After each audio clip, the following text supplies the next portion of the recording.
Flash floods. As a taxi driver, you encountered a unique passenger. My elderly mother is stranded atop the Seven Peaks. I earnestly implore you to assist in bringing her down. Driving on muddy roads during rainy days is no less challenging than battling against the King of Flames in a resurrection match in the ICU. However, what I did not anticipate was that you not only agreed to him, he even carried him back and forth through the mountain flood. Just moments ago, a tremendous roar reverberated through the curtain of rain. Li Wenqing's eyes sparkled with surprise. Wasn't it still 20 minutes until arrival? How could it have come so swiftly? He promptly led the staff to head outside. The screeching sound of brakes resonated as Li Wenqing caught sight of the taxi, his brow furrowing in perplexity. Why is it taxi? As your voice resonated within the confines of the vehicle, your words remained unfinished. In an instant, Cheng Chang dashed out of car 7. Gazing at the distant rescue station, he hesitated momentarily, fearful of receiving unfavorable news. The heavy rain cascaded down, and Cheng Chang let out a long sigh. He then carefully tidied his clothes, tucking the pair of soiled gloves back into his pocket. Despite his garments being drenched by the rain, he instinctively desired to present himself before his mother in a pristine manner. Ultimately, he had previously told a small lie to his mother, claiming that he had already become a project manager and was seated in an office. As he arrived, Cheng Chang walked step by step into the rescue station, his face adorned with hope. He eagerly anticipated that upon entering the rescue station, he would behold that familiar figure gazing at him as before, inquiring what he wished to have for dinner. Unfortunately, after scanning the surroundings, Cheng Chang stood in stunned silence. "You are Cheng Chang."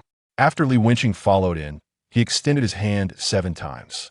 Indeed, I am." Cheng Chang hastily turned his head, wiped his face, and brushed his hands on his trousers. He carefully grasped Li Wenqing's hand, a glimmer of hope illuminating his expression. "Where's my mother?" Li Wenqing observed Cheng Chang's actions keenly, a complex mix of emotions swirling within him. What trials had this man endured? Why did he navigate life with such caution? His voice gradually lowered. "Your mother is still at the mountaintop, but please rest assured, in no more than an hour, the rescue vehicle will arrive. We will certainly bring your mother back to safety." With a resounding boom, upon receiving the news, Cheng Chang's mind momentarily fell into a void. It would take just an hour to arrive. The current weather. With each passing second, unforeseen circumstances may arise. Cheng Chang retreated step by step until he sank softly to the ground. Seated upon the earth, he gaped in silence, his face etched with sorrow, yet no tears cascaded down. Under the torment of hope and despair, a profound sadness ultimately overwhelmed this resilient and noble man. When one collapses, it is a silent affair. The sound of the rain outside creates a stark contrast with Cheng Chang's inner turmoil. Slightly leaning, Cheng Chang stood up with difficulty. He pushed aside Li Wenqing, who stood before him, and stepped out of the door. The myriad of admonitions that echoed behind him was drowned out by the torrential rain. He seemed to have resolved himself to a certain determination, charging directly towards the warning line of 7, heading straight into the direction of the mountain flood. This scene is clearly observed by you from afar, as well as by the viewers in the live broadcast room. The gentleman, judging by his silhouette, appears to be quite a clean individual. This wretched existence. Why must such a person endure such misfortune? I am reminded of my late mother, who once kept a watchful eye over me, tending to my every need. I disregarded her concerns, but upon her passing, I abruptly realized that there would be no one left in this world to guide me. The hemp rope phrase at its thinnest point. Misfortune seeks out those doomed to suffer. Master Shepherd, I shall bestow upon you a carnival. Please, lend him your assistance. At this moment, you merely remain in the vehicle, quietly observing the flood beyond the barrier, along with the figure of a man traversing through the torrential rain. After the anguished cry pierces the air, you are already aware of what has transpired. Your slender fingers tapped rhythmically on the steering wheel, evoking memories of the years past when your parents departed from this world in swift succession. What emotions coursed through you at that time? Fear, yet that does not encapsulate it wholly. You recall the moment you received the news. A wave of bewilderment washed over you, leaving your heart feeling achingly hollow. Upon returning home, elated after winning the championship, you were met with the devastating news of a critical illness. It is quite absurd that one's own parents, having come to witness their child's race, were struck and thrown by a vehicle. How ridiculous it is that the parents of a racing champion were involved in such a tragic incident. At that time, despite exhausting every possible means, you remained unchanged, attending your parents' funeral in a state of dazed confusion. Upon returning home, you opened a refrigerator and, upon seeing that half-empty carton of milk, you were overwhelmed with despair. You let out a long sigh. Are you aware of what Ching Chong intends to do? He is just like you. When confronted with the peril of a loved one, he will resort to every conceivable means, even if such means are utterly futile. It is simply impossible for him to ascend on his own, and such a notion is far from realistic. You gaze out at the city walls, your fingers instinctively tightening around the steering wheel. You realize that you are now Chong Chong's sole hope, yet you must also confront an impending dilemma. If it were the pinnacle of your previous career, would you still possess the confidence to challenge the flood with your reflexes? Yet now you are 37. As the years pass, your reflexes have diminished significantly, and your racing skills have regressed considerably. However, within your heart, you cannot bear to witness Chong Chong facing the loss of a loved one. Powerless as you once were, the image of that moment, plummeting from the cliff, the sound of the screws hitting the ground, and the deafening cries echo in your mind. Along with a resounding thud, the sound of the car door slamming shut echoed. You unfurled the umbrella in your hands and, after alighting from the vehicle, made your way towards Chong Chong, step by deliberate step. Alas, in the grand scheme, one is but a trifling number. Ultimately, you find yourself solitary in this world. Rather than descending into the abyss with a silent resignation, it is far more noble to take a bold stand. Even if one stumbles and falters, at least the journey can be filled with fervor and grandeur. Chong Chong walked along, when suddenly he felt the rain had lessened. He looked up, momentarily taken aback by the umbrella above him. Then, he turned around. Behind you lay a torrential downpour, yet this umbrella seemed to shield him from all the tempestuous elements, bestowing upon Chong Chong a glimmer of hope. He wiped the raindrops from his face and inquired, "What is it, master? Do you wish for someone to ascend to the mountain peak?" The concern expressed by a stranger pierced through Chong Chong's defenses. The tears he had been suppressing flowed down like a burst dam. "I can no longer endure, master. That is my mother. She is my only remaining relative." You took a deep breath. "Do you recall what you called me when you first got into the car?" Chong Chong was taken aback by the question. He pondered carefully over the address he had used when he first got into the car, and with a hint of a sob, he replied, "Brother, my mother is also there, getting into the car with me." Your tone brooks no dissent, and after speaking, you took Ching Chong by the hand and walked toward the taxi. At this very moment, the host's intense emotional fluctuations have been detected. The divine taxi system has been activated, ready to transport a special passenger. In order to receive a reward, a novice gift package awaits. During peak times, the response can reach 9. Mission: safely escort the passenger and their mother back. In a previous life, as a seasoned writer of online literature, you are undoubtedly aware of what a system entails. However, you never anticipated that you would awaken such a system yourself. What poses the greatest danger in traversing a mountain flood? For you, it is not merely water seeping into your vehicle, as your car is equipped with a waterproof system designed to meet the rigorous standards of rally racing. Nor is it due to a low chassis, for your vehicle possesses the capability to elevate its undercarriage.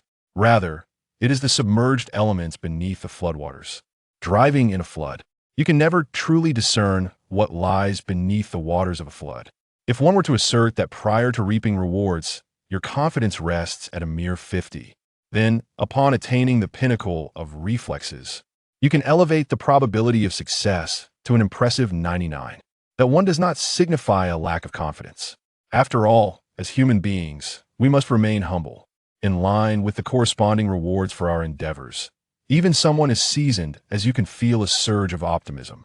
Given the emergence of reactions reminiscent of your peak performance, might there not also be a resurgence of physical prowess akin to those prime years? Perhaps even an elevation to a higher echelon of skill in driving? In recent years, with the maturation of your experiences, you have indeed adopted a more indifferent perspective towards certain matters. However, your fervor for racing has never waned. It is merely due to a myriad of practical reasons that you have been compelled to relinquish your passion for motorsport. Yet, this does not signify that you have forgotten the exhilarating sensation of speeding across the racetrack.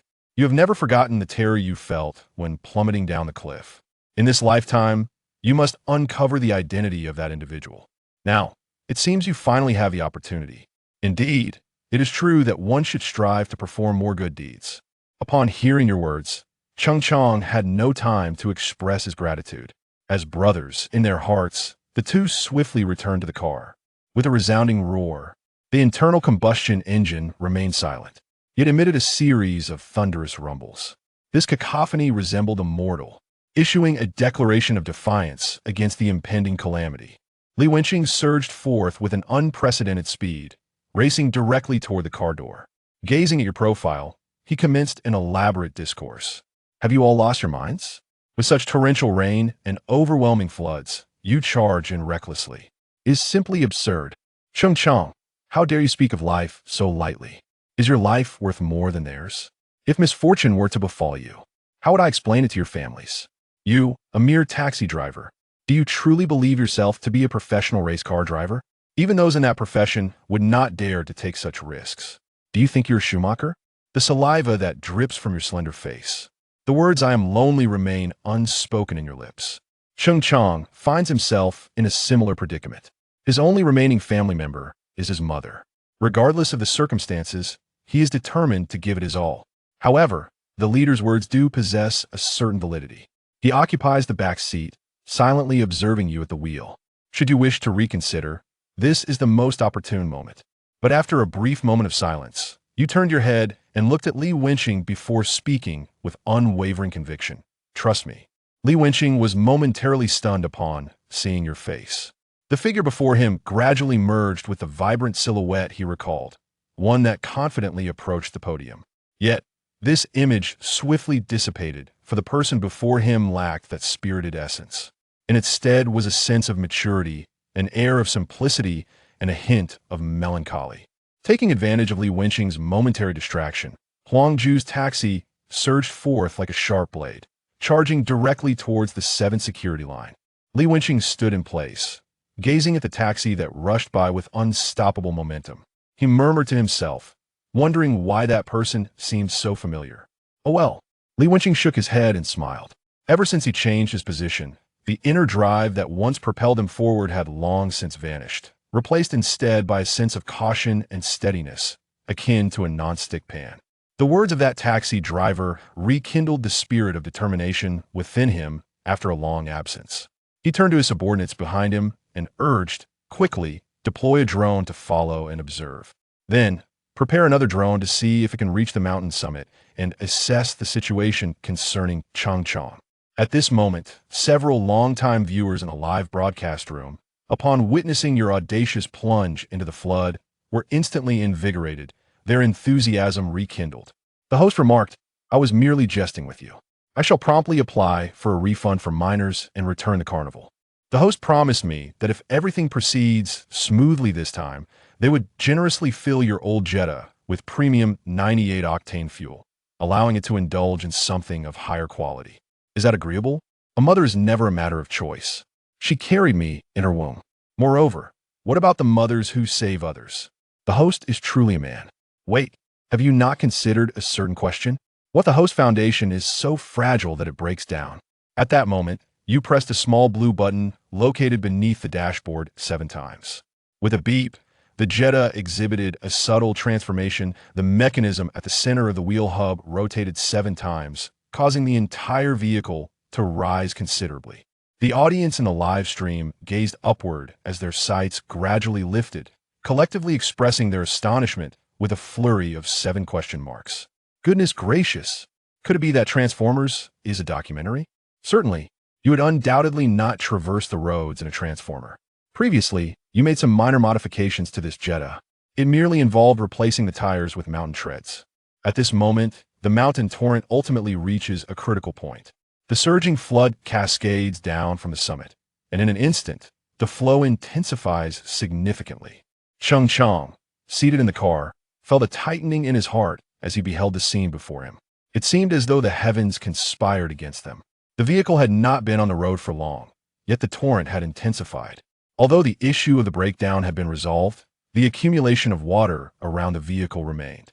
If a substantial amount of water accumulates and enters the engine through the air intake, it could potentially result in severe mechanical issues, such as bending of the connecting rods and piston seizures. Furthermore, once the vehicle undergoes significant waterlogging, the likelihood of a short circuit increases. At that juncture, the vehicle may stall unexpectedly in transit, leaving the occupants in a predicament where neither heaven nor earth can assist them. Unable to save his own mother, he inadvertently put both himself and his master in jeopardy. Chung Chang's fears did not materialize once the tire was replaced. You have pressed the blue button once more, activating the entire waterproof system of the vehicle. This is the advanced waterproof system you invested significantly in. While it may not rival the professional waterproofing used in racing events, it is nonetheless considered quite exceptional for civilian vehicles. You encountered some issues that led to your withdrawal from the competition. Whenever it rains or during moments of humidity, the pain from your injury becomes excruciating. Thus, after retiring, you devoted all your remaining energy towards transforming your passion into automobiles. At this juncture, a barrage of comments floated through the broadcast room, and I heard the resonant echo of the machine's spirit's delight. It is not your concern. You can discern the situation simply by observing the conditions within the vehicle. In an instant, the barrage of comments akin to a bouquet of eyes provided immense gratification to this connoisseur. Thank you for the invitation. I am an automotive technician, and occasionally I dabble in modifications. Thus, I can discern from the sound that this is likely a customized, high-grade IP protection system, albeit it appears to be of a relatively low level. However, this waterproof system can operate for at least half an hour in water that is 2 meters deep. Most importantly, this system is predominantly utilized in electric vehicles, with rare applications in fuel-powered ones. If all goes as expected, it is likely that this craftsman made modifications on his own. I never anticipated encountering such a waterproof system in a Jetta. This craftsman not only possesses remarkable modification skills, but also truly cherishes his vehicle. This waterproof system has a rather peculiar flaw, if one could call it that. The speed while submerged cannot fall below 40 kilometers per hour otherwise. It is prone to stalling. However, this is not particularly concerning in ordinary circumstances. However, the host is currently traversing a mountain path, fraught with numerous sharp turns. The greatest challenge posed by these abrupt bends is the necessity to decelerate in order to navigate them safely. May heaven bless the old shepherd. At this moment, with all preparations complete, you accelerate and dash out at full throttle. Atop the mountain, within a dilapidated cottage, the long-neglected roof tiles tremble precariously, as if at any moment the entire dwelling might entomb all that resides within its confines. In a dimly lit room, upon an aged stool, sat an octogenarian woman, trembling all over. She is none other than Chung Chang's mother, Mei Yuan.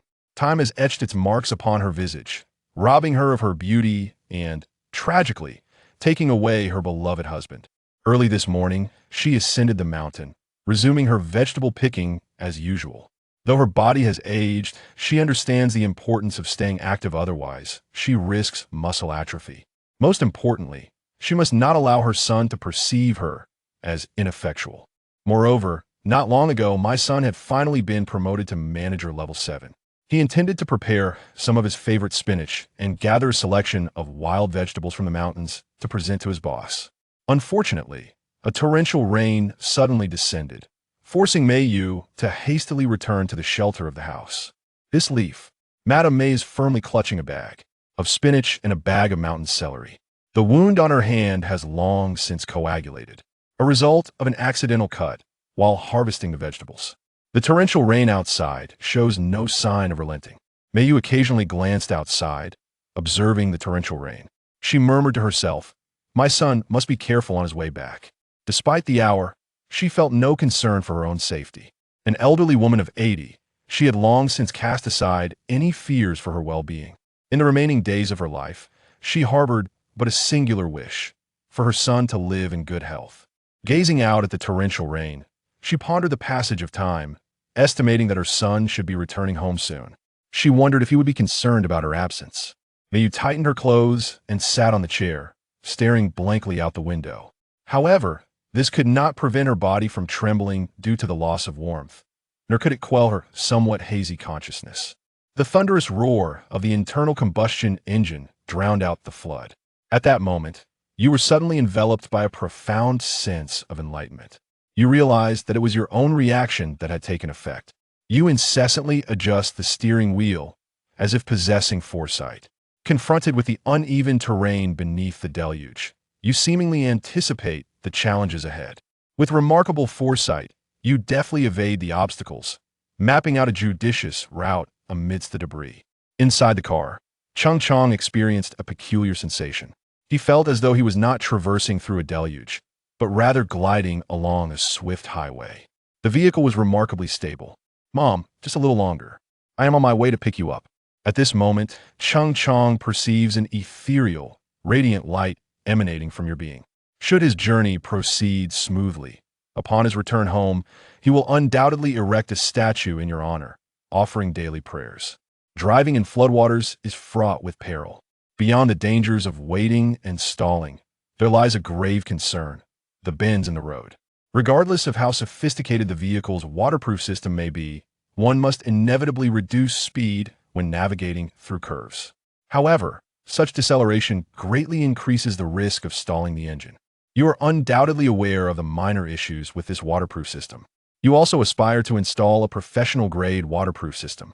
Unfortunately, at that time, you had already found yourself on the blacklist of 7 major professional teams and manufacturers, leaving no one willing to sell you a top-tier waterproof system. Moreover, since your retirement, you had never contemplated navigating such treacherous waters.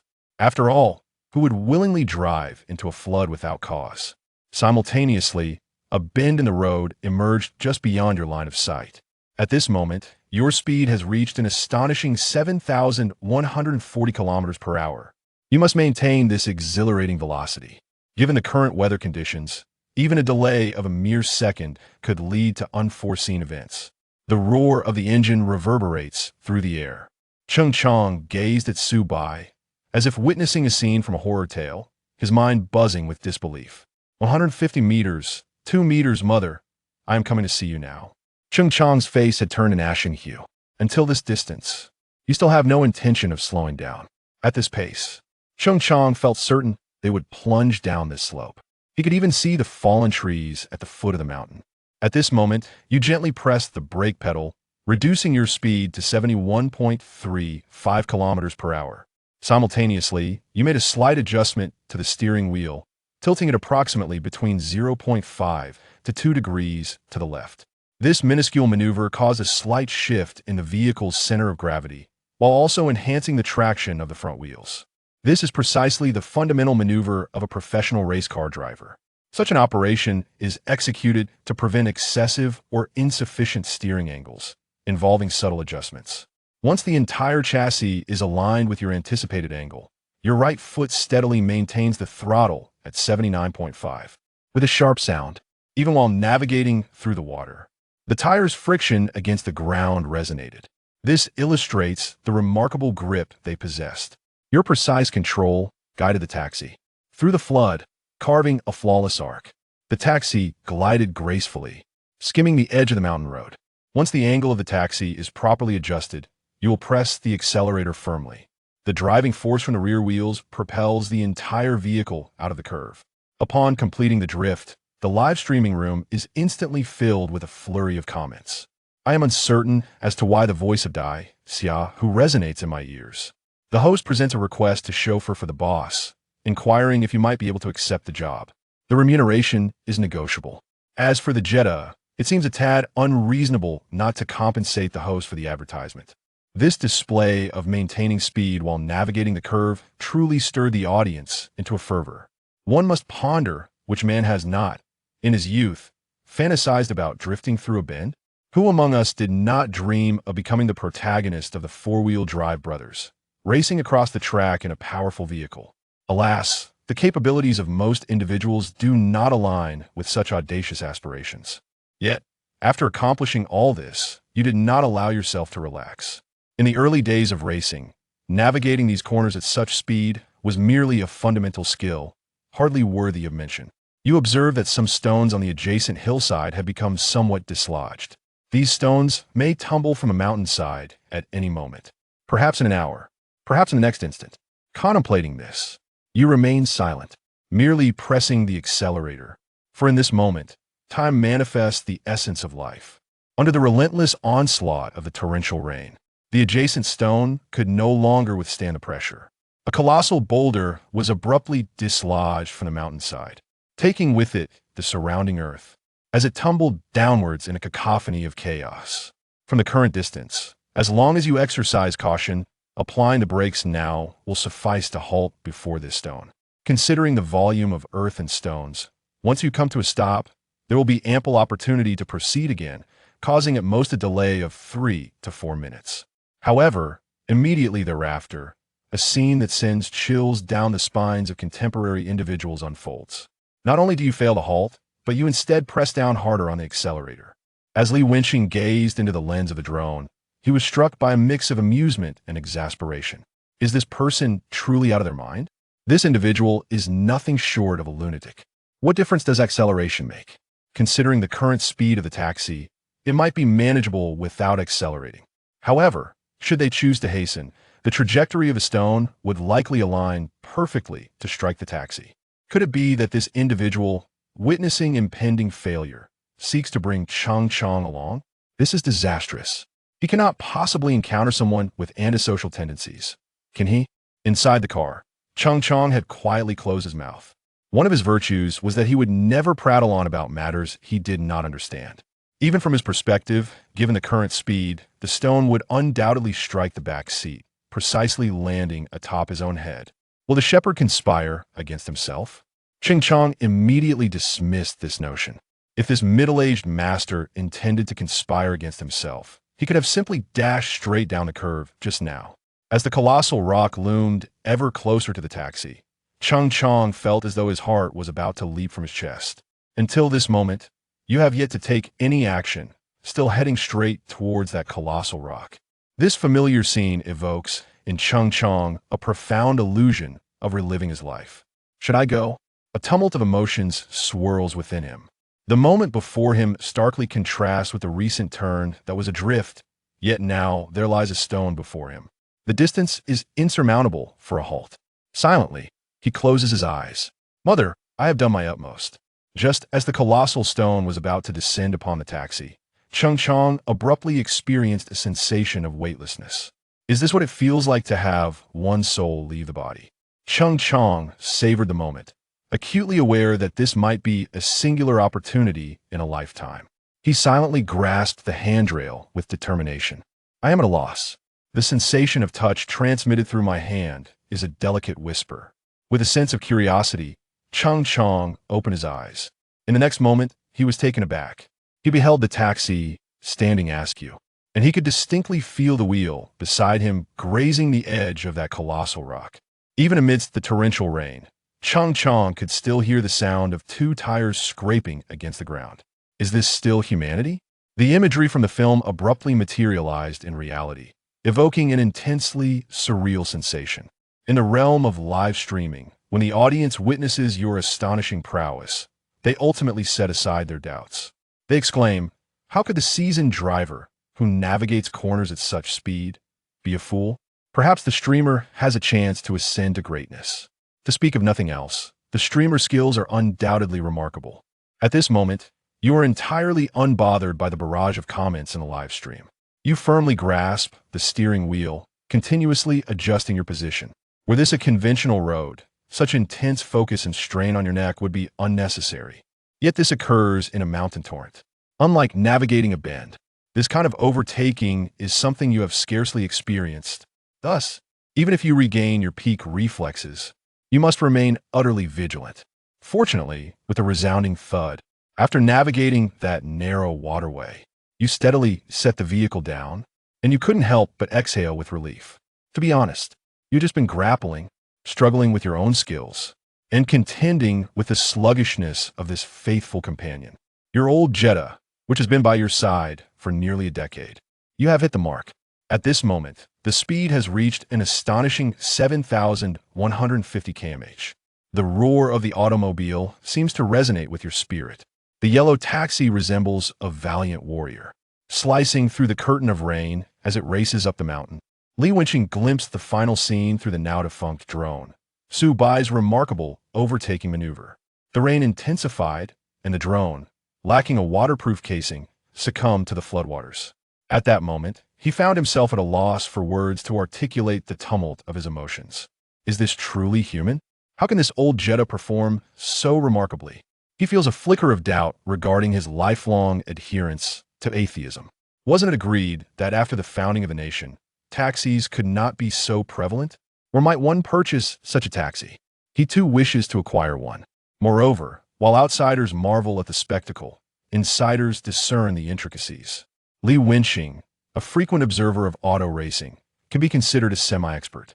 It is precisely for this reason that he seeks knowledge.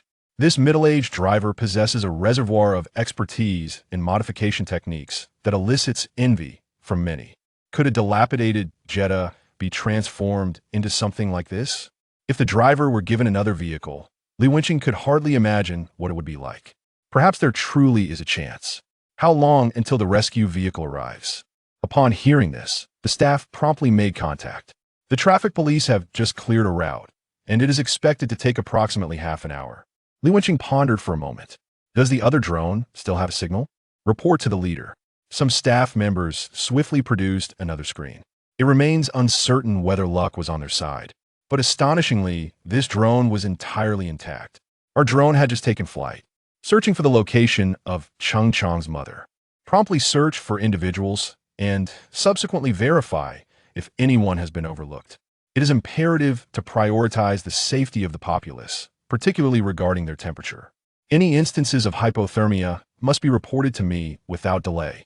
On the side, little Kai, who had returned to the rescue station, silently listened to the conversation between the two individuals. She too had witnessed the scene displayed on the screen. However, her emotional state at this moment differed slightly from that of the two. How charming! Little Kai felt as if she had encountered her destined prince. With the driver's striking appearance, one might think he would have prospered by selling hooks long ago. Yet he has not. Instead, he steadfastly moves forward, relying on his work as a taxi driver. He possesses a boldness in the face of danger, tempered by a sense of calm. His handsome visage bears a hint of weariness, as if it is etched with countless stories. She resembles a storyteller, yearning to delve into your being and meticulously uncover the tales that reside within you.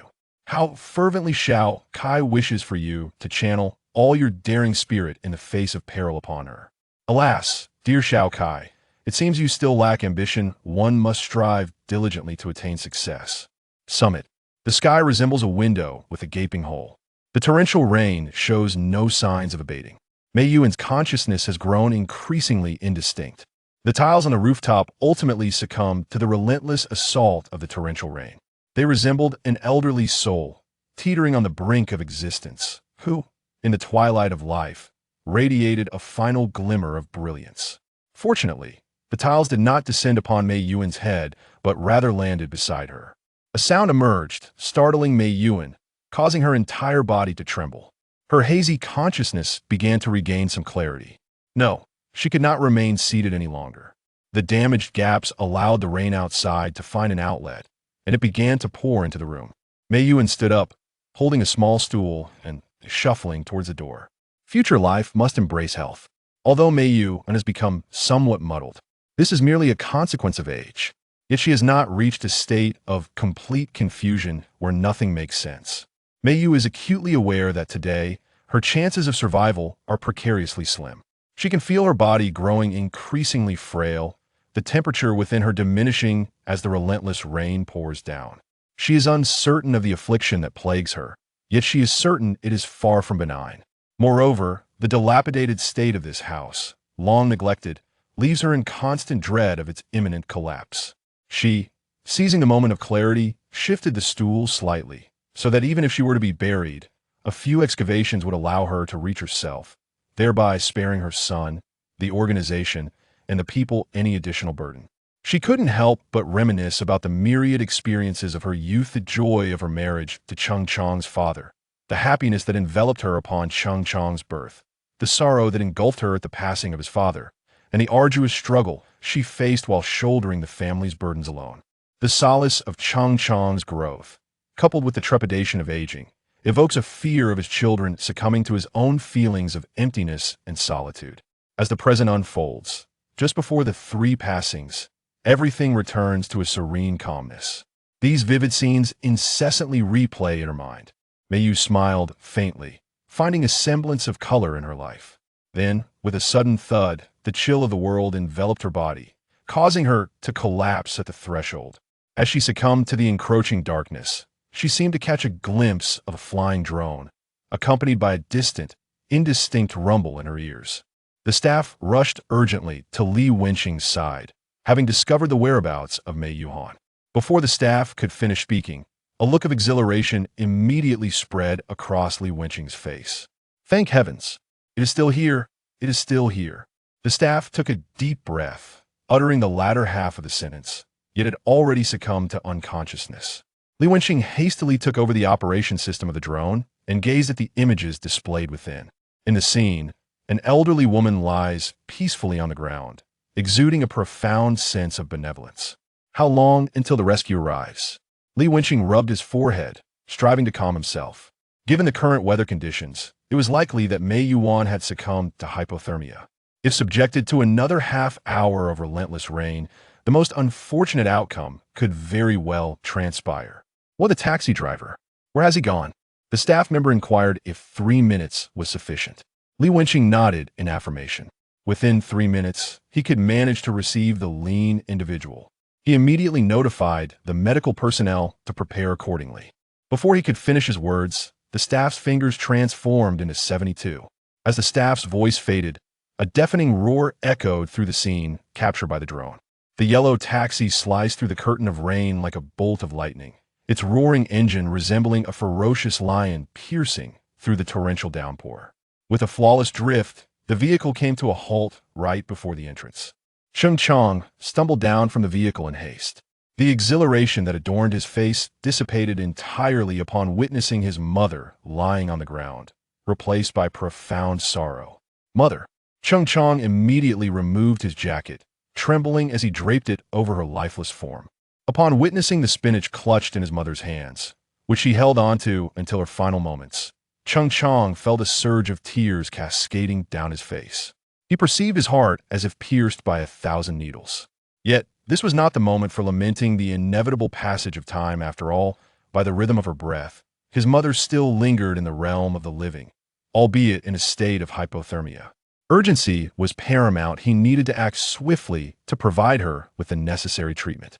Cheng Chang gently lifted his mother, carefully placing her in the car. He felt the fragile, weightless form in his hands, and tears welled up increasingly in his eyes. It seemed that she had grown even thinner. Master, Cheng Chang looked at you with a face full of anxiety. This was the first time he had shown such a troubled expression since he met you. No matter how understanding he usually was, he could not maintain his composure when his mother collapsed right before him. Understood. You did not hasten your descent. At this moment, you can discern that Cheng Chang's mother is suffering from hypothermia. Previously, during a snow-covered rally race, you experienced hypothermia as well, exhibiting similar symptoms. The only uncertainty lies in whether it was mild or moderate hypothermia. However, it matters not. Since retiring and becoming a taxi driver, you tend to keep an array of items in your vehicle such as towels, toothbrushes, and various functional beverages, even including a blanket and a hot water bottle. At times, you find yourself undertaking long-distance tasks. After finishing your evening deliveries, exhausted, you retreat to your vehicle, cocooned in a blanket, and succumb to slumber. After all, being solitary, it matters little where you rest. Furthermore, the lingering pain from your previous injuries compels you to keep a hot water bottle at hand, which you often apply for relief. The foremost priority now is to stabilize Cheng Chang's symptoms. You press several buttons, retrieving a warm water bag and a dry blanket from a protruding compartment, along with a towel. You also handed over the dry clothes from the passenger seat. Change the cold and warm clothing on the aunt, then wrap a hot water bottle in a towel and place it on her neck. Cheng Chang nodded slightly and promptly took the item. Subsequently, you turned the taxi around. 7 individuals had already been rescued, yet the situation remained unresolved. How to proceed became a significant dilemma. Now, There was an additional patient suffering from hypothermia in the vehicle. Ensuring the stability of the entire vehicle while moving slowly was also a matter of utmost importance. The mountain tires are undoubtedly insufficient. However, fortunately, you have made some small preparations. As your fingers tap on the central control panel, the vehicle experiences a slight tremor before regaining its tranquility. This is your modified shock absorption system. It is not the specialized damping system used in professional racing, but for the current weather conditions, it suffices. As long as you can avoid the small pebbles on the road. That massive boulder is another matter entirely. You certainly cannot rely on the same tactics to overtake now. Chapter 9. The more flamboyant the hair, the more reckless the driving. Upon meeting Su Bai's gaze, Chung Chong fell into a momentary silence. After much contemplation, he finally spoke slowly. My mother's name is Mei Yuhan. Su Bai nodded, appreciating the beauty of the name. However, he refrained from responding, choosing instead to remain a quiet listener. Chung Chong was evidently on the brink of emotional collapse. Some individuals retreat into solitude when they break down, while others feel compelled to express their innermost thoughts. Chung Chong clearly belonged to the latter category.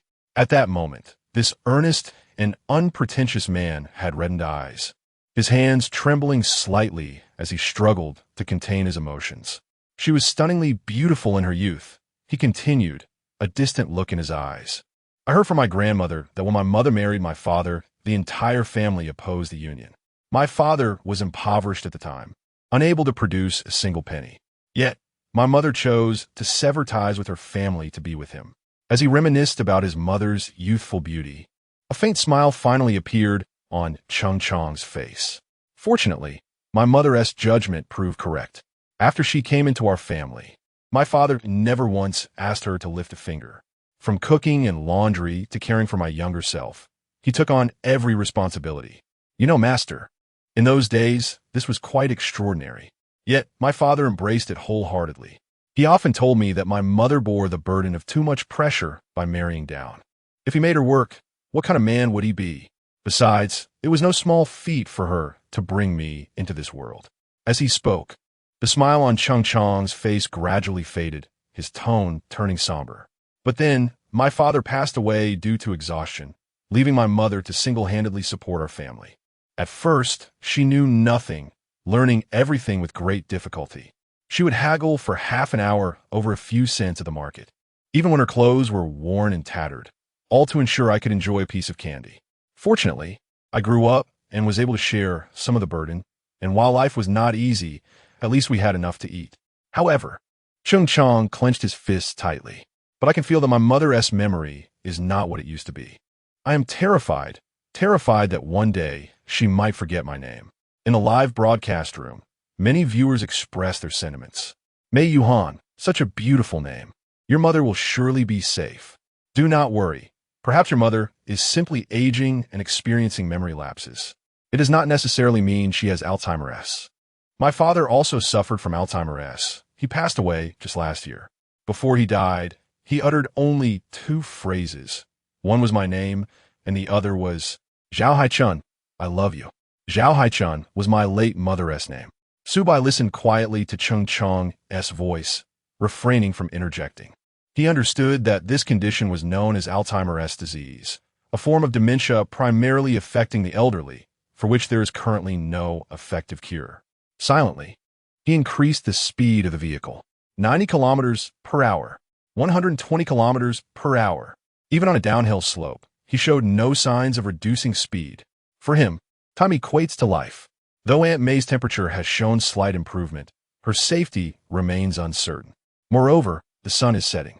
He must descend before nightfall. Night often signifies the unknown. Is this lad out his mind? Li Wenqing initially felt a sense of relief upon seeing the driver retrieve Mei Yuhan. After all, as long as one is alive, there is hope. However, witnessing the descent, especially a downhill slope amidst a flood, raised his concerns. Indeed, the driver possessed superior driving skills, a fact Li Wenqing acknowledged. After all, maneuvers such as overtaking with precision and navigating high-speed turns are beyond the capabilities of the average person. Yet, speed on a downhill slope is unrelated to driving skill. The obstacles hidden beneath the floodwaters are not something the driver can see through. At such high speed, even a minor obstruction could result in disaster. He feared they might be flung from the vehicle. Furthermore, Mei Yuhan had already fainted due to hypothermia. At this moment, avoiding jostling was paramount. Quickly, have they located the driver's live stream? The staff nodded. Leader, we just found it in the same city. Su Bai's live stream was relatively easy to find. Searching for a handsome taxi driver in the local search bar yielded Su Bai's channel as the top result. Due to Xiao Feng not promoting the stream, there were only a few hundred viewers, and it was uncertain how many were genuine fans. Nonetheless, the ranking was still commendable. What is the situation? Li Wenqing glanced at the live stream and fell silent. Is he driving in a mountain flood? The screen appeared as steady as if driving on flat ground. Li Wenqing chuckled in resignation. It seems he underestimated this driver. Notify the medical team to prepare for the emergency rescue of Ms. Mei in 5 minutes. No, 3 minutes. The last civilian must descend. Meanwhile, in an upscale villa, a girl with pink hair styled into a high ponytail was watching the live stream. Dressed in a pink pajamas set, her bare feet swung playfully from her chair, and a tuft of hair stood upright atop her head. To the casual observer, Ruan Ruru appeared to be an adorable girl whose very name exudes cuteness. Yet, at this moment, she was incessantly murmuring to herself. Wow, the sound indicates a customized Beishidan. While it may not rival the Aliens, it is quite impressive for a taxi. Yes, accelerate. Only novices slow down. True men accelerate downhill. Charge ahead. Victory tornado. Ruan Ruru simulated driving techniques in her home, yearning to leap into the fray and take the wheel for the taxi driver. Indeed, the adorable Ruan Ruru has a profound passion for racing. There's a saying, the pinker the hair, the fiercer the driving. She's been captivated by racing since childhood. Under her persistent persuasion, her father finally acquired a racing team. Consequently, she naturally became a race car driver. However, her skills were somewhat lacking, and she consistently achieved only mediocre results, hovering around the mid-tier level. As a sole daughter who had been accustomed to a life of financial indulgence since birth, Ruan Ruru endeavored to elevate her father's racing team. Each day, she frequented various live streaming sessions related to automobiles. Sometimes she tuned into the live broadcasts of new car launches, while at other times she observed ordinary taxi drivers. There is a saying that true talent often resides among the common folk. It was just recently that she stumbled upon Su Bai's live stream. Initially, she intended to scroll past, yet she was astounded by Su Bai's driving prowess, accelerating through corners, executing blade-like overtakes, and gaining speed downhill. Remarkable. Wasn't this precisely the talent her team needed? She couldn't let this opportunity slip away.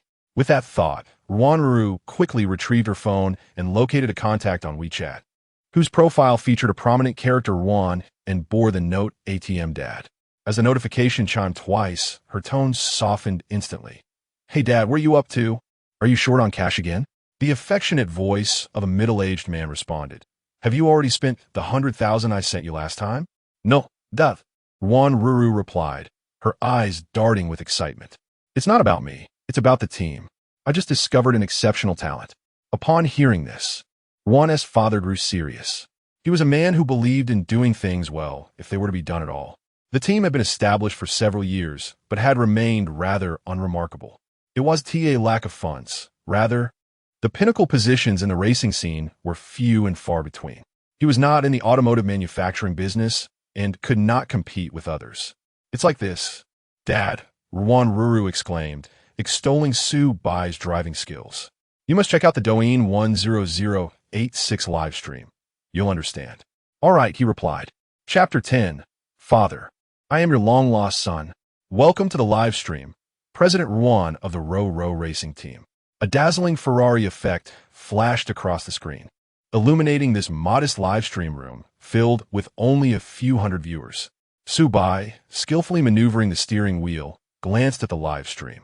He had heard of the Row Racing Team, not because of its prowess, but due to its remarkable fame. The president, Ruan Siki, is a magnate in the industrial sector. Logically, one would think that a racing team and industry would have little in common. However, Ruan Siki is known to be quite enamored with his daughter. Rumor has it that his daughter, Ruan Ro, has a passion for racing, prompting Ruan Siki to acquire a racing team in an effort to win her favor, even naming it after her. Yet, such a gesture alone would not have propelled the Ro racing team into the limelight. The team's notoriety stemmed from the staggering acquisition price. Ruan Siki splurged a small fortune to take over a struggling domestic team, which was on the brink of bankruptcy. Upon hearing this extraordinary news, the team's management hurried home to erect a monument to Ruan Siki, praying daily in gratitude. Following the acquisition, the reputation of the Ro racing team experienced a dramatic turnaround. An industrial tycoon breathing new life into a failing team seemed only logical. Ruan Siki set about revitalizing the team. Although he could not attract top-tier drivers, he showcased his propensity for generous spending with the remaining first-tier drivers. Unfortunately, the Ro racing team appeared to be under a spell. Every high-salary driver he recruited was met with injury within a month, often requiring at least 6 months of recovery. Consequently, many drivers instinctively recoiled at the prospect of Ruan Siki's invitation. The choice was stark: accept a lucrative offer that could jeopardize their careers or prioritize their health. As a result, apart from Ruan Ro, the majority of Ruan Siki's team comprised individuals merely biding their time. Meanwhile, the audience in the live stream, witnessing this prominent figure, began to shower him with genuine praise. Wow, a level 70 big shot? Father, I am your long-lost son. Dear father-in-law, I wonder if your daughter has found a suitable match? I believe I am quite decent. I know how to return home the rain and can manage my own needs. If your daughter prefers not to marry a man, I have a younger sister who is quite charming as well.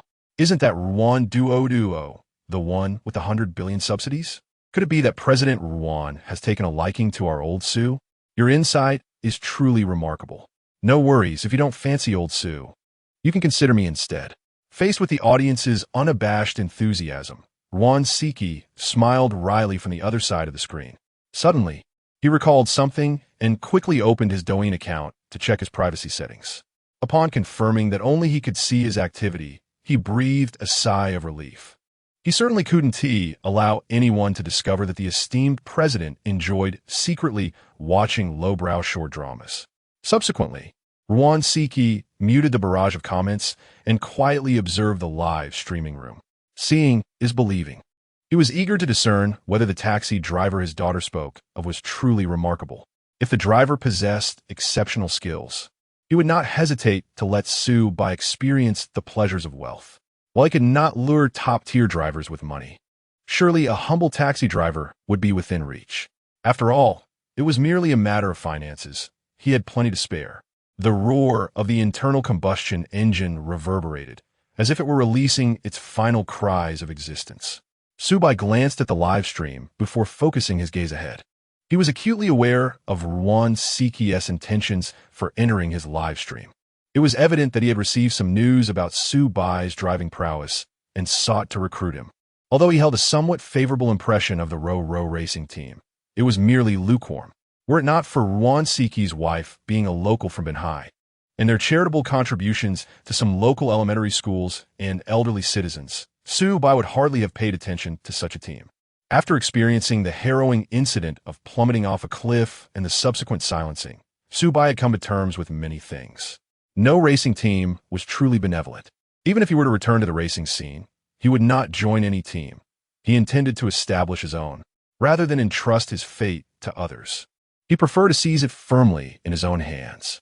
Ahead, a massive boulder occupied a significant portion of the road. This was the very rock he had encountered upon his ascent, and it represented the sole obstacle on his descent. This time, he could not overtake it with a blade-like maneuver. There was a patient in the vehicle. However, apart from this method, Su Bai had another approach, albeit one that was considerably perilous. He would need to let part of the car hang in the air and utilize the power from the opposite tire to navigate through this congested stretch. This maneuver would undoubtedly test both the vehicle's performance and Su Bai's driving skills. Even professional racers would hesitate to assert confidence when nearly half their vehicle was suspended in midair. Yet he was Su Bai, the youngest champion of major competitions in the country. Taking a deep breath, Su Bai adjusted the steering towards the side that was suspended, gently pressing the accelerator. In Ruan Siki's eyes, Su Bai appeared reckless, hurtling towards the precipice of the mountain road. What was this individual attempting to achieve? Ruan Siki furrowed his brow slightly. Unlikely winching, this was his first time watching Su Bai's live stream, but he trusted his daughter's judgment, given the narrow confines of the road. The only conceivable method to navigate this section was through a blade-like maneuver. However, with a patient on board, the impact upon landing would be intolerable. No matter how effective the shock absorbers, they could not mitigate the force entirely. At that moment, the live stream's visuals suddenly jolted. Even with the phone holder, the device shook violently. Had there been a sudden turn? Staring at the screen of his phone, which depicted a side view facing directly forward. Ruan Siki's eyes widened in astonishment. Could it be? Was this driver intending to suspend part of the vehicle in midair and then proceed? After contemplating the live footage before him for a moment, Ruan Siki confirmed his suspicions. For, according to the live broadcast, a portion of the vehicle was indeed airborne. This audacious individual was truly insane. Even someone like Ruan Siki, who had weathered the tumultuous ups and downs of life, found himself admiring Su Bai's audacity. When a vehicle is driven with its wheels suspended, even the slightest miscalculation could precipitate unforeseen peril.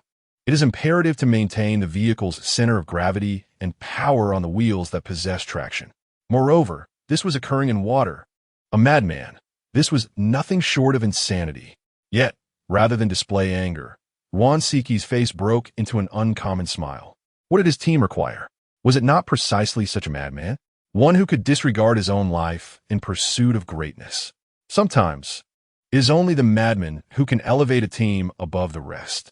Ruan Siki had persevered through relentless struggles, and it was that very madness that had propelled him to this day. Chapter 11. Our hero returns. Su Bai was evidently not a madman. He had no desire to experience the sensation of plummeting off a cliff again. If he did not possess absolute certainty, he would not have taken such a risk. At that moment, he was gently maneuvering the steering wheel to the left. What must one be cautious of when the wheels are suspended in midair? Do not allow the center of gravity to shift. Avoid slamming the accelerator. Refrain from jerking the steering wheel. Simultaneously, power must be allocated to the wheels with traction. Thus, Su Bai had just engaged the differential lock. The function of the differential is to permit the left and right wheels to rotate at varying speeds while turning. Locking the differential ensures that the wheels with traction receive enhanced power. Shift gears. Subtly adjust the steering wheel. Everything flowed seamlessly, without any unexpected incidents. Su Bai successfully navigated through that narrow path. The ensuing roar of the internal combustion engine echoed. 130 km/h. 150 km/h. Su Bai resembled a racer competing against death, leaving behind a unique cacophony as he sped away amidst the flood. Boom! The sound of collapsing houses at the mountain peak reached Li Wenqing's ears through the drone. He reached into his pocket, only to remember that he had long since quit smoking. He took a deep breath, filled with immense relief. Thank goodness for the driver. Without him, Mei Yuan would likely have been buried beneath the rubble of that house.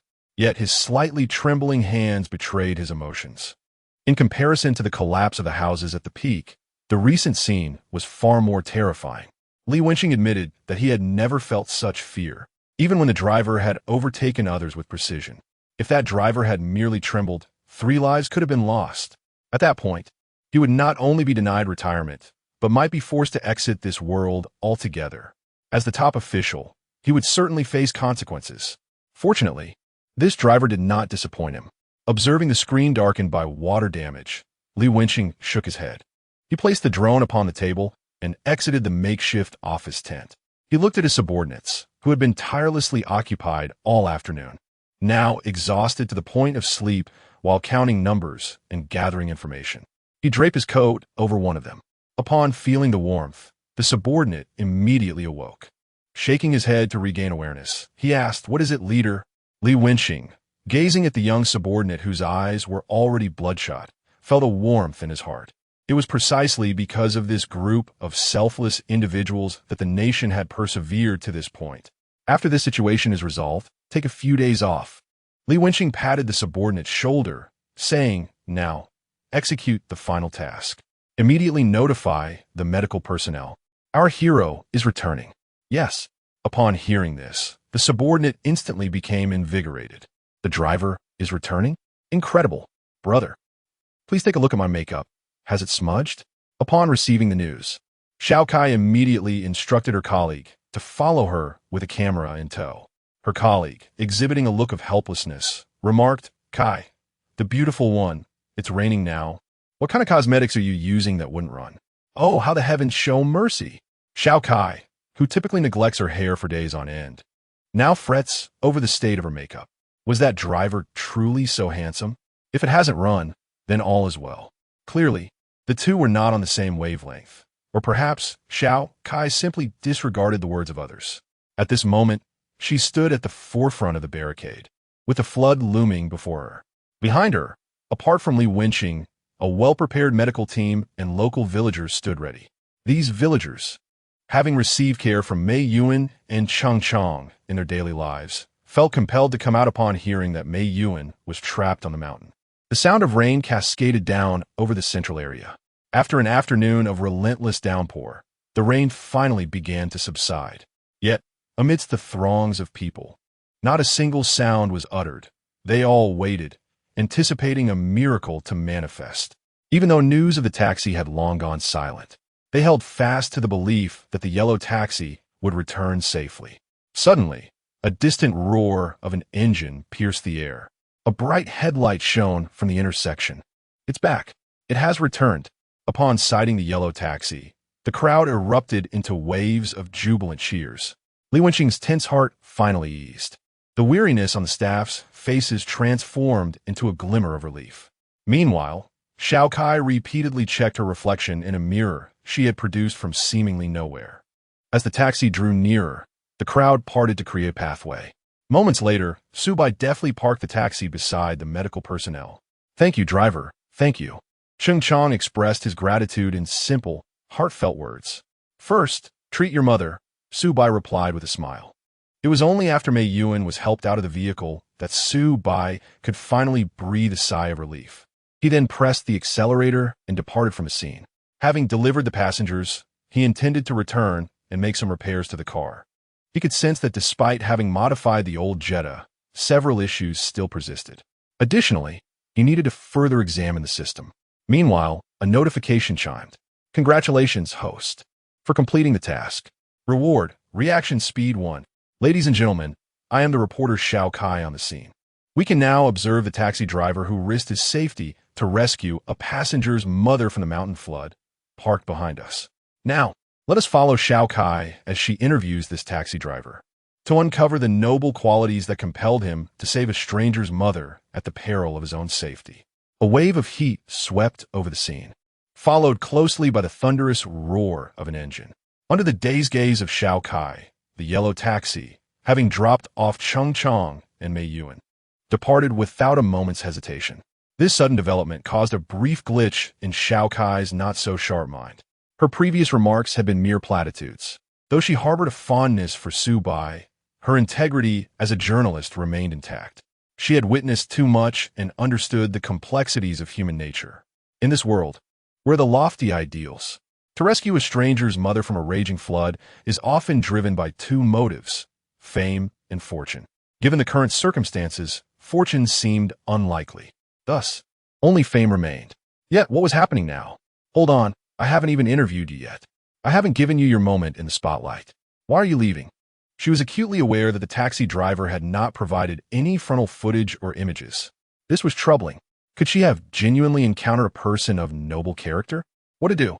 Did her admiration deepen? Xiao Kai's previously awkward expression swiftly transformed into calm composure.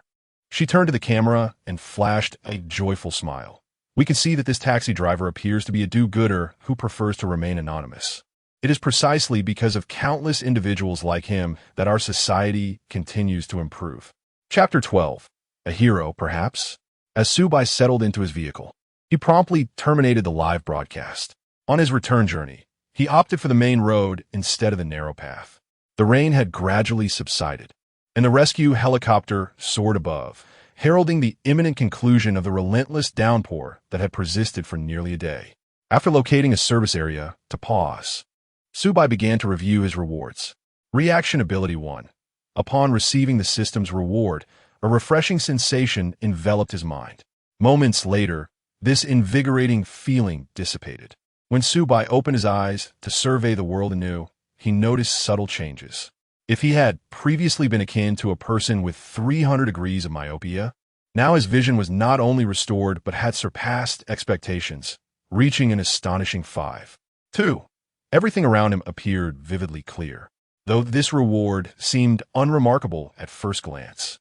It represented a significant enhancement to Su Bai's already exceptional reflexes. Even a seasoned individual like Su Bai, who had weathered countless storms, could not suppress his excitement. He had taken another step towards reclaiming his place in the arena and potentially ascending to the pinnacle of the world. Congratulations, host, on receiving the reward. Your reflexes have evolved from those of a 90-year-old to an 80-year-old, a commendable achievement. Su Bai. No wonder the rain had eased. It was as if the system had rendered him speechless. What a remarkable improvement. After absorbing the reward, Su Bai explored the system's functionalities. The system's premise was quite straightforward. By transporting passengers with special identities to their destinations, he would earn various rewards. These included driving skills at their peak, knowledge of modifications, and an assortment of equity rewards. There was even mastery of driving techniques. This encompassed not only vehicles but also various modes of transportation: airplanes, motorcycles, bicycles, electric vehicles, ships, go-karts, and the rocking horse. For a moment, Su Bai fell silent, instinctively recalling a tune. Father's father is called grandfather. Was this system genuinely legitimate? He glanced at the extensive list of driving skills, which even included QQ speed. Was the system preparing for Su Bai to dominate the esports arena after he had driven enough? Shaking his head, he considered the diverse types of special passengers. This designation did not solely pertain to unique professions. Pregnant women, passengers in urgent need, and those with special requirements, like Chung Chong from earlier that day, all fell within this category. However, special passengers remained relatively rare. Thus, Su Bai resolved to work diligently, picking up fares and testing his fortune. After all, he typically drove for a living, making this an opportune dual benefit. Ding! The considerate system assistant is here to resolve the host dilemma. Detecting that the host is idle and could benefit from live broadcasting to earn a little extra, the system assistant presents the live broadcast feature. Once the host activates the live stream and garners sufficient popularity, various rewards can be exchanged. Shall we commence? Esteemed host? Commence. Su Bai chose to disregard the irksome phrases within the dialogue and focused on the newly unveiled feature. The popularity value signifies his streaming fervor, encompassing comments, gifts, and viewer count. Undoubtedly, the greater this value, the better. Upon reaching a certain threshold, one may exchange it for treasure chests, classified from levels 1 to 5, with varying rewards. The first level chests yield an assortment of items, including everyday necessities like towels and hot water bottles. Notably, the reward of 1 reaction speed that Su Bai recently obtained may also emerge from these chests, albeit with a rather low probability. He, however, harbors little desire for technical enhancements from these chests, at least until he regains his peak performance. After all, a 1 during his prime holds a considerably different impact than a 1 at present. In stark contrast to the first-level chests, the 5th-level chests offer exceedingly rare items, frequently bestowing divine-level techniques. Su Bai perused the explanation, discovering that divine-level techniques signify a mastery that cannot be further augmented. However, the requisite popularity value for such rewards is astronomical. A first-level chest demands a popularity value of 10,000. Each subsequent level necessitates an additional 0. For instance, the second level requires 100,000, while opening a 5th-level chest necessitates a staggering 100 million. Su Bai calculated that his follower count must reach at least 10 million to amass 100 million popularity points within a single streaming session. Currently, he glanced at Douyin and found his follower count to be a mere 10. After refreshing, it increased to 11. Among these 11, 5 were inactive accounts. while the remaining were either peddlers of medicine or other goods. The journey ahead is daunting. Closing the car window, he scrolled through his phone, where notifications had already soared to 99. Most messages originated from various taxi driver groups. Old Su, well done. Our taxi drivers have finally gained some recognition. Old Su, I used to think you were boasting about being a professional driver, but it turns out you possess genuine skill. At our next taxi driver gathering, you better not start eating before anyone else does. Su Bai chuckled at these messages. In recent years, public sentiment towards taxi drivers has deteriorated due to various incidents. Yet, having dedicated many years to this profession, Su Bai's observations reveal that the issue lies not with taxi drivers themselves, but rather with humanity. With a vast population in China, every industry inevitably hosts its share of unsavory characters. Moreover, most individuals exist within their informational echo chambers, some larger than others. For Su Bai, having consumed numerous correlated videos, his Douyin feed predominantly showcases automotive content. Not all taxi drivers are incompetent. Over the years, Su Bai has encountered many drivers who have deeply moved him. Shaking his head, Su Bai started the car, though it took several attempts before the engine finally roared to life. The recent flood had inflicted some damage on his old Jetta, and it was evident that the internal combustion engine and intake manifold required some repairs. As the engine thrummed, Su Bai pressed the accelerator and set off towards Binhai City. As was his custom, he turned on the radio to alleviate the monotony of the journey. This is reporter Xiao Kai, and our interviewee today is Mr. Chung, the son of a mother rescued during the recent flash flood. Mr. Chung, what would you like to say about the taxi driver who assisted you in saving your mother? The voice of Xiao Kai echoed through the radio, followed by a prolonged silence lasting several seconds. With a deep breath, Mr. Cheng's voice finally emerged. I see they all refer to you as Master Su. Master Su, regardless of the outcome for my mother, you are a hero to both her and me. You are our hero now and forever. Upon hearing this unfamiliar term, Su Bai smiled gently. A hero? He gazed at the distant lights, gradually illuminating the horizon. It was a place filled with countless homes, and also the path leading him back. That didn't seem so bad. In the darkness of night, a yellow taxi sped along the expressway. Chapter 13. Who says taxi drivers are inept? This taxi driver is truly remarkable. Simultaneously, several trending topics in Binhai City are rapidly ascending the local hot search rankings. It seems only a matter of time before they achieve national recognition. Mountain flood rescues mother. The allure of internal combustion engines. Thousands of immortals retreat against the current. Who says taxi drivers are inept? This taxi driver is absolutely exceptional. Beneath these trending topics lies a rather indistinct video, clearly captured by a well-meaning individual named Mr. Li. Of course, if it were merely Su Bai, there would be no such fervor. He is no longer the celebrated race car driver. He is simply an ordinary taxi driver now. He lacks the time and resources to cultivate notoriety for himself. Yet, while he remains indifferent, others are not. These trending topics are the handiwork of Li Wenqing. It has been nearly a decade since Binhai City last garnered national attention, an occasion that coincided with Su Bai's championship win in a competition. Since Su Bai's fall from grace, the city has seen little exposure, aside from a brief moment of notoriety when Ruan Siki acquired a racing team. This time, Li Wenqing is determined to elevate the profile of this taxi driver. He cannot allow a hero to fade into obscurity. As the head of a department, even if not directly in charge of publicity, he possesses a degree of influence. Moreover, this taxi driver has, in a sense, preserved Wenqing's own reputation. He has even heard that certain leaders have taken note of this incident, praising Li Wenqing as a courageous and resourceful comrade, a sentiment that could be considered a significant boon for him. However, his capabilities are limited. He can only manage to make the taxi driver a local sensation. National trending topics are exorbitantly expensive, often costing hundreds of thousands or even millions for a single post, a financial burden he simply cannot bear. Unbeknownst to Li Wenqing, this taxi driver is, in fact, Su Bai himself. After accomplishing these tasks, he busied himself with subsequent matters and reports. Immediately, a plethora of comments emerged beneath the video.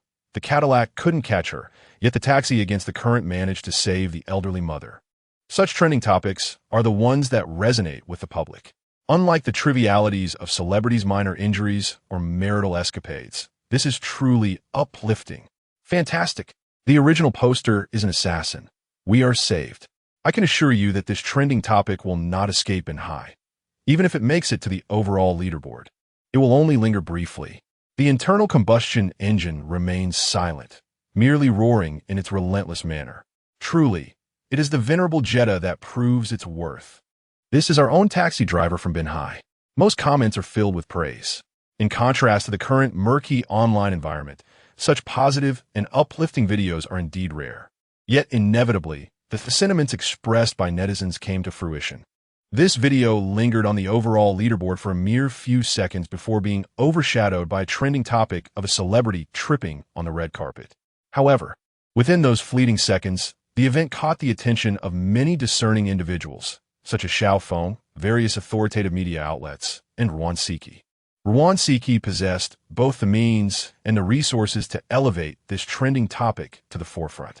As a prominent industrial magnate and the king of cash in Binhai City, he was accustomed to receiving a certain degree of respect. Yet, he chose to indulge in a bit of mischief instead.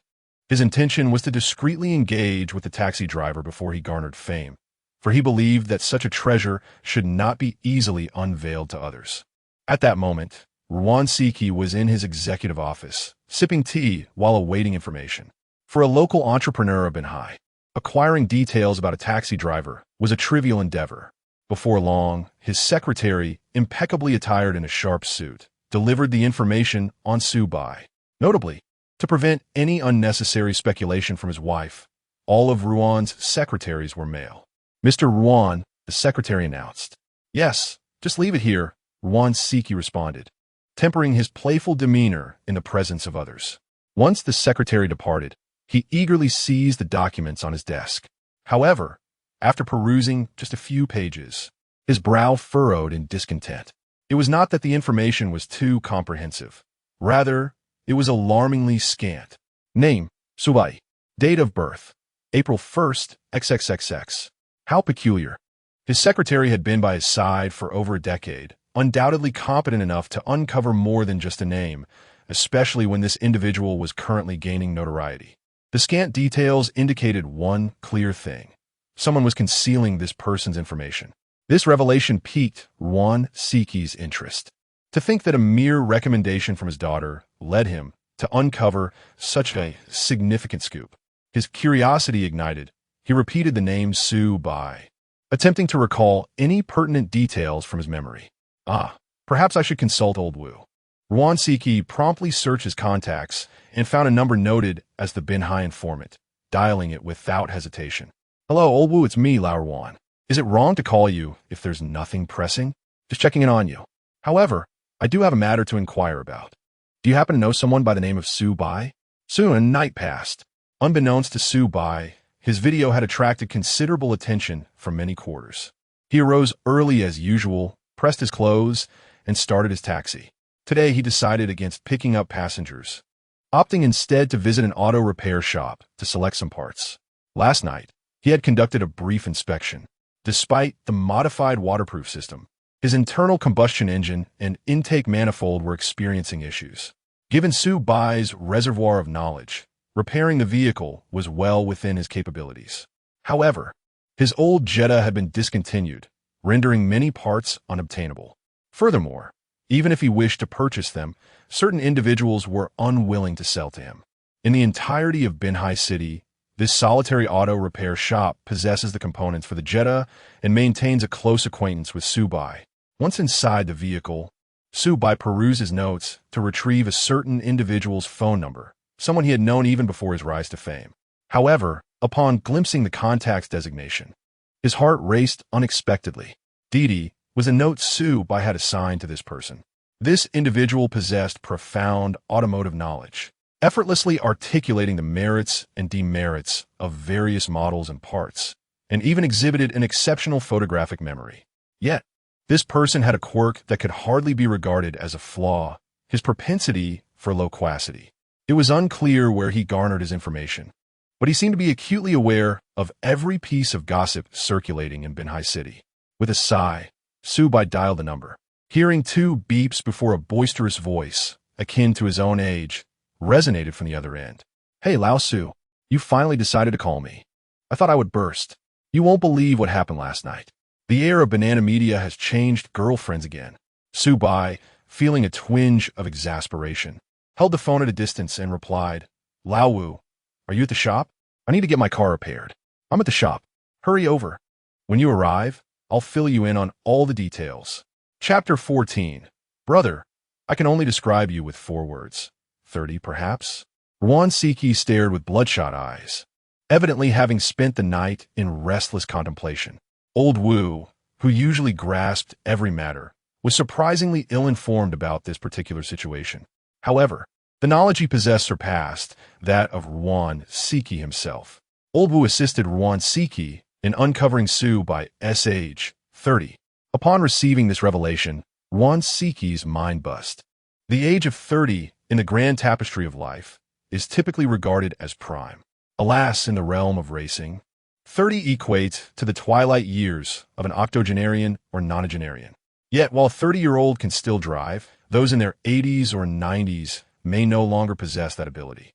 Indeed, Ruan Siki was somewhat unhinged, and he did possess a modicum of wealth.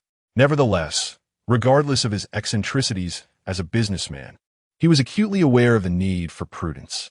Whether one attributes his dulled edges to the passage of time or to careful contemplation, the fact remained that upon learning Su Bai's age, Ruan Siki spent an entire night in deliberation. Alas, rising from his executive chair, Ruan Siki languidly stretched. Perhaps it was the adrenaline surge from yesterday's crisis that had propelled his driving skills to such remarkable heights. Ruan Siki found his reasoning compelling in moments of peril. The adrenaline rush enables one to accomplish feats ordinarily deemed impossible. Yet, 30 is indeed a considerable age, compared to sprightly youths of 18 or 19. Both stamina and reflexes are markedly inferior. Ruan Siki would rather invest in nurturing unformed talents than wager on the driving prowess of a 30-year-old. With this in mind, he retrieved his mobile phone and dialed his secretary. Hello, the promotional funds from yesterday haven't been utilized, correct? Not yet, Mr. Ruan. Very well.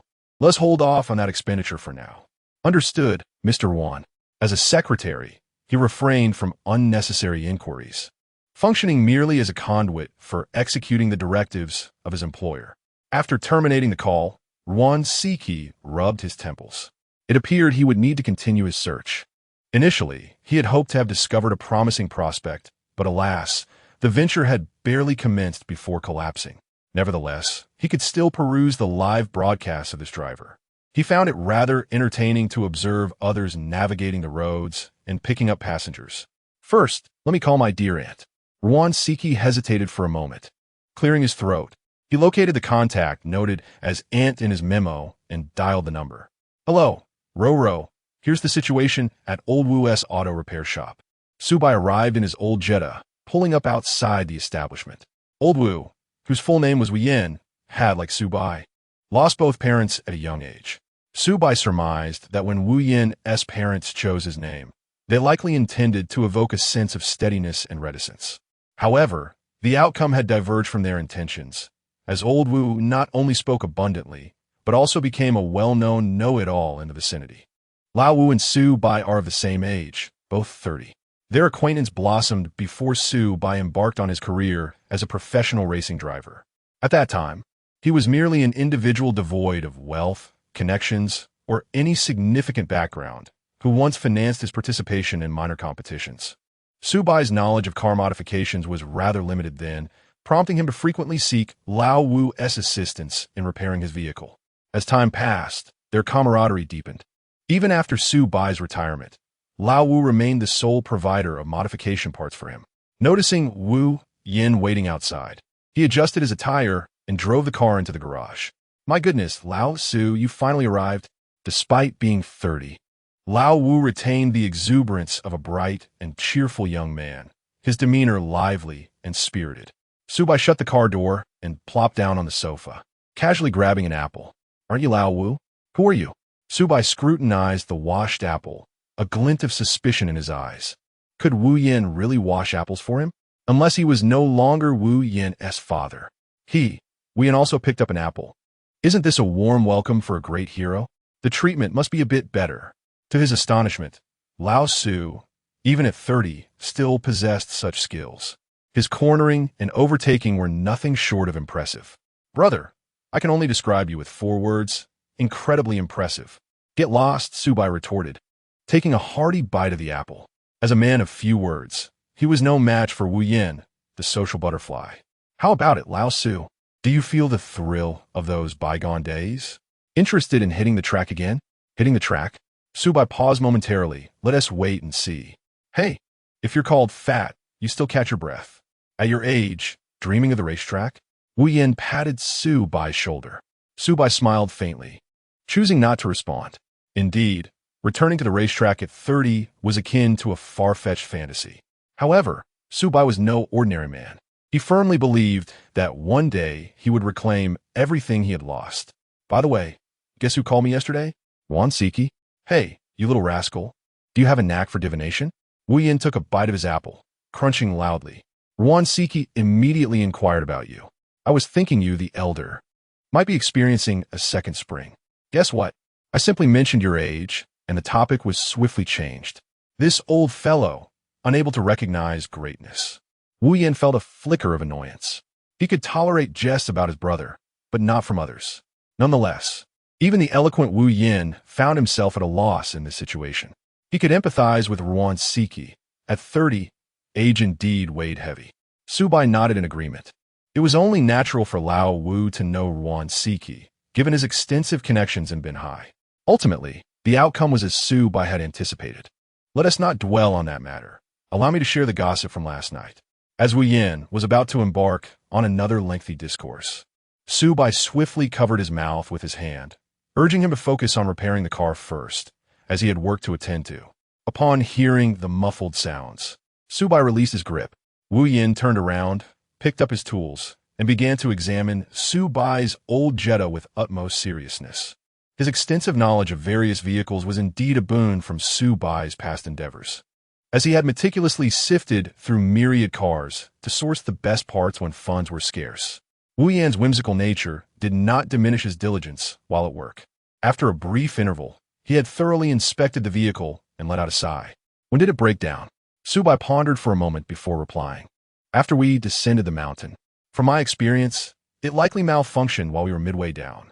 Wu Yin gently tapped the car's body and inquired, "Shall you take the lead, or shall I?" Su Bai responded, "You may proceed. I can manage the modifications." "Very well, then please sit tight for a moment." Su Bai settled onto the sofa and pulled out his phone, casually scrolling through Douyin. However, as soon as he opened the app, a flurry of notifications chimed in, demanding his attention. Chapter 15. The prejudice in people's hearts is a great mountain. The blossoming of wealth and honor has garnered your attention. My dear soul nephew, you have captivated the gaze of others. I've also caught your eye in the northeast. Apple U has taken notice of you. The alluring mother cockroach has wildly drawn attention to the 180 male talents of Dajin Tun. Upon seeing, I am reminded to pay heed. The notification on Su Bai's Douyin has escalated to 99. Over the course of a single night, his followers surged from a mere 11 to over 1,000. Without a doubt, the majority of those who have shown interest in him are locals from Binhai City. The public discourse, having fermented overnight, may not have reached the pinnacle of trending lists, yet has undeniably ignited a modest flame of popularity for Su Bai in Binhai City. As for the private messages, he could scarcely bear to read more than a glance, as the profane language was utterly distasteful. However, such a multitude of fans has inspired Su Bai with the desire to embark on a live broadcast. He has not forgotten that he requires a substantial amount of popularity. He happens to have the time, and moreover, he possesses a splendid gimmick. Without hesitation, he decided to act. Su Bai promptly initiated a live stream on his phone, titling it the host's first appearance. Although he is not a professional content creator, Su Bai is well aware of his own advantages. He possesses a fair degree of attractiveness. Previously, he had shown his face in a live stream, but at that time, the audience was scant and lacked fervor. This occasion could indeed be deemed his first true appearance. As the broadcast commenced, The viewer count instantaneously surged from 0 to 100, climbing at a rate of 1 per second. Even Su Bai was taken aback. While it is common for major streamers to boast audiences exceeding 100,000, Su Bai's followers number just over 1,000. And given that it is currently working hours, do these individuals have no jobs? Wow, the host is so handsome. Why is he a taxi driver? He should be a male model instead. I have joined the must-eat list of Chuan City. Oh, my friend, I stand behind you like an eagle, waiting for your bait. Get lost, you silly boy. The driver is too adorable. So cute I could burst. Driver, I am your idol. Would you allow me to be your disciple? Man, the moment I opened Douyin, you started your live stream. You must be thinking of me. Su Bai automatically filtered these peculiar comments.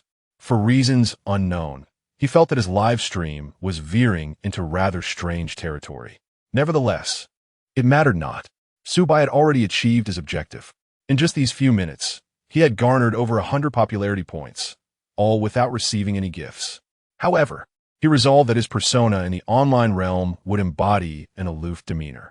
In the vast ocean of the internet, speaking too much can lead to missteps. Being inherently taciturn, he deemed it unwise to risk having his account banned by indulging in excessive chatter. Good morning, everyone, Su Bai said, and with remarkable speed, he concluded the broadcast. As the car had been repaired, he awaited the moment to commence a live broadcast while driving a taxi. It has been restored. I must say, old Su, your appearance could earn you a living beyond driving a taxi, don't you think? This income feels quite substantial.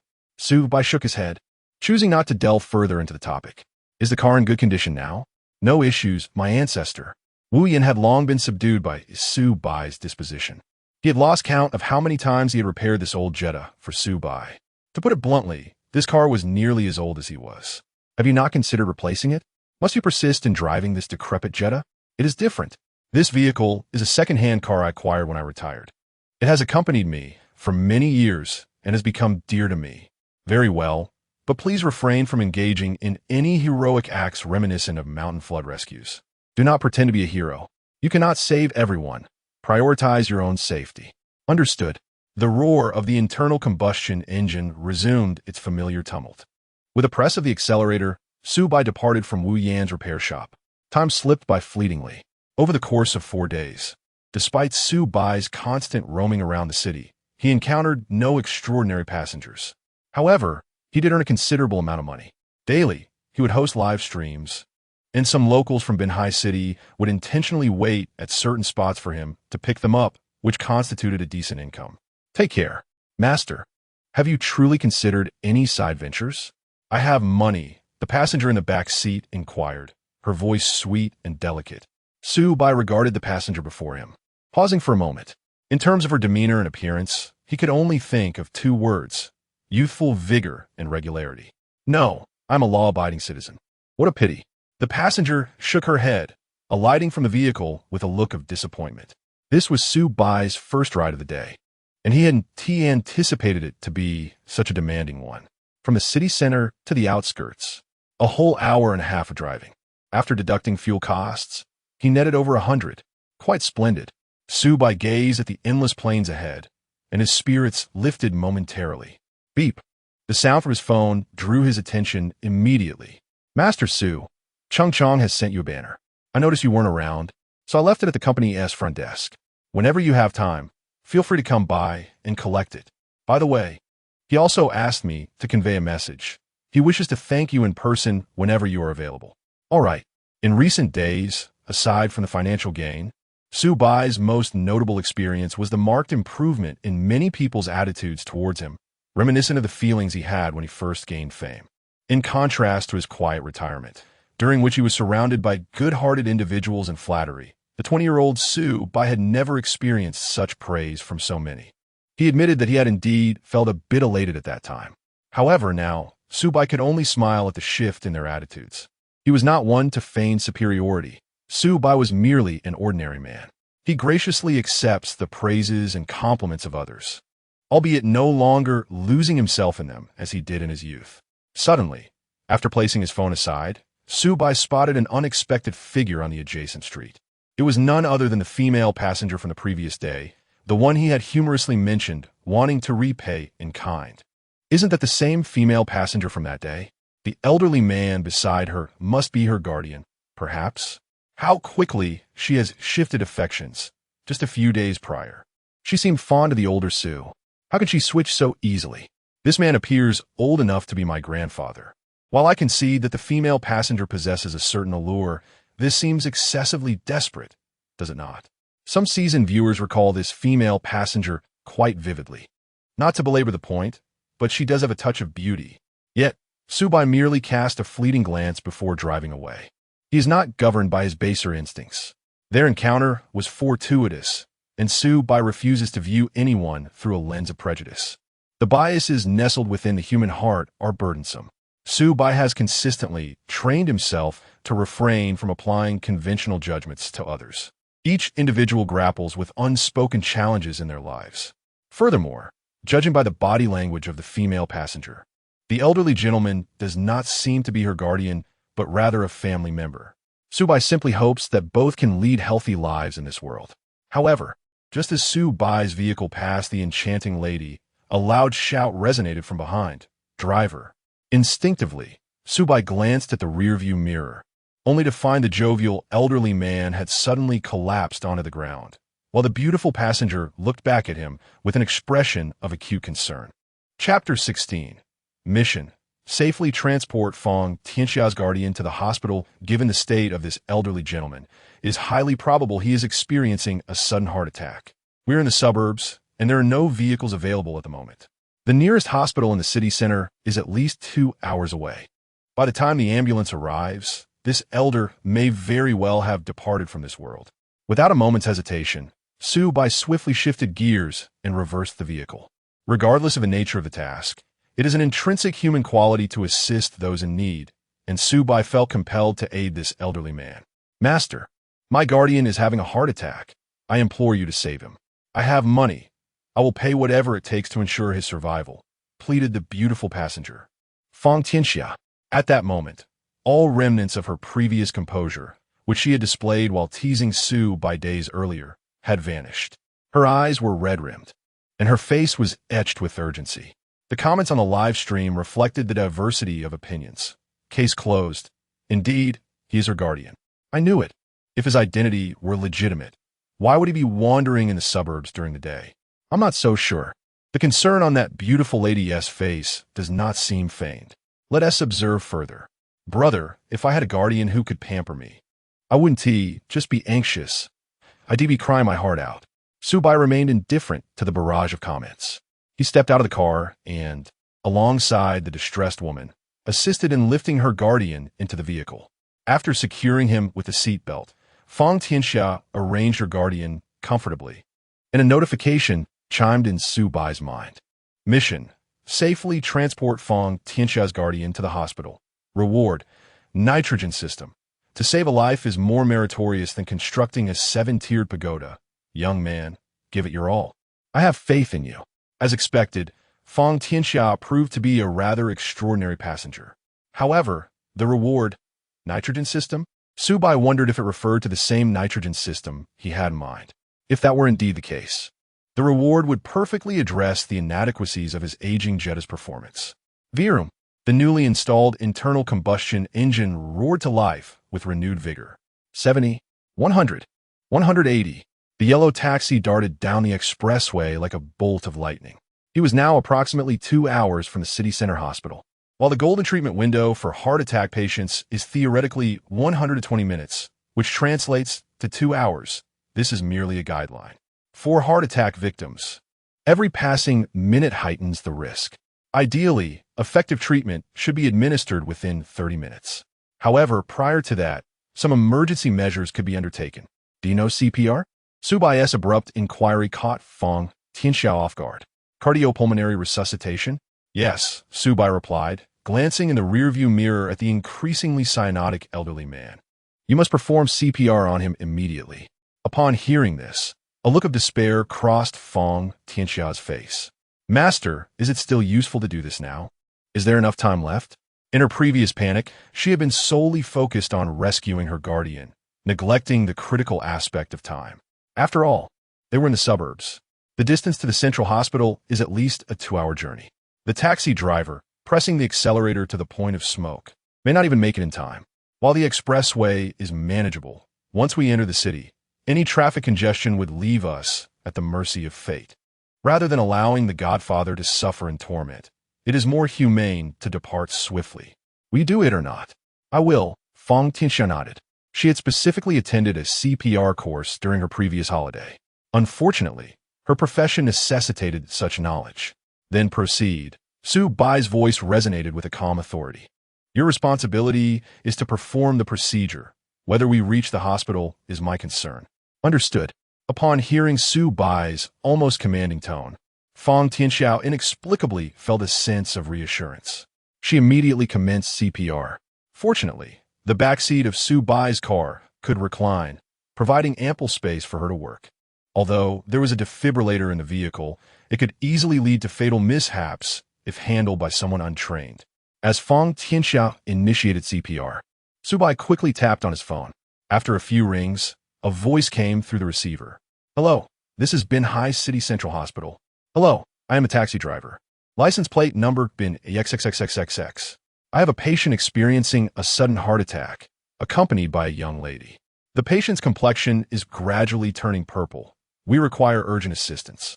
Your location? Binhai outskirts.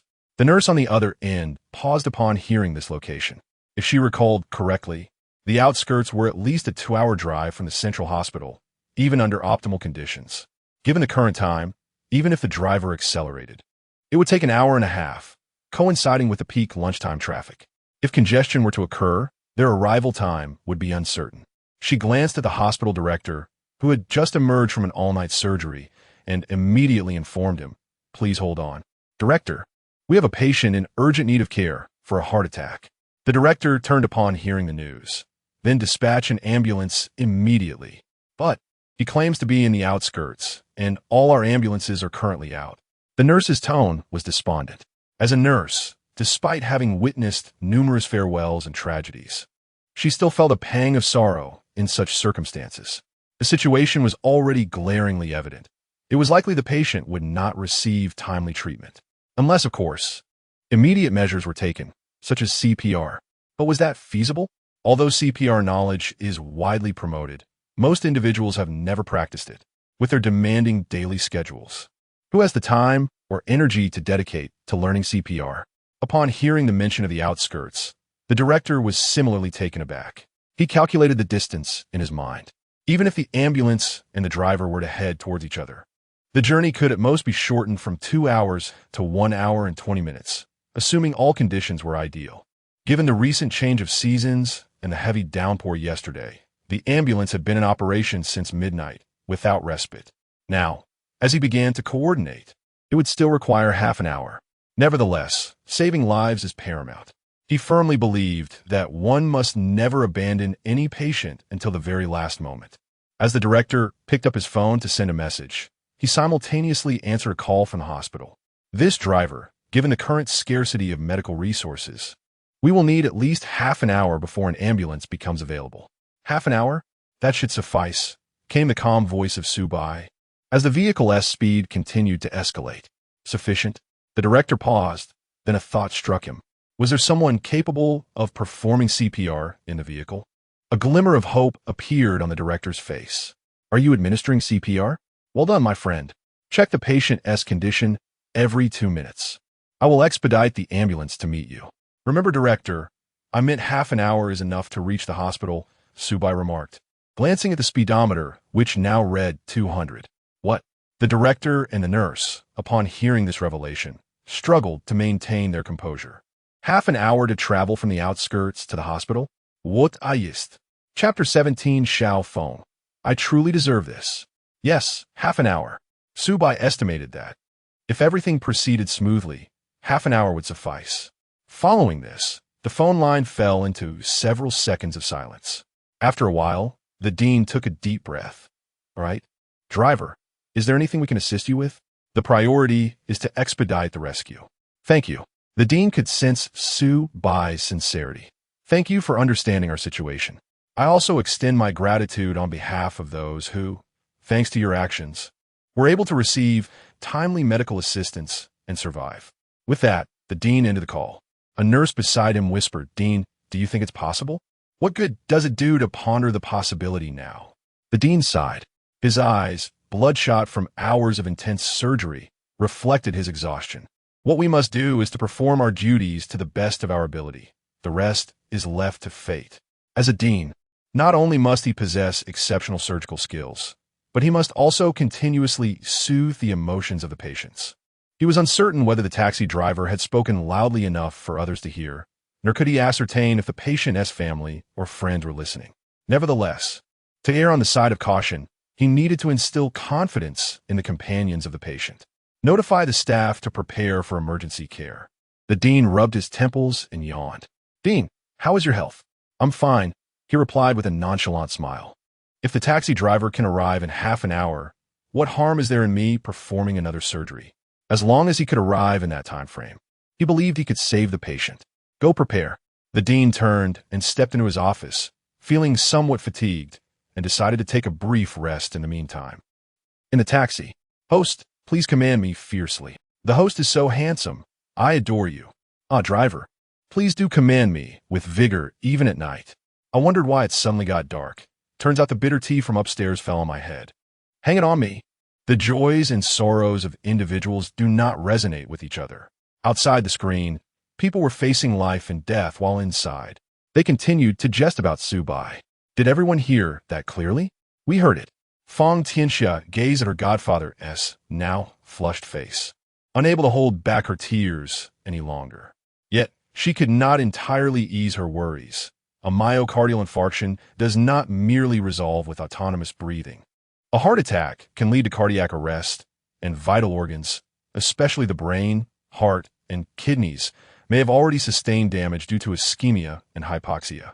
Even if the heartbeat were restored, her godfather might still face the risks of myocardial reperfusion injury, cerebral edema, and multiple organ dysfunction. The reason she understood this so well was that her godfather had always suffered from heart issues. Long illness breeds knowledge. There's paper behind the seat. "Thank you." Fong Tianxia hesitated to speak. She gently took out the paper from behind the seat and wiped her tears. "If you have something to say, just say it. Bottling it up isn't good for your health." Su Bai could discern that Fong Tianxia might not be as the barrage suggested. Moreover, he had begun to piece together certain truths. Thank you," she said, and upon hearing those words, the tears that had barely subsided began to flow once more. At times, a stranger's heartfelt sentiment can linger in one's memory for an eternity. Fong Tianxia was one such individual. She had never anticipated that her usually resilient self could crumble at the mere utterance of a taxi driver's words. It was a full 10 minutes before she could cease her weeping. "Do you think I'm despicable, filthy?" Her first statement left Su Bai momentarily speechless. "Me?" He shook his head. "Not at all. Every individual possesses their own distinctive way of living. One should not feel like an outcast simply because they do not conform to the expectations of the majority." Fong Tianxia smiled softly. "You are indeed a unique person, master." She reached into her sports pants for a cigarette, but suddenly recalled that she was in a taxi and that her guardian was still in an uncertain state of health, thus withdrawing her hand. "I saw all those comments in a live stream. They weren't wrong. I do survive through various men." Fong Tianxia chuckled at her own predicament. "Master, you can see that my greatest assets are my looks and figure. Had I been born into a wealthy family, I could have easily ascended the social ladder, found someone I love, married, and lived a simple, happy life. But I am not." She inhaled deeply, her voice trembling slightly. This was the first time she had shared such personal revelations, and particularly with a stranger. She understood that if her story were to be exposed online, it would stir considerable controversy. Yet, she merely yearned to be herself, if only for once. At that moment, even the mockery in the comments had ceased, as the audience seemed to realize they were witnessing a woman with a profound story. "I can scarcely recall the age at which my father passed away. 4? Or was it 5?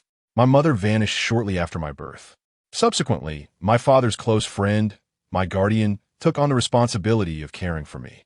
A rare smile illuminated Fong Tianxia's face. "I am deeply grateful to my guardian. For my sake, he has never remarried, fearing that a new wife might treat me poorly. He is a man who makes his living by the whims of nature. Ever since he began caring for me, He worked 3 jobs daily, just to ensure I could live a life akin to that of normal children. As time passed, she matured while her guardian's health began to deteriorate. Yet, life did not unfold as anticipated. Her guardian was diagnosed with heart disease, and she blossomed into an increasingly beautiful woman. Fang Tianxia's hands gradually clenched. Can you comprehend the difficulties faced by a woman of exceptional beauty and figure, yet lacking a solid background, trying to navigate this society? Initially, I resisted the notion of remaining in one company. I would simply transition to another. However, as time passed, I began to adopt a more accepting perspective. I found myself navigating the intricate relationships with various men and gradually accumulated wealth until my benefactor's health stabilized. At long last, I was free to pursue my own aspirations. A smile began to blossom on Fang Tianxia's lips. I became a teacher in an impoverished, mountainous area where no one was aware of my past. Yet, as time went on, the smile on Fang Tianxia's face slowly faded. In order to provide the children with a better life, I returned to my previous line of work. I departed from that place, feeling unworthy of the purity of the children's souls. Nevertheless, every penny I earned was anonymously donated to various schools. So, Master, could you please save my benefactor? She is my last pillar of support. A resounding clap echoed through the Douyin office. All my colleagues and the ever-watchful boss turned their gazes toward the tearful Xiao Feng. A prominent handprint marred Xiao Feng's face, evidence of the force with which he had struck himself. I truly am a wretched soul. Chapter 18. This is not speeding, this is soaring. Today, during his moments of idleness, Xiao Feng routinely opened Su Bai's livestream. Upon seeing Fang Tianxia, he, like most viewers, succumbed to habitual thinking and sent a flurry of comments. However, he was taken aback by the tumultuous life story of Fang Tianxia. He could not help but think of his own sister. If his beloved sister were to navigate her existence, much like Fang Tianxia, relying on the whims of various men to survive in this unforgiving world, how would he react? Without a moment's hesitation, he found his answer. He would eliminate those predatory men.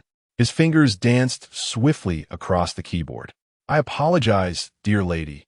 You are an exceptional individual. I see no filth upon you.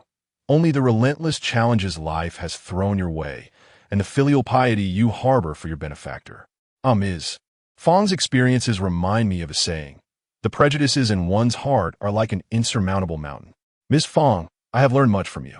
Ms. Fang, could you share the contact information for those impoverished rural elementary schools? I wish to offer my humble assistance in your name as a token of my remorse. After a brief silence in the chat, the comments flooded with apologies directed towards Fang Tianxia. Upon reading these messages, she remained silent, merely offering a faint smile. In the face of life's adversities, the words of these individuals could hardly stir her heart. Nonetheless, she whispered softly to the screen, "Thank you, everyone. Thank you." It was unclear whether she was expressing gratitude for their understanding or for the untainted essence of herself, which remained untainted despite her circumstances. Taking a deep breath, Fang Tianxia pondered why she had shared so much with this stranger, Su Bai. She had always prided herself on her resilience, on being her own anchor. Yet, Su Bai's words, urging her to speak freely, seemed to unearth something deep within her, causing her to momentarily shed her armor. At times, the kindness of strangers can wash away the defenses we hold close to our hearts. For the first time, Fang Tianxia comprehended the profundity of this sentiment. With a sudden jolt, the taxi surged forward. As it sped along, Fang Tianxia felt the air around her grow thin. "Driver," she murmured. The words imploring him to slow down remained unspoken. At such a velocity, even the slightest deviation of the steering wheel could yield unimaginable consequences. Yet, she suddenly recalled the middle-aged man before her, a hero capable of rescuing a mother from floodwaters. Perhaps the driver's claim of arriving in half an hour was not mere exaggeration. "Stay strong, dear benefactor. We are almost there. We have encountered a remarkable taxi driver." Fang Tianxia cast a glance at her benefactor, whose complexion had regained some color, and softly added, "I too have met a wonderful taxi driver." At this moment, Su Bai's speed had escalated to an impressive 220 kilometers per hour. At such a dizzying velocity, Even the slightest miscalculation could yield unpredictable consequences. One could merely roll like a barrel, or worse, be ejected from the vehicle entirely. Yet, the steering wheel felt like an extension of Su Bai's own body. Each turn executed with precision, devoid of any error. The weather was splendid today, perhaps a consequence of the recent heavy rain that had washed away the dust. Moreover, fortune favored Su Bai, as there were virtually no vehicles returning to Binhai along his route, allowing for a remarkably smooth journey. Narrowing his eyes, Su Bai gazed into the distance, where an elevated bridge loomed ahead. Crossing it would bring him closer to the city. Contemplating this, he deftly maneuvered the steering wheel with one hand while dialing a number with the other. This sudden action startled Fong Tianxia, who feared that Su Bai's excitement might lead to a reckless turn of the wheel, sending the car soaring off the road. "Hello, this is the Traffic Management Center," came a voice on the line. "Greetings, I am the driver of vehicle plate number XXX, located at the Binhai suburban area, XXX. I have a patient suffering from myocardial infarction in my car, and I urgently require assistance to travel at high speed from the Binhai suburbs to the central hospital." As a law-abiding citizen, Su Bai was always mindful of adhering to regulations. "Understood, please hold." The dispatcher promptly relayed the license plate number to colleagues, who accessed the surveillance footage of Su Bai's location. Upon witnessing the taxi speeding along the expressway, the colleague fell momentarily silent. "Are you certain he merely seeks to exceed the speed limit? What's the matter?" The dispatcher inquired with curiosity. "This is not just speeding, this is flying," the colleague pointed out, noting the taxi's instantaneous speed had reached 220 kilometers per hour. The dispatcher, upon observing this velocity, fell silent as well. However, when he caught sight of the driver in the footage, realization dawned upon him. He was the driver who had rescued a mother during the flash flood that day. Then there's no issue. The colleague's earlier concern dissipated. "Why didn't you mention this sooner?" The dispatcher picked up the receiver again. "Driver, we have received your request for expedited travel. You are permitted to exceed the speed limit, provided you ensure your own safety. Please activate your hazard lights and be mindful of surrounding vehicles. Exceeding the speed limit must not jeopardize public safety, and you will still bear responsibility should an accident occur. Do you understand?" The dispatcher reiterated the protocol. To be honest, this was the first time he felt entirely reassured. A driver capable of rescuing passengers from a flash flood would hardly be prone to an accident. Furthermore, he had just checked the surveillance and noted that only Su Bai's taxi was on this stretch of road leading into the city. "Understood. Very well. Would you like assistance in planning your route?" Su Bai recalled the path he was currently traversing. It was indeed the shortest route, requiring no further navigation. "No need. All right. Should any unforeseen circumstances arise, please do not hesitate to contact us." After ending the call, Su Bai cast another glance at the elevated bridge ahead. In the distance, a supercar was approaching in the direction of Su Bai.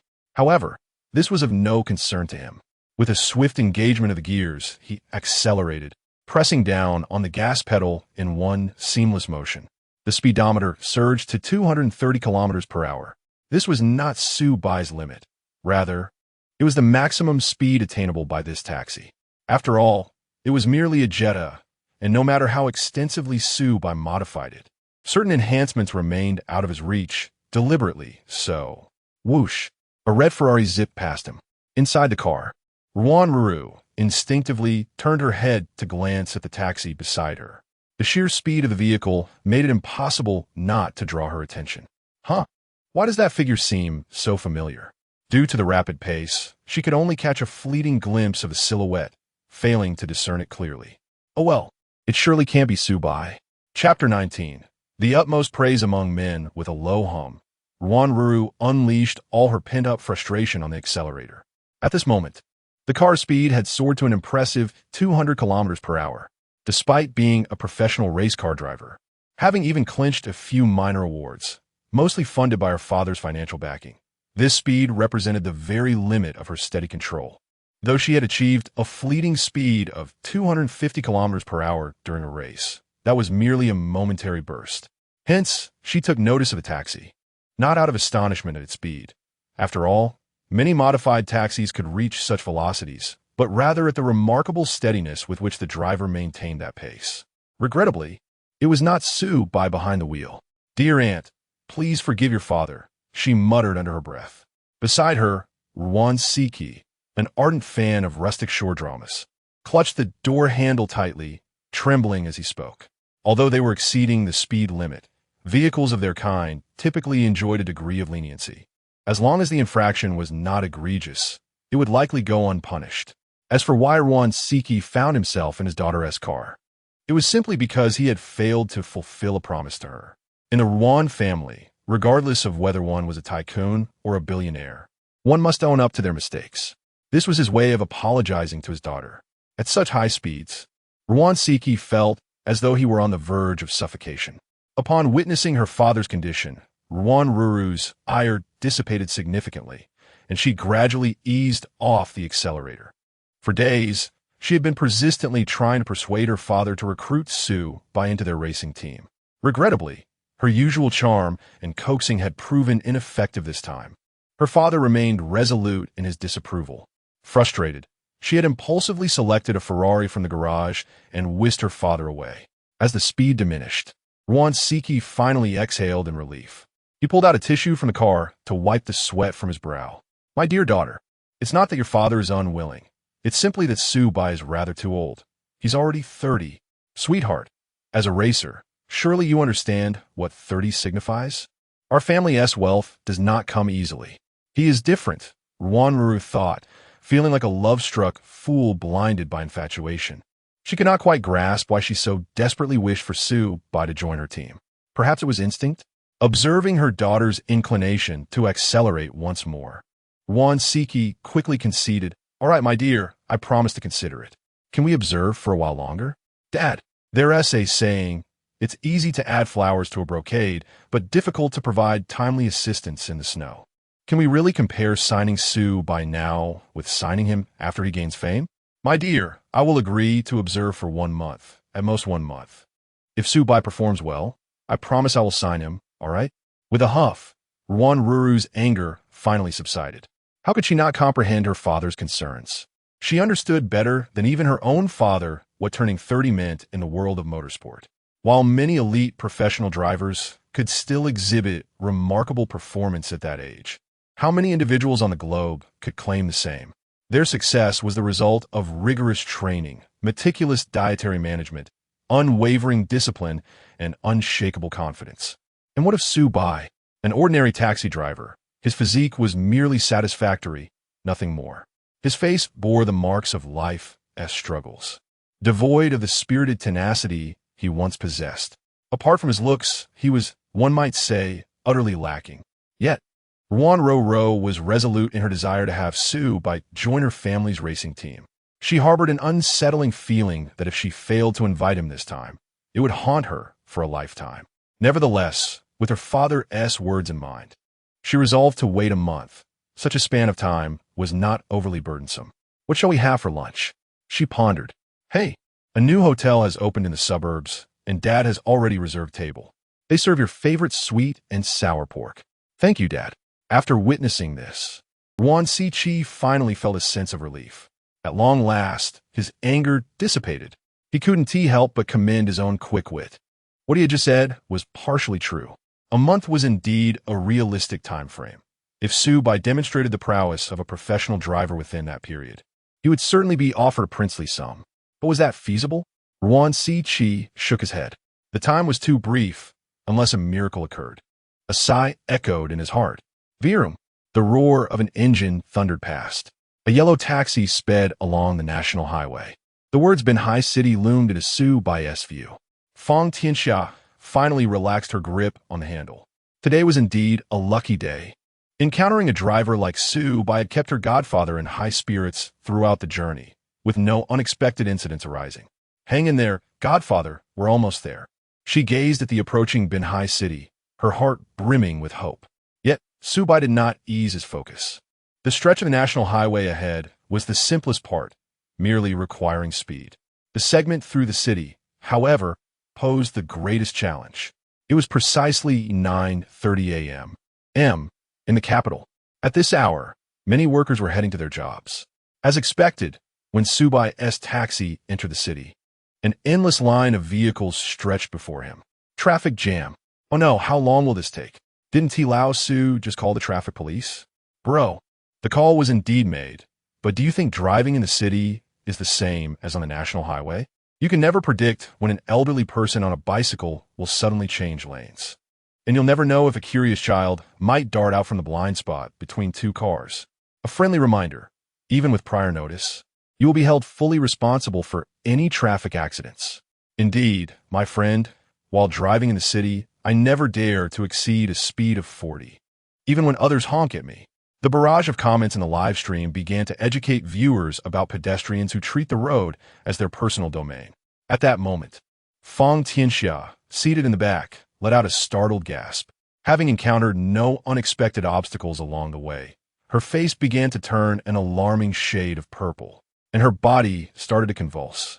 Upon witnessing this, Su Bai wasted no time and activated his left turn signal, maneuvering directly into the adjacent lane. Ahead, an affluent young man was practicing driving under the watchful eye of his father in a luxurious Mercedes. The weather was rather pleasant, and the road conditions were favorable for driving practice. Remember, your hands should align with the position of the wheels. As long as your hands are in your line of sight, you won't collide with anything. The father imparted his wisdom. If it becomes too overwhelming, fold in the side mirrors when approaching oncoming traffic. It can enhance safety. What should have been a heartwarming father-son driving lesson was suddenly interrupted by a deafening roar. A yellow taxi surged forth from the flow of traffic. Damn it! The young driver instinctively pressed down on the accelerator while desperately yanking the steering wheel. Hit the brakes. Don't turn the wheel. Yield speed, not the right of way. The father quickly adjusted the steering wheel leftward, managing to guide the vehicle back onto the lane. Unfortunately, due to the sudden acceleration, it was already too late. As the taxi barreled towards them, the father instinctively closed his eyes, muttering, "Son, remember in your next life. Yield speed, not the right of way." Crash. Yet the expected sound of collision did not follow. When the father finally opened his eyes, he was astonished to see the taxi gracefully drifting past them as if gliding. He could even discern the terrified expression of a woman in the taxi. The elder's face growing increasingly purple, and the driver's calm demeanor. "Goodness, that was incredibly impressive," he exclaimed, unable to contain his admiration for the skill displayed. Chapter 20. The Relay of Life. Su Bai was indifferent to the accolades of others. At this moment, he was intently focused on the road conditions ahead.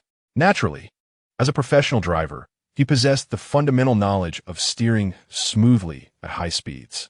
His right hand pushed the steering wheel to the 10 o'clock position while his left hand pulled it to the 4 o'clock position, creating a stable torque for steering. Whenever he needed to change lanes to the right, his right foot would withdraw from full throttle to half throttle, allowing ample space for subsequent braking and traction adjustments. Simultaneously, his right knee pressed firmly against the inner side of the cockpit, subtly shifting his body's center of gravity through minor adjustments of his hip joint. Constantly shifting gears, he maintained the car in a remarkably stable state. Each downshift saw the engine's RPM align with the target gear's wheel speed, with discrepancies of less than 200 RPM, and vice versa. In the opposing lane, a yellow taxi sliced through the oncoming traffic like a graceful lightning bolt. The rearview mirrors narrowly missed each other. At this moment, Su Bai had reached the pinnacle of skill and speed. Thud, thud, thud. Fang Tianxia bit her lip tightly. She felt her heartbeat resonate with the roar of the engine. Meanwhile, nearby drivers rolled down their windows, saluting Su Bai with honks, the highest praise among motorists. It was evident to any observer that to dare to drive at such speeds during rush hour and against the flow of traffic, one must either be seeking a stroke of luck or have an urgent matter at hand. However, while Su Bai's actions exuded style, they were undeniably perilous. "Are you out of your mind? In such a rush, are you trying to beat fate?" shouted a streamer from inside a car as he rolled down his window. Had he mistakenly pressed the accelerator instead of the brake, a collision would have been inevitable, and Su Bai would have been held fully accountable. As a streamer who had barely completed elementary education before dropping out, he had discovered a new racing track during one of his drives. Each day, he encountered drivers who changed lanes without signaling, cut in, or sped against traffic. Could he potentially amass wealth by penalizing these individuals for their infractions? With that thought, he sprang into action. The driver, Lu Jiu, though lacking formal education, possessed a quick wit. After colliding with several drivers consecutively, he realized the potential of this venture. He discovered that most individuals lack the time and energy to involve the traffic police in accidents, with many opting for private settlements. He allocated part of the funds to bribe insurance company managers while pocketing the rest.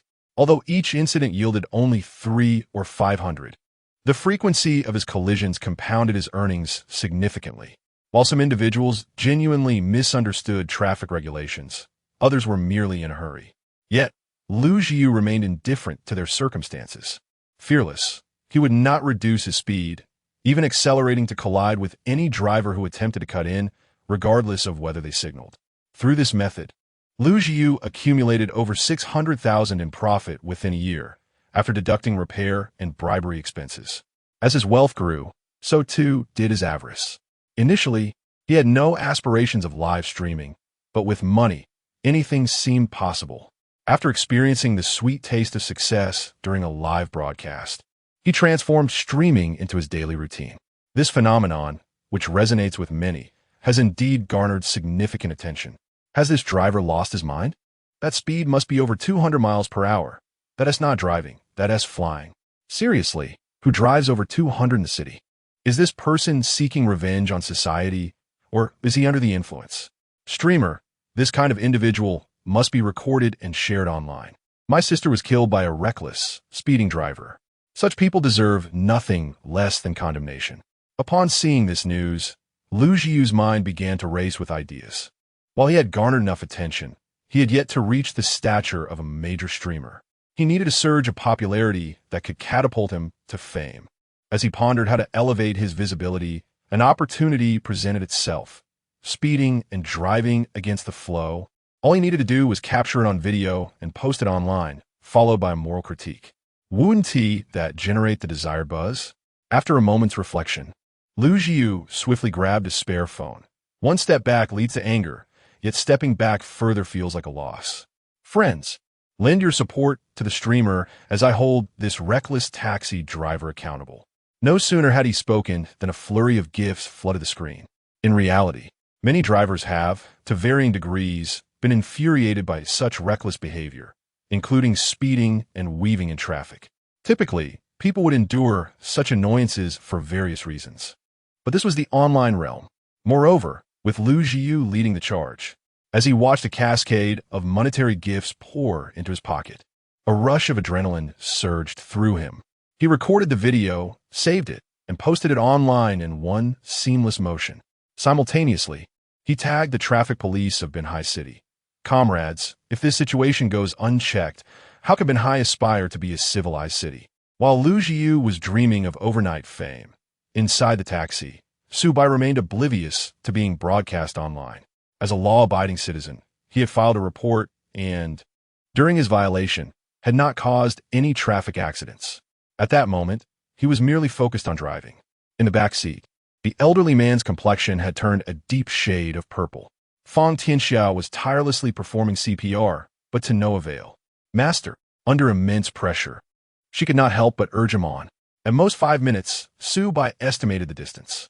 There were still approximately 30 kilometers to the city center hospital, and he had navigated through the most congested routes.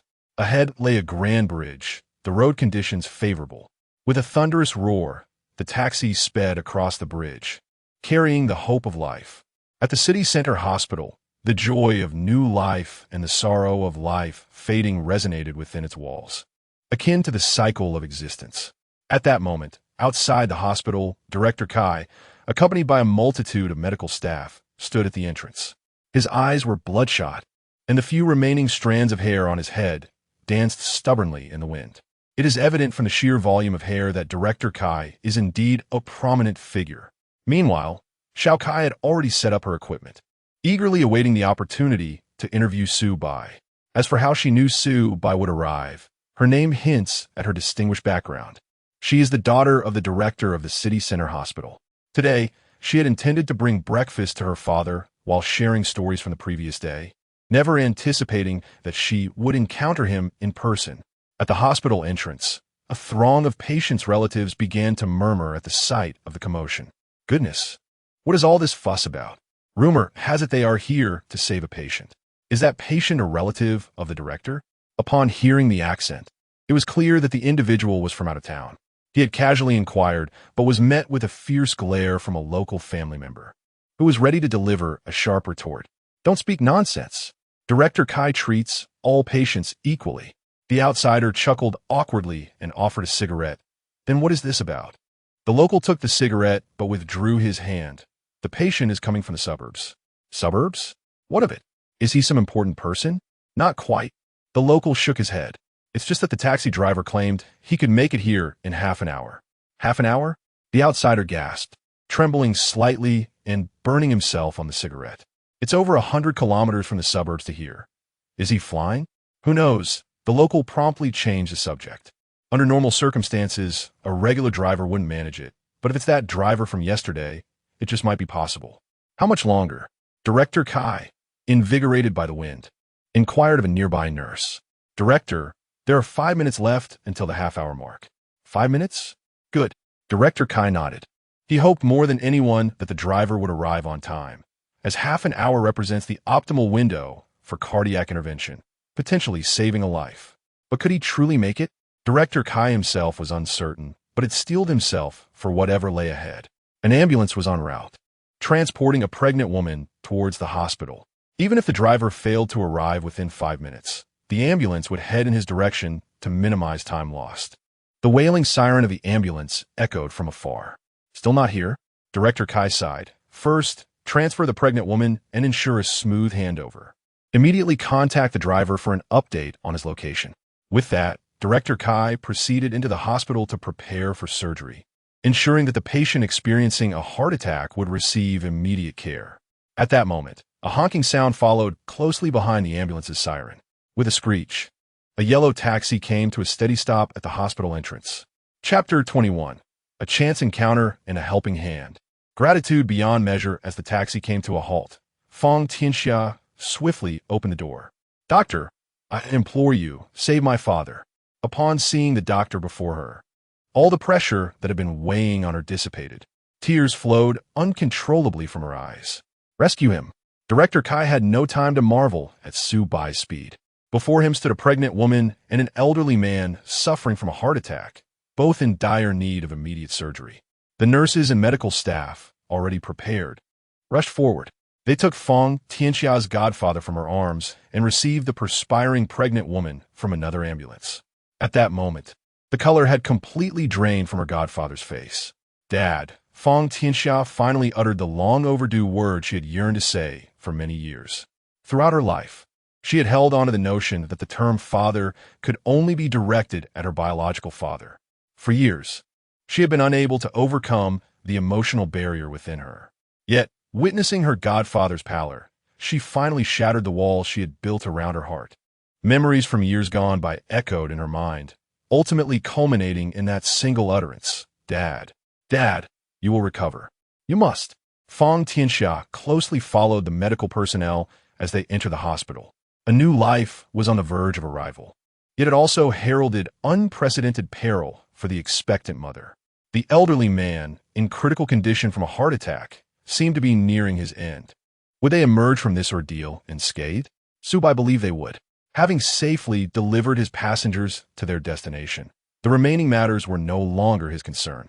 Congratulations, host, on successfully transporting the passengers to the hospital. Reward, nitrous system. As a taxi driver destined for fame in the professional arena, you have taken your first step in life, acquiring a nitrous system. This is the feeling of flight. This is the sensation of freedom. Simply place your foot on that enticing accelerator and press down hard, and you will experience the thrill of soaring.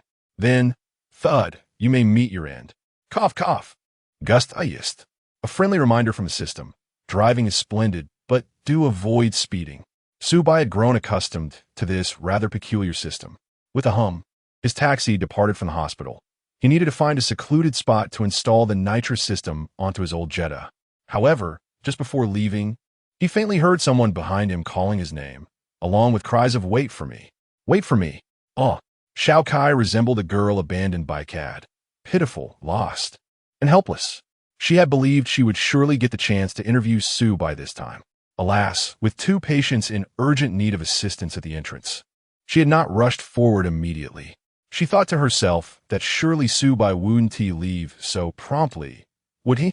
Surely he would at least show his face? Could it be that there are indeed people in this world who are indifferent to fame? Well, it seems there are. As Xiao Kai gazed at the receding figure of Su Bai, a sense of confusion washed over her, prompting her to extend her hand. It seemed as though the opportunity to witness Su Bai's first interview and to engage with him up close was slipping away. A soft chuckle escaped from the nearby cameraman. Unable to contain himself. "What are you laughing at?" Xiao Kai shot him a fierce look. "Oh, it's nothing. I just recalled something amusing. Let's head into the hospital." Regretfully, Xiao Kai shook her head and led the cameraman into the hospital. The cameraman now regarded Su Bai as quite the intriguing individual. While most people would seize every opportunity for fame to generate wealth, Su Bai appeared indifferent to two chances for exposure. Was there something more significant than money? Indeed, there was. In contrast to the ephemeral nature of fame, it was the nitrous system that truly captured Su Bai's attention. Seated in his car, Su Bai absorbed the recent information. The nitrous system could be effortlessly installed in his vehicle. Furthermore, it addressed a pressing issue he faced, the inability to accelerate beyond a certain speed. His aging Jetta could barely reach 250 km/h, pushing it to a maximum of 260 with effort. Beyond that threshold, it simply would not perform.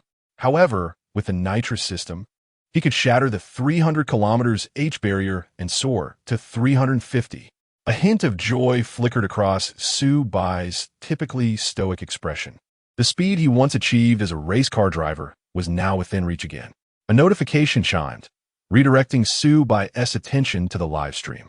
A gift from a user named "I shouldn't have done that" appeared, and he noticed the viewer count had surged, surpassing 1,000 spectators. The stream screen was inundated with a flurry of comments. Laughing hard, the host's expression upon receiving this gift is as if he is saying, "Thanks to the top donor for their meager contributions. Host, you are my idol." Recently, I went to the supermarket with my driver, but after our shopping, I found the driver was missing. When I asked the owner, he said the driver had packed up. Host, last year when I studied abroad in Sydney, I met a lovely grandmother who treated me warmly. Now that I'm back, I miss her dearly. Host, do you speak English? Right now, I just want to say 2 words, supermarket me.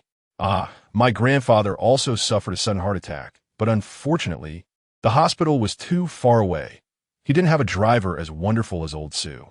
Amid the banter, a few sensible comments emerged, but the overall tone had undoubtedly veered off course. Su Bai's life-and-death race had concluded, allowing a collective sigh of relief. Some viewers who had initially entered the stream out of curiosity were now captivated by Su Bai's driving skills and charm. Thank you all for your attention. The stream will conclude here.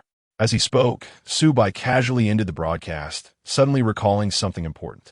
The matter of modification may be set aside for the moment, as he must head to the company to retrieve the banner that Chang Chang has sent him. He intends to inquire whether Chang Chang is available for a brief meeting, as he wishes to learn about the condition of Chang Chang's mother.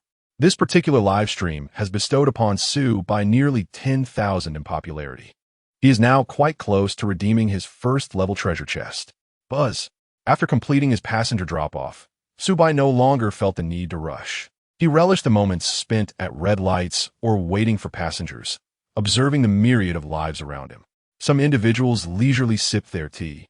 Others were engrossed in their phones, while a few hurriedly strode by with briefcases in hand. In the past, he had always been preoccupied with speed in all his endeavors. Yet, upon slowing down, he discovered the multitude of scenery in the world that he had previously overlooked. Indeed, it is often better for a man to take things more slowly. Half an hour later, at the entrance of the taxi company, Su Bai alighted from the vehicle and immediately noticed a banner hanging on the wall. Chapter 22. Whom did the old Su offend? Let's extend a warm welcome to our great hero. As Su Bai stepped through the door, a resounding applause erupted. A few employees who remained in the company clapped enthusiastically. Thank you, everyone, Su Bai bowed in gratitude. Old Su. The manager of the company approached and patted Su Bai on the shoulder, remarking, "You've worked hard.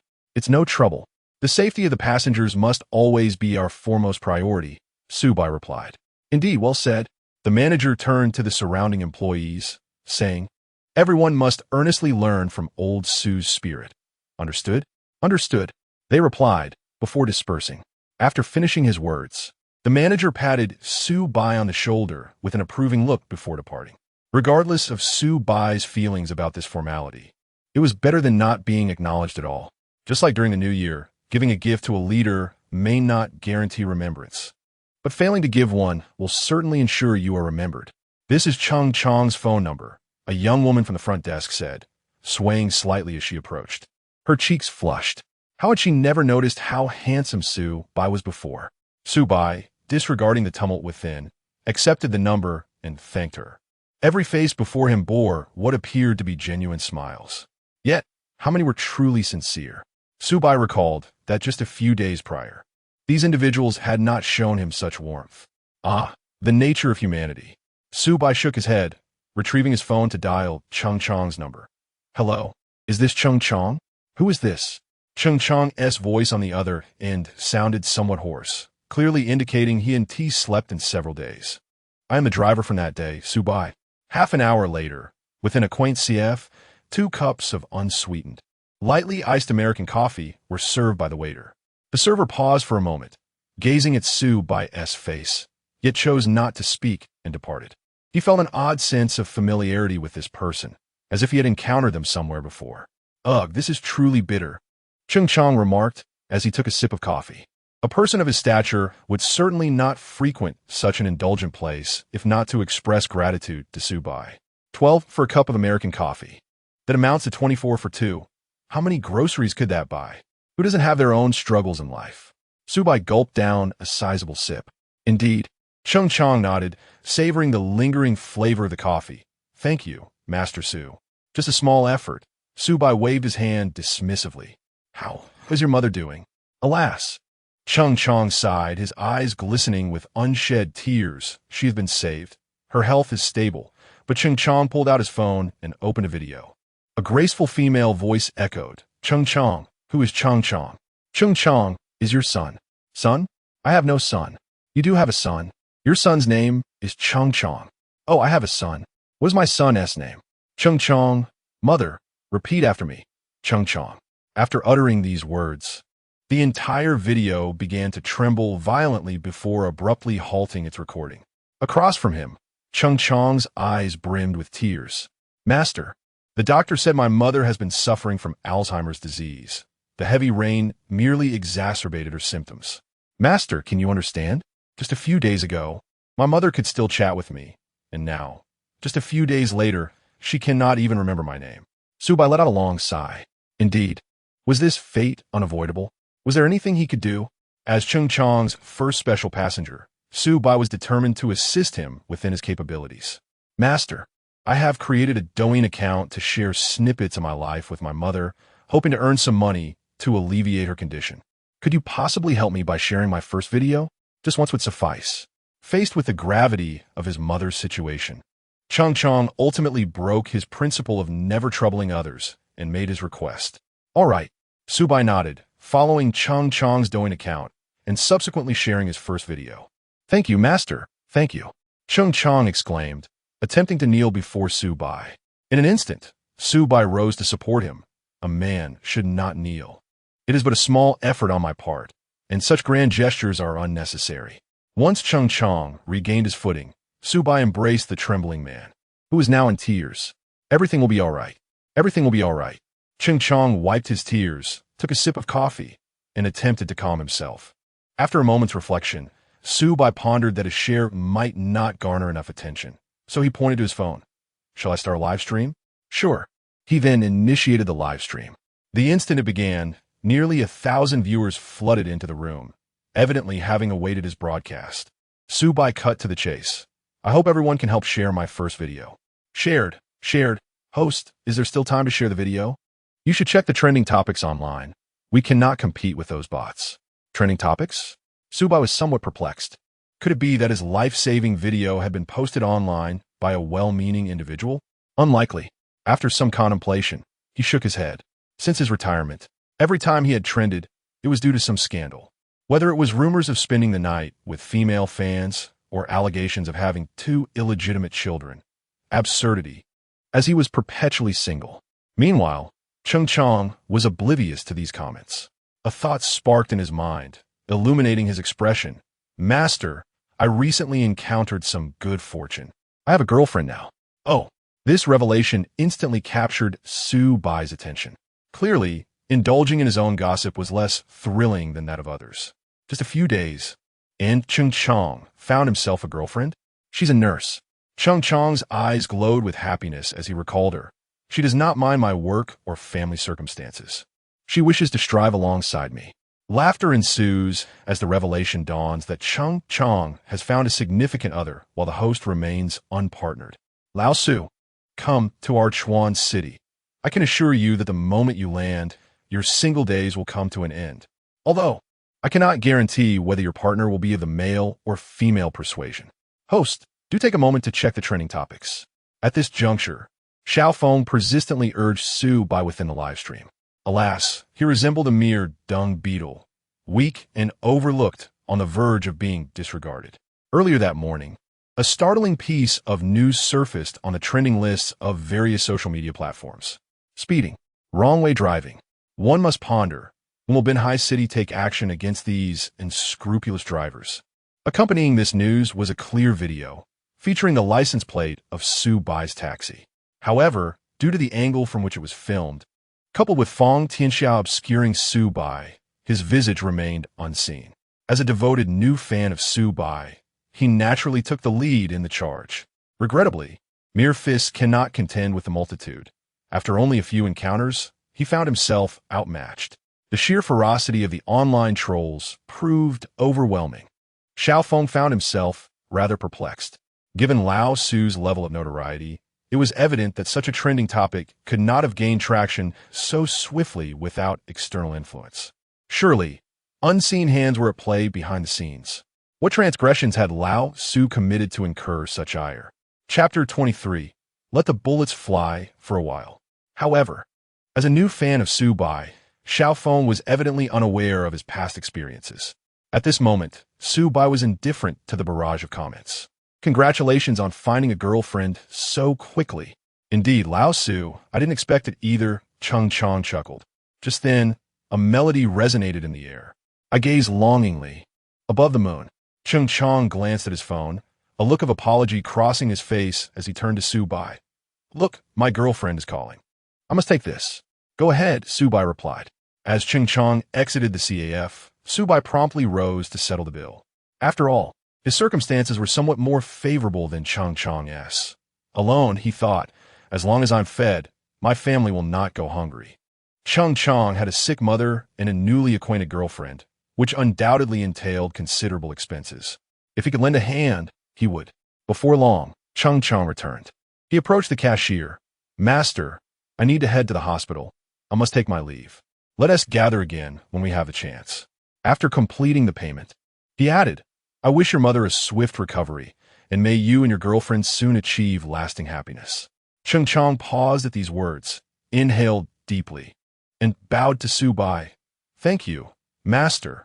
One day, I shall repay your kindness. For some reason, a song echoed in my ears. I want to eat Cantonese cuisine. In this world, there can only be one son, and that is Lao Su. Lao Su, I don't want to eat purple eggs. I only desire loyal oranges. Crying, crying, crying. Anchor, check the trending topics. Su Bai nodded. Let us go. After watching Cheng Chong's figure fade from view, he ended the live stream. I'm signing off. Popularity 100 not bad.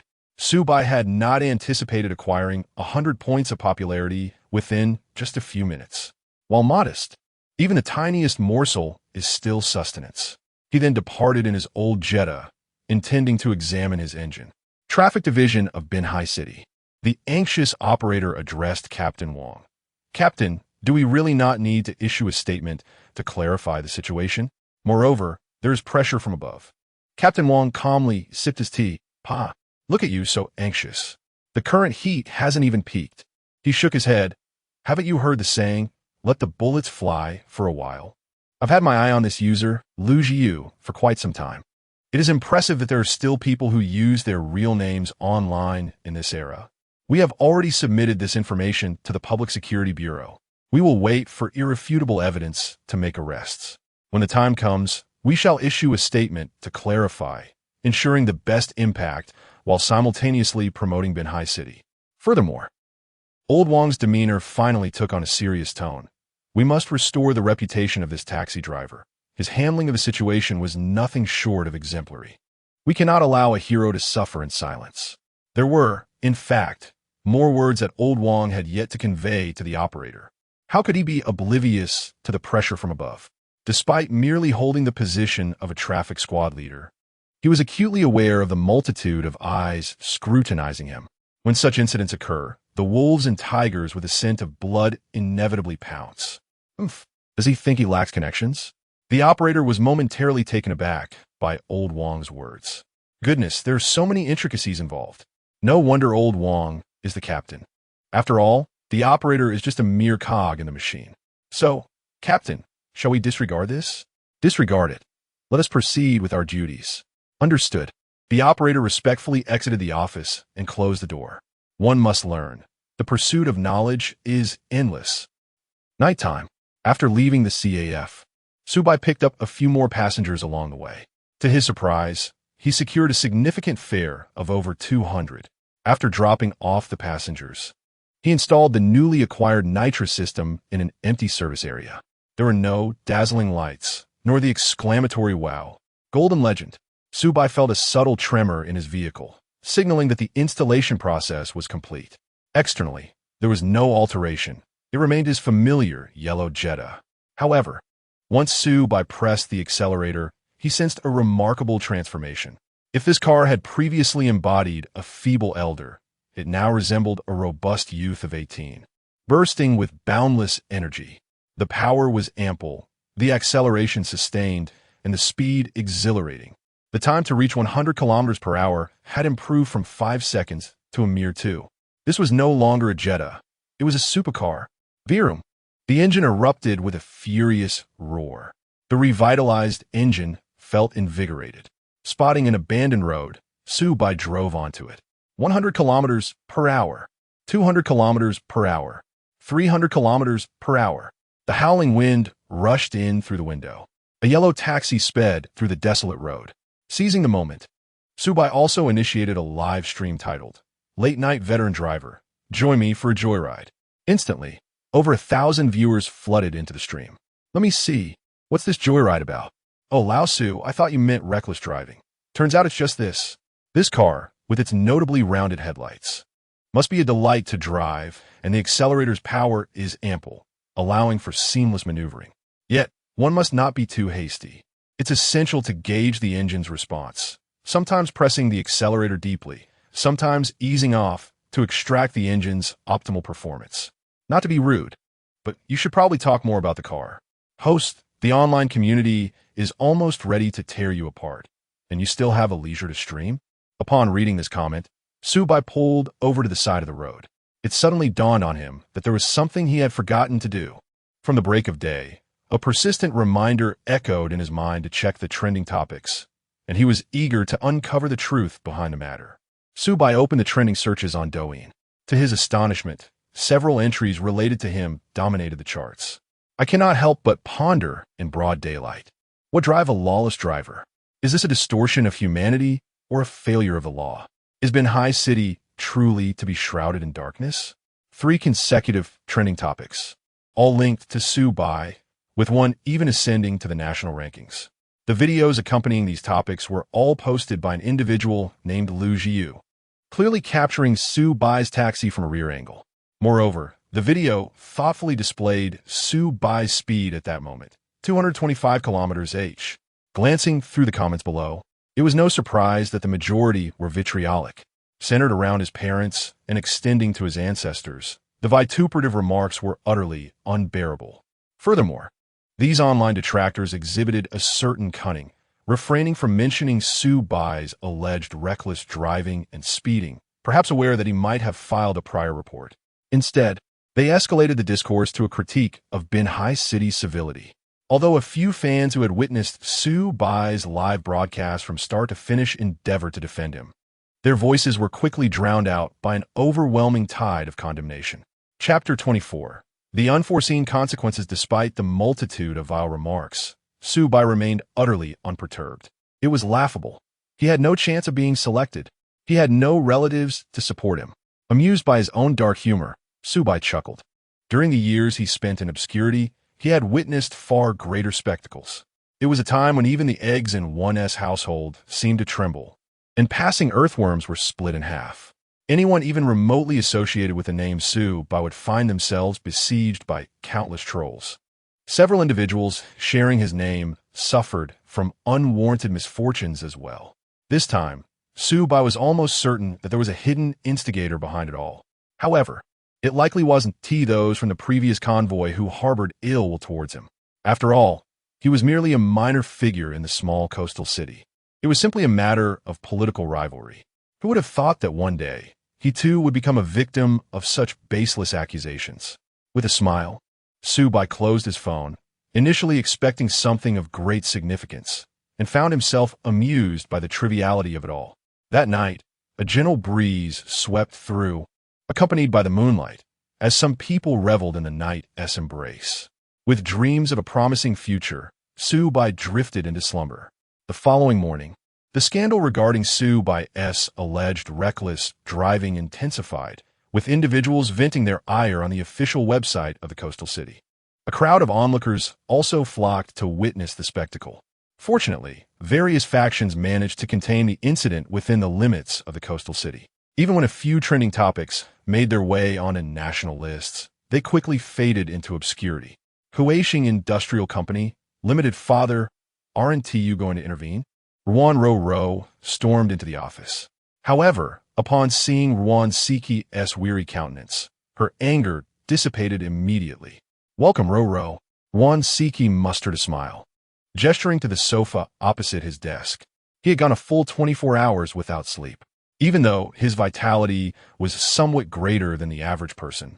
At 50 years of age, he could hardly endure such fatigue. Father, you haven't slept at all? Ruan Ro placed the breakfast she had brought on the table. It was prepared by her mother that morning specifically for her father. Not at all, Ruan Siki sighed. I've been trying to pull some strings, but unfortunately, to no avail. My dear girl, regardless of the outcome, trust your father. I have done my utmost. If this incident adversely affects Su Bai, I am prepared to hire him as a driver. To be frank, although Ruan Siki believed Su Bai was perhaps too old to join a convoy, having him as a personal driver was quite acceptable. Su Bai possessed a tenacity reminiscent of Ruan Siki's own youth. Hearing her father's words, Ruan Ro quietly sighed. Despite their family's wealth, it did not imply that they could solve every issue. This matter undoubtedly entailed certain unspeakable complexities. Ruan Ro had always been aware of these realities. At home, she could be somewhat headstrong and capricious.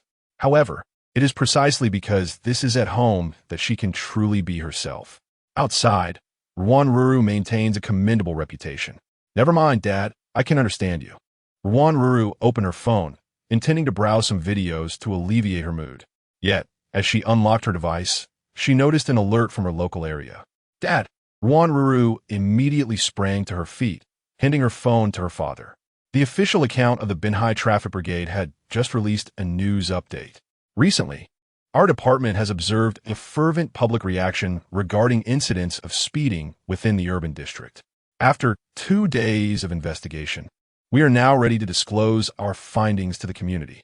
Yesterday, at 9:30 a.m., our department received a call from the driver of a taxi with the license plate number XXXXX. The driver reported that there was a patient experiencing a sudden cardiac arrest who required urgent medical assistance and requested permission to exceed the speed limit. Our staff verified the surveillance footage and, upon confirming the information, authorized the driver to proceed with the violation of speed regulations, while also reminding him of necessary precautions. After the call, the driver immediately activated the hazard lights. Further details of the conversation can be found in Attachment 1. At 9:50 a.m., the taxi driver, still operating under license plate XXXXX, reached a densely trafficked area on Binhai East Road and proceeded to drive against traffic at high speed. During this time, no traffic accidents occurred. At 10 o'clock a.m., the driver safely delivered the patient to the hospital. The traffic department urges the public that in emergencies, one must report to the traffic authority before engaging in any violations of traffic laws. Safety in driving is paramount. Once this announcement was made by the official account, the previously one-sided public opinion swiftly shifted. Those who had tirelessly supported Su Bai throughout the night finally glimpsed hope. They eagerly sought avenues to vent their frustrations against the spurious online commentators. Yet, even with the videos and recordings provided by the official account that clearly exonerated Su Bai, some remained unconvinced. Can videos and recordings be manipulated? Indeed, can videos and recordings be manipulated? The neutral observers quickly reverted to skepticism. Shortly thereafter, a message from the Binhai Public Security Bureau delivered a decisive blow. On X date, the broadcaster Liu was criminally detained by the police on charges of insurance fraud. Accompanying this announcement was a video. In the footage, an individual donned a black vest. Even with pixelation, many recognized him instantly as Liu Jiyu, the very person who had posted the video. Upon investigation, broadcaster Liu has been involved in 222 incidents of collision and obstruction within a year, resulting in a total compensation of 610,000 yuan. Liu deliberately timed these incidents during peak commuting hours, exploiting the urgency of drivers to hasten their journeys by either maintaining speed or accelerating into the vehicles ahead, thereby causing traffic accidents involving 14 different insurance companies. Upon the release of this information, the entire online community fell silent. Even the most avaricious commentators understood the gravity of what could and could not be said. It was evident that this had now escalated into a matter of criminal offense. To speak further would be somewhat impolite. Beneath this message, a multitude of onlookers swiftly gathered. Pit Fairy, no wonder there was no live stream yesterday afternoon. I thought the host had withdrawn from the internet, but it turns out he was ensnared. Q Jump Trap, Tontian Die 1v222, Performance Verifiable, Road Judge, I am a farmer. This is Sugar Beet. I shall compete with you gifted individuals. The atmosphere online shifts with remarkable rapidity. Once irrefutable evidence emerged, the hired commentators appeared to awaken as if from a stupor, transforming from vitriolic critics of Su Bai to fervent admirers. Even the traffic division became a paragon in their eyes. Consequently, Su Bai almost overnight became a taxi driver renowned throughout Binhai City. At this moment, the protagonist, Su Bai, was roused from slumber by the persistent ringing of his phone. "Hello," he answered, still dazed. "Is this Mr. Su? My father has been cured. I am grateful for your life-saving grace." Chapter 25. We are not family. We are merely online acquaintances. You have somewhat overstepped your bounds. There is no need for gratitude. It is merely a testament to your father's inherent good fortune. Upon hearing this news, Su Bai sat upright, feeling that his efforts were not in vain. Fang Tianxiao's voice regained its alluring charm as she hesitated before speaking. "Mr. Su, a reporter from Binhai City has recently expressed a desire to invite me onto a television program. The reporter mentioned that their surname is Kai. Do you think I should accept the invitation?" Kai. For some reason, an image of a chicken instinctively floated into Su Bai's mind. He shook his head immediately, pondering. That surname seemed somewhat familiar. After careful consideration, he suddenly recalled that a female reporter had persistently sought an interview with him, and her surname was indeed Kai. Su Bai remembered that the young woman was quite endearing. "It's entirely up to you whether you decide to attend," he replied. Suddenly, Su Bai felt a pressing urge and promptly dashed to the restroom. He was somewhat perplexed as to why Fang Tianxia had sought his opinion on her participation in the program.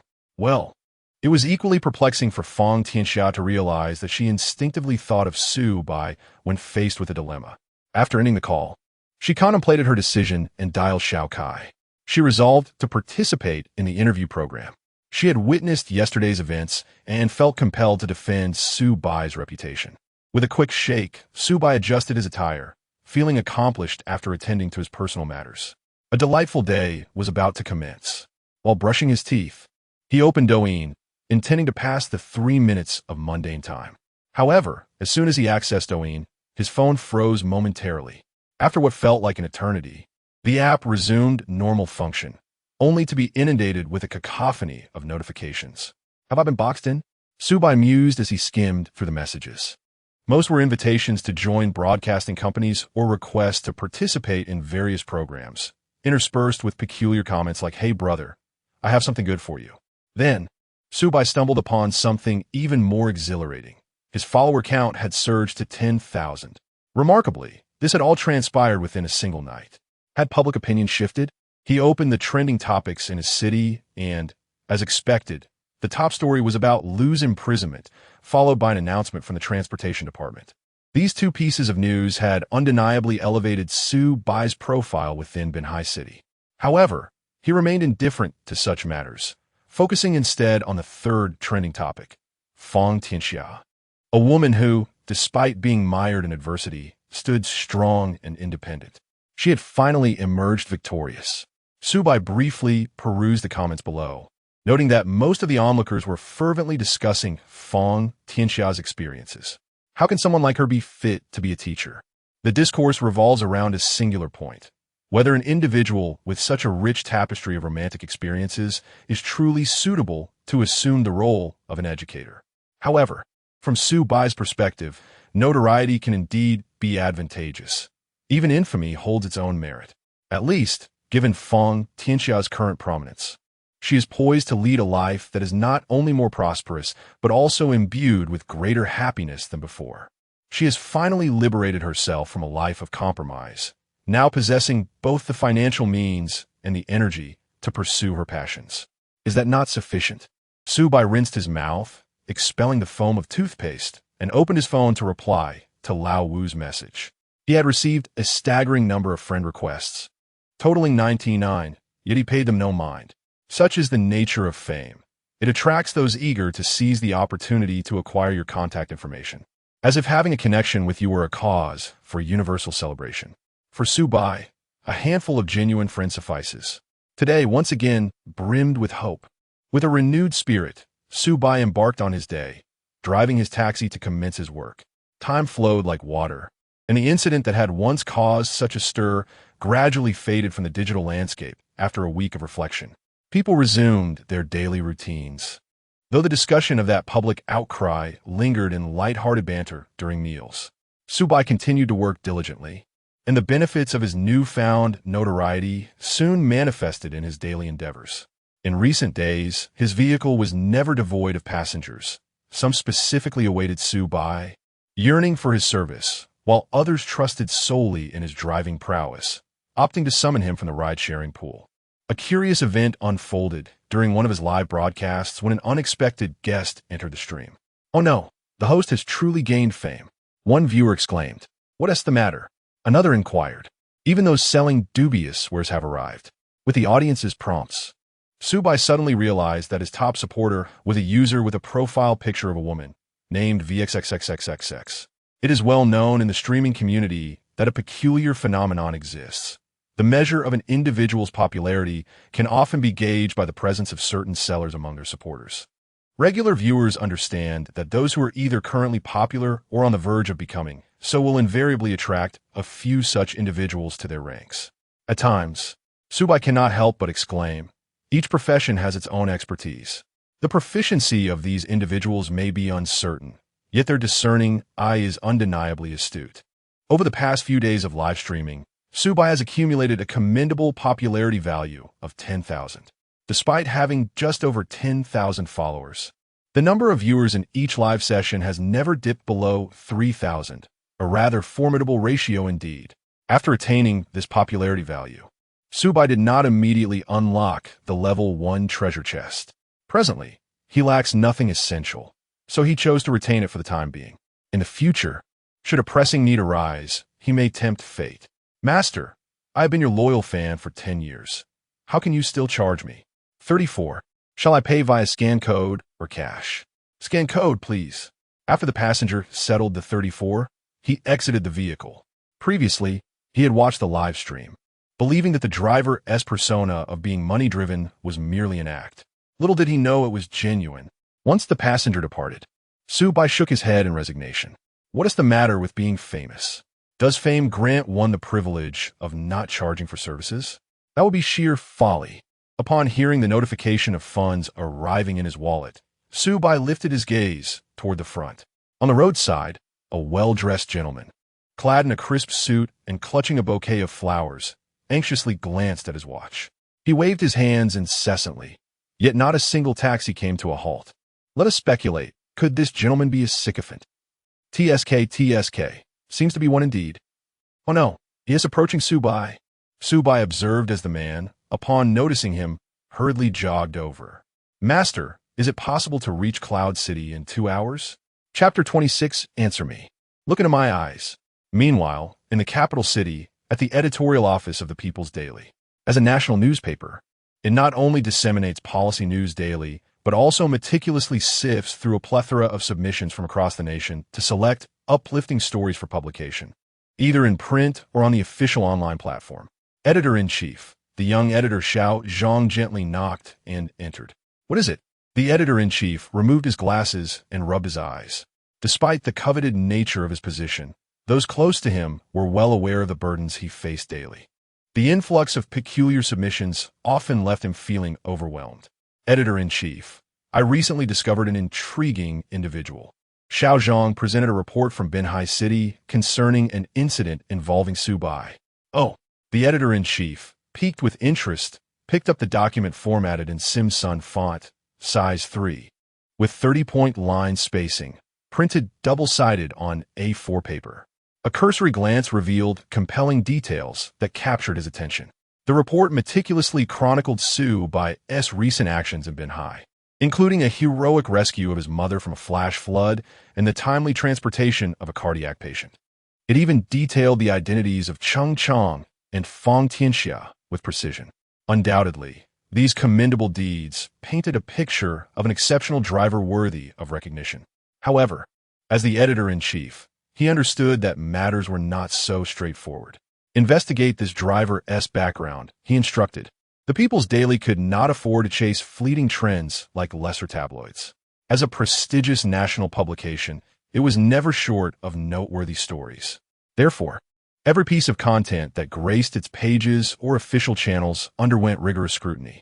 His predecessor had been dismissed for publishing an account of a taxi driver's brave rescue, only to later discover that the driver was a fugitive wanted for years. Furthermore, publishing Su Bai's story would not only elevate his public profile, but also potentially expose him to unforeseen consequences. Caution was paramount. Understood, editor-in-chief. Xiao Zhang promptly exited the office. Truth be told, he felt that his superior was perhaps overly cautious. Following the previous incident, any background worthy of publication would likely be devoid of issues. Why the need for further investigation? Sighing internally, he left the room. Su Bai, the editor-in-chief, tapped his desk and turned his attention to the next news report. 2 hours to Yin City? Su Bai felt puzzled. Dressed so formally and holding a bouquet, what could this individual possibly be doing so far away? Meanwhile, the live stream's comment section erupted with questions. Over 500 kilometers from Yin City, and only 2 hours? I recall that day. Old Su's car reached a maximum speed of 300 kilometers per hour. Even at that speed, it would just barely suffice to arrive on time, wouldn't it? This does not yet account for the time spent in traffic. Fang Tianxia's intention was to save lives, but this time it was not about saving anyone, and there was no justification for speeding. The man hesitated before speaking. My ex-girlfriend is getting married, and I wish to see her one last time. I can offer you extra. Su Bai observed the indecisive man before him and inquired, is there a compelling reason to meet her? Since his fall from the cliff, Su Bai's perspective had greatly evolved. He could tell that this man had made a significant decision, indicating that he truly had an unavoidable reason for his request. Yes, the young man nodded. We were in love for 5 years, but due to various reasons, we parted ways. After our separation, we promised to wait for each other. Now, 5 years later, she suddenly informs me that she is getting married, and I want to see who it is that she will marry. Oh my heavens, 10 years? My friend, you're not just a pure-hearted lover. You might as well take a seat next to that person from Lesan. What a pity for this guy. Honestly, I think this man is quite handsome. Just look at his attire. He appears to be a successful individual. And that watch on his wrist is worth at least 100,000. Wait, 100,000? Is that girl blind? Why would she choose someone else over a childhood sweetheart? Isn't she afraid of falling for a scammer? Indeed, childhood bonds cannot withstand the whims of fate. My friend, are you in need of a boyfriend? I believe I could be a suitable candidate. The audience in the live stream expressed their sympathy for the man. A watch worth 100,000 signifies a fortune of at least 1 million. He was handsome and appeared to be in his late 20s or early 30s. A quintessential high-quality man. Get in the car. Su Bai sighed upon hearing these comments and unlocked the car door. The man hesitated momentarily before taking a seat in the back with the flowers in his arms. With Su Bai's years of experience in reading people, he sensed that this situation was perhaps more complex than it appeared. However, he could not draw any conclusions just yet. When does the wedding begin? The ceremony starts at 11. 11? Su Bai glanced at his watch. It was already 9:30, leaving just an hour and a half until the festivities commenced. Yes, 11. However, we can arrive by 11:30 or 12. I do not wish to disrupt her wedding. I simply want to see her secretly and leave the flowers. Even Su Bai was rendered speechless by the man's determination. As someone who has been through similar experiences, I can only say that if I had a decade-long relationship, I would act the same way. This isn't mere flattery. It's a sense of unwillingness, a reluctance to accept that the person with whom I shared my entire youth is now entering the sacred realm of marriage with someone else. My brother, I was once like you. After a decade-long relationship, my girlfriend married someone else. Later, I discovered that she had been secretly flirting with another man for 5 years.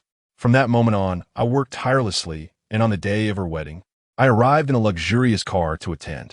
And what about you? Do you merely wish to meet her in secret? You have already achieved considerable success. You should boldly approach her and make her realize that ending your relationship is her greatest loss. Answer me. Is it possible? The young man also noticed this comment. He took a deep breath and nodded. Very well.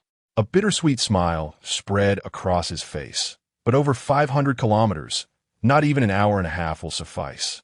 Will it? Ahead, Su Bai had already disengaged the handbrake. Are you certain you wish to go? Indeed. The man's voice grew more resolute. Very well. Su Bai opened the map. The straight line distance is 500 kilometers. My car's maximum speed is 350 kilometers per hour. I know of a road with no speed limit. At full throttle, it will be sufficient. Roar. The engine emitted a powerful growl, and Su Bai's words ignited the entire live stream. Goodness, 350 kilometers per hour? So you've been keeping this from your family, have you? A speed of 350 could rival that of some professional race cars. Just a few years ago, the world record at the Mexican Grand Prix was set at 372 kilometers per hour. You expect us to believe a taxi could reach 350 kilometers per hour? What a joke. It's a nitrous system. The host has equipped it with a nitrous acceleration system. Forgive my ignorance, but what is a nitrous system? It involves controlling the injection of nitrous oxide into the intake manifold or throttle body via an electromagnetic valve. However, it has been banned in professional racing due to the excessive wear it causes on the vehicle, as prolonged use can lead to overheating of the pistons, valves, and cylinder block, resulting in high maintenance costs. I never imagined the host would possess such a feature. The fact that he dares to use it indicates that his car's cooling system is remarkably robust. Through the barrage of comments, the viewers grasped the intricacies involved. The rain fell relentlessly from the sky. The raindrops pounded against the windshield, creating a cacophony reminiscent of gunfire. A yellow taxi sped down the road. Chapter 27. Mission. Deliver the passenger to the wedding venue. Detected that the host is carrying a special passenger. The mission is now issued. Deliver the passenger to the wedding venue. Reward. A villa in the city center. Indeed, this gentleman is also a unique passenger, Su Bai mused. Furthermore, the reward could alleviate some of Su Bai's current dilemmas. Recently, he had garnered a fair amount of recognition, which led to numerous instances of feeling followed. He could not confront these individuals. They acted like bodyguards, escorting him home before departing without any further intrusion. Su Bai found himself at a loss regarding how to handle them. This villa would perfectly resolve that issue.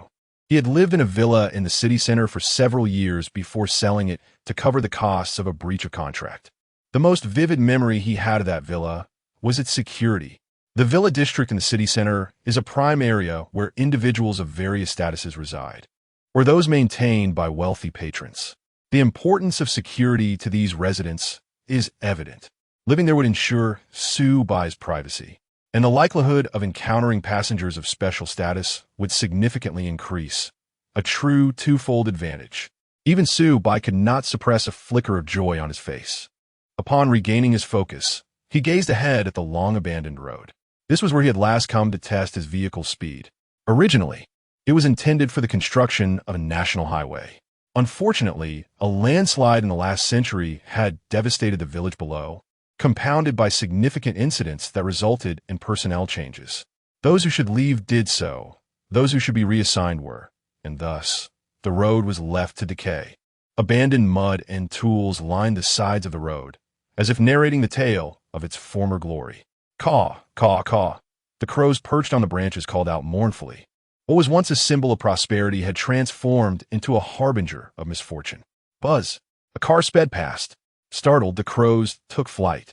Thanks to his previously regained reflexes, Su Bai navigated the road with composure. When he last sought Wu Yin to repair his vehicle, Wu Yin had also taken the opportunity to mend his mountain tires and enhance the suspension system. If he could drive steadily through the floods, how could a dirt road pose a challenge? The speedometer indicated an astonishing 350 km/h. Even at such a breakneck pace, the vehicle remained remarkably stable. Su Bai continuously made minor adjustments to the steering wheel. This old Jetta was being utilized to its fullest potential under his skilled hands. Didn't this road seem more stable before? I remember it being riddled with potholes. The one upstairs is correct. I once came here to test the speed of a new car, and I nearly lost my kidneys.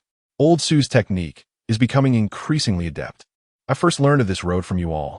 If you hadn't mentioned it, I would have thought I was on flat ground. Last time, the flash flood didn't offer a vivid sense of the road, but this time I've realized old Su's suspension is quite impressive. Xiao Feng has once again shared his insights. If I am not mistaken, the vehicle belonging to Lao Su is equipped with the CDC continuous damping control system.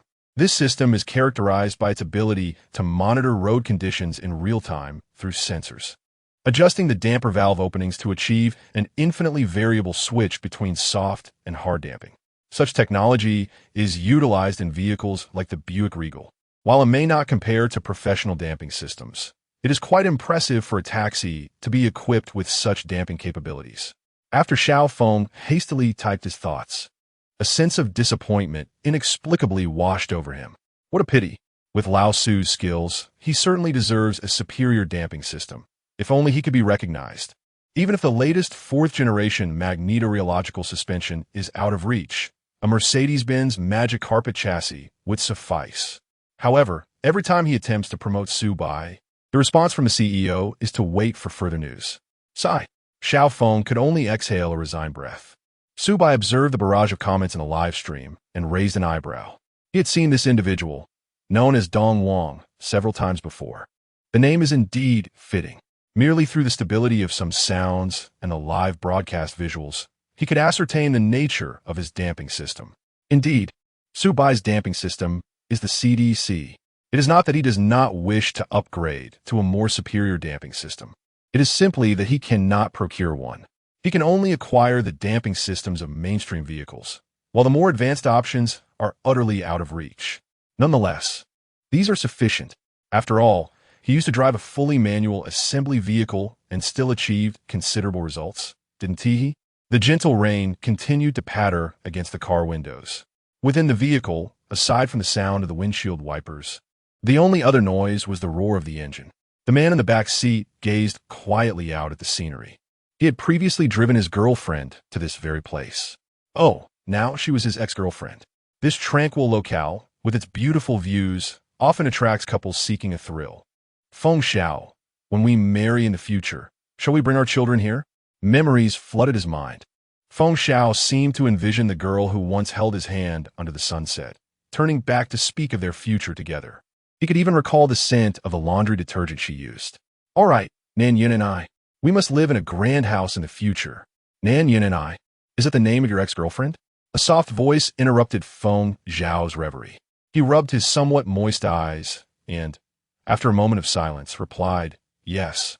It is a lovely name. I assent it.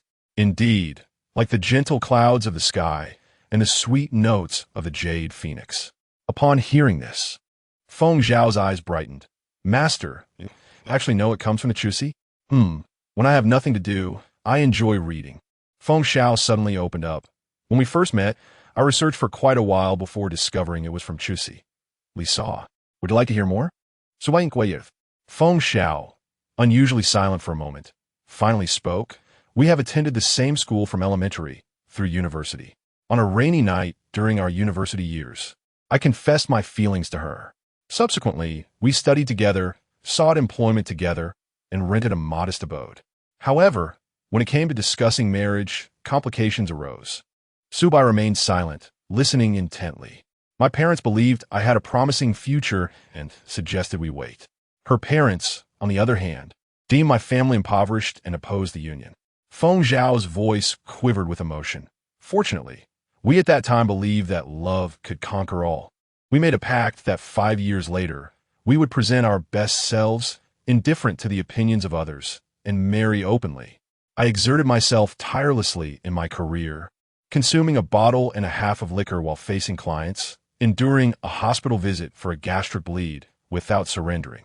Even when my boss berated me as worthless, I did not relent. I worked overtime until 2 in the morning for an entire month without extra pay and still did not give up. Until at this point, Feng Zhao finally succumbed to despair, until she informed me just a few days ago that she was getting married. Chapter 28. Love? The affection of your twisted pastry. On the other side, in Cloud City, lies the grandest hotel, where the cost of a single day's rental exceeds 100,000. At this moment, a multitude of individuals bustle about the wedding venue. Makeup artist, my makeup is faded, please touch it up for me. An elegant and poised figure, adorned in a wedding gown, sits before the vanity, none other than Nan Yunqi. Yunjia, you are already stunning. Truly, no touch-up is necessary, the makeup artist remarks, unable to conceal her exasperation while gazing at the beauty before her. 5 years ago, this young lady did not even know what foundation was. Similarly, 5 years prior, she was merely a novice entering the workforce. The two had met at an event, and little did they know that upon their next encounter, that naive girl would have transformed into a formidable career woman with notable accomplishments. No one knows what trials Nan Yunqi has endured over these 5 years. Do I look beautiful in this wedding gown? Beautiful Yunjia, with your figure and looks, you would shine in anything. Then that settles it. The air of strategic planning that once adorned Nan Yunqi's face had vanished, replaced by the anxious demeanor of a young girl. Indeed, this was a surprise she had orchestrated for Feng Zhao. She had merely informed Feng Zhao of her impending nuptials, without disclosing whom she would be marrying. The large screen at the wedding venue displayed a montage of photographs capturing her and Feng Zhao from childhood to the present. Yet, at the end of the slideshow, there lay a 5-minute void, these blank moments representing the 5 years that she and Feng Zhao had been apart. Yinjia, are you so certain that Feng Zhao will come? Absolutely, without a doubt, Nan Yunqi replied, her conviction unwavering. Yunjia, let us set aside whether Feng Zhao has achieved success during these years away. Even if he has, you must understand that wealth can corrupt a man. How can you be certain Feng Zhao's heart remains true? Do you realize how many would revel in your misfortune if, when the wedding commences at 11, he is yet to arrive? Nan Yunqi paused in silence. You do not understand Feng Zhao. Yunjia, it is you who does not comprehend the nature of the human heart, the makeup artist retorted, somewhat speechless. Everything about you is admirable, but this fixation on romance is rather intolerable. How many couples who see each other daily have strayed? Moreover, they have not laid eyes on one another for a full 5 years. That is 5 years. A day apart feels like 3 autumns. How many autumns have passed? Through the window, Nan Yunqi gazed at the gentle rain outside, reminiscing about the myriad moments they had shared. Feng Zhao, when we are married, let us return here with our children, shall we? Despite the passage of 5 years, those memories unique to them had never faded. Instead, they had grown ever more profound. During this time, she had been set up on countless blind dates, yet her faith in Feng Zhao remained unshaken. She had tirelessly revised a proposal over 20 times, breaking down in tears in the office, yet she continued to trust Feng Zhao. This time, She similarly placed her faith in Feng Xiao. Rising to her feet, her expression imbued with an unparalleled seriousness, she enunciated with conviction, "You do not understand Feng Xiao. Alas, Yinjie, I am truly astounded by you. The makeup artist simply cannot comprehend what enchantment Feng Xiao has cast upon you. By the way, what shall we do about the witness for the wedding? Did you not express your desire to grant Feng Xiao a grand and complete celebration? If that proves unfeasible, perhaps we should consider having my parents attend." "That is out of the question." Upon hearing the mention of her parents, Nanyan and I resolutely shook her head. "I would rather seek out a random taxi driver than involve my mother and father. I am marrying with my own funds. Do I really need their counsel?" The mere thought of her parents ignited a spark of anger within her. They could certainly be classified as extraordinary. They had orchestrated numerous blind dates, all presenting the same proposition: "Offer us a hefty bride price, and we shall relinquish our daughter to you." Let's postpone that discussion. After finishing her makeup, Nan Yin and I exited the dressing room, as she still had final preparations to undertake. Upon hearing Feng Xiao's words, the livestream's comment section erupted with fervent activity. "Good brother, heed my advice. The sea of suffering is boundless, and turning back is the shore. With your qualities, what can you not find? 5 years can transform so much in a person's life, brother. I was once in your shoes, having grown up alongside my girlfriend, striving together and purchasing a home. Yet ultimately, I could not compete with the one who drove a Cadillac. I recall that brother who chased the high-speed train in a Cadillac. What was that saying? The Cadillac cannot catch the one who departs, but a humble taxi can preserve an aging mother. Brothers, remember, a man may lack appearance and height, yet he must possess wealth. This way, you need not bow to your parents' wishes and can marry the woman of your choosing. Love, oh the tangled love. Such women must be exposed." The audience in the live stream, upon hearing this matter, was evidently filled with indignation. However, with Su Bai's rise to fame, differing opinions began to emerge in the comment section. One viewer, named Ruan, expressed an alternative perspective. "I can empathize with this brother's girlfriend's feelings. 5 years is an eternity. How many 5-year spans does one encounter in life?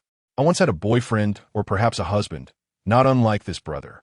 I stood by him, overcoming familial obstacles and life's hardships, accompanying him from obscurity as a coach of small team to becoming the head coach of the provincial team. We even brought forth a son and a daughter. Yet what became of it?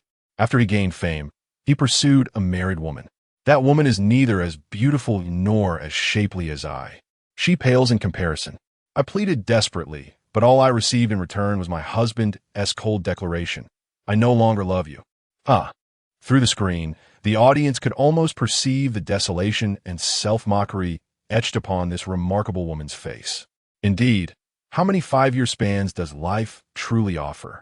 Alas, those grand and moving romances ultimately exist only within the pages of literature. It is often said that the youth are reluctant to marry, that they are indifferent by nature. Yet is it truly indifference? Rising housing prices, infidelity, betrayal. Who would willingly devote a lifetime to wager on an uncertain future? Having bid farewell to my parents, I have resolved to embark on a journey of frugality, traversing the world until I have truly lived, finding a place to pause, and returning as I came, which seems rather delightful. Undoubtedly, this discourse surrounding the essence of love has provoked profound contemplation among many, even within the pages of literature. Numerous poignant love tales often conclude in tragedy. What, then, can be said of reality? Yet, Su Bai's expression remained remarkably serene. If there had been mere speculation prior, Wen Zhao's words had now solidified the certainty within his heart. However, let this surprise be reserved for Wen Zhao. A gust of wind howled from outside the window, and the rain began to lessen. A beam of sunlight broke through the clouds, casting its glow upon the speeding yellow taxi. Chapter 29. Ouch. It hurts. At the headquarters of Douyin, Xiao Feng sighed as he observed the barrage of comments in the live stream. He considered himself to be quite a catch, earning over 300,000 a year, possessing an appealing appearance, and coming from a family of dual-income parents. Their combined retirement pensions amounted to nearly 20,000 a month. He owned a modest apartment of over 70 square meters in the bustling Shanghai market. In the realm of matchmaking, he was a sought-after prospect, with suitors incessantly knocking at his door each year. Yet, Xiao Feng found himself unwilling to meet any of them. It was only through watching the live stream today that he realized it wasn't a lack of desire, but rather disillusionment with love itself. As a supervisor, he had been exposed to countless narratives surrounding romance. The internet was rife with various negative news: domestic violence, marriage fraud, exorbitant dowries, infidelity, and the like. He cannot, nor would he dare, stake the latter part of his life on the whims of a capricious love. Thus, he held a deep admiration for individuals like Feng Xiao. Yet, how tragic it was that such fervent devotion often ended in futility. Dingling, the sound of his phone jolted him from his thoughts. Upon seeing the contact labeled Empress on his screen, he promptly stood and made his way to the restroom. "Hey, Mom. Son, I watched that live stream you recommended, and your father and I found it quite entertaining." Hearing this, Xiao Feng's heart sank. Oh no, why had she never been so receptive to his suggestions before? Why today of all days? He quickly discerned the direction of the conversation. As expected, there was a brief pause on the other end before she continued. "Son, you're not getting any younger. A few days ago, I came across a lovely girl, a teacher, and I thought she seemed quite nice. Perhaps you could get to know her in the coming days?" "Mom," Xiao Feng responded with exasperation. "Didn't you see the person in the live stream? After 5 years, what did he ultimately achieve? Wasn't he left by his partner?" "Son, you can't think like that." His mother's tone rose slightly. "You must consider the unseen aspects. What this young man named Feng Xiao has demonstrated is that love still exists in this world, doesn't it?" "Mom," Xiao Feng rubbed his temples. "How about this? Since you're also watching the live stream, if Feng Xiao marries that girl, I will return and agree to an arranged marriage. Okay? If they don't end up together, let us never speak of this again." Xiao Feng felt that the daily pressure from his parents was becoming rather burdensome. If that were the case, it would be better to silence his mother once and for all. Feng Xiao's current state would surely culminate in a heart-wrenching sight. Watching the one he loves walk hand in hand with another, exchanging vows. As long as his mother acquiesced, he could live a life of freedom. After hearing his words, a flurry of commotion erupted on the other end of the line. Clearly, his parents were engaged in a hushed discussion.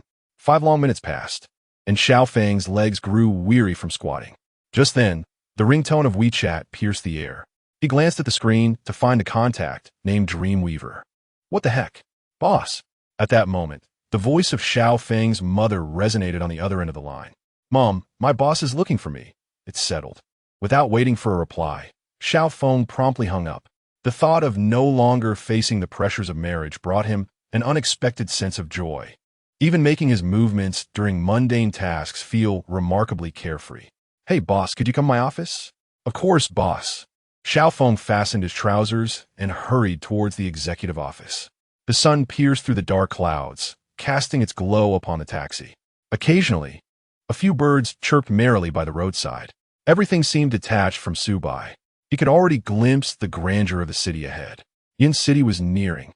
"Wow, old Su is impressive. We arrived 10 minutes early. Finally, I can see that troublesome woman." Ah, my heart aches for Feng Xiao. It's been 5 long years since they last met. Who would have thought their reunion would be at a wedding? 5 years. That's akin to losing a family member. I hope Feng Xiao can find closure. I wonder what he is feeling. In the back seat, Feng Xiao remained silent. As they approached the hotel, he realized that the sorrow and discomfort he once felt had dissipated. He no longer cared about who his ex-girlfriend would be with. The past was behind him. As long as she was happy, that was what mattered. All that remained was a bittersweet nostalgia. Memories of their shared moments flooded his mind. Their first meal in the cafeteria, their first trip together, their first argument, their first apology. Feng Xiao and Nan Yun and I had experienced countless firsts. This time, he was attending Nan Yun's wedding, a ceremony that should have been his own. With this thought, Feng Xiao wiped away a tear from the corner of his eye. He felt a wave of exhaustion. This time, he merely wished to catch a distant glimpse, to place a bouquet at the hotel's front desk, bidding farewell to his youth. Then, he hoped to embark on a new chapter in his life. Wow, I think Feng Ge is about to break. It hurts. So painful. Feng Ge, if it becomes unbearable, I have a younger sister, fair-skinned, beautiful, and long-legged. The viewers in the live stream, witnessing Feng Zhao's expression, couldn't help but feel a pang of sympathy. For many, it had been a long time since they had witnessed such pure love. A sudden screech of brakes interrupted the moment. Feng Xiao instinctively straightened his clothes and adjusted his hairstyle. Upon looking up, he realized they were not at the intended hotel. Driver? Su Bai glanced at the time. We still have 10 minutes. I'll get out to buy something. Buy something? Feng Xiao was taken aback. All right. Su Bai nodded, exited the vehicle, and turned left and right before entering a quaint handcrafted goods shop. The proprietor of this shop was a sprightly elderly man in his 70s, who enjoyed crafting various handmade items. This little shop was a serendipitous discovery for Su Bai, for someone who had lived in Binhai for decades. He cherished finding these hidden gems amidst the bustling, everyday life. Little Su Bai has arrived. The elderly man had known Su Bai for many years. Uncle, there's no need to rise. I shall be on my way shortly. I simply wanted to see you. Do you still have that handcrafted ring? Su Bai stepped forward to assist the old man as he attempted to stand. The ring? The elder paused momentarily, rummaging through his small chest before retrieving a golden ring. It was adorned with an exquisitely carved phoenix, shimmering in a spectrum of colors under the sunlight. Yes, that's the one, Uncle. Is it adjustable? Indeed. It can be resized automatically. So, has little Su Bai found someone special? The old man's face crinkled with joy. Uncle, please don't jest with me. I hardly have a girlfriend. Su Bai waved his hand dismissively. It's for a friend who is about to marry. And it occurred to me that he needed a ring, which is why I thought of you. All right then, Uncle, I shall take it for now. Someone will come to settle the payment later. Su Bai carefully placed the ring in a box, took a piece of paper, and swiftly pinned down the old man's address before tucking it into his pocket, then departed. What a child, the old man chuckled, gesturing towards Su Bai's retreating figure. He harbored no worries that Su Bai would neglect to pay for over the past decade. Su Bai had consistently set aside time each week to spend with this old fellow, sharing conversations. Meanwhile, Su Bai swiftly returned to his vehicle. Let us go. He signaled to Feng Xiao, starting the taxi. Some matters, after all, deserve to be executed with a touch of perfection, do they not? Chapter 30. Let this be a farewell to the past, the hotel. Quickly, as soon as Feng Xiao arrives, the background music will be the wedding march. Let us check if the screen is functioning smoothly. Nan Yin and I methodically directs the scene, while busy staff bustle around the various equipment. Where's the lighting technician? Here. The lighting technician promptly emerges from backstage. Remember, when Feng Xiao takes the stage, the lights should dim throughout the venue, focusing solely on the two of us. Then, display our photos on the big screen, particularly the moment I propose. Understood. Despite Nan Yin and I having mentioned this over a dozen times throughout the morning, he displays no signs of impatience. It seems Miss Nan has managed to captivate him with her financial prowess. What else? The entire process swiftly passes through Nan Yun's mind. Music, lighting, background, vows, rings the officiant. Nan Yun and I immediately calls her makeup artist, who is also her assistant. What do my parents say? Ultimately, Nan Yun nirilentiv. On the other end, the makeup artist paused before responding in a somber tone. It's not possible, Yunjia. Uncle and Auntie said that as long as you marry Feng Xiao, they won't attend, nor will the relatives officiate. Let them come or not. They've grown accustomed to their whims. Upon hearing this, Nan Yun and I felt a surge of anger. She was funding the wedding herself. Why should she be beholden to her parents' whims? Glancing at the time, she realized it was already 11 o'clock.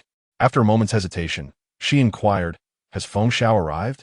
Yunjia, the makeup artist replied, scanning the surroundings at the hotel entrance. Mr. Feng has not yet come. I understand. Please notify me as soon as he arrives. After concluding the call, Nan Yun and I felt a wave of uncertainty wash over her. As the wedding drew closer, her anxiety mounted. She feared that Feng Xiao might be disappointed in her and choose not to attend. After all, he was a man of punctuality. Throughout their years of acquaintance, Feng Xiao had never been late. Now, as the clock struck 11, his absence weighed heavily on her spirit. A flicker of regret surfaced. Perhaps it would have been better to inform Feng Xiao directly. Yet, she merely wished to surprise him, to show him that there was indeed someone in this world who would love him steadfastly, even without having met for 5 years. Nan Yin and I picked up her phone. gazing at the number she hadn't dialed in 5 years. After a brief moment of hesitation, she made the call. If there were no surprises, then so be it. If Feng Xiao had indeed moved on, she could finally let go. Sorry, the number you have dialed is switched off. Upon hearing the message, Nan Yin and I exhaled in relief. The absence of a response signified a glimmer of hope. You'll come. One to you? She murmured to herself. Beep. The blaring of horns reverberated incessantly throughout the lengthy procession of vehicles. It was now 5 minutes past 11, the peak of rush hour. Feng Xiao once again retrieved his phone, only to discover, upon glancing at its darkened screen, that it had powered down. Throughout this journey, he had lost count of how many times he had checked for messages. He yearned for a call or a text from Nanya and I, hoping that she might inform him that everything was a mere illusion, that he was, in fact, the intended groom. Unfortunately, there was silence all around. Why is there still a traffic jam? Move aside, you wretched vehicles. What a pity. I was hoping to witness Feng Xiao's expression when he first arrived at the wedding venue. It would surely be quite a spectacle. Hey, why isn't Lao Su overtaking? Is the person upstairs unaware of how the world works? Overtaking or changing lanes is contingent upon having a patient in the vehicle. And Feng Xiao is certainly not one. Lao Su, you must take your phone and enter with Feng Xiao. Just thinking about that scornful woman's astonished expression fills me with delight. A carnival awaits. The special effects flickered across the live stream screen. Su Bai paid no heed. He merely tapped rhythmically on the steering wheel. Gazing ahead at the long line of cars, a phrase crossed his mind. Good things come to those who wait. He had deliberately chosen a route that was not heavily congested, yet it seemed that other drivers had the same notion. A drive that typically took 5 or 6 minutes had stretched into nearly 10 due to the gridlock. The closer he got to the city center, the more congested it became. However, he reassured himself that in a minute or two, he would be free. Are you ready? Su Bai's voice startled Feng Xiao, who shook his head with a bittersweet smile. Driver, who could possibly be prepared to see their ex-girlfriend marry someone else? I meant, are you prepared to see your girlfriend? Girlfriend? Feng Xiao wondered if this somewhat dashing driver was mocking him. Had he not just answered that question? Why repeat it? Master, I am ready. Beep. The red light before him transformed into green. Su Bai pressed the accelerator and surged forward. Moments later, an opulent hotel came into view, resembling a crystal in its architectural form. Some areas exuded luxury, while others radiated sheer extravagance. This establishment clearly belonged to the latter category. We have arrived, Su Bai announced in Feng Xiao's ear. Feng Xiao gazed at the hotel before him, his face etched with despondence. This was the very venue where he and Nanyan and I had once planned to wed. 5 years prior, this hotel was a place neither of them would have dared to enter. Yet, 5 years later, he had frequented countless such venues. Regrettably, the groom beside that woman was no longer him. Feng Xiao wiped away a tear from the corner of his eye and looked toward Su Bai. Driver, is my hairstyle disheveled? Looks great. That will suffice. The wind rustled as Feng Xiao accepted a box that Su Bai had handed him. What is this, master? He inquired. A ring, Su Bai replied, pausing momentarily before continuing. What if you find someone appealing at the wedding? Do not jest with me, master, Feng Xiao chuckled, returning the box. I have made up my mind, master. I shall focus solely on my career from now on. Let this be a farewell to the past. Su Bai observed a woman outside the car, seemingly entranced. I suggest you keep it. You never know when it might come in handy, he advised. No, master, Feng Xiao insisted, returning the box to Su Bai before alighting from the vehicle.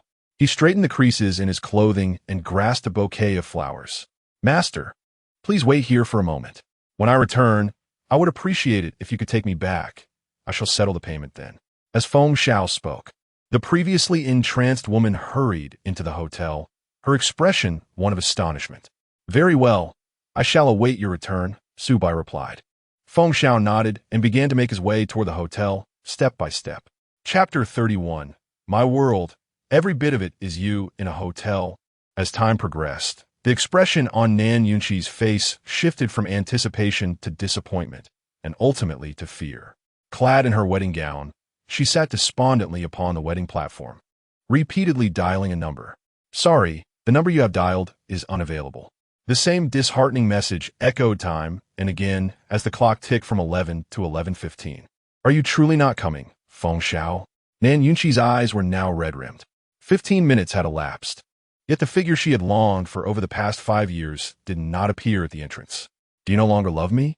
Crouching on the floor, she tightly embraced her legs, burying her face in her hands. It seemed she had made a grave misstep. Scenes from the past 5 years flashed incessantly in her mind. All her grievances and pains appeared trivial in this moment. She finally comprehended the truth. Love cannot be waited for, nor can it be tested. Love must be proclaimed boldly. Had they not separated 5 years ago, but instead faced all pressures together, would the outcome have been different? Would they have been married by now, perhaps with a lovely child and successful careers? Sighing nearby, the lighting technician and photographer exchanged glances, observing the figure on the brink of collapse on the platform. Wealthy individuals certainly know how to put on a show, remarked the lighting technician. Indeed, replied the photographer. I heard that Sister Yun's excuse to her partner was that she was marrying someone else today. Wow, that is quite a revelation, the lighting technician exclaimed, his expression one of intrigue as he draped an arm over the photographer's shoulder and ambled towards the other side of the platform. Brother, if it were you, would you come? Upon hearing this question, the lighting technician immediately shook his head. No way. Attending my ex-girlfriend's wedding? That would be madness. Would you attend? I wouldn't either. Who in their right mind would? The photographer sighed. In this world, what can withstand probing? Moreover, I heard that Sister Yun has had a fallout with her family over this matter. Now she's lost both her partner and her support. Indeed, the lighting technician gestured towards Nan Yunqi. But perhaps this experience will allow her to gain clarity and refocus on her career. It's the first time I've witnessed such generosity from a wealthy person. The photographer nodded in agreement. It appears we are about to wrap up. Who would have thought we could earn a profit without doing anything? At that moment, a voice filled with tension and excitement rang out. Sister Yun. Upon hearing those words, Nan Yunqi instinctively lifted her head. Her gaze fell upon the makeup artist who was rushing towards her, panting. He's here. He's here. Who? Nan Yunqi asked, bewildered. Mr. Feng has arrived. Who? Nan Yunqi nearly leaped from the ground. Feng Xiao is here? Yes, Mr. Feng has come. Hurry. Take a look at my makeup. Is it flawless? It is indeed flawless. And what about the ring I purchased? It is here with me, Sister Yin. The large screen and the microphone. Everything is in order, right? There are no issues, Sister Yin. The makeup artist, observing the panicked woman before her, instinctively smiled. It dawned on her that Sister Yin was also a child at heart. It became evident that in this world, there truly exists a love that can transcend time. Well then, let us prepare to welcome my groom. Everyone, take your positions. No sooner had the words left her lips than the lighting technician and photographer, who had been jesting moments earlier, hurriedly took their places as if by magic. Suddenly, the lights dimmed across the venue, and a spotlight illuminated Nan Yunqi, while another spotlight shone at the entrance. Thump, thump, thump. Nan Yunqi felt her heart racing as if it might leap from her chest. Her palms were slick with sweat, and the lines she had memorized had completely slipped her mind. She gazed longingly at the entrance, anticipating the figure she had yearned for. At that moment, the wooden door creaked open, revealing a figure clad in a suit, holding a bouquet of roses. Feng Xiao stood in a daze, captivated by the sight of the woman in the wedding gown, his mind a blank slate. Nan, he stammered, raising a trembling hand. All words caught in his throat. Feng Xiao. Nan Yunqi's eyes glistened with tears. Her body quivered as she struggled to contain her emotions. Clutching the microphone, she took measured steps towards that reassuring figure. The background music began to play, a carefully selected melody from their shared years. The large screen behind them flickered with images of the couple from 5 years prior. How swiftly 5 years have passed. Over this time, I have often recalled the moments of our parting. Throughout these years, I have thought of you every single minute. Sometimes I ponder, had we not separated then? Would things have been different? Tears streamed down Nan Yunqi's face, yet a smile graced her lips as she approached Feng Xiao. In the beginning, after our separation, I faced exclusion from my superiors and pressure from my colleagues, with many casting lingering glances my way. There were moments when I faltered, when I wept uncontrollably, questioning whether this perseverance was worthwhile. But eventually, I came to understand. Dressed in her wedding gown, Nan Yunqi stood before Feng Xiao. She shakily lifted her hand, gently wiping the tears from his face. The background music soared to its crescendo, echoing the lyrics that spoke of her heart. My world, every little moment, is filled with you. With that, Nan Yunqi knelt on one knee, producing a radiant diamond ring. Feng Xiao, will you take me as your wife? Upon hearing her words, Feng Xiao could no longer hold back his tears. He gazed at the once youthful, now more mature Nan Yunqi standing before him. He could hardly fathom the extent of the grievances that Nan Yunqi had endured over the past 5 years. Fortunately, both he and Nan Yunqi had not relinquished hope. Thankfully, he had finally awaited his love. Wiping away his tears, a thought struck him. Wait a moment. With that, he placed the bouquet beside Nan Yunqi. As she stood in stunned silence, he dashed out of the wedding venue. As a man, how could he allow his girlfriend to propose? No wonder his mentor insisted he carry the ring. It seems he had foreseen this all along. In the car after Feng Xiao left, the barrage of comments erupted like wildfire. The screen was inundated with messages. Refund. Streamer, why don't you go in? I can't see that scoundrel. And I feel ants crawling all over me. I beg you, Lao Su, just let us take a glimpse, just one glimpse. Otherwise, I won't be able to sleep well. Lao Su, I'm willing to be your loyal dog. I implore you. Su Bai chuckled as he observed the flurry of comments in the live stream. Look, they're so anxious. Chapter 32. From now on, we shall share the candlelight by the western window, and the depth of our painted brows shall reflect the times. The moment Su Bai laid eyes on the woman standing at the door, her expression one of sheer bewilderment, he reaffirmed his prior thoughts. Feng Xiao's girlfriend was undoubtedly planning to surprise him. Thus, despite being slightly delayed, Su Bai felt compelled to procure a ring. Of course, Su Bai harbored his own motives. The craftsmanship of the old master remained relatively obscure in this realm, yet Su Bai discerned that it was none other than the exquisite art of filigree inlay, a technique revered in his previous life as an intangible cultural heritage. When he first met the old master, Su Bai was in a state of obscurity himself. Even though he longed for more people to witness the old master's artistry, he found himself powerless to facilitate it. Serendipitously, this occasion presented itself as a remarkable opportunity. Feng Xiao's character, as evidenced by his values, revealed him to be a devoted and grateful individual. Su Bai was confident that upon witnessing the old master's craftsmanship while making his purchase, Feng Xiao would grasp the significance behind Su Bai's intentions. With Feng Xiao acquiring the ring, the old master would gain greater recognition. This plan was akin to a double victory, reminiscent of the achievements of Emperor Qin Shi Huang. Knock, knock, knock. The sound of tapping on glass interrupted his thoughts. Su Bai turned around, his smile broadening. Feng Xiao had returned, the joy radiating from Feng Xiao's face, coupled with his reddened eyes, unmistakably signified the emotional turmoil he had just experienced. Master, Feng Xiao scratched his head and chuckled. You truly are remarkable. May I borrow that ring of yours? I promise to repay you. As soon as Feng Xiao's words fell, the live stream was inundated with a flurry of comments. Oh no, could it be that Feng Xiao has genuinely developed feelings for the bridesmaid? Nonsense. Look at Feng Xiao's expression. Does he seem smitten with the bridesmaid?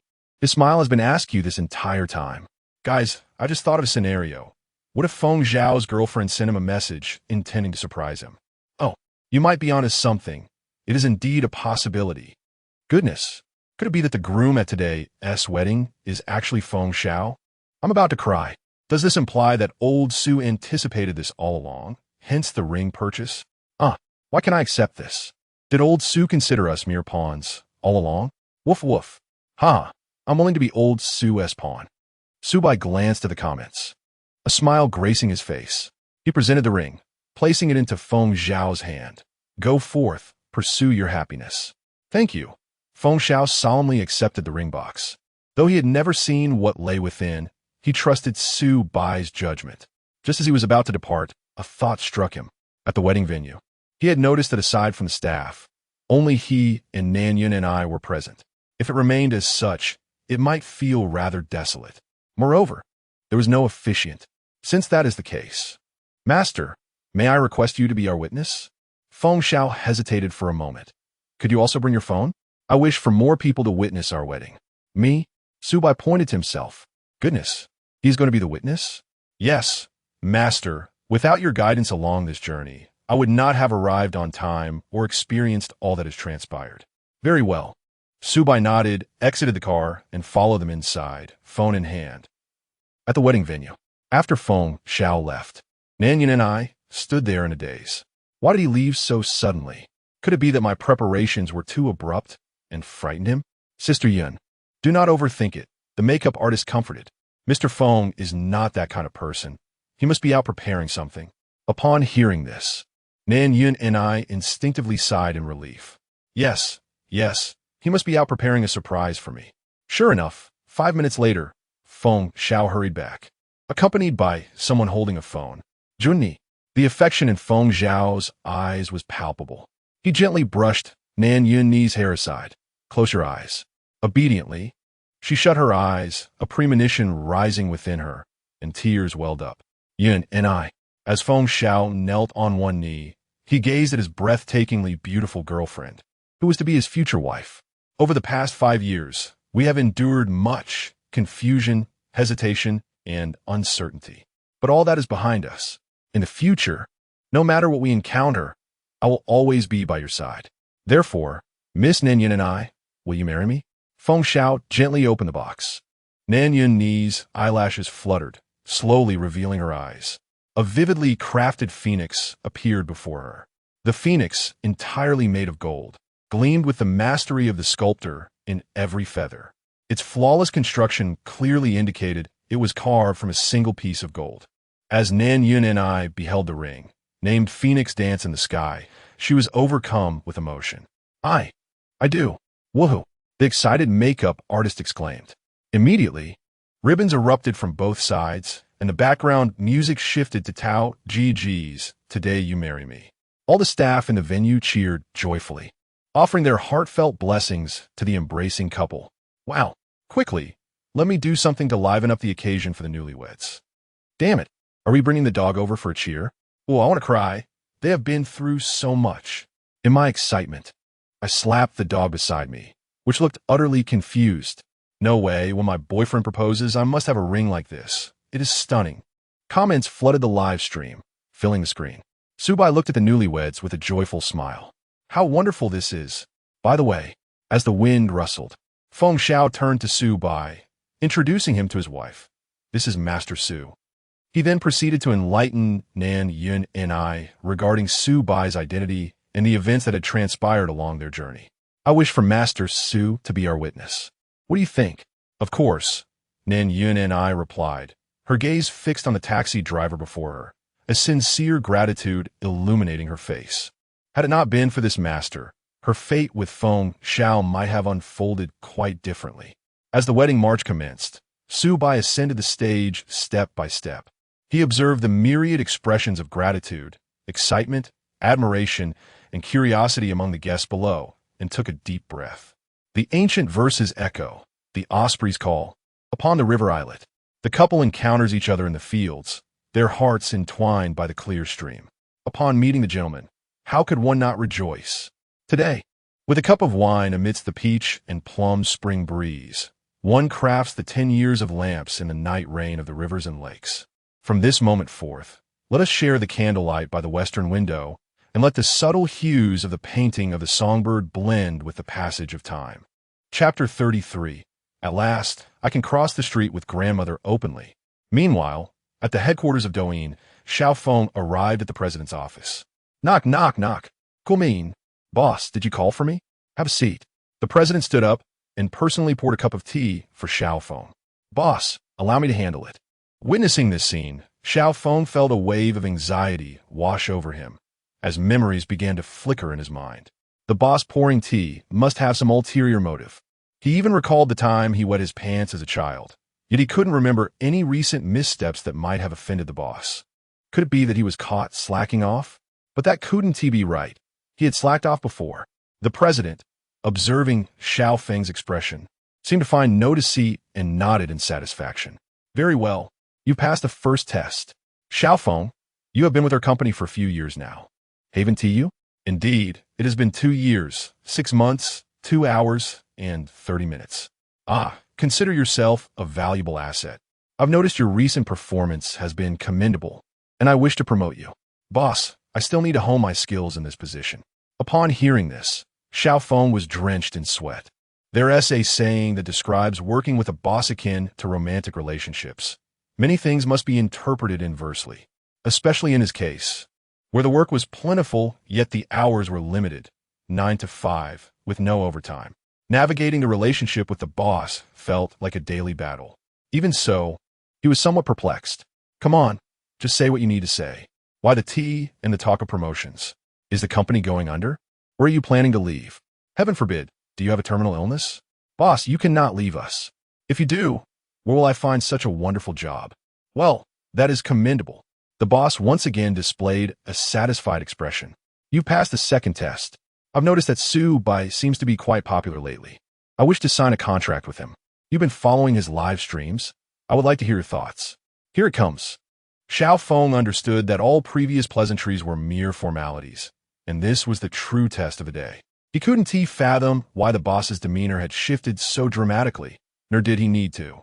He pondered whether he should voice his suggestions. That would be a grave error. When the boss seeks your advice, it is merely a form of flattery. If you actually give the boss advice, that would be foolishness. Of course, Xiao Feng's inclination to remain agreeable stemmed from the fact that the boss was genuinely wealthy. If you were dealing with a boss who paid a meager salary of 3,000, demanded overtime, and offered no compensation, he would advise a swift resignation. So, what did the boss truly desire? Undoubtedly, he sought affirmation and emotional value. Xiao Feng promptly replied, Boss, I shall follow your instructions. I am but a soldier in your service, always basking in your brilliance. Wherever you direct, I shall follow. Excellent. A smile of relief finally graced the boss's face. Here is the contract for signing.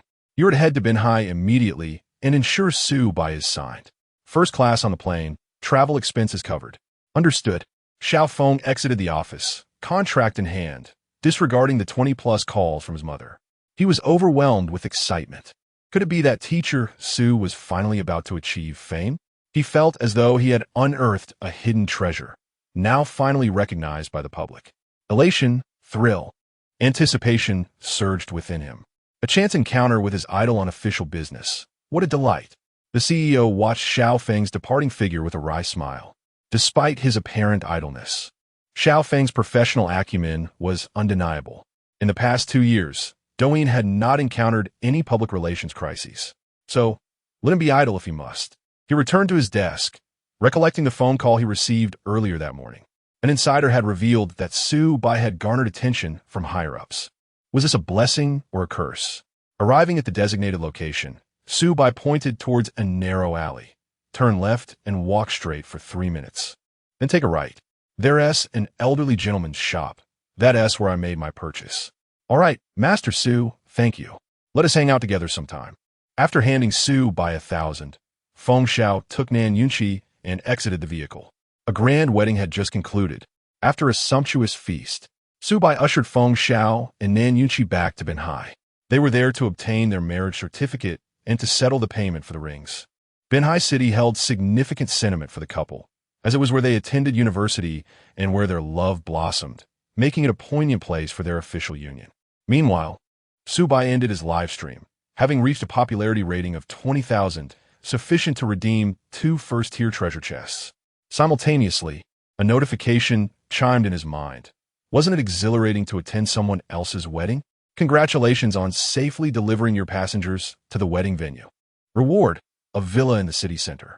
As a future champion race car driver, only a grand estate can match your stature. A villa in the city center is undoubtedly the prime choice. From now on, you need not worry about being taken advantage of. You can finally cross the street with the elderly lady without a care. Ahem, just a jest. All paperwork has been handled by the little assistant, ensuring no burden on the host. The key is hidden beneath the small patch of grass in the 3rd flower bed to the right at the entrance. What, 2.5 flower beds? Hee hee, little black, you've revealed your silly side again. Su Bai had become immune, or rather accustomed, to the system's peculiarities. He was now eagerly anticipating the villa. No longer would he be followed every day. With a roar, the engine ignited, and the taxi sped away. Meanwhile, in the office, a chuckle escaped. Li Wenqing, beaming with satisfaction, sipped his tea. Recently, he had been riding a wave of success. The incident during the last flash flood had caught the attention of the higher-ups. It was said that during a meeting, they had described him using 3 words: courageous, astute, and bold. Even Li Wenqing had heard through the grapevine that in a few days, he might need to adjust his position. Consequently, over the past few evenings, even his wife praised him for being significantly improved, declaring he could sleep in bed now. Indeed, joy brings forth a vibrant spirit. Li Wenqing felt that no matter where he was reassigned, it would surely be better than remaining in his current post. He was entirely preoccupied with the burdens of menial labor while receiving meager compensation. Each day was filled with toil, yet his reputation remained elusive. Accomplishments were expected, while failures would lead to dire consequences. I find myself gazing into the distance, above the moonlit sky. At that moment, Li Wenqing's phone suddenly rang. Upon seeing the caller ID, he promptly composed himself, his expression transforming into one of utmost seriousness. It was the mother of a child he sponsored, calling him. "This is Li Wenqing. How may I assist you?" "What?"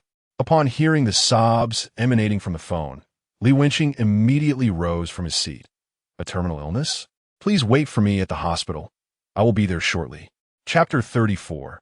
Is it really so profitable to drive a taxi these days? At the Central Hospital of Binhai City, Li Wenqing, clad in casual attire, hurriedly arrived, clutching several bags of fruit. Room 304. The atmosphere within the ward was heavy with despair. A mother, having wept uncontrollably, had long since exhausted her tears. The father stood by the window, gazing at the branches outside, his eyes reddened, fists clenched tightly. Upon entering the room, Li Wenqing's gaze fell upon a young boy in the hospital bed, and in that instant his eyes brimmed with tears. "Wang Chun, Mr. Li, you've come. I'm afraid I can't get up in this condition." The boy with bright eyes and a radiant smile said to Li Wenqing. However, his pallid skin, emaciated frame, and the multitude of tubes connected to him foretold the grim reality that his days were numbered. No. Li Wenqing quickly supported Wang Chun. Wang Chun was one of the many children he had sponsored, yet he was the one who had left the most profound impression on him.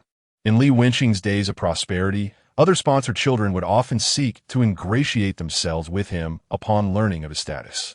Yet, when he fell from grace, most of those children distanced themselves. In truth, Li Wenqing understood these children well. People grow, and it is human nature to gravitate towards strength. The innocence of childhood does not necessarily dictate one's character in the future. He bore them no ill will. After all, he too was but one among the masses and had sought to curry favor with others. Li Wenqing held steadfast to a principle, to do good without inquiring about the future. Yet, Wang Chun was different. Throughout the years, he and his parents would visit Li Wenqing, bringing with them a few eggs, meager in quantity, but Li Wenqing knew it was everything Wang Chun's family could offer. Wang Chun was also among the most diligent of all the children. While his grades were not the highest, his efforts were unparalleled. Even after learning of Li Wenqing's situation, he never troubled him for assistance, often sharing both his joys and sorrows during their phone calls. But why had such a hard-working child ended up in this state? Have all methods been tried? Li Wenqing asked Wang Chun's parents. The mother, supported by the father, rose. "Li Gu, it's futile. We've tried everything." "Mr. Li, please do not be distressed." Wang Chun coughed a few times, forcing a smile. "Everyone has their time to depart. Mine just comes a bit sooner." Chun, don't lose hope. I am thinking of solutions for you," Li Wenqing said as he reached for his phone. "No need, Mr. Li." Wang Chun exerted himself to raise a hand, but despite his utmost effort, he could not touch Li Wenqing's hand. Seeing this, Li Wenqing immediately extended his hand towards Wang Chun. As their hands clasped, the tears he had been holding back finally streamed down his cheeks. A chilling coldness spread through his palm. "Mr. Li, don't cry." Wang Chun attempted to lift his hand to wipe away the tears from Li Wenqing's face, but ultimately gave up. "I am well aware of my illness, late-stage lung cancer. Reflecting on my life, it has indeed been quite remarkable. In my childhood, when my family faced financial hardships, I accompanied my parents to the mountains to gather firewood. However, upon encountering you, my entire existence transformed. I discovered for the first time that apples could be so sweet, that bananas could be exceedingly soft, and that crab meat was truly exquisite. You see, life revolves around the simple pleasures of eating, drinking, and enjoying, each of which I have experienced fully. Listening to the youthful voice of Li Wangqing, tears streamed down his face like rain. How could fate be so unjust?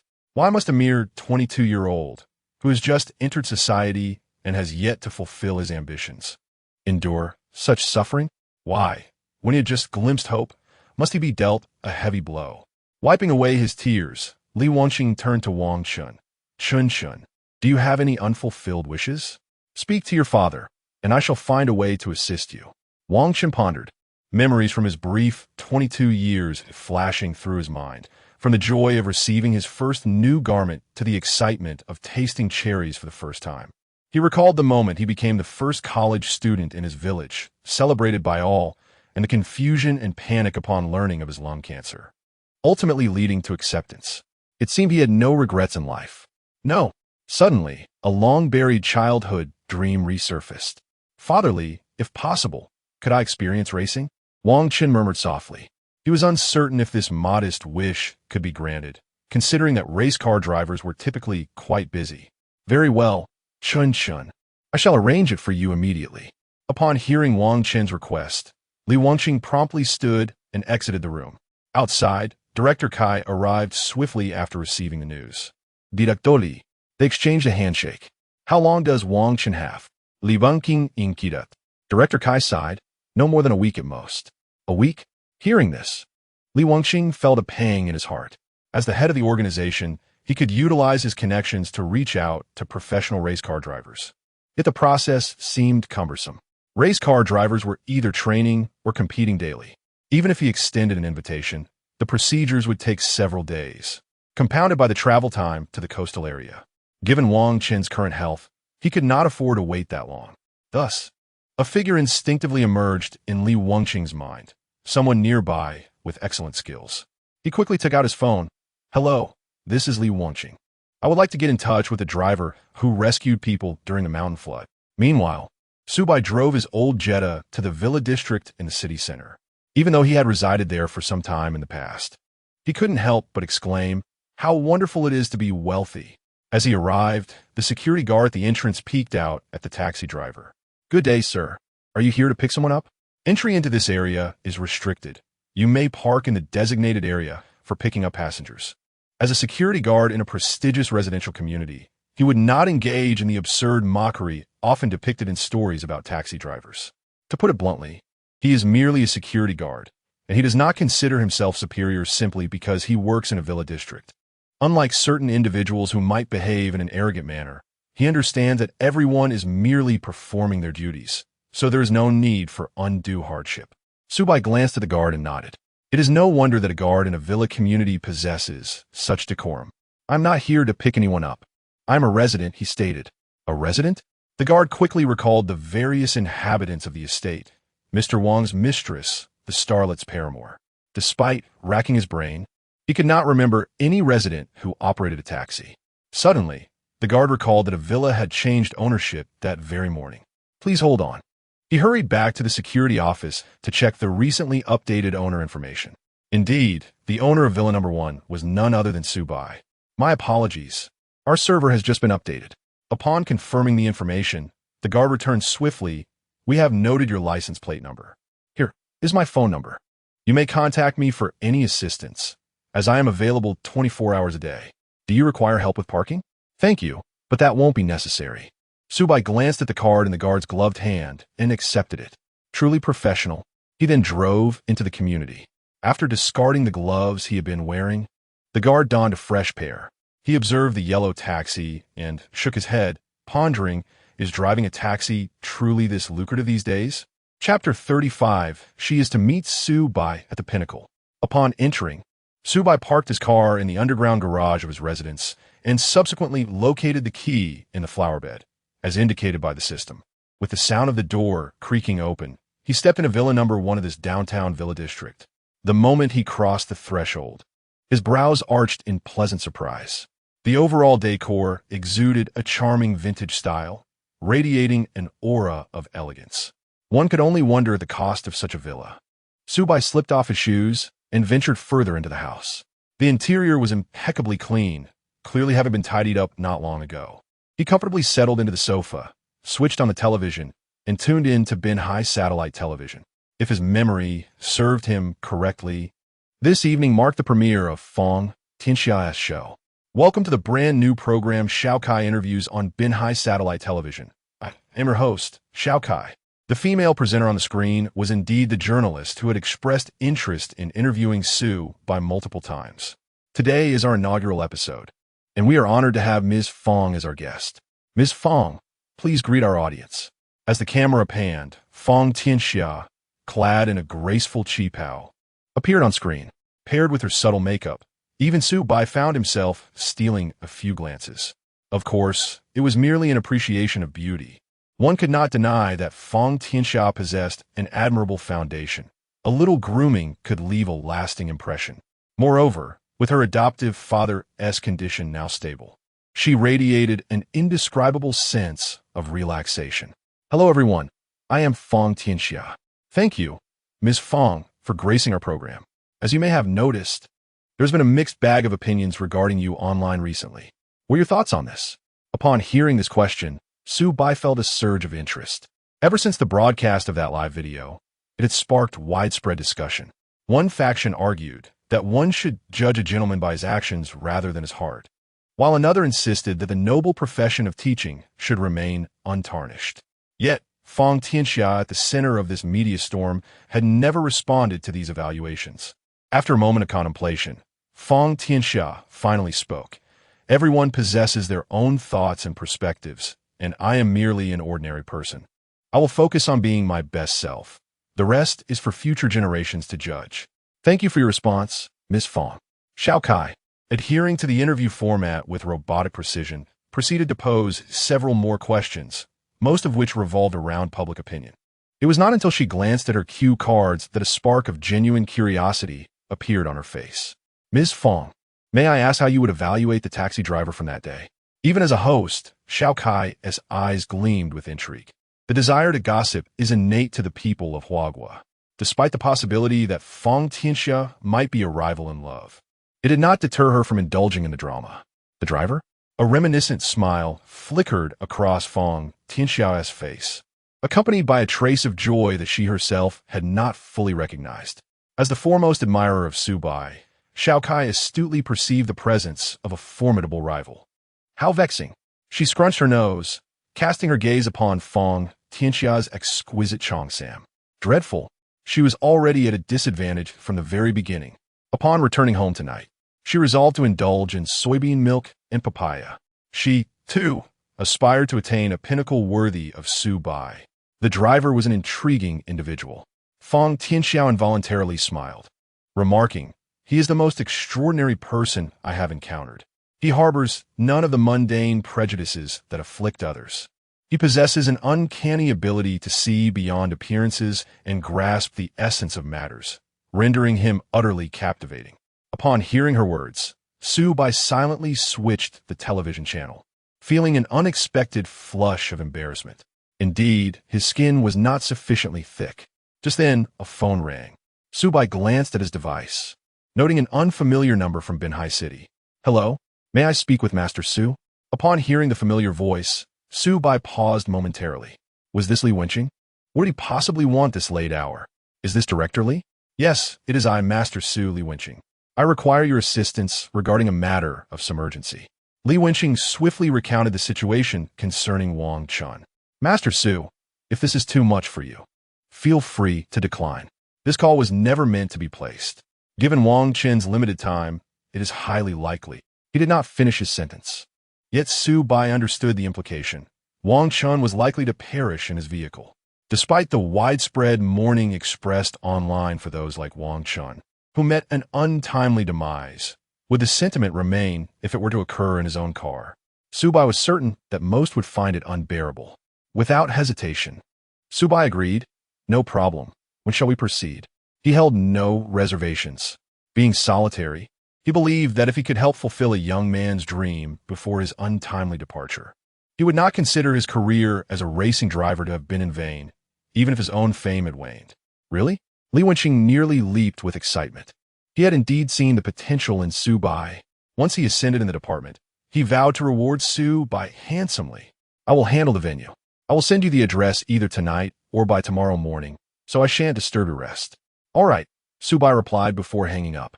After completing his nightly routine, he succumbed to slumber. Meanwhile, within the offices of the People's Daily, the editor-in-chief meticulously examined a dossier on Su Bai. Su Bai, a native of Binhai City, born 1994, was orphaned at a young age and exhibited extraordinary talent in racing. After graduating from high school, he financed his participation in professional competitions. His prominence emerged after securing second place in a minor race, attracting the attention of a racing team. Subsequently, at the tender age of 19, he became the youngest champion in a major domestic event. A year later, he plunged off a cliff during a race and subsequently was sidelined until his retirement. At that time, he was part of the Beichin team, which belonged to the Xingchen Company. The information was so detailed that it even noted the age at which Su Bai ceased to wet the bed. Even the records of Wu Yan, who served as Su Bai's navigator, were meticulously scrutinized. Of course, such clarity is not typically attainable. It was merely a result of the chief editor leveraging certain connections. Xingchen Company? The chief editor had indeed heard of this entity. As one of the foremost racing companies in the country, their notoriety stemmed not from their achievements, but from their talent scouting prowess. Essentially, any gifted racer in the nation would be identified by Xingchen and subsequently signed for a hefty sum. They would then activate their promotional machinery to generate buzz. And once they had amassed sufficient profit, they would move on to the next talent. It cannot be denied that while this approach may seem somewhat conventional, it is undeniably effective. Young racers, brimming with potential, are often tempted by the lavish sums that seem to rain down from the heavens. This has resulted in the fact that the best achievements of the drivers under Xingchen's banner are merely national championships. However, the notion of plummeting off a cliff due to an accident, the chief editor found himself lost in contemplation at this statement. Chapter 36. Why do I adore racing? Because of my father. The reports indicate that a loose screw led to brake failure while navigating a turn, resulting in a catastrophic plunge off a cliff. However, the editor-in-chief, seasoned as he is in the vicissitudes of life, finds this explanation hard to believe. What a mere coincidence. It seems that the brakes would fail precisely at such a critical moment. Yet, he does not dwell on this matter. A decade has elapsed since the incident, and any inquiry would yield not due to the passage of time. Nonetheless, he resolves to assist Su Bai with some publicity, a task he is well equipped to undertake. The country has recently placed great emphasis on external promotion, and he has meticulously reviewed Su Bai's recent endeavors, rescuing a mother from a flash flood, transporting a heart attack patient to the hospital, and reuniting long-lost lovers. Along the way, he also discovered an elderly man who may possess intangible cultural heritage. Each of these instances attests to Su Bai's commendable character and integrity, making him an exemplary figure for promotion. Coupled with his unblemished background, the editor-in-chief is more than willing to lend his support, for the racing industry is in dire need of fresh talent to invigorate it. However, he notes the necessity for a compelling hook to catapult Su Bai into the limelight. Waiting a few more days is inconsequential. With a yawn, the editor-in-chief tidies his papers and departs from his office. The following morning, a ray of sunlight graced the earth, heralding the end of several weeks of dreary weather. On a long-abandoned racetrack, Li Wenqing stood alongside Wang Chun and his parents. This track had once hosted various competitions and was regarded as a professional venue, though it had fallen into disuse for reasons unknown. Last night, Li Wenqing had expedited the application process to gain access to this site. "Thank you, cough cough," Mr. Li Wang Chun said, covering his mouth with a handkerchief, coughing persistently. The crimson stains on the handkerchief pierced the hearts of Li Wenqing and Wang Chen's parents, yet they chose to feign ignorance. Their sole wish was for Wang Chun to enjoy his remaining days in happiness. "It's all right, Chun," Li Wenqing gently patted Wang Chen's head. "Rest assured, the young man I've arranged for you is exceptionally skilled and possesses a kind disposition." Just then, The honk of a taxi broke the silence. A yellow cab, illuminated by the sun, drove onto the dilapidated racetrack. He.s. here. Li Wenqing instinctively shielded Wang Chun from the gusts stirred by the approaching vehicle. Fortunately, Su Bai expertly regulated the speed of the taxi, bringing it to a smooth halt before Li Wenqing. Master Su? Li Wenqing was momentarily taken aback by Su Bai's attire. Today, Su Bai donned a racing suit from his pre-fame days. While it was termed a racing suit, it was merely a few pieces of fabric sewn together, lacking any fire-resistant or high-temperature materials. Regarding the biological monitoring system, there was none. At that time, Su Bai could hardly afford such luxuries. However, this outfit held immense sentimental value for Su Bai. Wearing it today clearly demonstrates his regard for it. You must admit, Master Su, donning this attire indeed makes you resemble a race car driver. Thank you. Su Bai nodded at Li Wenqing. Shall we get in the car? That will be troublesome for you, Master Su. Subsequently, Su Bai opened the car door for Wang Chun. Once Wang Chun was settled, he nodded at the remaining 3 individuals and took his place in the driver's seat. He then pressed a few buttons. The chair behind Wang Chun gently swayed before automatically adjusting to a highly comfortable position. This was a specially installed ergonomic chair, as creating a satisfying riding experience was paramount for a taxi driver. After the adjustments, Wang Chun turned to Su Bai. After a moment's hesitation, he asked, "Are you the taxi driver who garnered so much attention in Binhai City a few days ago?"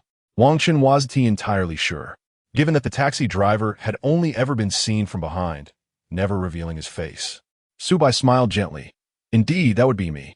"Really?" A visible joy spread across Wang Chun's face, his complexion brightening considerably. "I admire you so much. I've seen your reports. Is that so?" Su Bai fastened his seatbelt. "I am delighted that you appreciate my work. Master, would you mind waiting a moment?" Saying this, Wang Chun took out his phone, trembling slightly as he positioned it in the car's phone holder. Observing this, Su Bai quickly lent a hand. "Master, may I conduct a live stream?" Wang Chun smiled bashfully. "I also wish to experience being a streamer for a moment." "Absolutely." Su Bai logged into Wang Chun's account and swiftly initiated the live stream. To attract viewers, he shared the stream using his own account. "Shall we set off? Let us go." Virum. The roar of the accelerator echoed. Feeling the thrust of acceleration, Wang Chun finally revealed his youthful exuberance. Whoa. He excitedly waved his arms as if he were the one driving. Su Bai's efforts to draw in viewers proved effective. Soon, over 500 people joined the live stream. Streamer, why the change in account today? The #1 male fan of Chuan Cheng, Lu Ji, is watching in real time. This name sounds oddly like an organ. Wait, something is off. Why isn't at old Su's face? Who is this young man? And why does he appear to be in such poor health? Wang Chun glanced at the barrage of comments in the live stream, chuckled, and extended his emaciated hand, obscured by his clothing. "Because I have cancer." This statement abruptly silenced the chat. The viewers on the other side of the screen seemed stunned by the revelation. "Cancer? Brother, aren't you only 24? How could this be? What the hell?" The sight of that hand evokes a profound sense of sympathy. Is this the advanced stage of cancer? How could someone so young be afflicted with such a grave illness? Su Bai glanced at the barrage of comments in the live stream and swiftly redirected the conversation. "What draws you to racing?" Upon hearing the question, Wang Chun pondered for a moment. "It is because of my father." "Your father?" "Yes, my father." Wang Chun reminisced about the first time he encountered a car. It was during a visit to see Li's father, when my parents and I traveled from our rural home to the coastal city. It must have been around 10 years ago. Coincidentally, there was a race car driver performing a charity event on our local track at that time. I remember carrying numerous bags as we walked with my parents, and it was then that I first heard such enthusiastic cheers and shouts, a memory that ignites an exhilarating passion within me. My father gazed from a distance. A wistful expression crossed Wang Chun's face as he recalled. I shall never forget that moment, for it was the first time I witnessed the expression of fervor on my father's face. Chapter 37. Thank you, Su Bai. On Wang Chun's pale face, a glimmer of longing appeared. Even if only for a fleeting moment, I could discern the emotions etched upon my father's countenance. Perhaps it was due to our family's humble beginnings that I have developed a keen sense for reading others. From that moment on, I found myself enamored with racing. Lacking the means, I resorted to using discarded toy cars to simulate the thrill of racing, envisioning myself speeding across the track. However, as circumstances improved, my health deteriorated.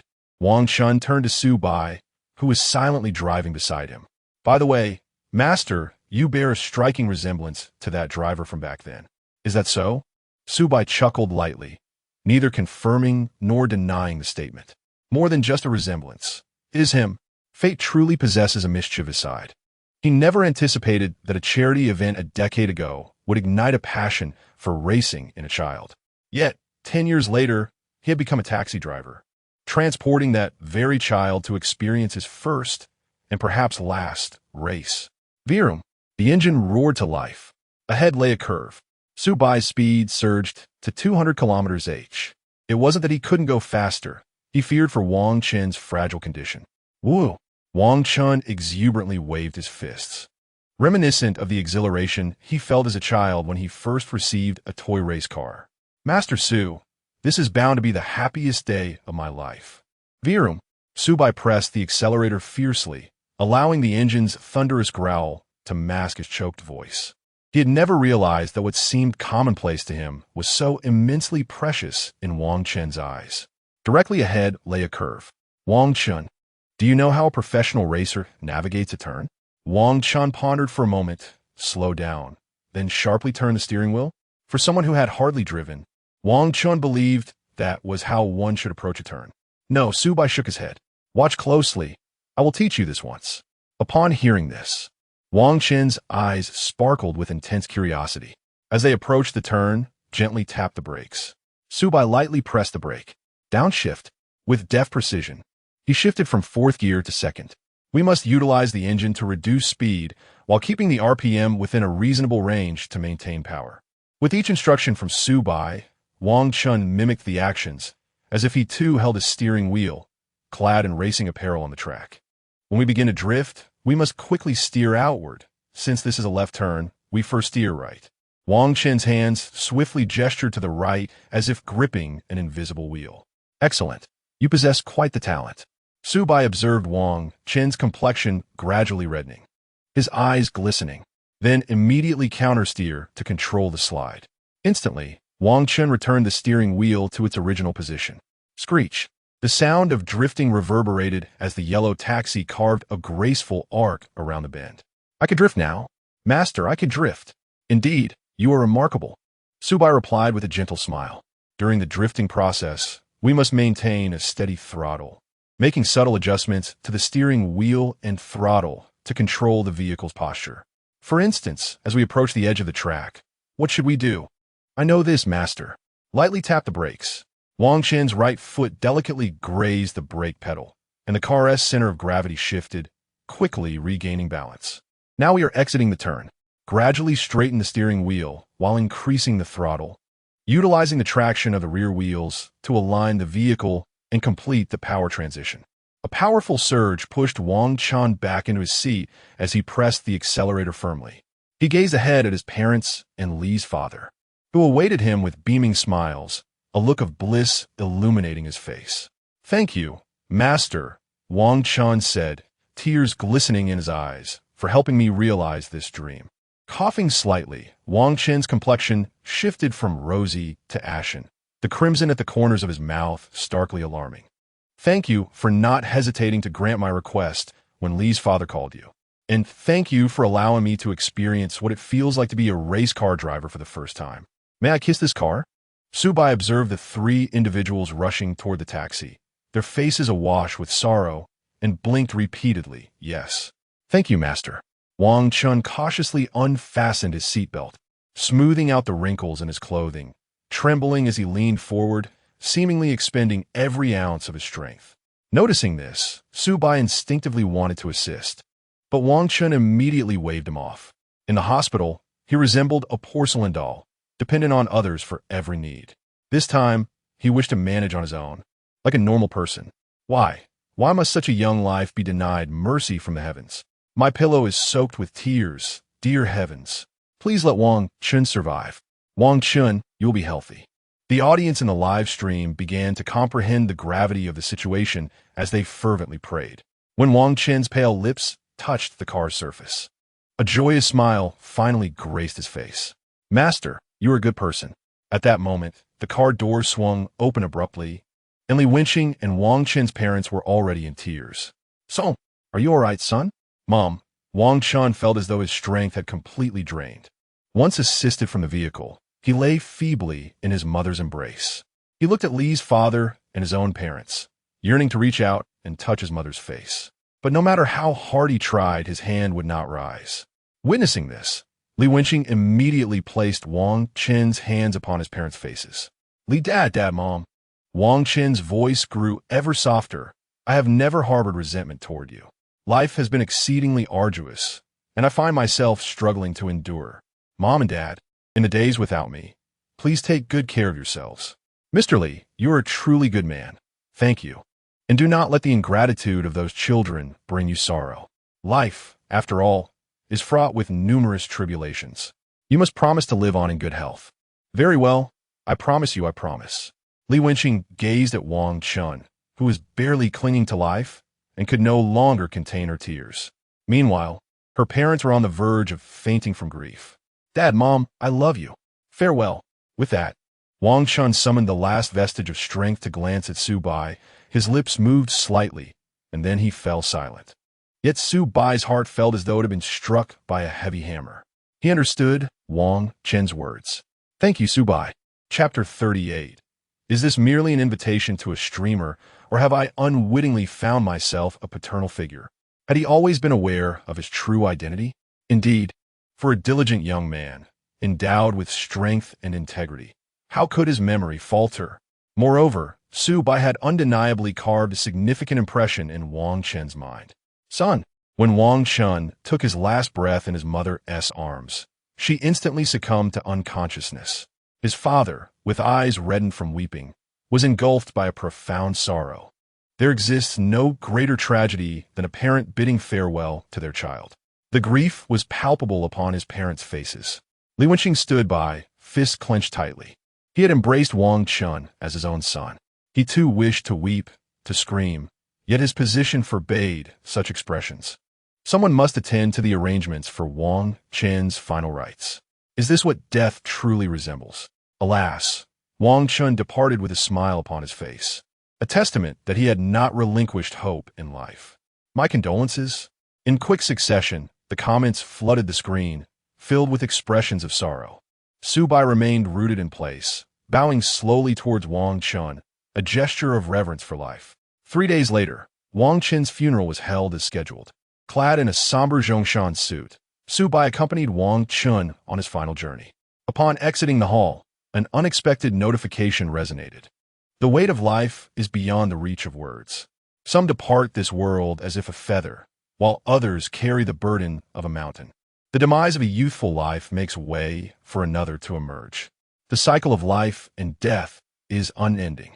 Congratulations, host, for granting Wang Chen an ending devoid of regrets in this world. Reward obtained, floating on water system.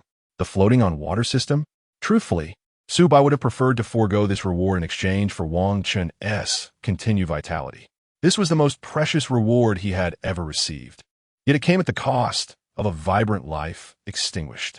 My condolences. Su Bai bowed once more towards the direction of the hall. Excuse me, are you Mr. Su? A stranger's voice interrupted, drawing Su Bai's attention. Turning around, he beheld a man clad in a well-fitted suit, hair slicked back with an evident application of gel. His appearance was not particularly handsome, yet was far from unattractive, a quintessential representation of a high-quality gentleman, albeit with a youthful countenance. And you are? Xiao Feng feigned calmness. Though internally he was exhilarated, he had finally encountered his idol. No one understands Su Bai better than I do. Mr. Su, this location is not suitable for conversation. Shall we move elsewhere? Very well. Su Bai nodded, and the two proceeded towards a distant CF. Allow me to introduce myself. My name is Feng Yuanzheng. Feng Yuanzheng? Upon hearing that name, Su Bai's lips twitched. The shadows of his childhood resurfaced in his mind. What a splendid name indeed. Greetings, I am Su Bai. Su Bai extended his hand for a brief handshake, inquiring, May I ask what brings you to me? Well, Xiao Feng promptly retrieved a contract from his bag. We at Douyin wish to enter into an exclusive contract with you. The details are all here. Feel free to take a look. With that, Xiao Feng slid the contract across the table, taking a sip of his Americano. He had already perused the document during the flight. Truth be told, even after years immersed in the live streaming industry, the generous terms of this contract left him astonished. He couldn't help but wonder if his CEO had lost his mind. A base salary of $30,000 per month, no requirement for streaming hours, and a gift revenue split of 70-30. Su Bai receiving the larger share. All activities would revolve around Su Bai. This was not merely signing a streamer. It felt like they were acquiring a benefactor. Many top streamers did not enjoy such favorable splits. Despite some streamers boasting significant viewer counts, once the platform's cut and the guild share were deducted, the remaining earnings were meager. Remarkably, the CEO had even mentioned that if the terms were unsatisfactory, they could be adjusted upwards. Xiao Feng believed that the statue of the Buddha in Les Han could easily accommodate his boss. Truly a living deity. In all his years in the industry, this was his first encounter with a deal that involved increasing compensation. He was certain that Su Bai would be taken aback. Xiao Feng took another sip of his Americano, discreetly observing Su Bai's expression. However, he fell silent, for Su Bai's countenance remained inscrutable. Come on, aren't you a rich heir? Aren't you astonished by these figures? Su Bai's annual salary now surpassed his own. In truth, Su Bai was not unperturbed. Rather, he lacked a frame of reference for this contract. He had never been a streamer in either of his lifetimes. In his recollection, a monthly salary of $30,000 was typical for a mid-tier streamer, and his current live streaming audience was consistently over 1,000 viewers. Thus, this compensation appeared quite reasonable, especially with no obligations for participating in events or streaming hours. Would he decline such a golden opportunity? After reviewing the contract, Su Bai nodded affirmatively. I accept. Xiao Feng, who had been on the verge of suggesting a potential increase in the offer, was taken aback by Su Bai's swift agreement. Really? Truly? He exclaimed. Excellent. Without delay, he produced a pen and handed it to Su Bai, anxious that he might change his mind. It was only after witnessing Su Bai affix his signature that he breathed a sigh of relief. Please hold on a moment. I shall report to the boss. Xiao Feng said, picking up his phone as he stepped outside. Hey boss, 30,000, it's a success. Is that true? The excited voice of the CEO resonated from the other end of the line, causing Xiao Feng to hold the phone a bit farther away from his ear. Wonderful. Little Feng, upon your return, I shall personally host a welcoming feast for you. I extend my gratitude in advance to the boss. Without hesitation, Little Feng readily acquiesced. A crucial guideline for interacting with your superior. If you exceed the expectations set forth by your boss, do not decline their offer to celebrate your achievements. This is not a mere test. It is a genuine invitation. To refuse would be to disregard the respect due to your employer. After concluding the call, the president exhaled deeply within his office. It was somewhat unexpected that Little Feng managed to negotiate a figure of 30,000. In truth, this sum is already quite substantial for Su Bai. However, it cannot be helped. The president had received insider information indicating that the higher-ups are eager to establish a positive figure, and this individual is likely to be Su Bai. Thus, while the price of 30,000 may seem excessive, it aligns with the president's strategic vision.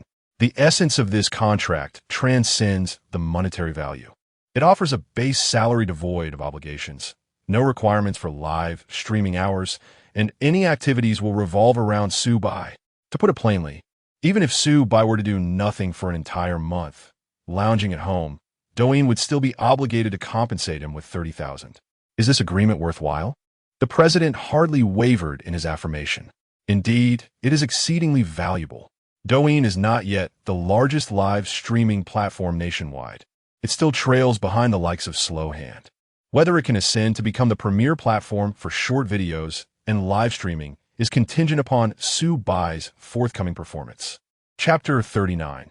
Master Su is truly like an elderly lady descending the stairs. Unyielding after signing the contract, Xiao Feng arranged to meet Su Bai again during his next vacation, and subsequently departed from Binhai. Upon returning to the villa, Su Bai proceeded to install the aquatic floating system onto the taxi. Although he had previously modified his waterproof system, enabling the vehicle to navigate in waters up to 2 meters deep for half an hour, Certain locations evidently had greater depths.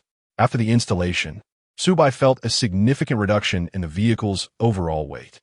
In his previous life, BYD's Yangwang U8 had once employed a similar technology, relying on 4 independently controlled wheel hub motors to achieve propulsion and steering in water by adjusting the torque and speed of each wheel. However, Su Bai's taxi was a gasoline vehicle lacking such independent motor control. The system transformed the entire vehicle's wheels into individually controlled units, akin to transforming the previous requirement for both front and rear wheels to operate in unison into a scenario where all 4 wheels could rotate independently. Moreover, Su Bai discovered an additional intelligent control system on his sensor display. This system primarily functions to detect water immersion depth, the pitch angle of the vehicle, and the wheel slip state to ascertain whether the vehicle should operate in water. For instance, during heavy rainfall, there may be standing water that does not necessitate the activation of the aquatic driving feature. Simultaneously, the control system allocates torque based on the depth of the accelerator pedal and preset thresholds, dynamically correcting the vehicle's newly integrated systems according to the actual lateral angle to ensure stable navigation in water. Notably, this feature activates autonomously, mitigating the risk of accidental engagement by Su Bai. When a vehicle encounters water, it utilizes air suspension springs to elevate the body height, simultaneously sealing all windows and switching the air conditioning vents to recirculation mode, while opening the sunroof as an emergency exit. This creates a design resembling the sealed chambers of a vessel. Such measures allow the vehicle to displace a sufficient volume of liquid, generating adequate buoyancy to support its flotation on the water's surface. Most importantly, unlike the U8, this system does not require factory repairs once activated. Su Bai merely needs to consult Wu Yin for a simple adjustment. The only drawback is the vehicle's speed in water, which is limited to a mere 10 km/h. Presently, floating systems do exist on the market. This world, characterized by a vibrant racing culture, has seen various technologies proliferate like an explosion. Some vehicles from major companies can indeed float on water, quite literally. Upon contact with water, all 4 wheels will align horizontally. However, their speed is inferior to Su Bai's Jetta, only reaching 3 km/h. Furthermore, all floating systems require factory refurbishment after use. Therefore, Su Bai remains quite content with the system, especially considering that one can never be too certain when driving. Who could claim they would never find themselves in deep water? He is bound to encounter more unique passengers in the future, and should any of them have special requests, he could test it in the water during the quiet of the night. Su Bai nodded thoughtfully before driving the taxi out to seek passengers. Do not be deceived by his current monthly salary of 30,000. However, when it comes to money, no one ever deems it sufficient. One must earn what is due. Time swiftly passes in a day. As night falls, Su Bai drives his Jetta to experiment with its new features. To his delight, he discovers that the speed can indeed reach 15 to 20 km/h. Truly, products of this system are of exceptional quality. As for the other features, they are equally impressive. Su Bai is thoroughly satisfied. After concluding his day's journey, he returns to his villa to rest. Yet, he cannot shake the feeling that the security guard's gaze upon him has subtly transformed, reflecting an expression that suggests a reminder to share one's fortune with comrades. While Su Bai drifts into slumber, a piece of news ignites the entire internet. At precisely midnight, the People's Daily disseminates an announcement across various platforms, saluting the heroic driver, Master Su. The official account succinctly recounts Su Bai's recent deeds, from rescuing his mother from a mountain flood to delivering medical aid over 100 miles, culminating in a poignant narrative of life's final drift. Ultimately, a phrase encapsulates Su Bai's essence, the people's driver. Within mere minutes of this trending topic's release, it ascends to the pinnacle of numerous applications' hot search lists. An official statement from the most authoritative source, the People's Daily, sets Master Su ablaze in the digital realm, significantly elevating the city's profile of Binhai. For those unacquainted, who is this Master Su? Thank you for the invitation. I just landed in Binhai. Master Su is our city's pride. I recommend watching his 4-part saga in full. Just a whisper, although the Daily did not showcase Master Su, he is quite handsome. Master Su, Have you forgotten we were classmates? You often studied with me.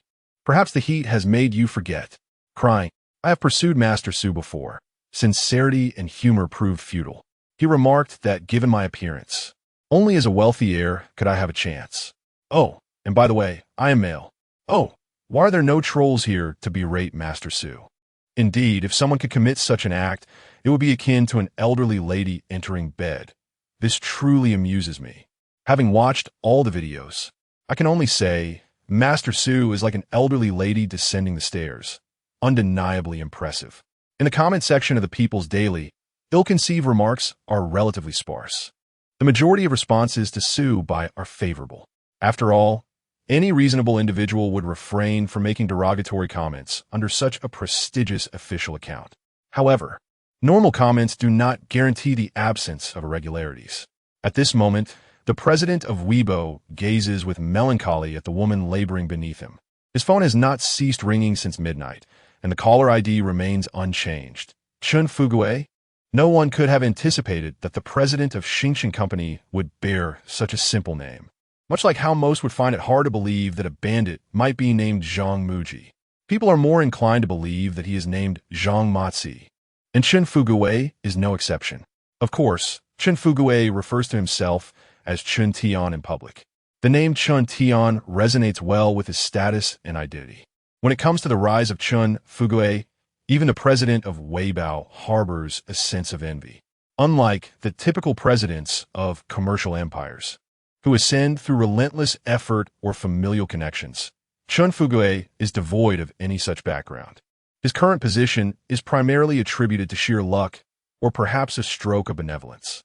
On an ordinary day, an elderly man was struck by an object falling from above and collapsed to the ground. Logically speaking, an individual hit by a falling object from such heights would be beyond salvation. Thus, no onlookers dared to intervene. However, Chun Fugue stepped forward. He swiftly transported the elderly man to the hospital and covered the medical expenses out of his own pocket. Miraculously, the elderly man not only survived but emerged from the ordeal unscathed, being discharged from the hospital within a few days. Remarkably, this elderly gentleman was none other than the former president of Xingchen Company. Chapter 40. The Poor Man's Vengeance in a Life Fraught with Misfortune, Lacking in Kindness. Sweetness of speech and financial stability, the subsequent events unfolded with remarkable simplicity. The newly appointed president of Xingchen Company perhaps faced retribution for amassing a fortune through unscrupulous means. Having lived a life devoid of offspring, the president's only children succumbed to genetic maladies at an early age. At that time, Chun Fugue was unaware of the elderly man's true identity. He merely visited the old man daily, tending to his needs and ensuring his comfort. Who could have imagined that a random act of kindness on the street would lead to meeting the founder of one of the nation's leading talent agencies? As time passed, it remained uncertain whether the elderly gentleman had experienced a moment of clarity, yearning for familial bonds, or if Chun Fugue had discovered the old man's status. Regardless, Chun Fugue regarded the elderly man with a sense of familiarity and comfort. A year later, the robust old man passed away quietly in his home. In an inexplicable manner, the outcome was that Chun Fugue ascended to the role of the next president of Xingchen Company. It is said that the old man's 13 lovers were left in tears, with the youngest being nearly 60 years his junior. Having devoted 5 arduous years to caring for him, ultimately receiving a mere 100,000 as a settlement. Thus, this astonishing fortune unexpectedly fell into Chun Fugue's lap. Just the day prior, he was a beleaguered urban dweller, grappling with poverty and resentment, enduring a life of misfortune, unkindness, and low status. The only sound in his home was the lament of tomb raiders in nearby graves, finding nothing of value. Yet, the following day, he found himself revered by thousands, becoming the president of a leading domestic company, where even the slightest action would elicit praise from others, as if he were a celestial being. It was indeed a surreal turn of events. Of course, success in his career resembled the warmth of a cozy embrace, visible to outsiders, yet its true nature understood only by Chun Fugue himself. The president of Weibo gazed at the incessantly ringing phone on his desk. exasperatedly gesturing to his subordinates. That will be all. The female secretary, who had been practicing yoga in the presence of the president, finally exhaled in relief. While the president was commendable in many respects, his penchant for watching her yoga practice was undeniable. "Please, you may leave," he instructed. As he observed the graceful movements of the secretary, he mused, "What a pity that her back is not cupped." As a president, he was certainly aware that this secretary was an employee of Xingchen Company. As a leading figure in the domestic internet sector, interactions with Xingchen were inevitable. It was entirely normal to have individuals from such a company in his circle. Therefore, despite harboring certain inappropriate thoughts regarding the secretary, he had never crossed any boundaries. Those who could manipulate the powerful were long since ousted from their positions. At most, he could indulge in watching her yoga practice, offering him visual pleasure while providing her with a means of physical fitness.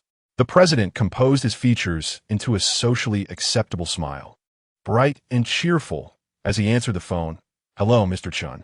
Notes and titles aside, there is a distinction in how one is addressed. Society is not merely a battleground. It is a realm of human emotions and social intricacies. "Hey, Lao Wang," came the weary voice of Chun Fugue from the other end of the line. "Could we possibly lower this trending topic? You know how it is. The moment this person appears, countless individuals lose their peace." Chun Fugue found himself in a rather helpless situation. He was somewhat aware of the events from years past. Yet the crux of the matter was that he was not the one responsible. He had just taken over the disastrous mess left by the old Deng when he first heard about Su Bai's predicament. It enraged him to the point where he nearly overturned the old man's coffin. "Are you out of your mind, buddy? You have a promising race car driver in hiding. Did he get struck down on a national highway by a truck?"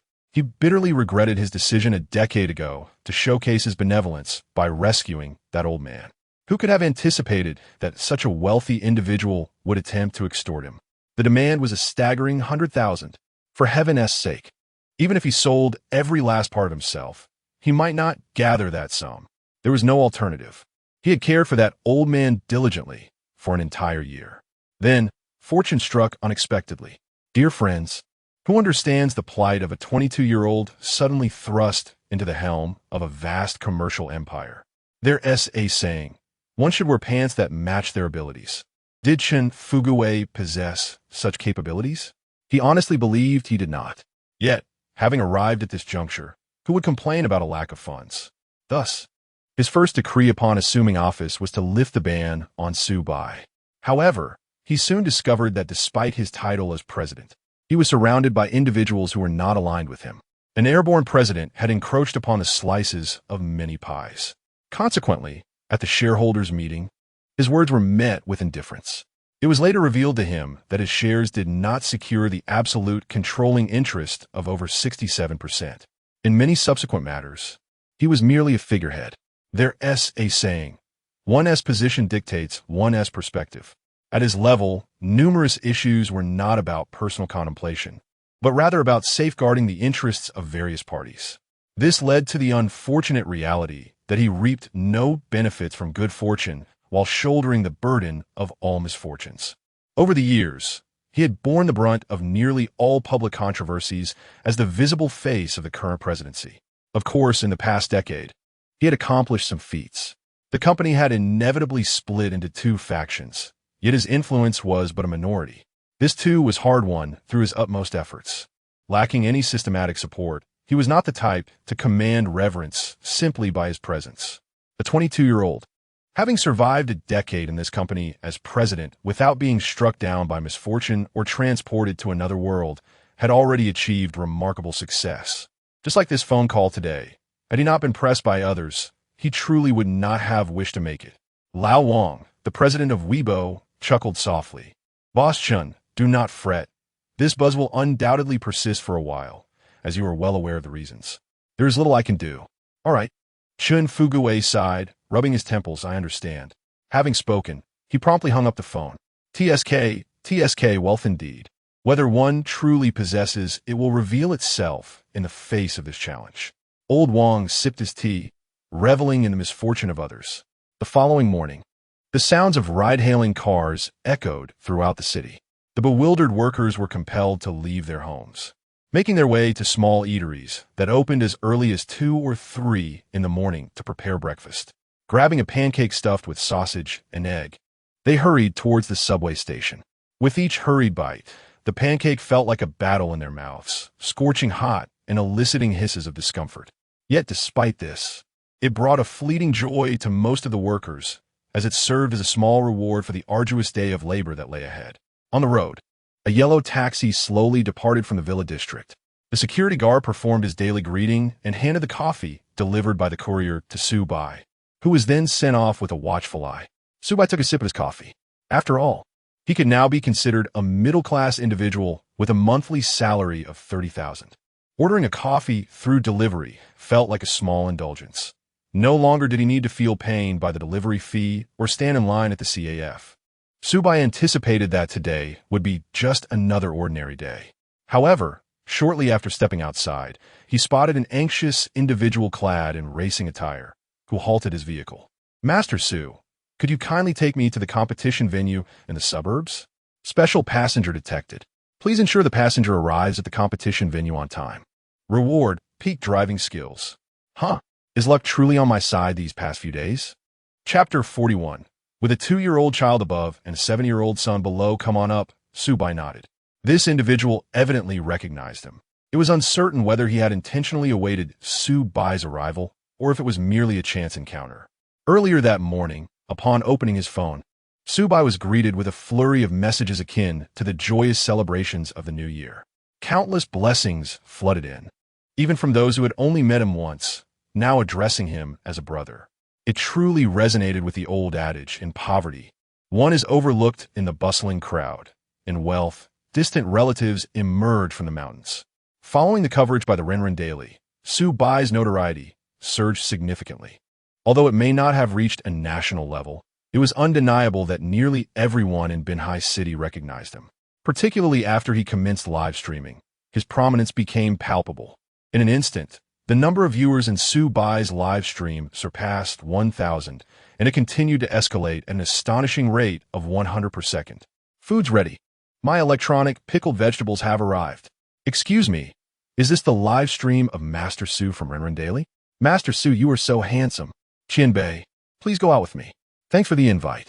While I was in the restroom, I suddenly realized what I produced was not waste, but rather thoughts of you. I truly miss too. 5 million years ago, when you were in Yuanmo, Yunnan, and I was in Zhoukou, Beijing. Back then, our aspirations soared high. Proclaiming that love was more important than anything else. You must be a dream, and I, a fleeting breeze. I adore you. My love begins with me and ends with you. I have met Master Su offline, and he is incredibly handsome. How did you know I caught a 10-pound fish?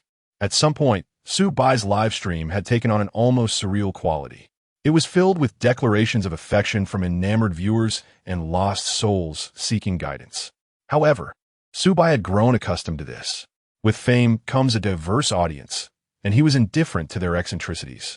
As long as he could bring a modicum of joy to his viewers, he deemed it worthwhile. "What time does the competition start?" "At 11. Wang Quanan replied, despondently from the back row. There's a saying that failure is the mother of success, and Wang Quanan was undeniably attached to his mother. The concept of failure had woven itself throughout the tapestry of his earlier life. His passion for racing, coupled with a lack of stable income, had led to the dissolution of his marriage. Despite pouring every ounce of effort into seizing opportunities, he consistently faced obstacles. His current existence was characterized by the stark reality of having a 2-year-old child above and a 7-year-old son below. Aside from unexpected gains, he could not withstand any unforeseen circumstances. Logically, a professional race car driver ought not to be financially constrained. However, it is well known that in Huagua, while many things are scarce, people are not. Given such a vast population, along with the flourishing culture of motorsport, the number of talents is staggering. An ordinary professional like him could only strive desperately to seize any opportunity that might lead to recognition. Just last night, he had managed to down 8 cups of baijiu with the event organizer, finally securing a chance to participate in this race. Such is life. There are countless individuals who may not even have this opportunity. Though it may be a modest event, it is undoubtedly worthy of his utmost effort. Given his skills, he could easily secure a top 3 finish in this competition. Achieving such a rank would open avenues for him to be discovered by talent scouts and potentially join a professional racing team, freeing him from the burden of financing his participation independently. However, he did not anticipate that he would awaken this morning with a debilitating stomach ailment, nearly causing him to faint. After much effort, he emerged from the bathroom only to find that it was already 9 o'clock. His residence is located in a suburban area near a villa district where transportation options are scarce. Those who can afford villas hardly require taxis. As for why he does not drive his own car, it is simply because his financial situation does not permit him to own one. The vehicles for the race are provided by the organizers, having been delivered to the venue the previous evening. 11 o'clock, you say? Su Bai nodded in acknowledgement. The suburb of Binhai City hosts this competition annually. Such events are not exclusive to Binhai. Nearly every major city organizes similar contests. The inaugural race in Binhai commenced a decade ago, coinciding with Su Bai's rise to fame. While it is termed a competition, its primary purpose is to unearth promising talent. Su Bai's meteoric success drew attention from the city's leaders, ensuring the continuation of this race. In this world, an exceptional racing driver can indeed invigorate local economic development. The format of the competition follows the F1 style, with a total of 20 drivers participating. To enhance public engagement, there are typically around 5 additional slots available. Initially, there were no age restrictions. However, following an incident a few years ago involving a 70-year-old enthusiast who tragically passed away on site, the age limit was set at 50 years and younger. The circuit spans 5 kilometers, with the total distance have compared to the main event, reduced from 320 kilometers to 160 kilometers, as few wish to witness a lackluster display of underperforming drivers. The requirements for participating vehicles are not excessively stringent, as competitors come from varied financial backgrounds. Whenever a sport gains prominence, it inevitably faces commercialization, and racing is no exception, as all participants seek to sustain their livelihoods. Consequently, a favorable financial background becomes a consideration for talent scouts. Larger teams may generate greater visibility and attract sponsorship, while smaller teams often rely on affluent individuals to revive their prospects. This disparity leads to a diverse array of vehicles on the track, ranging from Lamborghinis to Wuling Hongwangs. In fact, there was even a year when a few jesters participated in go-karts and bicycles. Despite the modest scale of this event, it does not lack an audience. In economically developed cities like Binhai, the event annually attracts some of the finest racing drivers for exhibition races, and these drivers seldom decline the invitation. What joy it brings to acquire both wealth and fame, while simultaneously delivering a decisive blow to the competition. Su Bai recalled that the driver arriving from Binhai this year was the champion of last year's city competition. However, a dilemma arose. The task set by the system seemed rather simplistic. He was not participating in a race. His only duty was to transport passengers. The villa's location was merely about 150 kilometers from the competition site, even at a normal speed, accounting for potential traffic delays. He would arrive in due time. So, why such generous rewards from the system? Peak driving skills. That was indeed Su Bai's pinnacle. Although his current driving abilities were commendable, mastering techniques such as overtaking and high-speed cornering, Su Bai was aware that these skills were built upon a solid foundation from his past. He could easily manage speeds of 300 kilometers per hour, but what about 350 or 400? He held no great confidence. In his youth, his reflexes, stamina, and overall physical conditions surpassed what they were now by several tiers. Though he maintained a fitness regimen, age had its toll. At 25, a threshold had been crossed. Once, he could endure an hour without fatigue. Now, just 3 minutes left and breathless. There was no need for further contemplation. Su Bai was indeed referring to fitness. He resolved to take things one step at a time. Meanwhile, as Wang Anquan settled into the car, he gradually regained his composure. Observing Su Bai, he struck up a conversation. Master Su, have you just dropped off a passenger? With your skills, you ought to consider competing in a race. Chapter 42. What's wrong with honest people? Have they consumed your rice? Are you sending them away? Upon hearing these words, Su Bai chuckled softly, acknowledging the sentiment. The fact that he resided in a villa would undoubtedly be unveiled one day. However, for now, he wished to remain concealed for a few more days. Given his current level of fame, the revelation of his residence would transform his daily commute into a survival game akin to an apocalyptic scenario, navigating through throngs of people akin to a zombie horde. He had no desire to face a sea of eager admirers the moment he finished work. Furthermore, his villa community was rife with clandestine affairs. Imagine the awkwardness if that CEO happened to return home with his mistress only to encounter Su Bai amidst the throng. As for participating in the competition, he opted out, citing his advanced age and inability to compete with the youthful contenders. Su Bai found little enthusiasm for such contests. Firstly, while his skills had diminished compared to his peak, they still represented a significant challenge for novices. After all, there was a time when Su Bai embodied the future of the entire nation. It takes a considerable degree of talent to shoulder such a heavy responsibility. Secondly, there was no second reason. Su Bai felt that at his age, he ought not to burden these young individuals with added pressure. Indeed, Wang Quan nodded earnestly.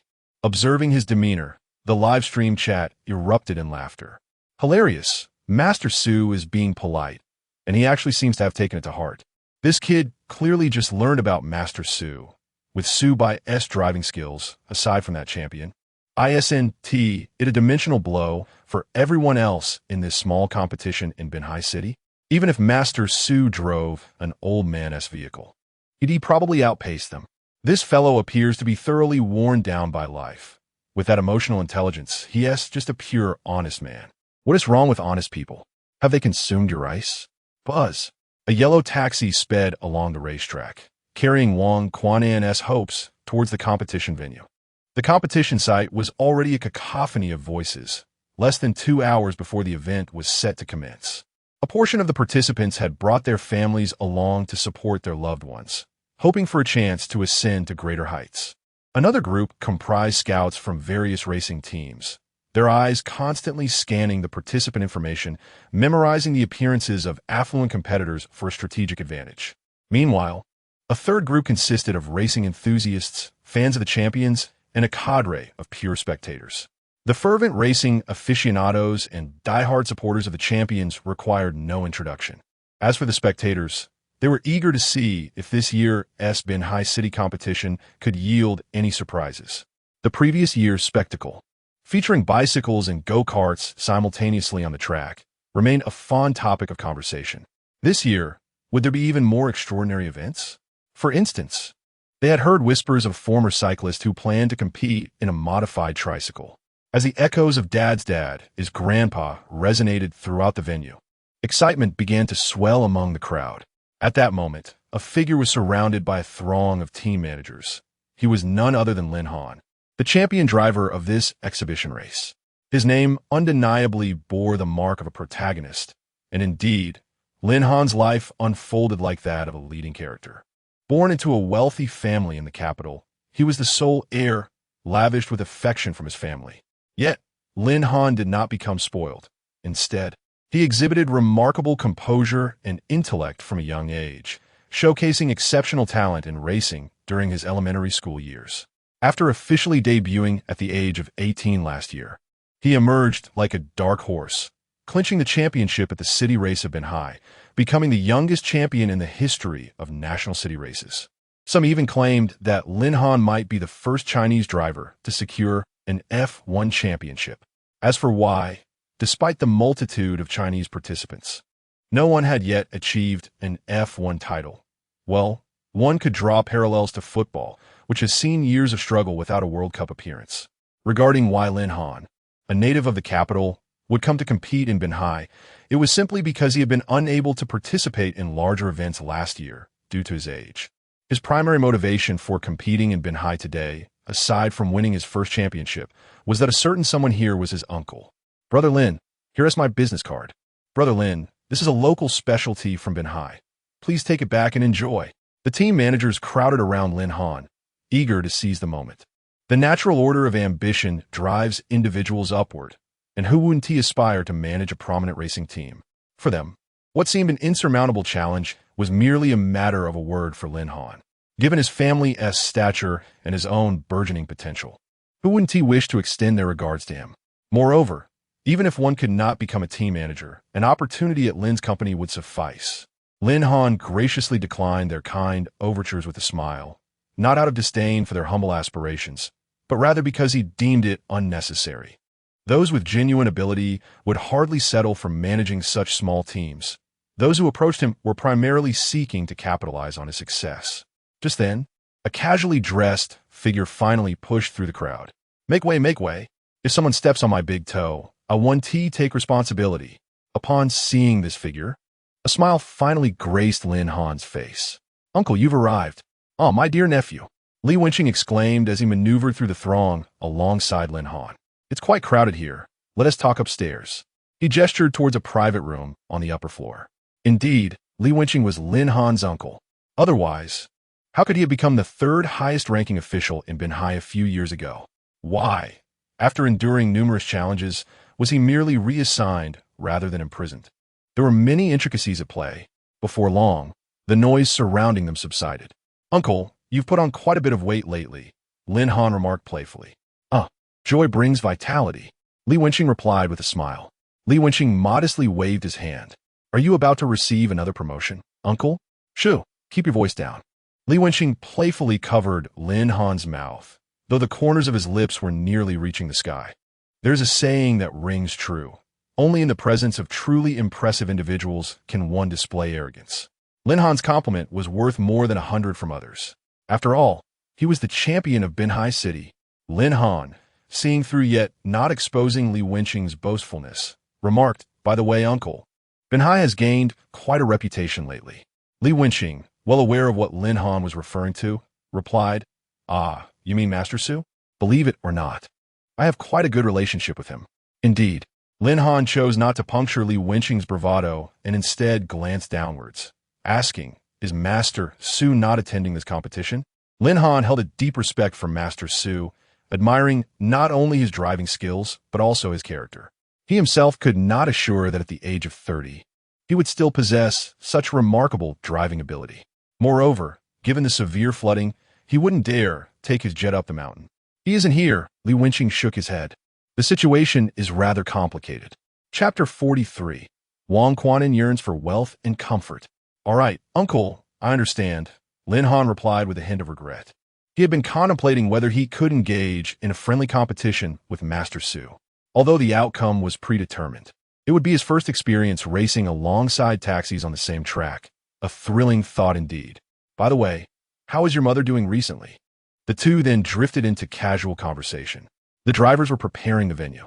Apart from Lin Han, all the other racers were engaged in final adjustments. The event organizer, Li Si, stood at the site, vociferously expressing his frustration. Where's Wang Quanin? Has he arrived? It's already 9:30. After several calls, the only responses he received were the cacophony of drivers and their laughter. I have done my utmost for this Wang Quanin, Li Si murmured, a hint of disappointment evident in his tone. He was unaware of who had been spreading rumors about his fondness for alcohol, which Wang Quanin had learned of. Last night at dinner, Wang Quanin had arrived and without hesitation downed several shots of baijiu. What could Li Si do? Faced with Wang Quanin's insistent demeanor, he had no choice but to acquiesce. Everyone was working hard, and Wang Quanin had made his stance clear. He was willing to give others a chance. However, this morning, an unexpected call from his superiors demanded that he arrange for someone to come in. Li Si had originally proposed simply adding that individual to the 5 fluctuating public slots. Yet, the leaders were not fools. They understood that these slots were intended to enhance the race's visibility. Who didn't he know that the annual excitement stemmed from those few public entries? No serious competitor would squander such a hard-earned opportunity by performing poorly on the track. Consequently, the focus of the media and car enthusiasts would remain on the legitimate racers, thereby diminishing exposure for the public entries. Li Si was left with no choice but to respond that he would find a solution. If all the competitors had arrived, he could withstand the pressure and inform his superiors that the arrangement was unfeasible. He was an ordinary person himself and could empathize with those drivers striving for a chance. Yet, who would have thought that one crucial individual would be absent? The very person he least wanted to lose. Wang Quanan. He had delayed for a full half hour, while the incessant calls from his superiors pressed on. Has Wang Quanan's phone been connected? Li Si inquired of his assistant. Director, the assistant hesitated. Do you not recall? After drinking last night, you both failed to exchange contact numbers. Oh no, Li Si exclaimed, smacking his forehead. In the midst of bonding with Wang Quanan and discussing national affairs, he had neglected the essential details. Did we not leave any information on our list? Director, the assistant's expression was nearly tearful. Wang Quanan was the one you arranged to enter last night. Initially, we had hoped he would join us today to make up for his absence, but after yesterday's debacle, he could barely articulate a coherent thought. How could we possibly gather any information under such circumstances? Li Si, with a resigned shake of his head and a dismissive wave of his hand, sent his assistant scurrying away. He gazed at the competitors in the venue, diligently fine-tuning their vehicles, and sighed. Brother, this is where I can assist you no further. I hope you can understand my limitations. I, too, am but an ordinary person striving for progress. He picked up the phone, his expression instantly transformed into one of sunny optimism. Hey, Director Wang? Yes, it's Shaoli. We have an open spot here. Unbeknownst to Wang Quanan, his own gastrointestinal distress had already led to his position being filled by another. This competition would mark his final participation as a driver. The harsh realities of life had rendered his dreams unattainable. Life, after all, is merely toil from the moment of birth. He had children and elderly family members relying on him, mouths agape in expectation of sustenance. He had to confront reality. Master, do you think I will succeed this time? Succeed? Su Bai chuckled as he gazed at the distant mountains. What do you consider success? Is it merely being well-fed and clothed, or is it attaining great wealth? Wang Quanan's mind short-circuited at this profoundly philosophical inquiry. To be well-fed and clothed? To be wealthy? Oh no, he yearned for both. Are you thinking that you want it all? A multitude of questions filled Wang Quanan's small mind. Master, how did you know? This master was truly astute. Su Bai, taken aback by the wisdom reflected in Wang Quanan's eyes, fell silent. Ha, this elder brother has me in stitches. One remark rendered Master Su speechless. Now I understand why this elder brother could suffer from an upset stomach on such a crucial day. Why? The left brain governs the right. The sharp mind is responsible for thought. Just observe the wisdom in his gaze. Elder brother, throughout life, before one possesses the capability, one cannot demand both. To desire everything often leads to obtaining nothing. After contemplating this, Wang Quanan's mind cleared momentarily. Was he indeed seeking both? Perhaps.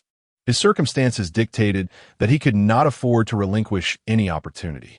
He had to pursue both, even if it meant achieving nothing. Eventually, he realized he should concentrate on a singular passion. Thus, he chose racing. Did he not understand the reason his wife left him? It was not due to a lack of love, but rather a loss of hope. During that tumultuous period, he had become obsessed with everything related to racing, even neglecting his wife.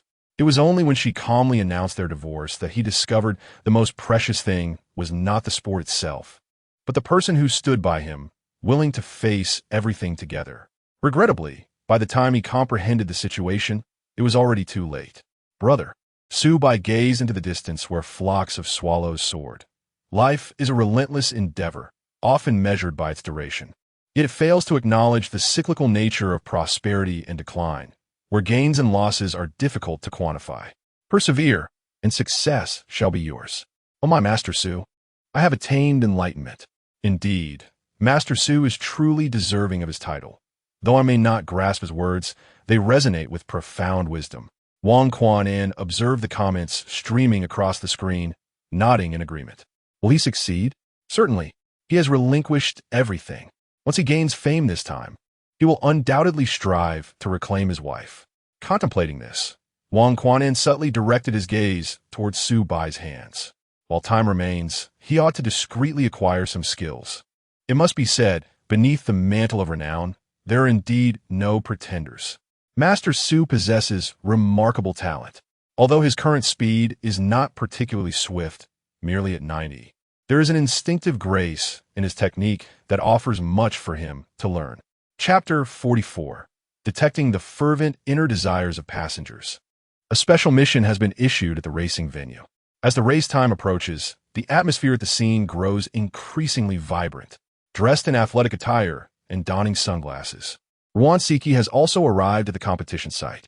As a prominent entrepreneur from Binhai City, Ruan Siki attends the races annually, unless he has particularly pressing matters to attend to. It serves as a means of relaxation, and it also provides an opportunity to scout new talent for his racing team. However, the primary allure lies in the annual spectacle that unfolds. In this world, there are few who underestimate others or feign humility. The racetrack amplifies this phenomenon. Over the years, Binhai City has witnessed a trend where seemingly ordinary drivers, who are in fact quite affluent, partake in races for a bit of mischievous amusement. A seemingly random, yet ultimately inevitable collision occurs, orchestrated by an oblivious team manager, leading to a dramatic spectacle with a manager bows in awe. Watching amusing short dramas online pales in comparison to the thrill of being present. With this thought, Ruan Siki savoringly licked his ice cream, shivering slightly from the cold. Immersed in the cheers of the crowd, he felt a complete release of tension. He has never been fond of those VIP observation rooms. They lack vibrancy and connection. He prefers the lively atmosphere. Here, he is not the owner of Huaxing Industrial, nor a husband or father, and he is not the cash king of Binhai City. He is simply an ordinary individual who enjoys amusing short dramas. This sensation is delightful. Yet, after glimpsing the news about Su Bai last night, a flicker of unease crossed his mind. Nevertheless, it matters not. Even if Su Bai truly possesses the ability to enhance his driving skills, he can still seize the initiative, given their long-standing rapport. "Excuse me, could you please make way?" A voice interrupted, prompting Ruan Siki to instinctively uncross his legs. "My apologies," he replied, shifting slightly to the side and raising his gaze to the man before him. Upon seeing him, his heart sank. Oh no! Just as he thought he could avoid socializing, a familiar face appeared. Mr. Chun? He was about to utter the name Fu Gue, but quickly swallowed it back. Thankfully, he refrained from speaking it aloud. Otherwise, tomorrow's headlines would surely read, "Shock. The owner of the largest racing company in the country, Xingchen, is none other than Chun Fu Gue." Moreover, how is it that Chun Fu Gue shares his distaste for VIP rooms? One, is it? Chun Fu Gue, clad in casual attire and sporting sunglasses, remarked, "What a coincidence." Indeed, Ruan Siki never anticipated encountering Chun Fu Gue at a race. "When did you arrive?" "I just got in this morning," Chin yawned, clearly fatigued. He had only managed 5 hours of sleep and felt quite drowsy. "Are you here to scout for talent as well?" In a large corporation like Xingchen, it is customary for representatives to attend competitions in person to observe proceedings. However, for a place like Binhai City, it hardly warrants the presence of the esteemed president of Xingchen. Chun Fu Gue typically only attends competitions in major cities, such as the capital or Shanghai. For a location like Binhai, it suffices to send a vice president or a general manager. "No," Chun Fu Gue said after taking a sip of coffee. "We have a promising driver participating in this competition, and I have come to oversee the situation." "Your company's driver is competing here?" "Indeed. A sugar-free iced Americano has somewhat cleared my mind. This driver is quite diligent, though his technical skills leave much to be desired. If he were to compete in the capital or Shanghai, amidst a sea of talented contenders, his ranking and exposure would likely be unsatisfactory. Therefore, Binhai is a suitable venue for him." Though he spoke thus, the reality harbored subtle distinctions. This driver was actually recruited by a rival of his company. Old Deng, who had matters to attend to today, was unable to come. After contemplating briefly, a scheme materialized in Chun Fu Gue's mind. With a well-placed effort, no wall is insurmountable. He had initially held high hopes for this driver. While technical prowess could be cultivated, that fervor for competition was innate. It aligned perfectly with his overarching vision for the company, to prioritize practical skills and earn accolades through genuine expertise. Regrettably, he had arrived a step too late. Having encountered such a fortuitous opportunity today, how could he possibly refrain from attending? To catch Chun's eye, I must observe closely. Perhaps fate has woven our paths together. What? Has Ruan managed to poach someone from me? With a chuckle, Ruan Siki fell silent. Though he was ostensibly there to recruit, He was utterly oblivious to the nuances of assessing a driver's potential. Yet it mattered little. He merely needed to pursue drivers favored by others. After all, he was in the business of industry. To put it bluntly, the combined cash flow of everyone present might not surpass his own. Despite Shin Fugui's company being the largest racing firm in the nation, when it came to cash flow, he could not claim superiority. Did they truly believe that Binhai's title of Cash King was merely for show? At that moment, a robust man, seemingly brawny yet padded with shoulder pads, turned his head. Enough boasting. You two have inflated your claims to the heavens. One moment you're buying drivers, the next you're promoting your own. Chen and Wan, please, spare us the charade. Don't deceive yourselves in the process. Do you think you are Chen Tian and Wan Siki? The man had listened to their exaggerated claims for quite some time, expecting them to cease soon, only to find their fabrications growing ever more absurd. Recruiting for me? Huh. You think it's as simple as foraging for wild vegetables? The drivers valued here command annual salaries starting at nearly $1 million. That's a million, not just 100. Those who have managed to squeeze into the audience seats, could they possess such prowess? If they truly had that capability, wouldn't they have long since retreated to the VIP room? Why bask in the sun here? A hint of irony, a trace of mockery. Shin Fugui and Wan Siki spoke in unison. Afterward, the two exchanged knowing glances, sharing a quiet smile. There was no need for explanations. This was merely a part of the revelry, was it not? At 10:30, a yellow taxi gracefully came to a stop in the parking space outside the venue. The roar of the crowd surged forth, a tidal wave of sound enveloping him. As Su Bai absorbed the long-missed excitement, he was suddenly reminded of his previous competitions, where the cheers had centered around him. How nostalgic that felt. Arriving at their destination, Su Bai accepted the money handed to him by Wang Quanan. Let's go, he urged. Wang Quanan nodded earnestly in agreement. However, as he stepped out of the car, he noticed a young woman who had been waiting by the roadside. The moment she spotted Wang Quanan, her eyes brightened, only to quickly dim again. Wang Quanan regarded his assistant with satisfaction, nodding approvingly. It was evident that he had spent the night before bonding with the event organizer, and the professionalism displayed here was commendable, sending an assistant to personally greet him. Good day, Mr. Wang, the young woman greeted, her tone somewhat subdued. Hello, madam. Shall we proceed to the venue? He inquired. With a sigh, she shook her head. I regret to inform you, Mr. Wang, your qualification has been revoked. What? Wang Quanan stood frozen in disbelief upon hearing the news.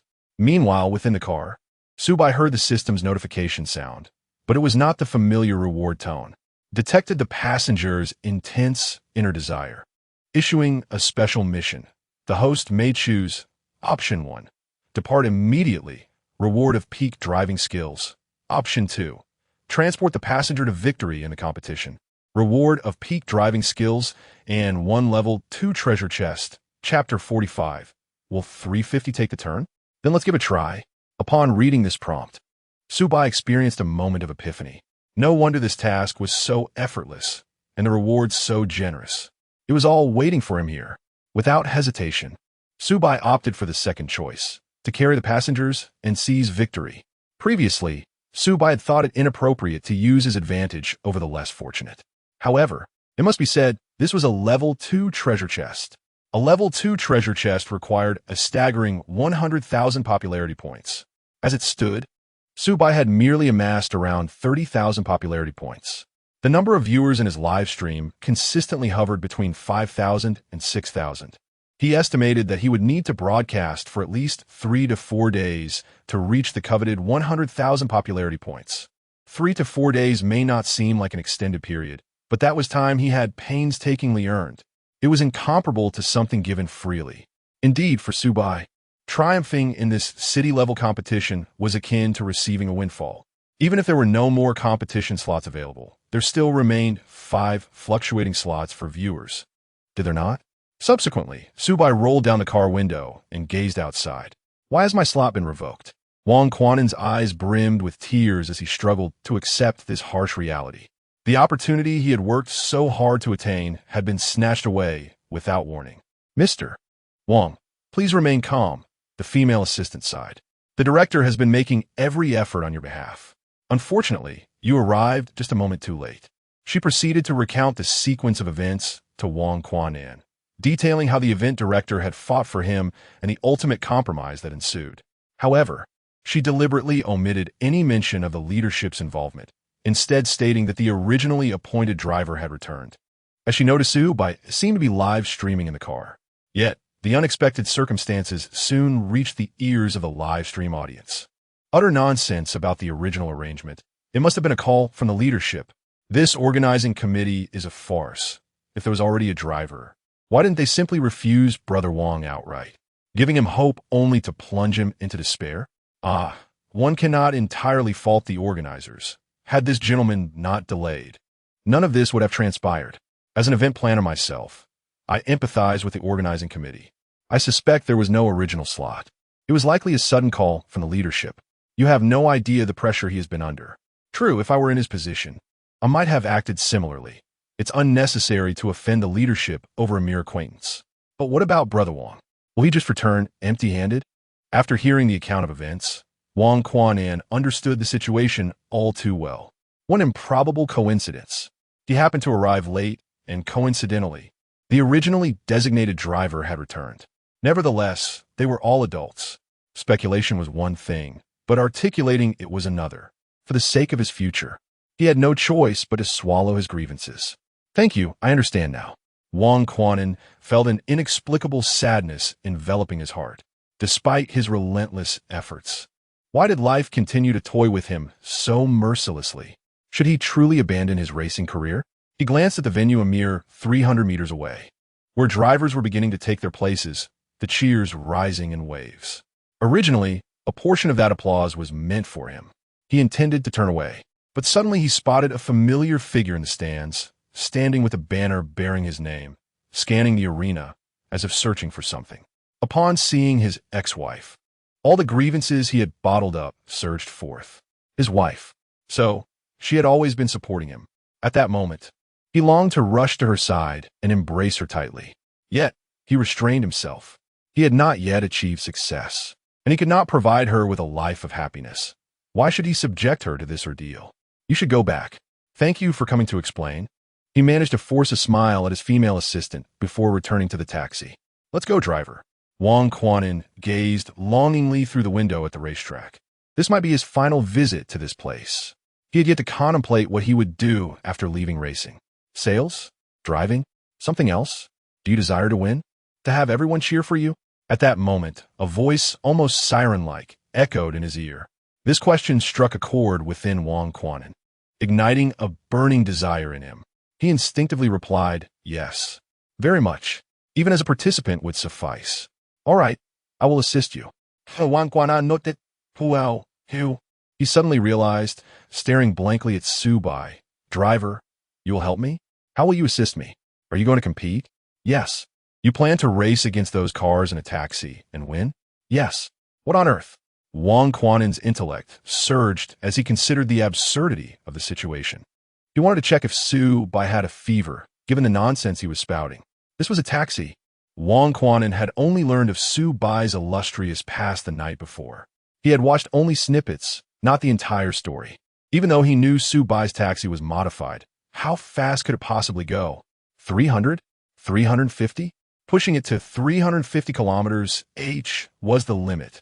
Yes, that speed was impressive among amateur drivers. But let us not forget, there was also Lin Han, the youngest champion of a national city race. Even if he were just participating in an exhibition race, his car was a legitimate racing vehicle, capable of reaching a top speed of 380 kilometers/h. The straight-line distance would be devastating. In the minds of the spectators, the champion of this race was already assumed to be Lin Han. The others could only vie for second or third place. As the audience in the live broadcast room absorbed Su Bai's almost irrational remarks, the barrage of comments swiftly inundated the screen. No, my friend, I admit I mentioned it last time. I merely inquired why you're not shining on the racetrack, not suggesting that you genuinely do so. Master Su, heed our advice. At our age, it is best not to take the plunge. Old Su, I concede that your driving skills are slightly superior to mine. If you aim for third place, I believe you still have a chance. However, for first place, unless Lin Han announces he has an upset stomach shortly. It seems improbable. This is hilarious. Is this what a heroic driver looks like? Truly an example of overestimating one's capabilities. With Su Bai's rising fame, the number of viewers in the live stream grew increasingly substantial. Not only the newcomers, but even the veteran viewers felt that Su Bai was somewhat overreaching. Indeed, Su Bai possesses remarkable driving skills, navigating at a speed of 350 km/h, executing hairpin turns with finesse. Yet, at that moment, the speed was merely over 200 km/h. The only way for Su Bai to claim victory in this race would be to maintain a relentless pace of 350 km/h, even through the curves. But is that feasible? Can one navigate a turn at 350 km/h as one would at 200? The engine's roar responded to such skepticism as Su Bai quietly steered towards the racetrack. Attempting to corner at 350 km/h? Let's find out. Chapter 46. My father's father is called grandfather. That man is here. Racetrack. Greetings, everyone. Welcome to the annual racing competition in Binhai City. I am your host for today, Lin Beixian. Clad in a sleek black suit, with a meticulously slicked-back hairstyle, he bowed gracefully to the audience surrounding him. Indeed, this ensemble suited him impeccably. As someone sharing a name with the renowned king of pressure, Lin Beixian was well aware of how to garner attention. The secret? To exude confidence. This was precisely why he frequently graced various events as a host. Beixian, I adore you.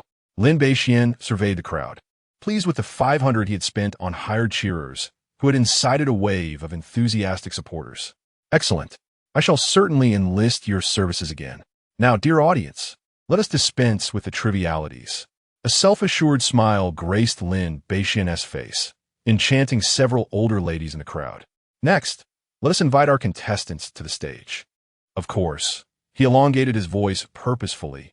Before that, I must extend my gratitude to our esteemed sponsors. He recited the names of the sponsors with remarkable speed, articulating each word flawlessly. As a seasoned host, he understood a crucial principle. While attention is valuable, it must be coupled with the capability to sustain it.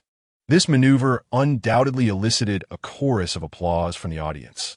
Now, without further ado, let us welcome Lin Beixian, akin to an author fond of cliffhangers, extended his voice yet again.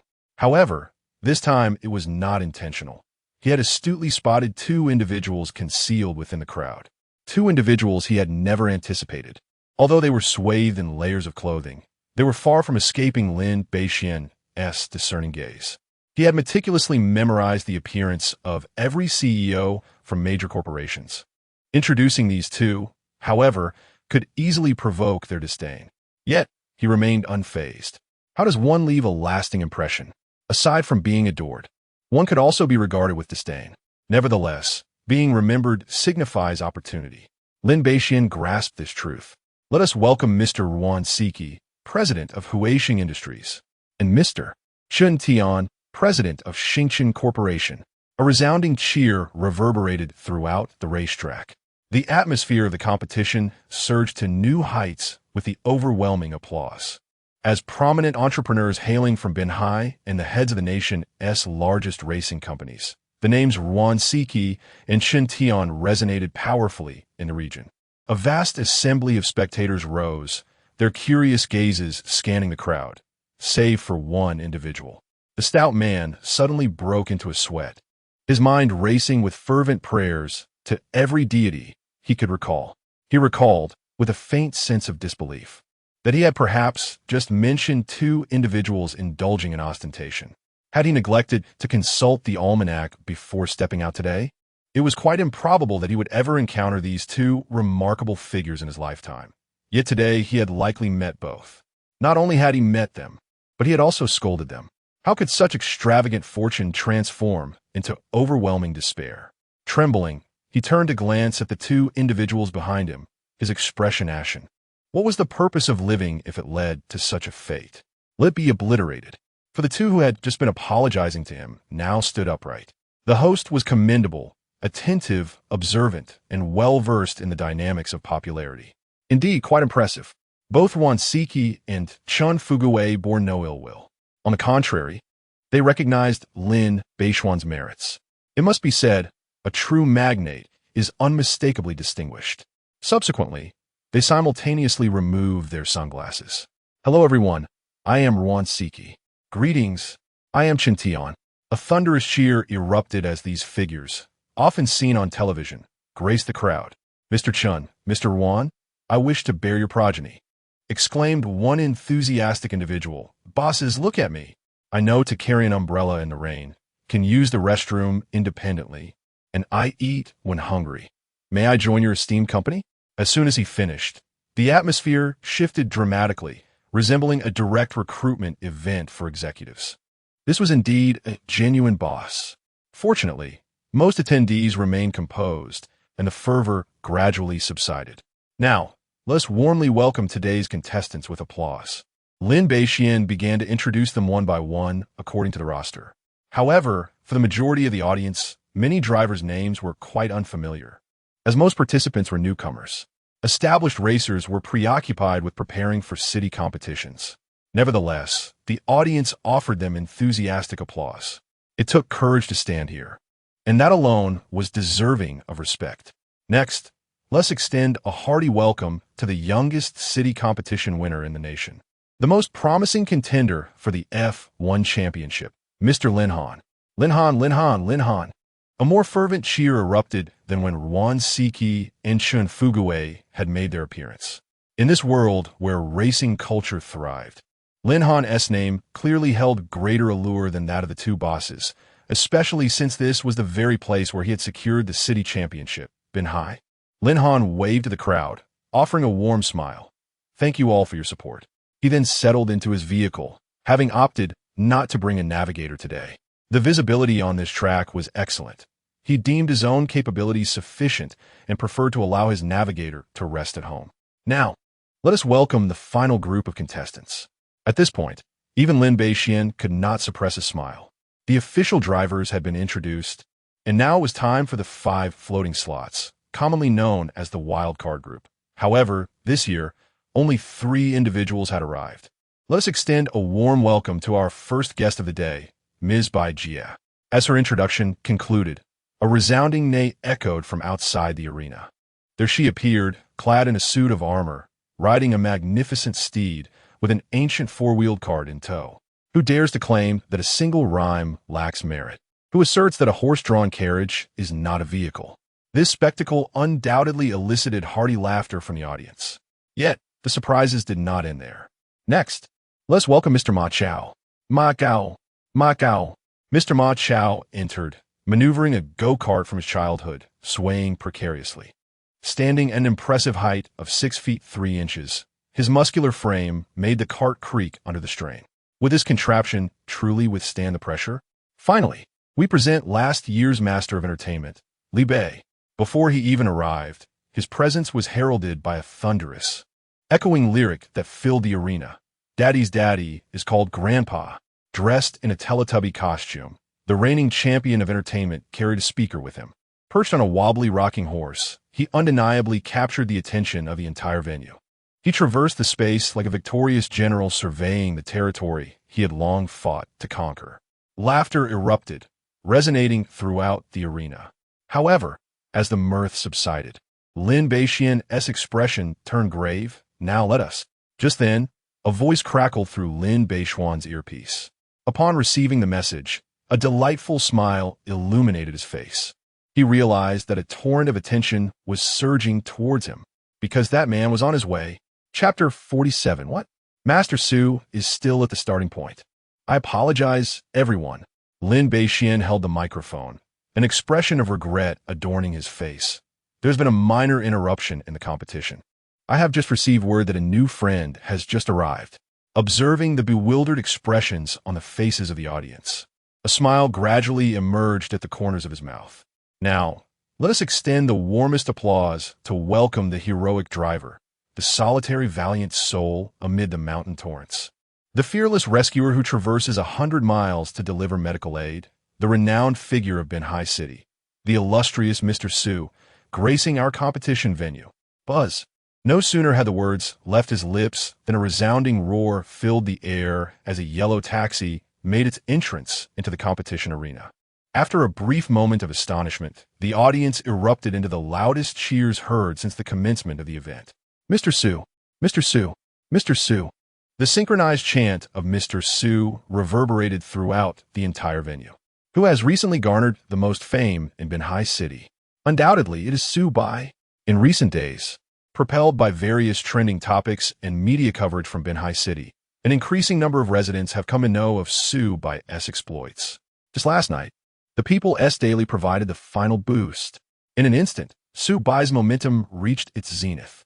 Upon his appearance, the staff overseeing the live stream of the Binhai City racing competition immediately altered the title to read, "Heroic Driver Mr. Su participates in the race." As anticipated, once the name Mr. Su appeared in the title, it seemed to trigger some sort of switch, catapulting it to the top of the recommended list. Simultaneously, Su Bai's live stream was inundated with a surge of viewers, with the count soaring to over 10,000. Had it not been a weekday, that number might have been even higher. Wow, old Su has really made it big with this crowd. Are the boys back to watch the race again? Honestly, even if old Su doesn't clinch first place, this level of attention will surely fill his pockets. Wait, the host is also named Su Bai? Why does that name sound so familiar? This comment was soon submerged in a sea of bullet comments, failing to attract much attention. Sitting in the car, Su Bai was momentarily lost in the jubilant cheers surrounding him. It was as if he had been transported back to his youth, when the venue was far larger, and the crowd resounded with his name. How long has it been? It seemed like a decade. A whole decade had passed since he last felt this sensation. His previously tranquil heart began to stir with excitement once more.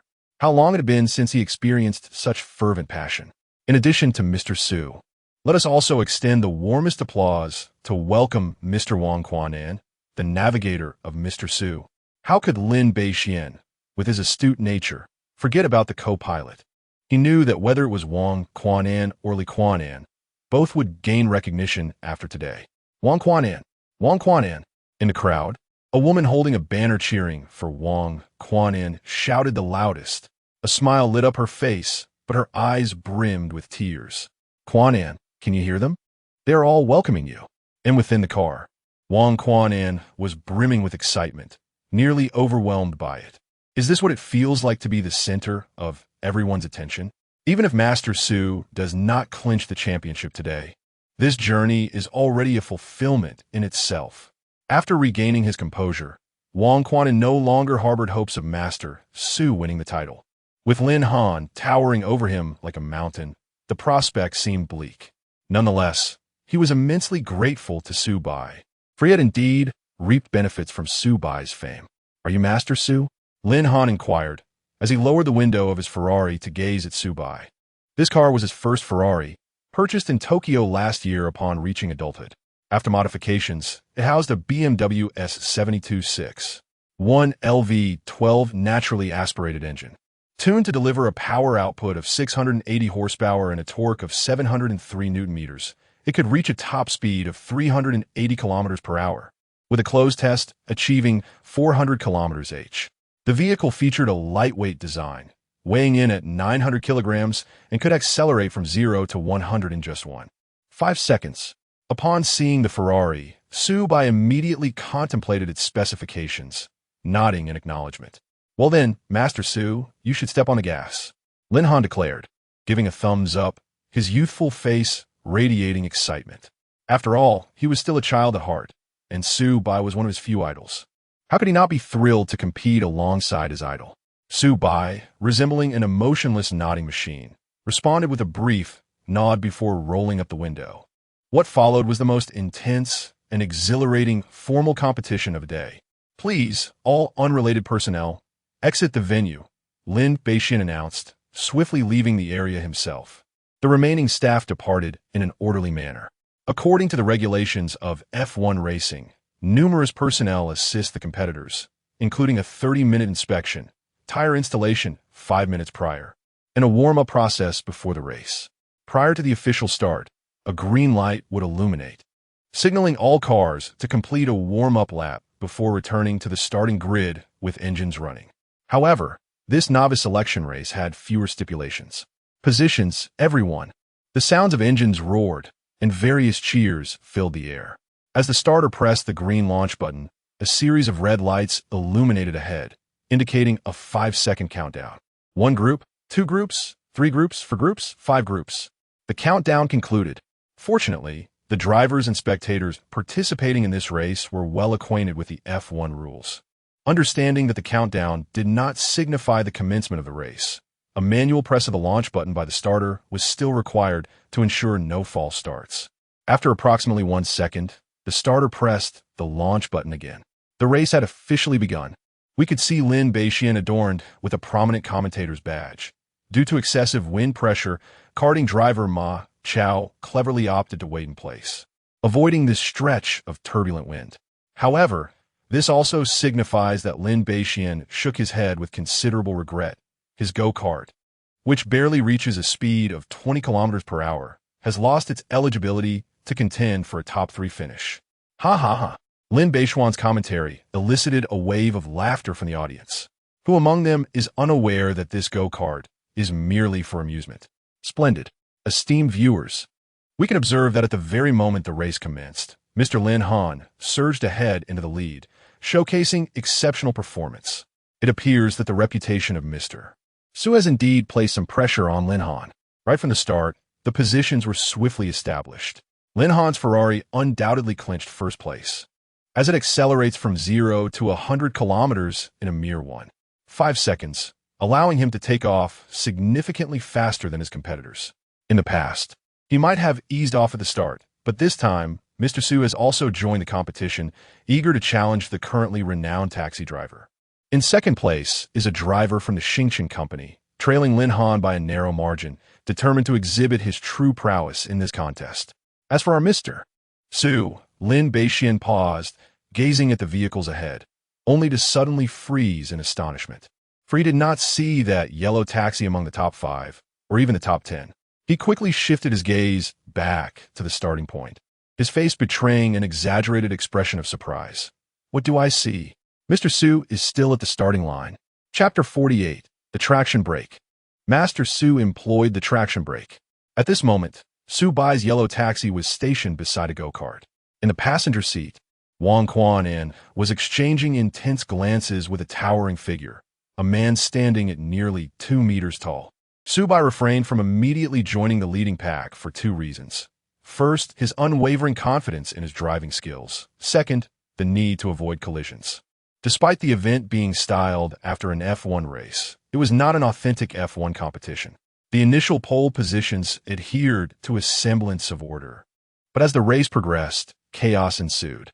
The performance of Su Bai's vehicle, while not the pinnacle of power, waterproofing, or shock absorption, was adequate. However, its collision resistance was lacking. In comparison to the professional race cars and lavishly modified luxury vehicles, his old Jetta was prone to flipping upon impact. This was not mere conjecture. Ahead of him, 2 racers had already been launched off the track after a collision. Ms. Baijia's horse, startled by the sudden upheaval, actually jumped, prompting her to spend considerable effort soothing the animal. The organizers turn a blind eye to such incidents, as crashes were an inherent aspect of racing. We could hear Lin Beixian's commentary. This presents both advantages and disadvantages. Mr. Su can prevent his vehicle from being struck and overturned. But how will he catch up to the leading pack? No sooner had he spoken than the powerful roar of an engine filled the air. Virum! Virum! Su Bai expertly limited the throttle to 70 while seamlessly controlling the clutch engagement. The engine's RPM swiftly surged to 10,000. Whoosh! The yellow taxi sliced through the racetrack like a sharp blade. Mr. Su had finally set off. Lin Beixian, ever the perfect foil, stood up, yet the leading pack has already completed half of the first lap. How will Mr. Su manage to catch up? The answer to Lin Beixian's query was a thunderous roar. In just 2 seconds, Su Bai's vehicle achieved a speed of 100 kilometers per hour. 100 km/h, 200 km/h, 350 km/h. From 100 to 350, Su Bai accomplished this feat in under 10 seconds. The overwhelming force of acceleration pressed Wang Quanan firmly against his seat, his grip tightening on the handles. He felt as though the air inside the car had thinned significantly, an unfamiliar sensation for him. as this was the fastest he had ever traveled in a vehicle. The last time he experienced such speed was aboard a high-speed train. However, after a brief moment of terror, an exhilarating rush of adrenaline surged through him. Riding in a car felt exhilarating. Isn't Master Su serious about this? Master Su, just tease your friends. Don't deceive yourself. Judging by Master Su's straight-line speed, third place should be within reach. From my observations, the Lamborghini ahead is only going around 200. But what about the curves? As friends who frequently engage in racing well know, regardless of how skilled you are, one must decelerate when approaching a curve. Even in racing competitions, the speed at which most cars navigate corners is, for the majority, already quite high. However, when compared to straight-line speed, it is essential to reduce velocity when tackling bends, unless, of course, you are exceptionally skilled. Swiftly, Su Bai advanced from the last position to the middle tier, propelled by his remarkable speed. Soon, he was confronted with the first curve of the track. This particular circuit consists of 2 bends per lap, with each lap measuring 3.5 kilometers in length, culminating in a total of 160 kilometers, approximately 46 laps, which translates to 92 bends. Observing Lin Han, who was already at the second bend, Su Bai contemplated for a moment before opting to decelerate at the first curve. This decision was not born from fear. It was merely his first experience on this track, and he needed to familiarize himself with the road conditions. Despite his commendable driving skills, he understood that even the mightiest lion exerts its full strength when hunting a rabbit. With over 40 laps remaining, there was no need to rush. What if he lost focus and veered off course at a critical moment? While Su Bai could roughly estimate the width and angle of the bend, the wisdom of great minds reminds us that true knowledge is gained through practice. As the curve approached, he slightly adjusted the steering wheel to the right by approximately 2 degrees. Seasoned drivers would recognize this as the standard method for navigating a turn: outside, inside, outside. Before entering the bend, he positioned himself closer to the outer edge of the track to maximize the turning radius and reduce lateral acceleration. He then hugged the inner edge at the apex to minimize the turning radius, and as he exited the curve, he once again shifted back to the outer side to allow space for acceleration. Simultaneously, Su Bai shifted from automatic to manual transmission and promptly downshifted. Following this, he firmly engaged the brakes, pressing down to the floor until he entered the curve, at which point he gradually lifted his foot. This technique allowed for a linear release of brake pressure, thereby preventing a sudden release that could shift the center of gravity and lead to oversteering. Once the brake pressure reached 25, Su Bai ceased lifting his foot. During the turn, he maintained brake pressure between 20 and 30 until reaching the apex, enhancing front-wheel grip through longitudinal force transfer to alleviate understeering. The apex, of course, does not refer to the game, but rather signifies the point in the turn closest to the center, aimed at increasing cornering speed. Throughout this maneuver, Su Bai's gaze remained fixed on the apex and the exit point, ensuring that any deviation in his line of sight would not result in steering errors. This series of actions flowed from him as if guided by muscle memory. Even after a decade, he executed them with effortless grace.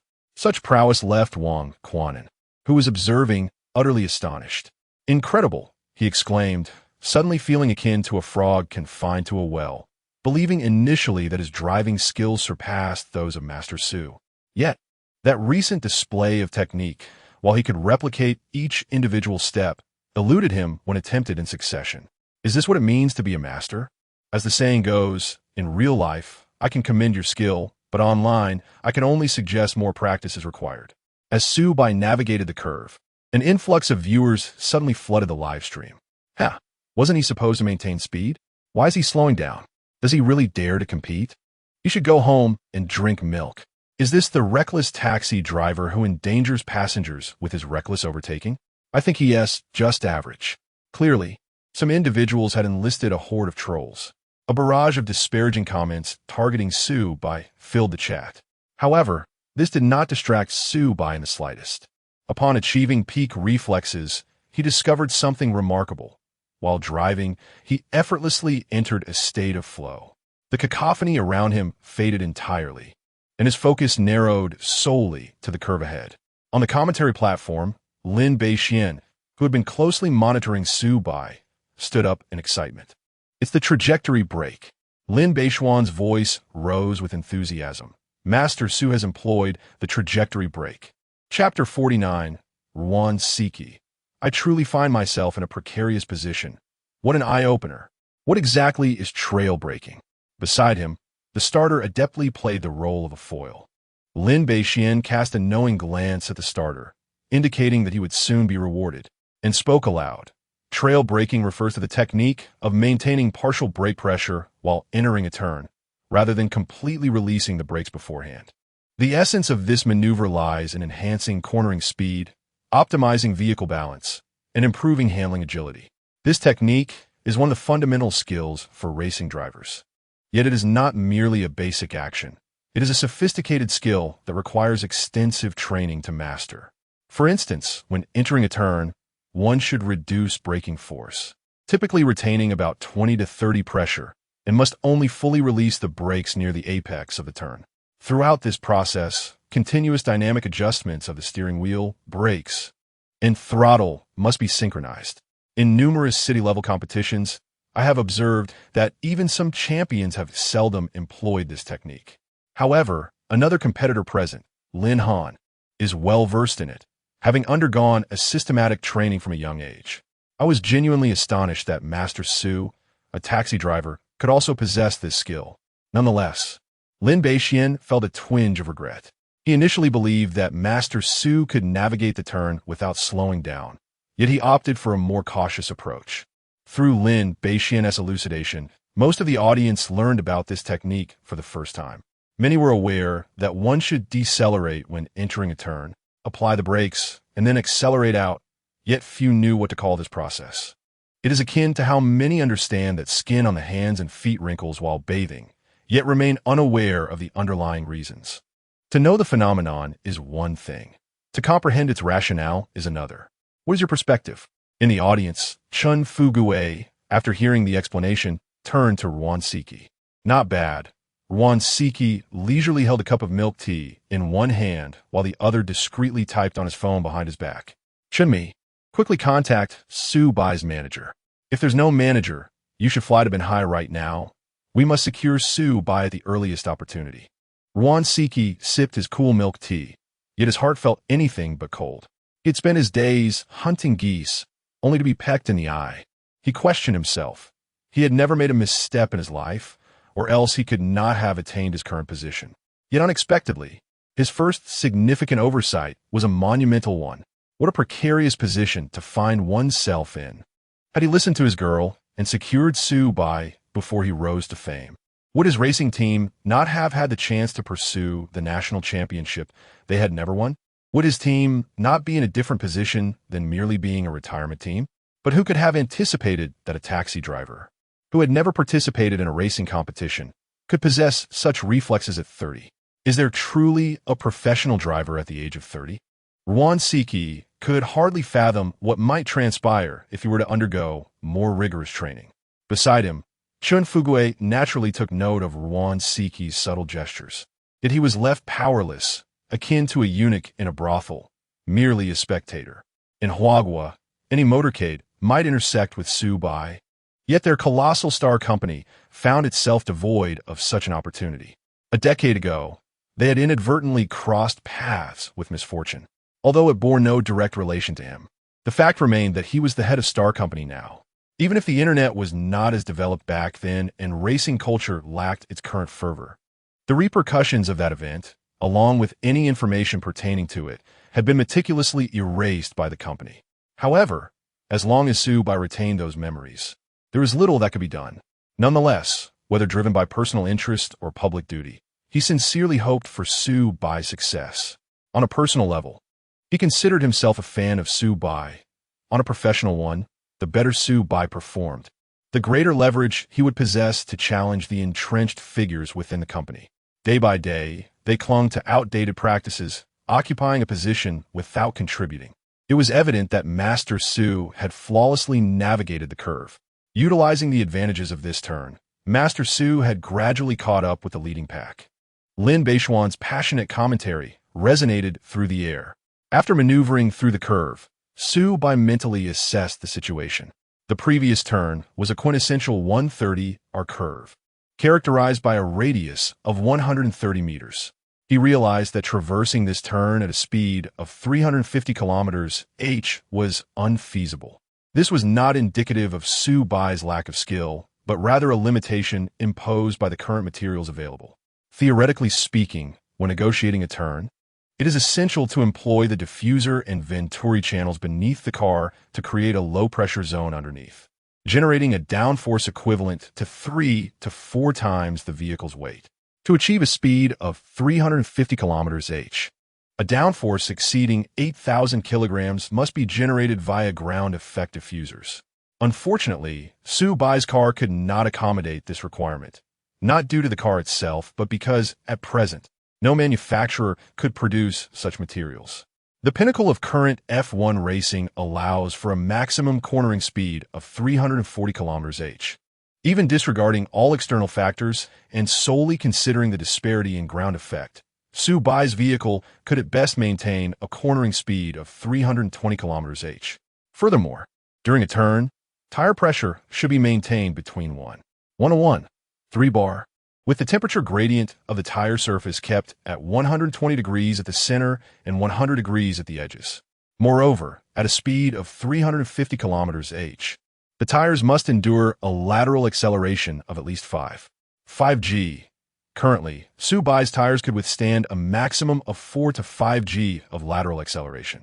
Even if he were to switch to tires capable of handling 5G, operational constraints would still hinder him, as FIA regulations stipulate that the maximum lateral acceleration on the track must not exceed 5G. Surpassing this threshold would trigger mandatory deceleration penalties. While the current race might not enforce such regulations, considering that novice drivers rarely encounter such conditions, he remained determined to ensure his championship victory was unequivocally clean. He had no desire to be tarnished once more. Indeed, Su Bai primarily harbored concerns about expending considerable effort only to be deprived of rewards. Consequently, it can be deduced that his maximum cornering speed on the 130-meter radius band reached an impressive 300 km/h. Upon observation, he noted that Lin Han's cornering speed was approximately 250 km/h, while the second competitor managed a speed of 230 km/h. Thus, Su Bai could undoubtedly leverage his advantage on the bend to secure first place. However, he remained unhurried, opting to play his cards gradually and incrementally increase his speed. On the straight stretch of track, Su Bai's velocity swiftly escalated to 350 km/h. Vehicles ahead of him flickered past his window, soon relegating him to a mere consumer of exhaust fumes. Yet, a faint, persistent pain emanated from his leg. We observe that Master Su's speed has indeed reached 350 km/h. Lin Beixian expressed astonishment. It is difficult to fathom that a modified Jetta could surpass the speeds of most professional drivers. Just as he finished speaking, Lin Beixian seemed to receive some revelation. He pointed towards the large screen behind him, which displayed the peak speeds of each driver. Ladies and gentlemen, please direct your attention to the big screen. The real-time cornering speeds have just been unveiled. Chapter 50. A flashlight in the latrine, searching for waste. The trailing racers were of little interest to Lin Beixian, and he chose to overlook them. We observe that Mr. Lin Han currently occupies the first position with a speed of 250. Notably, the highest cornering speed recorded by Lin Han is 260, a feat he achieved during last year's city competition. Is Mr. Lin Han holding back? We shall wait and see. In second place is the newly emerged driver from Xingchen Company, Wang Tao. He maintains a speed of 230, merely 10 behind the leader. As a newcomer to the competition, this speed is commendable. In third place, we find our esteemed Master Su. It is evident that Master Su's cornering speed is 200, which is quite an impressive score for a taxi driver. Many mid-tier professional racers also average around 200 in cornering speed. Master Su, with his initial cornering speed of 200 km/h, has surged from the middle ranks to join the top tier. 200, you say? Lin Han, through his rearview mirror, observed the closely following Wang Tao and the recently caught-up Su Bai, and he felt assured of his position. Winning this race was a foregone conclusion for him. as the youngest city race champion in the country, to secure second place in an exhibition race would surely invite ridicule. His strategy mirrored that of Su Bai, to test the waters in the first bend before gradually increasing speed. Although he is renowned for his cornering speed of 260 km/h, he has previously achieved a remarkable maximum speed of 280 km/h. It is worth noting that the world record for the 130R corner in F1 is merely 310 km/h. He is undeniably fast. However, during that city competition, he had already secured victory, thus opting to conceal his true capability. Winning the championship brings notoriety. And with such fame comes the scrutiny of other teams who will study Lin Han closely. One need only look at the numerous young prodigies who have been thoroughly analyzed in F1 races, only to fade into obscurity. Lin Han harbored similar thoughts regarding Wang Tao and Master Su, particularly the latter. A person of such repute cannot be underestimated. He found it hard to believe that Master Su's cornering speed was indeed that slow. Yet, Lin Han was equally convinced that Su Bai could not surpass him. Having undergone systematic training from a young age, Lin Han knew that while Master Su had more years behind the wheel, the experience of driving a taxi could not be equated to that of racing. Who would corner at 200 km/h in a taxi? That would be akin to shining a flashlight in a latrine, merely searching for waste. Even if Master Su possessed extraordinary talent and could match Lin Han's cornering speed. Well, Wang Tao, to be candid, he remained unfamiliar with him. It was not a matter of disdain. Wang Tao was indeed a genius, and Lin Han had heard of him. Yet, as the saying goes, he had encountered the names of all geniuses, but to Lin Han, they merely represented the threshold of his own prowess. He possessed the confidence and foundation to be audacious. Meanwhile, behind them, Wang Tao had begun to relax. Regarding the outcome of this competition, his sole aim was to secure a place within the top three. He deliberately avoided the races in the capital and the bustling metropolis, seeking to evade those excessively formidable opponents. Who could have anticipated that upon arriving at Binhai, he would encounter the likes of Lin Han and Su Bai? Regardless of the final result, his objective of gaining recognition had already been fulfilled. Typically, achieving third place would garner little exposure. For instance, Wang Tao, a renowned driver from Xingchen Company, narrowly lost to a young professional racer and a taxi driver, ultimately securing only third place. Viewed in this light, it was certain that Wang Tao would face a torrent of criticism and the displeasure of his superiors. But what if the narrative were altered? Instead, it could read, Wang Tao, the esteemed driver from Xingchen Company, fell short against the youngest champion of domestic street racing and the heroic driver Su Bai, regrettably finishing in third place. Such a minor adjustment would vividly portray an image of relentless determination. With a corporation as colossal as Xingchen providing resources, how could one face the company elders with a mere third-place finish? What? First was Lin Han, and second was Su Bai. Then all is well.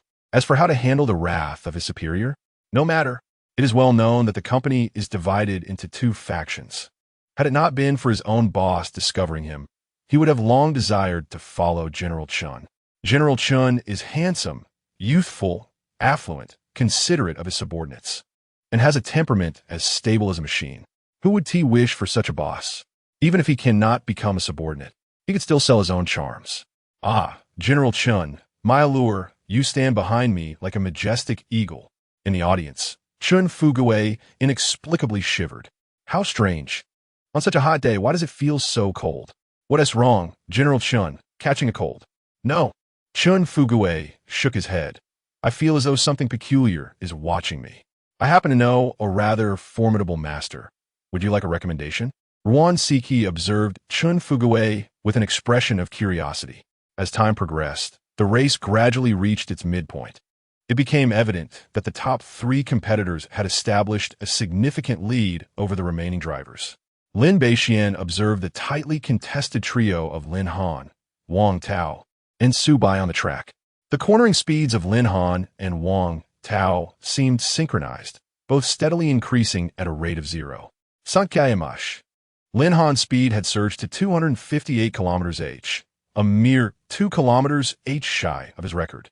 Meanwhile, Wang Tao's velocity had also climbed to 248 km/h, For a newcomer to the racing scene, this was indeed impressive. Most critically, Su Bai's cornering speed had reached 240 km/h. Yet, it remained uncertain whether Su Bai was intentionally performing or truly struggling to maintain control as he nearly skidded out on several turns. Based on this trajectory, it appeared that Master Su would likely overtake Wang Tao in the last 10 laps, clinching second place. However, for Lin Beixian and the majority of the audience, this was not the outcome they most desired. The most favorable outcome should see Su Bai narrowly surpassing Lin Han in the final bend to claim victory. However, the majority of spectators are acutely aware that such a scenario is implausible. Ha ha ha, even Master Su has his off days.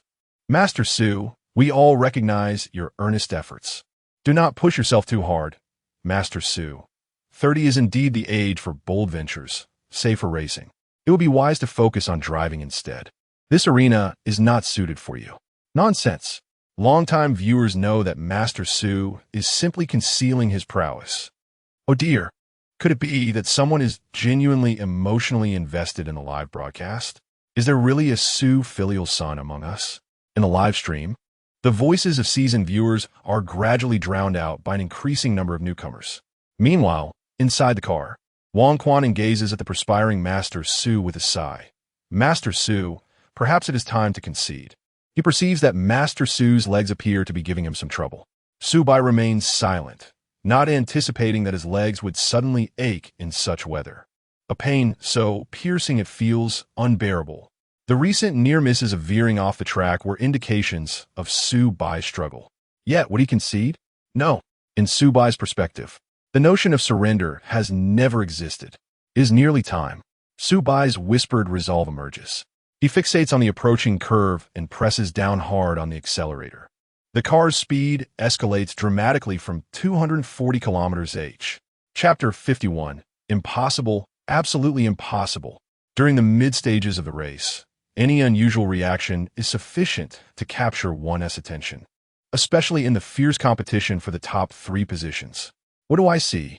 Lin Beixian stood up in excitement, a flush of exhilaration gracing his face. Master Su is actually able to accelerate. Lin Han gazed at the pursuing Su Bai, finally revealing a hint of exhilaration. Is he finally going to speed up? Let me witness your true strength.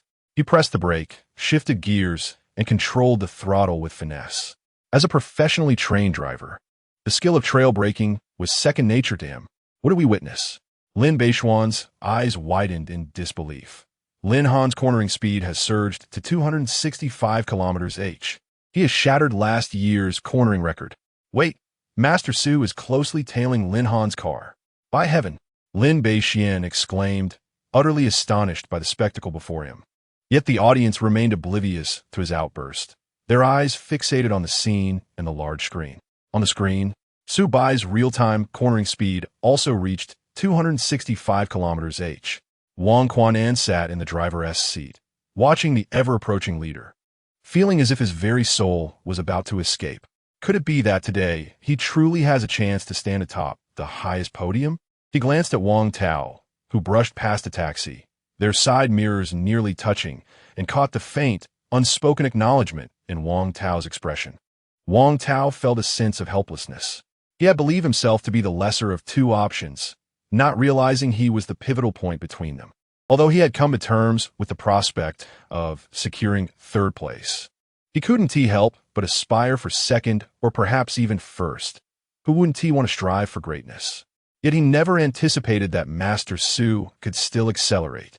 A cornering speed of 260 km/h was already Wang Tao's limit, the culmination of countless near misses and efforts to stay on the track. For the first time, he felt the stark disparity of talent. Observing the windshield wipers springing to life under heavy braking, he shook his head. The gap between individuals is indeed more pronounced than that between man and dog. With a resounding thud, Wang Tao slammed the steering wheel. Who would have thought that this Lamborghini would activate the wipers under heavy braking? Perhaps I should just switch back to a Jetta. Su Bai and Lin Han emerged from the bend, one behind the other. A modified luxury Lamborghini and an old yellow Jetta adorned with taxi signage traversed the same road, a scene undeniably comical. The synchronized pace of the two vehicles undoubtedly elevated the atmosphere of the race to its zenith. However, due to performance limitations, Lin Han swiftly overtook Su Bai in mere seconds on the straight. Lin Han glanced into the rearview mirror at the tenacious Su Bai, a satisfied smile curling at the corners of his mouth. If he can keep up at 265, what about 270? 280? I refuse to believe your ground effect can withstand such tremendous pressure. But soon, the smile faded from Lin Han's lips. As they approached the successive three bends, Lin Han maintained his speed, while Su Bai matched him precisely. 270, 275, 280.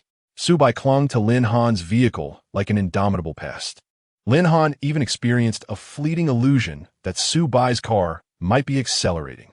Presently, he refrained from overtaking Lin Han, deliberately allowing him to lead and thereby reduce air resistance. Heavens! Lin Beixian resembled an enlightened monk, exuding an aura of triumph as he exuberantly waved his arms.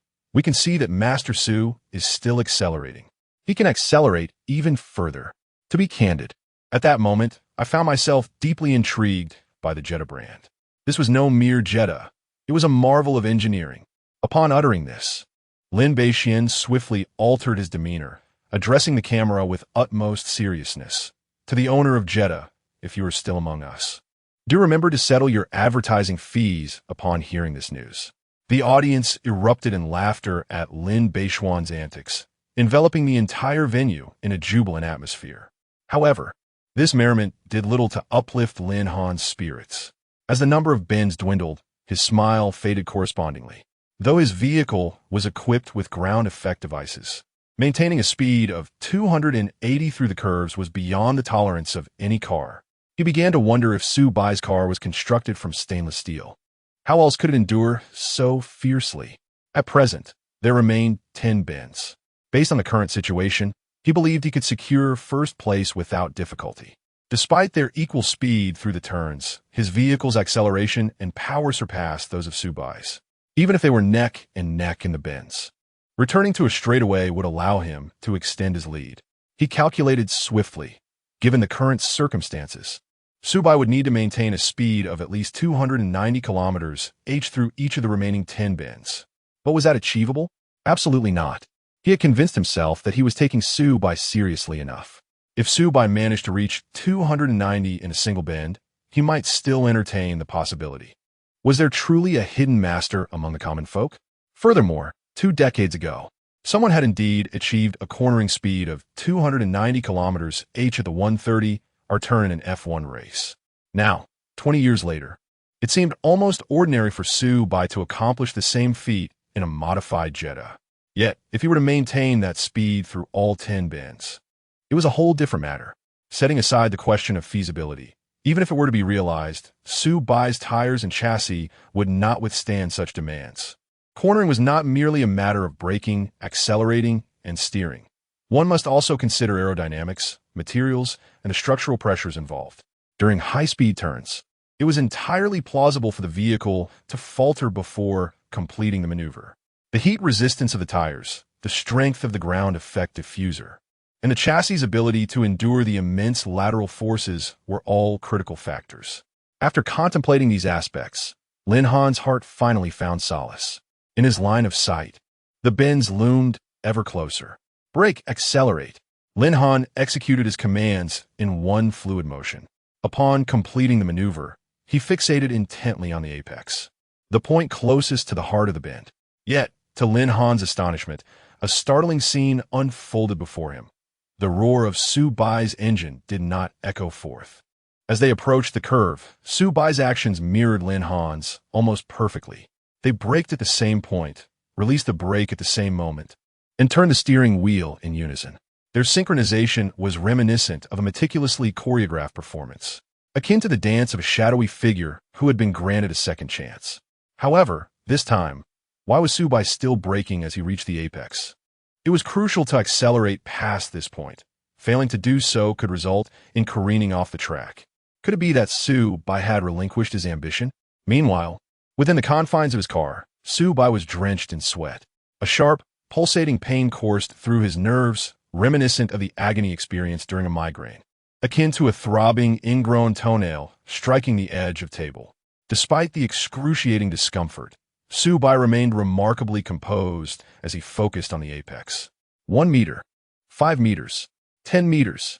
It was only after surpassing the apex by 10 meters that Su Bai gently turned the steering wheel, lifted his foot off the brake, and pressed down firmly on the accelerator. He intended to overtake at this very moment. Chapter 52. Excellent. Full of spirit.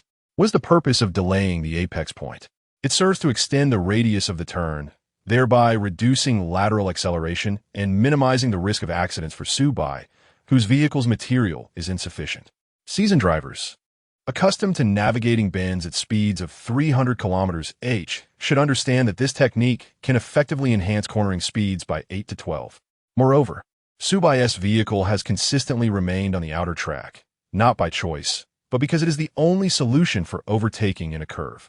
Should he attempt to navigate the turn at 300 km/h, there is a significant risk of colliding with Lin Han, who is traversing the inner track. The consequences of such an encounter are uncertain. With no animosity between them, Su Bai has no reason to resort to aggression. Squealing. As Su Bai sped through the bend, his tires emitted a loud noise, startling Wang Quanan, who was beside him, as if he had seen his long-departed great-grandmother. He feared that the car might disintegrate at any moment. Buzz.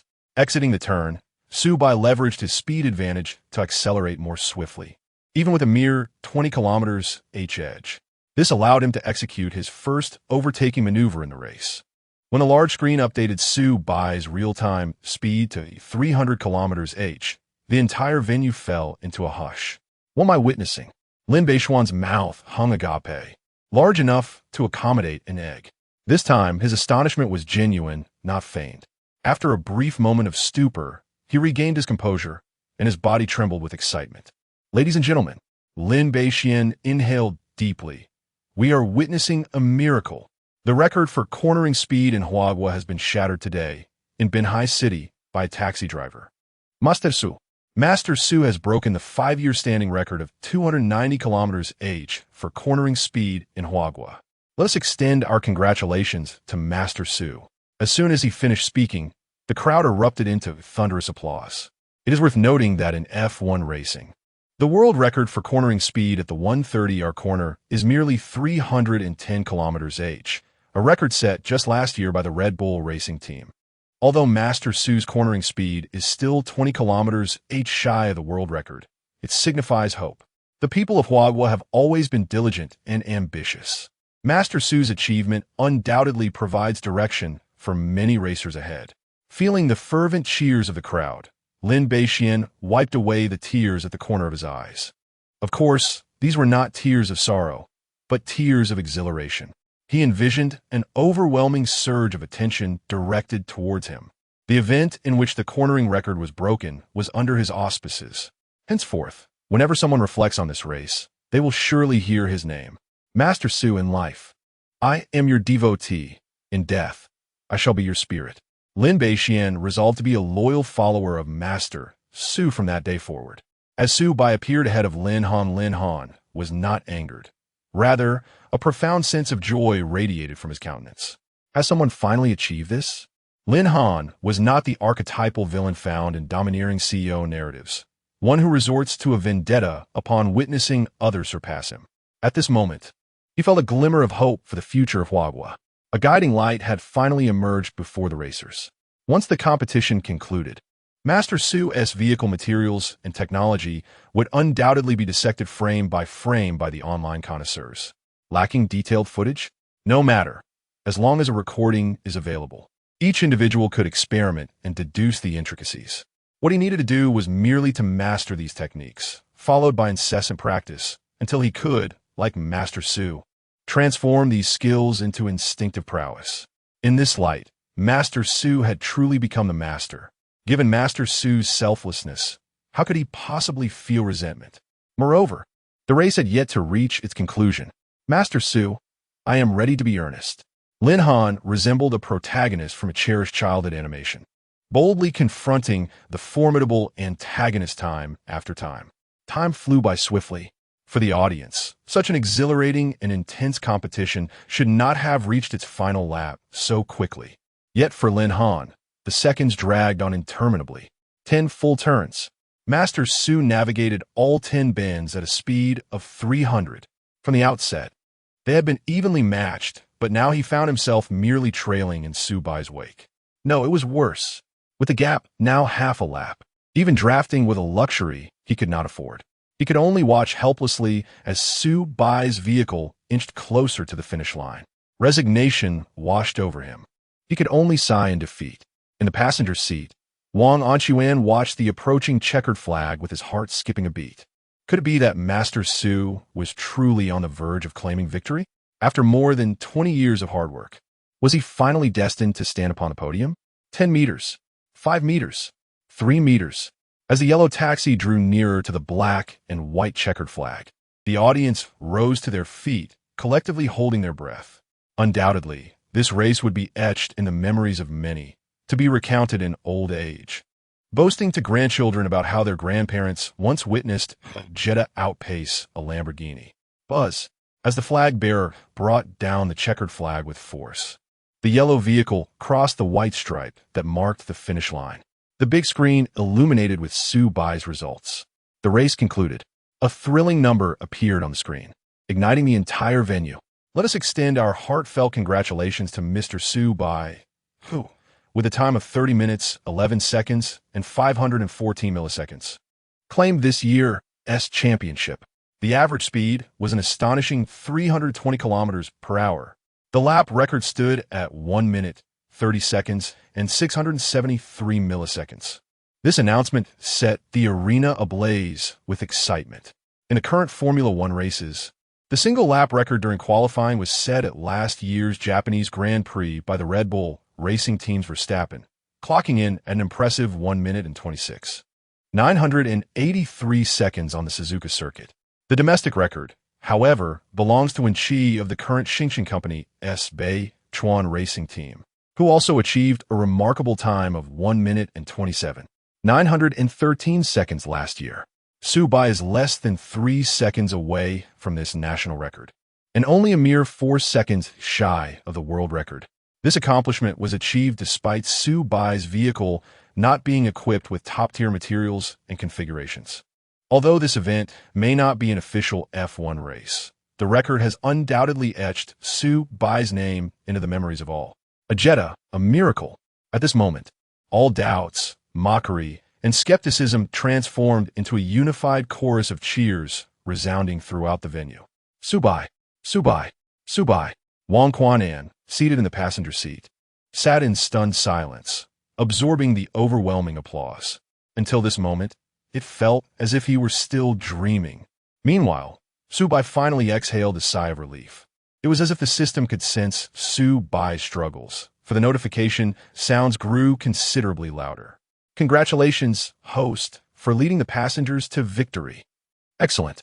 Very spirited. Chapter 53. Once the matter is settled, quietly depart, concealing both merit and fame.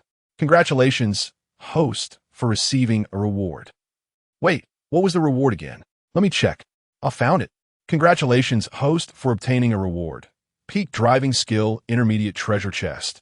As a man destined to reach the pinnacle. Your skills have evolved from operating a shaky ride to mastering a go-kart. From now on, fear not the heavy trucks on a national highway. Drive your go-kart boldly and give those giants a taste of your prowess. Oh, and do remember to wear a helmet. Woo! Time to collide with fortune. Just kidding, just kidding. Oh, my great and wise host. Your driving skills have transformed from that of an elderly gentleman in his 80s to a sprightly one in his 70s. Your driving ability has received a brief enhancement. Upon receiving the reward, Su Bai felt an overwhelming influx of knowledge fill his mind. He gained a profound understanding of the apex points for braking and cornering techniques for S-bends and hairpin turns.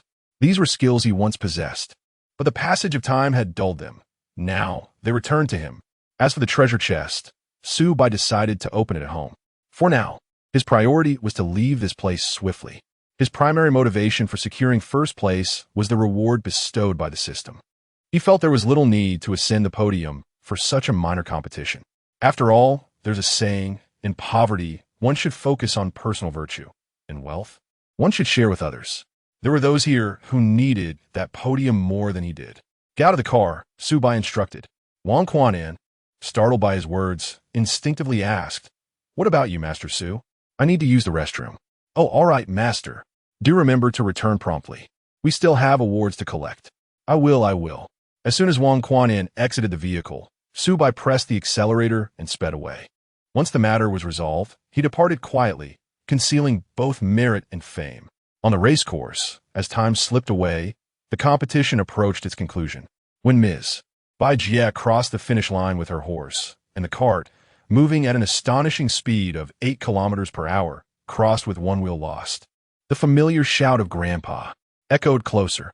Li Bei, adorned in a headscarf emblazoned with Emperor Bar, crossed the finish line. Thus, the event reached a splendid conclusion.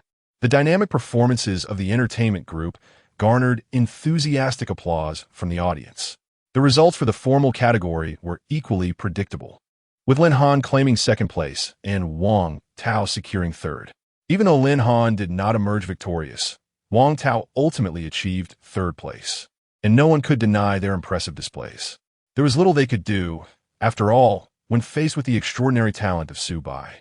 With a sharp click, the hook of Ruan Siki resonated. Chun Fugue closed Ruan Siki's gaping mouth, gazing at her pained expression and bashfully stating, "I was worried your mouth would dry out if it stayed open too long, so I helped you close it. No need to thank me. I would rather thank your grandmother." Ruan Siki found himself at a loss upon hearing a remark from Chun Fugue. "My friend, is it that I don't wish to collaborate? I am merely entangled. The connection is stuck." Wang Tao performed admirably. "Thank you. I believe Lin Han is also quite capable." The two tacitly chose not to mention Su Bai. Ruan Siki aimed to swiftly secure Su Bai while the situation here had yet to escalate. Meanwhile, Chun Fugue simply perceived the endeavor as futile. He yearned to return to a decade ago, to a time when he, a mere underdog from Harbin, could have sent the former president, Old Deng, flying with a swift kick. What utter nonsense! Suddenly, Ruan Siki's phone buzzed, and upon seeing the caller ID indicating his secretary, he promptly disconnected the call. He then waved at Chun Fugue, saying, "Mr. Chun, I must take my leave. Until we meet again." Without delay, Ruan Siki exited the arena. Once back in his vehicle, he returned the call to his secretary, expecting to receive good news.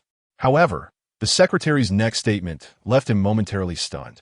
"Mr. Wan, we have uncovered Su Bai's background. Do you recall a decade ago when a driver named Su Bai from the Beichun racing team plunged off a cliff? That Su Bai is likely the very one we intend to sign." "What on earth?" Ruan Siki straightened up in his seat, his forehead colliding with the car roof in a moment of disbelief. "Ouch!" He clutched his forehead, commanding, "Book me a ticket. I need to take the next flight back. We will discuss this in detail upon my return." No wonder. It became clear why Chun Fugue had been indifferent towards Su Bai. It was not that Chun Fugue was unwilling to sign him. Rather, it was simply impossible. 10 years ago, your Xingchen company had made a powerful enemy. Even if it wasn't Chun Fugue's doing, what difference did it make? The sole president of Xingchen company is none other than Chun Fugue. Ruan Siki couldn't help but laugh heartily 3 times. To be honest, if Chun Fugue had truly mobilized the company's resources to compete for talent, he would have felt a twinge of apprehension.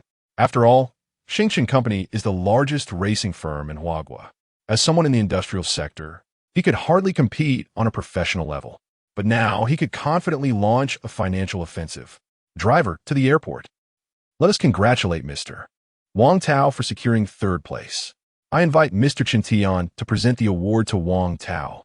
Lin Beishuan's voice resonated throughout the arena. Ordinarily, someone of Chun Tian's stature should have been the final presenter, yet he had just conferred with the tearful assistant of the event organizer. After consulting with Mr. Chen himself, it was decided that he would present the award, as he is Wang Tao's employer, thus fitting his position. After the applause, let us congratulate Mr. Lin Han for achieving second place. I invite Comrade Li Wenqing, Director of the Emergency Management Bureau of Binhai City, to present the award. Similar to the third place, the second place award should have been presented by the event's organizer.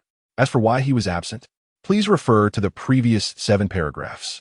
The event organizer was found in the restroom, sobbing uncontrollably, lamenting words of hatred and regret, expressing thoughts of missed opportunities and concerns about future progress.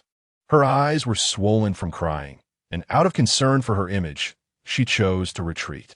At that moment, Li Wenqing was present. Being both Lin Han's uncle and a local official from Benhai, he was well suited for the role. "Nephew, it's not your fault," he said, blocking the camera while gently patting Lin Han's shoulder. "Keep striving." "Yes, uncle," Lin Han replied, offering little more. Failure is an inevitable part of life that everyone must face.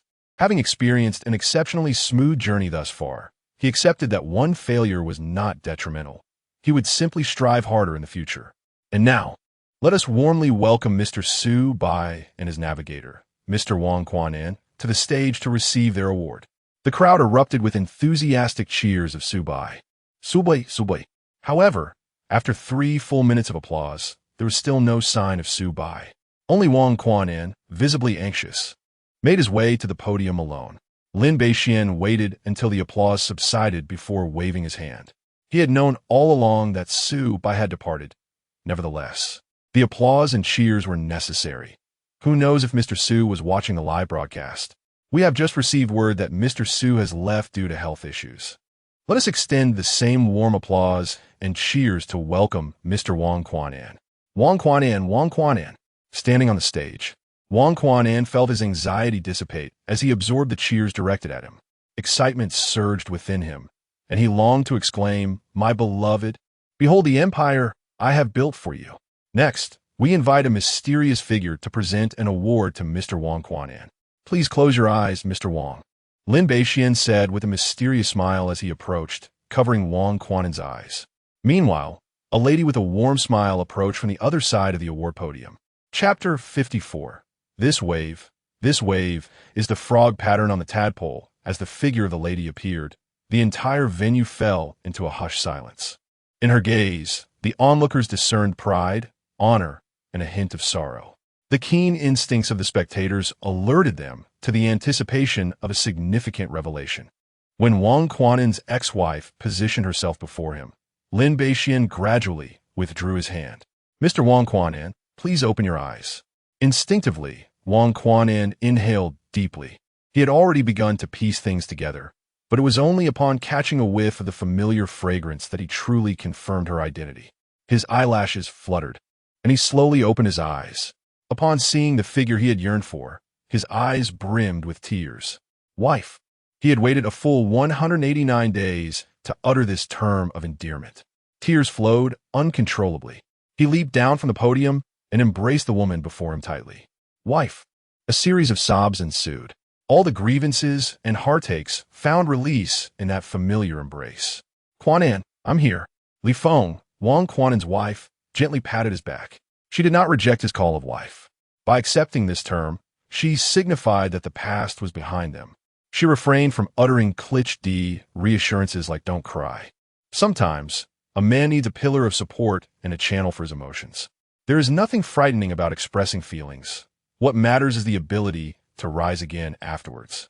Fearing this moment was a mere dream, Wang Quanan held Li Feng tightly. At that instant, nothing else mattered. No race car driver accolades, no championship titles, no cheers from the crowd. All he desired was his wife. "Wife, I will find a regular job after this. I will never race again." "Husband, persevere. I will support all your decisions from now on." Their disparate sentiments resonated simultaneously. Wang Quanan relinquished his dreams for Li Feng, while she took on the burden of the family for him. With a chuckle, they shared a light-hearted moment. "Tonight, I'll deal with you." Li Feng playfully pinched the flesh at Wang Quanan's waist. He winced in pain, yet his eyes were filled with affection for her. The greatest love in this world is not always grandiose or widely celebrated. It is found in the simplicity of life, where someone consistently keeps the lights on for you late at night, prepares a steaming pot of porridge for you in the morning, and quietly stands by your side as you pursue your dreams, even amid struggles.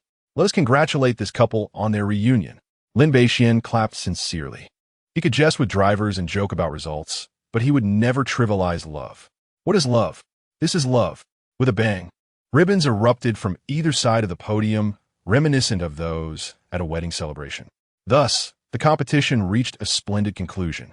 Ladies and gentlemen, This concludes our event. Let us express our heartfelt gratitude to our esteemed sponsors, Xingchen Company and Huaxing Industrial Company, for their unwavering support. The road ahead may be long and arduous, but we shall meet again at the next competition. How delightful it is. Su Bai listened to this perfect conclusion through the car's news broadcast. Wang Quanan emerged victorious, reclaiming his love. Su Bai's driving skills reached their zenith once more, earning him a mid-tier treasure chest. Truly, this moment is reminiscent of the dual triumph of Qin Shi Huang's clones. A win-win situation. Meanwhile, the atmosphere in the live streaming chat had undergone a complete transformation. In the face of undeniable prowess, the trolls had long since fled, their tails tucked between their legs. Old Su, you are simply magnificent. This moment is akin to a tadpole transforming into a frog. You're showcasing your prowess, dear host. The host truly heeds advice. When encouraged to make a name for himself on the battlefield, he indeed set forth. Now, can you visit my home? I promise to show you something extraordinary. While everyone else calls you host, I am different. I call you master. Master, could you command me with great fervor? You wish for the master to command you, and the master does so? Who then is the true master, you or Master Su? Host, I am a flowing mane, and I can be your steed, galloping alongside you on your journey for enlightenment. Host, I have a fondness for marinated delicacies. Could you prepare a jar for me? When my friend inquired why I did not enjoy watching live streams, I confessed I disliked seeing the host. Yet, as I lay in bed, I pondered whether it was truly the host I despised or the myriad flaws within myself. Years later, my daughter asked me, Daddy, who was your favorite idol? I remained silent and showed her a video of Su Bai's championship victory. After watching, my daughter pouted in mild annoyance, saying, Humph, Daddy is lying. Isn't that Mommy? Go away. No male mothers allowed. No male mothers. Su Bai observed the increasingly abstract tone of the chat and sighed in resignation. How strange it was to find himself reminiscing about those trolls. Just then, a flurry of gift notifications erupted. A user named I Hate President Ruan showered Su Bai with 10 gifts of Douyin Silver No. 1. Wow, the big shot is confused. What happened to life? If the big shot were to request a refund from minors now, how should the host respond? Su Bai paused, momentarily taken aback by this ID. I hate President Ruan. Could this individual be Ruan Siki's daughter? Indeed, this generous benefactor, who had just gifted a staggering sum of 100,000, was none other than Ruan Ro. Dressed in a pink pajamas, she was fervently tapping on the screen, her hair standing on end in her agitation. As she had anticipated, Su Bai had skyrocketed to fame in less than a month. Unable to outshine her father in argument, she had decided to bestow all of her pocket money from him upon Su Bai. Perhaps it could serve as a form of compensation to him. From Ruan Ro's perspective, given their family's dire financial straits, it was uncertain if she would ever have the chance to meet Su Bai again. Yet at times fame, professionalism, and career advancement hold greater significance than mere monetary wealth. To put it plainly, should Xingchen Company extend a contract to Su Bai, it would undoubtedly deliver a crushing blow to their competitors. Those who share the same blood understand their own affairs. In terms of prospects, my team pales in comparison to Beichen's. When it comes to exposure, we remain overshadowed by Beichen as well. Regarding finances, well, perhaps we can hold our own in that arena. But what does it matter? Master Su is clearly not a man driven by greed. If he were, he would have seized various opportunities to participate in interviews and variety shows long ago. Does he truly need to wait for the People's Daily to promote him? Of course. Ruan Ru, being young, remains unaware that Xingchen Company is the least likely to sign Su Bai. She can only transform her dissatisfaction with her father into financial leverage, hoping that Su Bai might cast a few more glances at their contract upon seeing it. Unbeknownst to Su Bai, Ruan Ruru's intentions are far from his thoughts. He merely estimated that this round of gifts would net him around 70,000. Coupled with other small gifts, the live stream could yield approximately 80,000. With this in mind, Su Bai waved at the screen and declared, "That concludes today's live broadcast." He then swiftly ended the stream. With a press of the accelerator, he sped home. An hour and a half later, upon his return, he eagerly opened the newly acquired Level 2 treasure chest. "Congratulations, host. You have gained one driving skill. This reward was within Su Bai's expectations. However, as he gazed at the remaining prize, he was momentarily taken aback. Congratulations, host, you have received a bottle of milk. Milk? But why was there an image on the packaging of a character dressed in Wangzai attire, waving cheerfully? Chapter 55. I Wu Yin. Vow to protect Su Bai with my life. As the system concluded its announcement, Su Bai wasted no time and drained the milk from the bottle in one swift motion. He had faith that the products of the system were of the highest quality. Moreover, his legs were indeed in excruciating pain. With each shake of the bottle, the milk level dwindled. The rich aroma of milk erupted from Su Bai's lips, cascading down his throat and settling in his stomach. The milk was a creamy white, thick, with a hint of a fishy undertone. Of course, it was merely the scent of fresh milk. Soon, a wave of warmth surged from his stomach, reminiscent of savoring a steaming bowl of porridge after a long, sleepless night.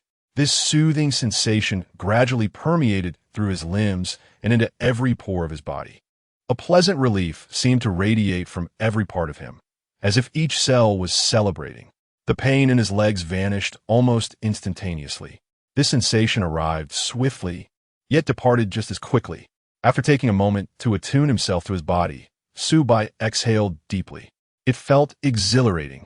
Thankfully, he wasn't like those characters in cultivation novels, emerging covered in black mud. Sometimes Su Bai pondered how long one must go without bathing to accumulate such filth. Congratulations, host. Your physical condition has experienced a slight enhancement. To possess the driving skills of a 70-year-old, one must also have the physical constitution of a 70-year-old. You have finally cast aside your crutch, allowing you to punch the South Mountain Kindergarten and kick the North Sea Nursing Home. You are the heartthrob among the elderly, the most dazzling star of the square dance. Rejoice. Let us celebrate the birth of a new king with a salute of cannon fire. Su Bai had grown accustomed to the system's eccentricity. He often wondered how someone as inarticulate as himself could be paired with such a whimsical system. Pondering this incongruity yielded no answers, so he retrieved a towel from the restroom on the first floor and dried himself off. There was no black mud, but he had certainly perspired quite a bit. After comfortably settling into the sofa, Su Bai turned on the television. A habit of his was to catch up on the news. Exciting news. A suspected intangible cultural heritage successor has been discovered in Binhai City. Today, let us venture into this bustling little shop to uncover the truth. This news sparked a memory for Su Bai. He didn't change the channel, but continued to watch. Sure enough, 5 minutes later, the camera shifted, revealing the familiar face of an elderly man along with Feng Xiao and Nan Yin and I. Good day, sir. We are local reporters from Binhai City. May I ask what has driven you to persist unwaveringly for the past decade? The journalist, in an effort to ensure the elderly man could hear, deliberately raised his voice. I'm not deaf, the elder retorted, his voice booming like a bell. The awkward journalist chuckled nervously. Are you persistent? The old man instinctively recalled the day he first met Su Bai. On a bright afternoon, a disheveled youth and an elderly gentleman, recently bereaved of his spouse, found themselves together, two lost souls, one young and one old, silently sharing the space. The young man observed as the elder engaged in handicrafts throughout the afternoon. Subsequently, every week, without fail, the youth would return on that same afternoon. Over time, the youth's demeanor transformed from confusion to serenity, while the elder shifted from sorrow to anguish, and then to a state of acceptance, until that fateful day when Su Bai took away the phoenix, marking the moment of his own rebirth. The elder shook his head and smiled, the deep lines on his weathered face radiating tranquility. Thank you, Su Bai. Is it the recent master, Su? The young female journalist's face lit up with excitement as she sensed a breakthrough. Yes and no, the elder enigmatically replied, shifting the conversation. I also wish to express my gratitude to Mr. Feng and Ms. Nan for their willingness to promote the cultural heritage left by our ancestors, and for enduring this old man's daily grind. Upon hearing this, Feng Xiao and Nan Yunqi exchanged shy smiles, noticing the elder's reluctance to elaborate. The journalist refrained from pressing further. Do you have anything else you wish to convey? Nothing in particular.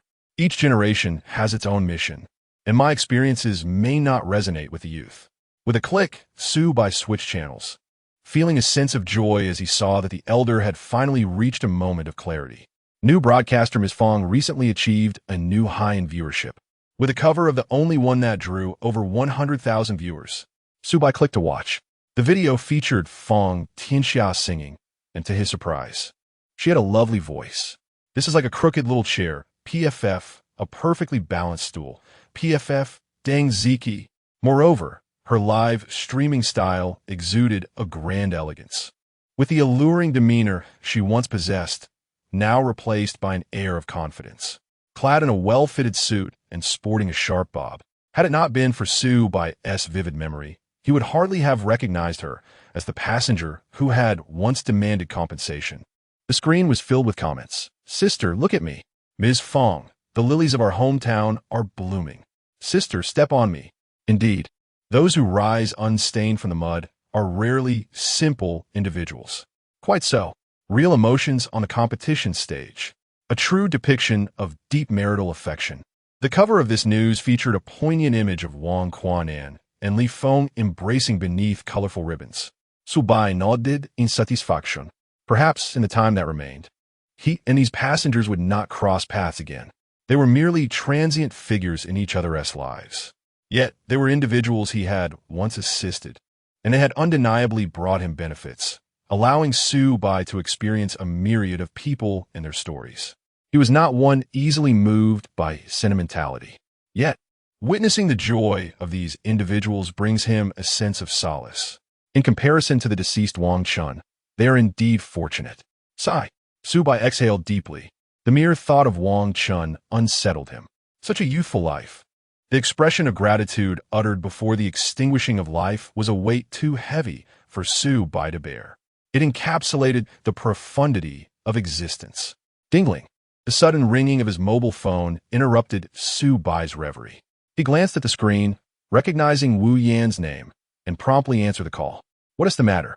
A cacophony of noise erupted from the other end, accompanied by Wu Yan's panicked voice. "Ah, don't push. It's going to break. Su Bai, please come save me. I'm on my way."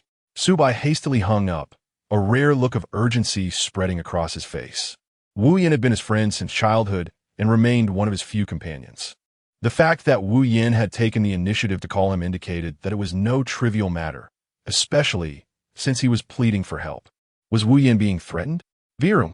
The roar of a taxi echoed through the neighborhood as Su Bai rushed to Wu Yan's repair shop. Meanwhile, inside the shop, Wu Yan had finally managed to climb atop a vehicle. He surveyed the crowd gathered below and shouted, "Stop urging me. I, Wu Yan, will protect Su Bai at all costs." Good heavens! There were nearly 60 people down there. For someone as inarticulate as he was, this was an overwhelming social anxiety. Why were all these people here to get signatures from Su Bai's manager? Chapter 56. Between Anger and Resignation. He chose the latter. Wu Yan gazed down at the crowd, a rare expression of helplessness etched upon his face. His repair shop, Old Wu Auto Repair, was frequented mainly by acquaintances for various reasons. The name itself was rather plain and unremarkable, while he had a fairly extensive social circle. He had never engaged in such a chaotic gathering before. The clamor of 50 or 60 voices, each contributing to the din, was overwhelming. It felt as though his ears might burst from the noise. Fortunately, after 5 minutes, the sound of brakes echoed from outside. Wu Yan's eyes lit up. The Bodhisattva has finally arrived. With a resounding bang, Su Bai entered, his expression devoid of emotion, and Wu Yan sensed a faint chill in the air. Is this not a city? How have we wandered into a realm of cultivation? Thankfully, within moments, that chilling aura dissipated. However, it did not vanish entirely. Rather, it shifted its focus onto Wu Yan himself. He could distinctly feel the menacing energy that had previously enveloped the crowd, now concentrating solely on him. The moment Su Bai stepped in, the raucous chatter that had filled the air just seconds before fell silent. There is a saying, when one encounters a celebrity online, they may act boldly, yet, in reality, they become meek. Furthermore, Su Bai was no ordinary star. He had been recommended by the People's Daily. Many of the managers present were from obscure small car teams, all hoping to turn their fortunes around by associating with Su Bai. While they could not locate Su Bai's residence, they certainly could trace his acquaintances. Moreover, Wu De was renowned throughout Binhai City. These teams had prepared elaborate flattery for Su Bai, but upon seeing him in person, they found themselves at a loss for words. Coupled with the presence of two prominent figures among them, they felt utterly unworthy. All unrelated personnel, please leave. Su Bai's calm directive granted them a sense of reprieve. Enhanced by a recent boost from drinking milk, he exuded a robust aura that instilled considerable pressure upon the remaining crowd. Soon enough, they dispersed in a flurry. In a heartbeat, only Wu Yin, Su Bai, and two others remained. One was wearing a cap and a mask, while the other sported sunglasses. The masked individual seemed somewhat familiar to Su Bai, yet the one in sunglasses emanated an unmistakable scent associated with the starry company from a distance. "You can leave," Su Bai instructed, directing his gaze to the masked individual. "Me, Ruan Siki," embodying the expression of the character from Journey to the West who single-handedly dealt with Tang Sung and his disciples, pointed to himself in disbelief.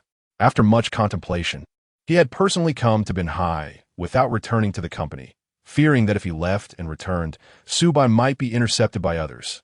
Su Bai shook his head. "I meant the person next to you." Me? As a primary worker and a senior slacker manager at Starry Company, he found himself in a state of confusion. Why did Su Bai harbor such animosity towards him? He couldn't recall having offended Su Bai in any way, and indeed, he had not. As someone who has only been in the workforce for 2 years, he remains oblivious to the illustrious history of Xingchen Company. Frankly speaking, as a professional manager at Xingchen, it has been quite some time since anyone dared to reject him. Wherever he goes to recruit talent, he is met with admiration and accolades, often being hailed as a prodigy of youth, wealth, and innate talent. In truth, he eagerly anticipates the day someone challenges him, for that would allow him to stage a grand return. The manager took a deep breath, grounding himself, his eyes wide with vigor, exuding an invigorating spirit. He then spoke in a voice barely above a whisper. "All right, Brother Su, I will leave immediately." Ultimately, caught between anger and a sense of helplessness, he chose to embrace the latter. Off he went. Why worry day in and day out over trivial matters? What harm is there in uttering a few words? It wouldn't cost him anything. Moreover, it is quite evident to anyone with a modicum of sense that there exists a long-standing grudge between Su Bai and his superior, perhaps even extending to the upper echelons of management. When titans clash, this minor player should refrain from involvement.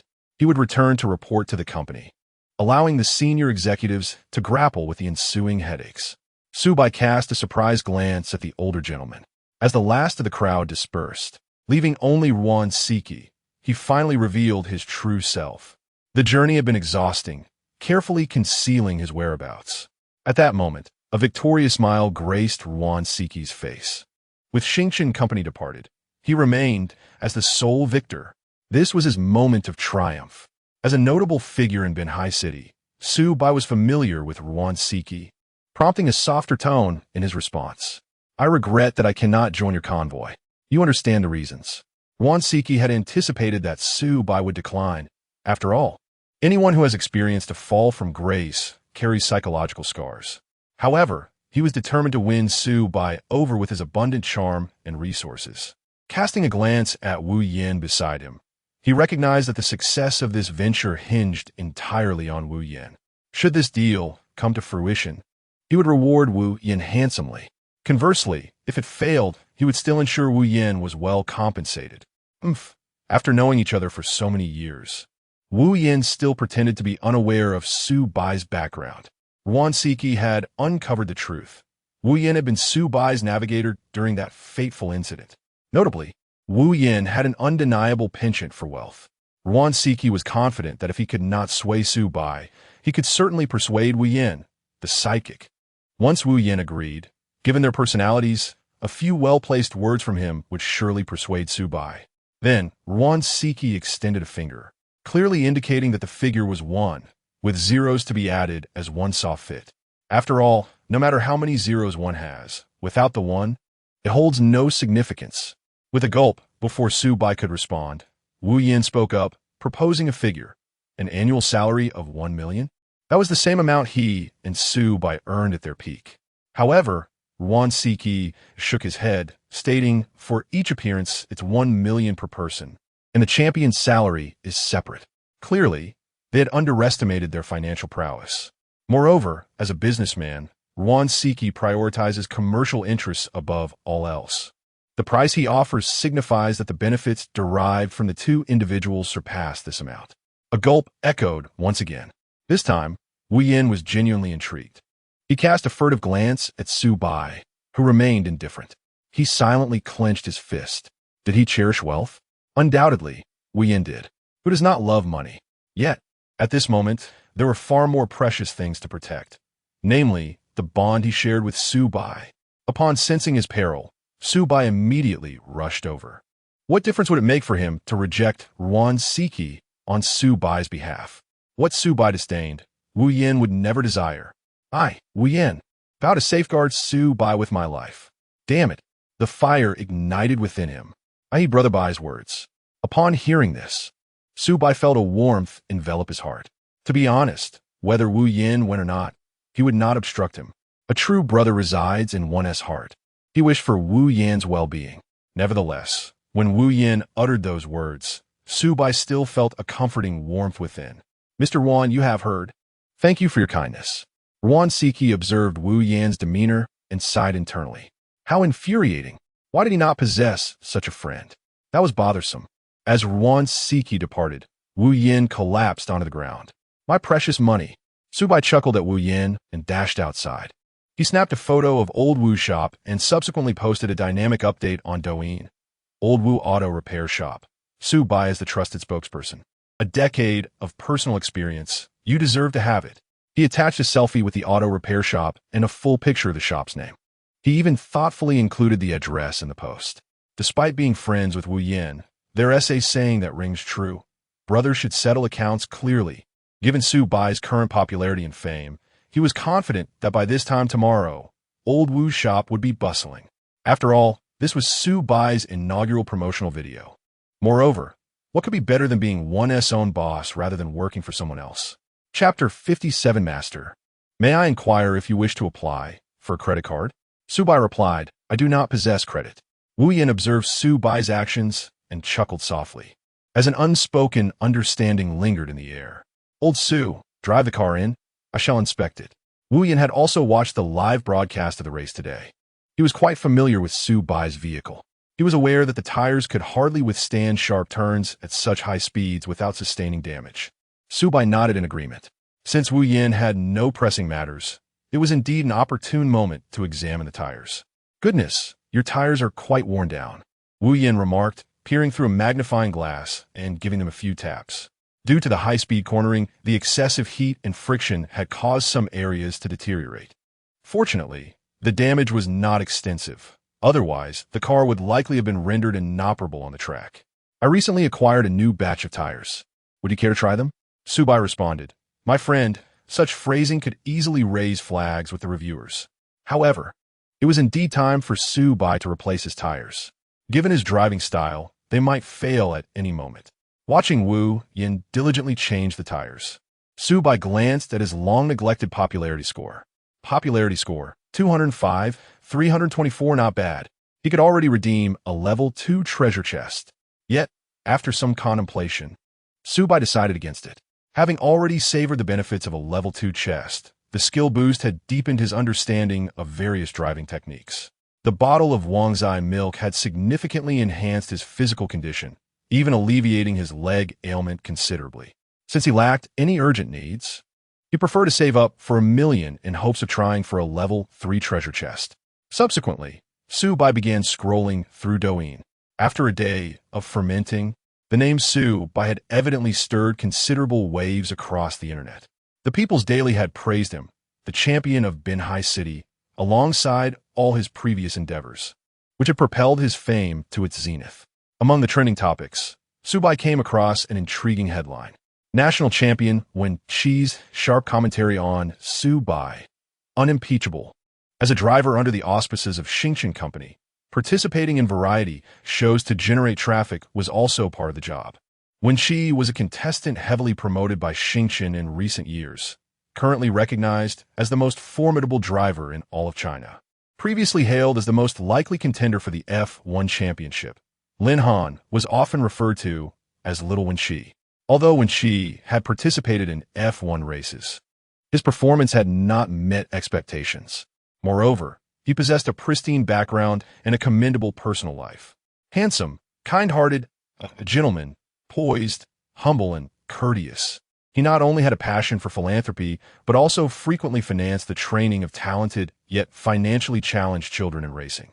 Of course, he was not without his blemishes. When she had a nickname, Little El Boo, alluding to his past in a small racing team when he first gained fame. The small racing team pooled all its resources to enable Wenqi to secure her first championship in life. Subsequently, she caught the eye of a mid-sized racing team, and without hesitation, she switched teams. The same scenario unfolded at the new team, as Wenqi then joined the Beichin team under the auspices of Xingchen Company. The adage people aspire to ascend while water flows downward was vividly exemplified in Wenqi's journey. At that time, the media was inundated with news surrounding Wenqi. However, Xingchen Company, having witnessed numerous grand spectacles, swiftly initiated a strategy of substantial investment to suppress any negative publicity associated with her. Demonstrating her determination, Wenqi clinched the national championship the very next year. Thus, one can imagine the considerable attention and acclaim that would be garnered by Su Bai through such an individual. "Old Su, splendid," Wu Yin exclaimed, applauding with satisfaction. "Michelin Pilot Sport 5? Su Bai immediately recognized the brand of the tire. The Pilot Sport 5, while not on par with Pirelli, possesses its merits. It excels in dry braking and wet handling, ranking first in wet slip speed tests and third in dry braking distance at 33.2 meters. The tire features an asymmetric tread design and dynamic response technology that optimizes ground pressure distribution. It enhances dry traction while broad longitudinal grooves improve drainage. The tire S-sidewall is designed with a velvety texture and noise reduction technology, significantly diminishing cabin noise during driving. Additionally, a high-strength polyamide cover allows for more precise command transmission and superior cornering performance. Overall, this tire is exceptionally suited for a competitor like Su Bai, who frequently navigates high-speed corners, certainly a marked improvement over his previous mountain tires. However, Su Bai harbor question, where did you acquire this? Given the current state of affairs where both he and Wu Yin have been blacklisted by certain manufacturers, could it be that Wu Yin had resorted to questionable means? A secret Wu Yin would undoubtedly withhold from Su Bai. He had witnessed the Michelin agent from Binhai City, accompanied by an unfamiliar woman, sneak into his home to play cards all night while his wife was out. How thrilling! Subsequently, to ensure silence, the agent delivered 4 tires to Wu Yin, which he generously bestowed upon Su Bai, casually informing his wife of the matter. Wu Yin was reluctant to indulge in such dubious dealings, but there was simply no sustenance left at home. Moreover, the agent had previously subjected him to considerable torment, either inflating prices or supplying defective products, which he had to rectify himself. This was merely poetic justice. How much did that cost? Wu Yin waved his hand dismissively. Free. Truly free? Su Bai queried, eyeing Wu Yin, who struggled to suppress a grin. Indeed, entirely free. Wu Yin wrapped his arm around Su Bai's shoulder. Come, accompany your good brother. I have amassed a plethora of gossip recently. Guess what I overheard a few days ago? The young fellow, Wenqi, is rather lacking. A week has slipped away in the blink of an eye. Just 2 days after Su Bai's triumphant victory, his name has vanished from the trending charts. A certain celebrity endured blisters while filming, bravely resisting a trip to the hospital, earning accolades from fans as a true man. Teacher Wang has released a new song, and shortly after, another star was caught in a scandalous affair. The weather has been unkind. After a torrential downpour, Binhai City is now experiencing an unusual dryness. Yet, the world does not pause for the laborer burning the midnight oil to revise a manuscript, only to face the sudden demise of his computer without saving. Nor does it halt for the affluent who lavishly spend to elicit a smile from a beauty. Some revel in the freedom of all-night festivities, while others confront the realities of life, setting up stalls at 3 in the morning. The renowned Khan of Tongliao once stated that freedom is free, but enjoying it comes at cost. However, this week, Su Bai has unusually relished a few days of liberty. He is not engaged in live streaming, nor has he attracted any special passengers. Each day has been a tranquil experience of serving customers. One morning, after brushing his teeth and washing his hair, Su Bai tidied his spirits and promptly set off from home. Unfortunately, upon stepping out of the community gate, he encountered a credit card salesman. "Good day, sir. Would you be interested in applying for a credit card?" Su Bai shook his head, replying, "I'm afraid I have no credit." The security guard could not suppress a chuckle at this. With a whoosh, a yellow taxi whisked away, fluttering the salesman's garments. It remained uncertain whether he would attract any special passengers today. After sipping an Americano, Su Bai drove casually along. Suddenly, upon passing through an intersection, he noticed an elderly man standing straight ahead. Most astonishingly, the elderly gentleman was blind. Chapter 58. The elderly man, the fire, and the child. The elderly gentleman stood there, holding a white cane, his posture straight and dignified, unmistakably a man who had once served in the military. However, being blind, he had encountered numerous vehicles passing by that refused to offer him a ride. This behavior is, to some extent, understandable. In this fast-paced era, most individuals are preoccupied with familial obligations and the relentless rush of time, often adopting a mindset of avoiding additional complications. After all, one cannot predict whether, upon stopping, the elderly man might inadvertently lean against their vehicle, leading to an unexpected demand for compensation. Su Bai recalled a recent news story about a college student who, while cycling, came across an elderly man who had been struck by a car and lay injured on the roadside. Driven by a compassionate spirit, he attempted to assist the old man, only to find that his act of bravery resulted in a lifetime of regret.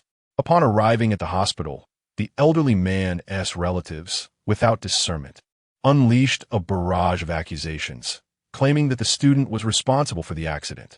They failed to consider how a bicycle could possibly send an elderly man flying. What kind of bicycle could reach a speed of 100 km/h? They even threatened the student with financial ruin should the old man succumb to his injuries.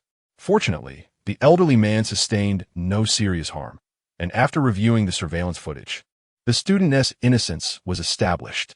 Nonetheless, the family still demanded a sum of 500 yuan from him. During an interview, the student resolutely declared that he would never assist an elderly person again. Su Bai, however, was not deterred by such concerns. He feared not the specter of deceit. After all, he was driving a vehicle equipped with a dash cam, and he had no apprehension about wasting time. Moreover, the elderly man appeared to be of a temperament that was unlikely to cause trouble. Beep, beep, beep. Su Bai halted his vehicle in front of the elderly man, alighted promptly, and offered his assistance. "Sir, allow me to help you." "Thank you, young man. You are a kind soul," the old man replied, tapping his cane before him, cautiously gauging the height from the car's undercarriage to its door before he lifted his foot.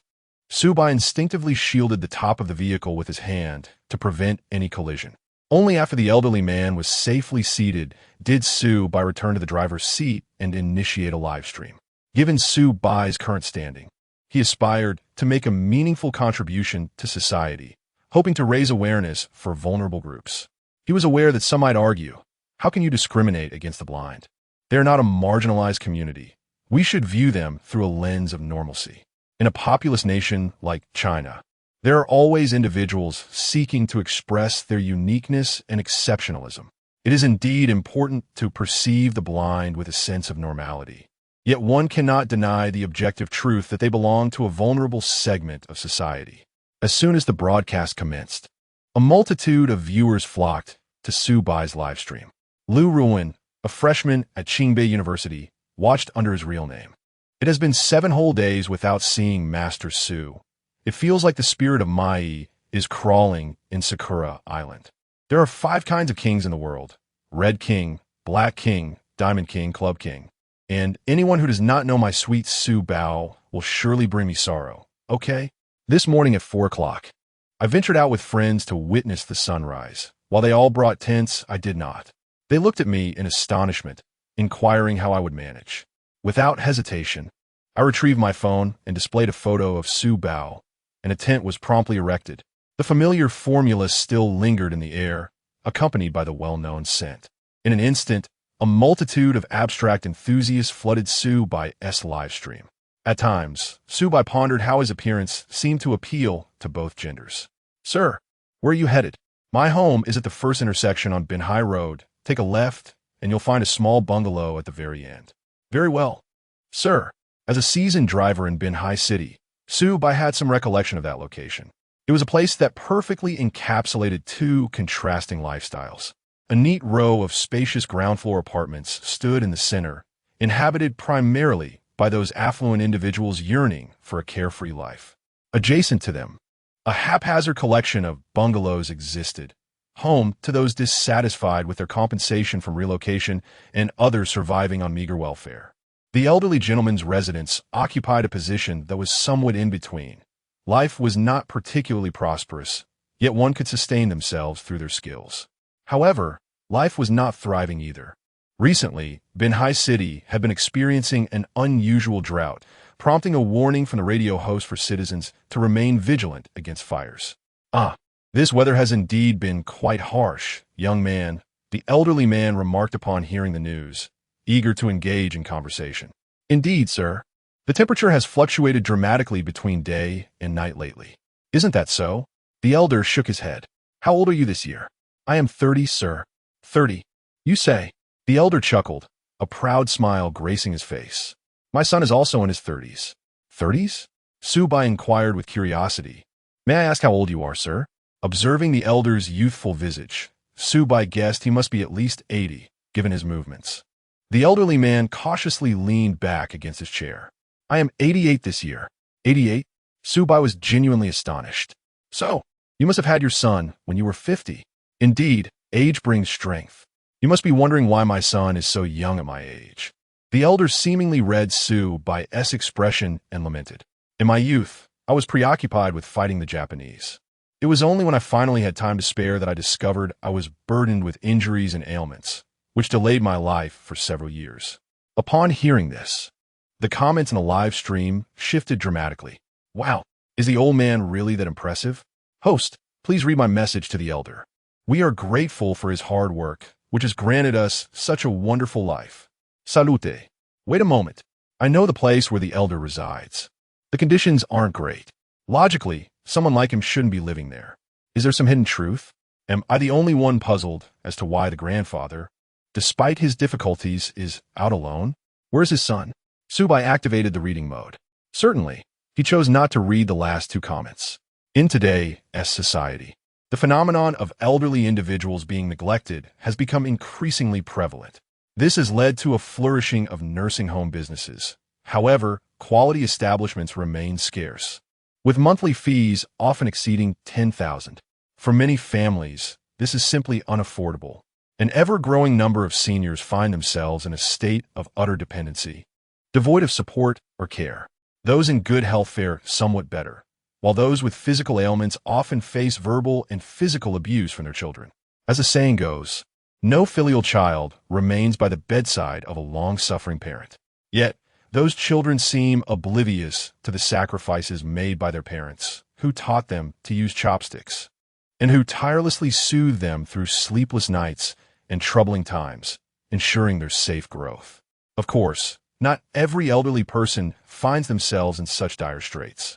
Normal parents, out of love, would rather bear the burden themselves than trouble their children. Upon hearing the comments, the elderly man smiled gently, remarking, "What is so remarkable about grandfathers? The future belongs to the youth." At that moment, the radio crackled to life again, but this time the host's tone was gravely serious. An urgent news bulletin interrupted. Due to an electrical malfunction, a fire had erupted in the bungalow district on Bin Hai Road, and all unrelated personnel were urged to evacuate the area immediately. The announcement repeated itself, emphasizing the urgency. Upon hearing this news, the kind smile vanished from the elderly man's face, replaced by an unprecedented panic that had never crossed his features even in the heat of battle. "Driver, can you hurry? My child is still at home." Detected intense emotional fluctuations from the special passenger. Triggering mission. Safely deliver the passenger. Reward. Physical attribute 1. Successfully rescue the passenger's son. Reward. Ground effect diffuser. Ground effect diffuser. Through advanced airflow management, it minimizes resistance while maximizing downforce, allowing the host to withstand greater pressure when navigating at high speeds. Capable of enduring up to 320 km/h while cornering. P.S. This morning, the weather was overcast, casting a shadow over my heart and leaving me utterly drained. Until a beam of light broke through the clouds, streaming through the window, prompting me to ponder a profound question. What is light? It turns out, light embodies the effort I expend to engage my readers. Dear readers, if you could bestow upon me a small token of appreciation, perhaps a gentle push for updates, I will be most grateful for your kindness in recognizing my early efforts. Chapter 59 Directorly, I bear both good news and bad news. Upon encountering this choice, Su Bai did not hesitate and opted for the latter.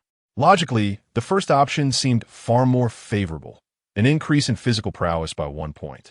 Having experienced several such enhancements, Su Bai understood the profound impact such a seemingly trivial increment could bestow upon him. Yet, life necessitates choices. One must discern what is worthy of pursuit and what ought to be forsaken. Confronted by an elderly man who had shed blood and tears for this nation, what terror could a mere fire evoke? Host, I implore you, save the elderly man's child. Oh, I cannot fathom the despair if my own child were ensnared in flames. I beseech you, Master Su, do not let our hero weep and bleed once more. The only response to the cries of the masses was the thunderous roar of the engine. Sir, please hold on tight. The distance to the elderly gentleman's home was approximately 10 minutes. Su Bai hoped that time was still on their side. At the first intersection of Binhai Road, thick black smoke billowed from the center, steadily expanding outward. Once again, Xiao Kai, who had not been seen in some time, appeared on the scene. Dear viewers, I am your correspondent Xiao Kai, reporting live. Since my interview with Fong Tianxia, I have garnered a bit of attention. The higher-ups had contemplated assigning me additional responsibilities, but I declined. I have yet to secure an interview with Su Bai. It feels as though I am beset by a mental demon. If I am to be reassigned, I must first interview Su Bai. Otherwise, it feels as though ants are crawling all over me. Dressed in a sleek black professional outfit, Xiao Kai quickly fell into her role. A fire has erupted at the Binhai City intersection. We observe that the majority of bystanders are attempting to extinguish the flames, yet the blaze shows no sign of abating. Her expression turned grave as she gazed toward the rear. The inferno had struck with alarming swiftness, leaving many unprepared. They could only don their clothing and flee. Fortunately, this moment coincided with the morning rush, as most individuals were preparing for work. The wide road served as a barrier against the flames, and thus, there had been no casualties thus far. Had it occurred in the early hours, the outcome would have been unimaginable. Dear viewers, we can see that disaster relief efforts are progressing steadily. The director of the Emergency Bureau, Li Wenqing, has arrived promptly on the scene. A reminder to all viewers, with the weather being dry, please take precautions against fire hazards. This is your correspondent Xiao Kai, reporting live. Only when the cameraman nodded to signal the end did Xiao Kai lower the microphone. She immediately rushed to Li Wenqing's side. Director Li, what is the situation? Currently, there have been no casualties, Li Wenqing replied, his furrowed brow remaining tense even upon hearing the news. He had been en route to work when he noticed the billowing smoke and promptly exited his vehicle. Thus, he was the first to arrive at the scene. He immediately notified various departments. The electricity and gas companies had already severed energy supplies to the area, and the remaining departments were en route. To speak candidly, when Li Wenqing witnessed the flames erupting here, he felt a chill envelop his heart. This place was inhabited entirely by high-ranking officials who had retired from the city. Should anything transpire, he would undoubtedly suffer the consequences. Yet, if it were merely that, Li Wenqing would have little to fear. At most, he might have to relocate to a youth center for his twilight years, a prospect he had faced before. The root of his anxiety lay in the presence of a significant figure within this compound, Mr. Feng Ying. This venerable gentleman was a veteran from before the founding of the nation, who had lost his sight in a fierce battle due to an explosion.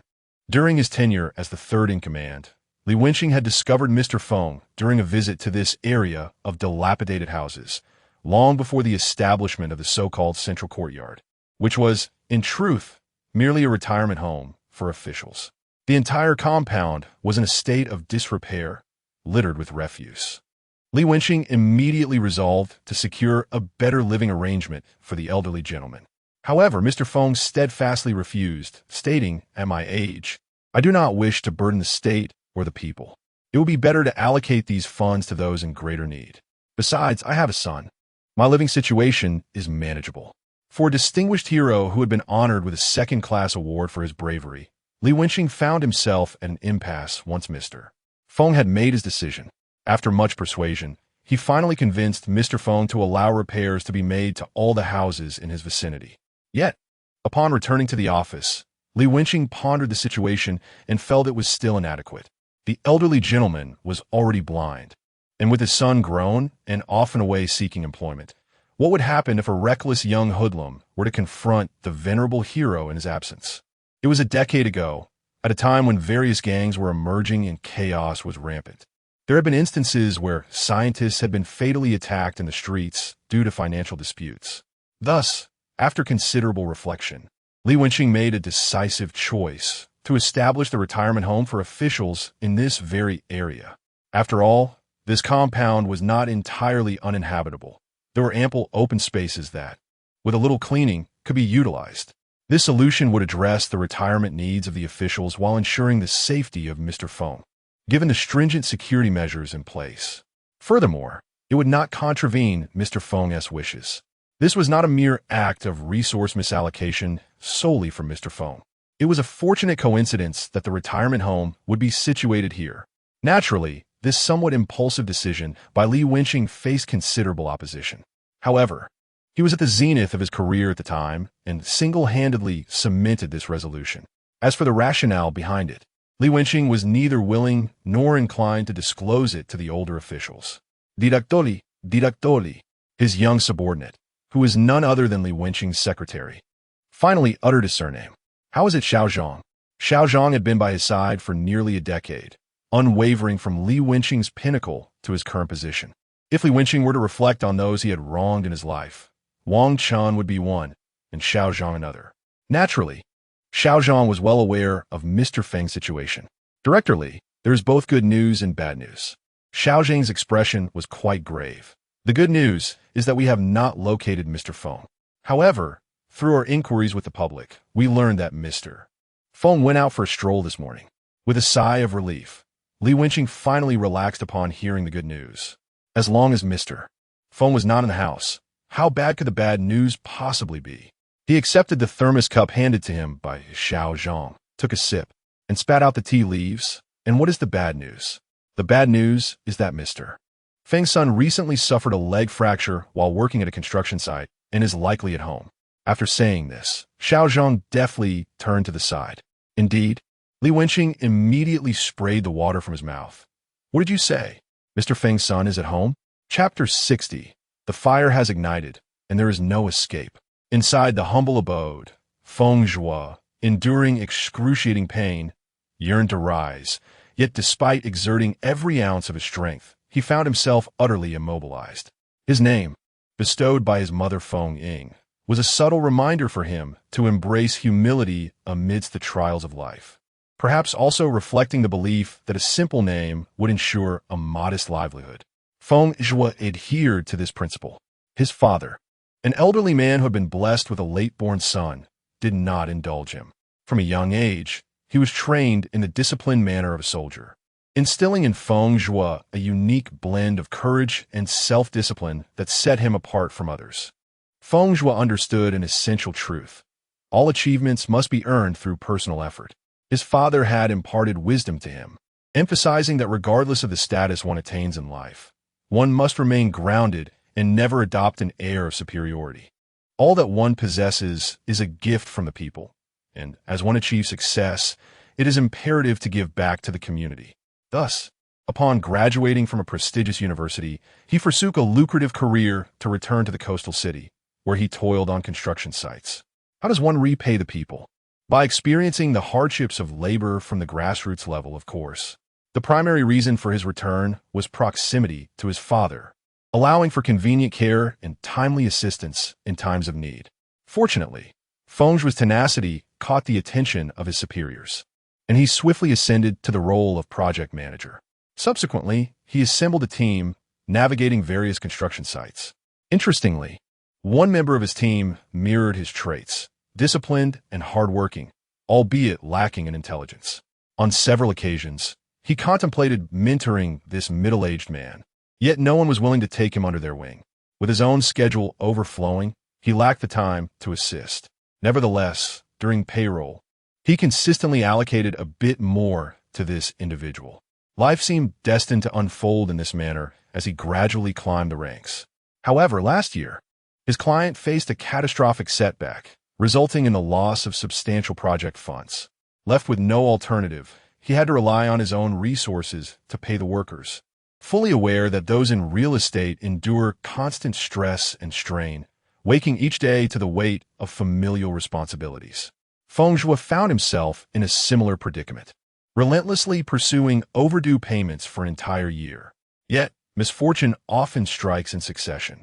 His beloved mother passed away last year, and just days ago, while demanding payment on site, he was struck by a steel bar, leaving him severely injured. Thankfully, his legs remained intact, but he was prescribed 3 months of complete rest. This unfortunate circumstance left him utterly powerless, with no strength in his legs. Outside, thick black smoke gradually encroached upon the small dwelling, and the cries for help grew increasingly desperate. In the face of a raging fire, who would concern themselves with his unremarkable little house? Everyone was preoccupied with their own families. Suddenly, a pillar collapsed within the room. Fortunately, the structural integrity was still intact, and the modest home continued to stand firm. Feng Shui realized that, given the current trajectory, it was unlikely he would escape this room today. Yet, he found solace in the fact that his father was not at home. To be honest, Feng Shui had harbored resentment towards his father. If only he had chosen to present his myriad of medals to the relevant authorities. He and his parents did not live in opulence, yet they were free from the worries of daily sustenance. However, as he matured, he gradually came to understand his father. The individuals who endured that era harbored deep convictions. His father merely wished to ensure that the resources meant to save others did not unjustly accrue to him due to his own merits. To this day, he remembers his father's words, "What kind of hero am I? Those who perish on the battlefield are the true heroes. They deserve far more respect." At that moment, a rare wave of sorrow crossed his father's face, a man who had remained steadfast throughout his life. That fleeting sadness vanished almost instantaneously, yet he knew it encompassed the names and lives of countless individuals. Suddenly, a flicker of flame appeared in the room. Fortunately, the area was shaded, and near the flame stood a water tank. Nevertheless, he understood that his time was drawing to a close. He turned and picked up the mobile phone beside him, his sole means of distraction while lying in his room. The battery was nearly depleted, and he seized this opportunity to convey a few words. The first message was directed to that man, Chang Chong. He glanced at the remaining balance of 50,000 yuan and sent it all to Chang Chong. "Brother, I am dying. You should lead the others to seek a new path. This is the last wage owed to the brothers. Please take good care of them. I trust you." After sending the message, he hesitated for a moment before opening the chat box he had not accessed for a year. The last message was a New Year greeting sent the previous year. Above it, only 2 words were inscribed, "Mother." Upon seeing this note, a smile graced his lips. "Mother, I miss you dearly. I'm finally coming to see you." After completing these messages, he opened his father's chat box. Unlike his father's chat box was devoid of clutter. Due to his father's vision issues, their communication had always been conducted via phone calls or face-to-face conversations. Furthermore, his father was not well-versed in these modern technologies. It had been his sister, Feng Ying, who registered his account. After a moment of contemplation, he opted to send a text message rather than a voice note. If possible, he wished to delay the onset of sorrow. "Dad, I don't know if you will see this message. After I am gone, please remember to dress warmly and refrain from eating excessively hot food. It is not good for your throat. There's a hole beneath the tree outside the house containing 50,000 yuan, which I secretly left for you. Please do not mention it to my co-workers, Otherwise, they will know I have money and might demand my wages. I'm uncertain if this can be preserved. Director Lee is a good man. With him around, I can leave with greater peace of mind. By the way, Director Lee has offered to take you to a nursing home. I know you are worried that I might not find my way back home, which is why you have hesitated to leave. When you hear this message, I assume your worries will have dissipated, so please listen to Director Lee. As he continued to type, tears streamed down his face, cascading like an unrestrained flood. He wiped away his tears and mucus, tremblingly typing out the final few words. "It's on fire, I can't get out. Dad." With a soft beep, the phone went silent. Feng Zhuo wiped his tears, set the phone aside, and adjusted his clothing. He intended to rise and fix his trousers, but after a futile attempt, he smiled wryly and lay back on the bed. Memories of his life flashed through his mind, and a genuine smile emerged on Feng Zhuo's face. His life had been worth it. Subsequently, with a serene smile, he slowly closed his eyes. He wished that when his father felt his presence or heard about him from others, he would appear neat, clean, and happy. Naturally, he hoped the same for his mother. Where are they? Why haven't they arrived yet? Li Wenqing wielded the fire extinguisher, relentlessly spraying at the source of the flames. Yet, the increasingly fierce blaze showed no sign of abating. As buildings collapsed one after another, the distance to Mr. Feng's house grew alarmingly shorter. Director Li, the fire department, reported, "They will arrive in no more than 10 minutes. The traffic police are clearing the way." Xiao Zhang hurried over, shouting at the top of his lungs. Just then, a familiar yellow taxi roared into Li Wenqing's line of sight. Chapter 61. Shaokai Master Su, you must return safely. Inside the vehicle, the billowing smoke in the distance was broadcasted live for the audience to witness. Goodness, what a tremendous fire. I see someone trying to extinguish it, but it seems futile. I hope there are children inside. May the heavens protect our heroes. Beep, beep, beep. The sound of WeChat notifications incessantly chimed. Feng Ying hurriedly pulled out his phone, sensing that it was a message from his son. However, he could not see it. In the past, his son would come over at such moments to switch his phone to blind mode and read the messages aloud. But now his son was absent. After fumbling for a while, Feng Ying was unable to retrieve the messages like Su Bai did. With an anxious expression, he handed the phone to Su Bai. "Brother, please take a look. Is it for my son?" At that moment, he was not the valiant warrior on the battlefield, nor the stoic man who remained unfazed by explosions. He was merely an ordinary father, consumed with worry for his child. Su Bai took the phone and opened the chat labeled as son. "Dad, I don't know. There's money in the cabinet. Director Lee is quite nice. There's a fire. I can't get out. Dad." Upon reading the last message, Su Bai felt as though his heart had been pierced. He inhaled deeply and spoke to the elderly man. "Sir, it's your son. He says he is fine. Someone just carried him out. It's nothing serious." "Nothing serious?" Feng Ying's face instantly relaxed. That's good. That's good." He detected the slight quiver in Su Bai's voice. As a man who could confront enemies on the battlefield, he was naturally attuned to such subtle changes. Perhaps overwhelming sorrow triggered a protective mechanism in Feng Ying's mind, or perhaps Su Bai's words were simply the outcome he longed for. Either way, he chose to trust Su Bai's assurances. "Master, please take me to my son. I want to touch him to see if he is hurt." "All right." This statement weighed heavily on Su Bai's heart. What he took for granted, the ability to see, was a distant reality for others. Feng Ying, as a father, might not have truly seen his son's face since the day he was born, relying solely on touch to confirm his child's presence. "I will ensure your child is safe," Su Bai vowed silently. He opened the car window. "Comrades, I kindly request your assistance. The elder is a hero from before the founding of the nation. He wishes to see his son."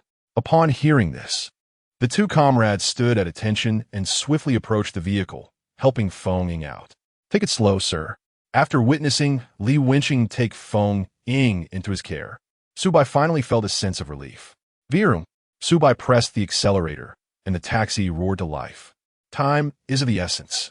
Thick black smoke billows in the distance, and even a moment's delay could place the life of Feng Ying's son in unforeseen peril.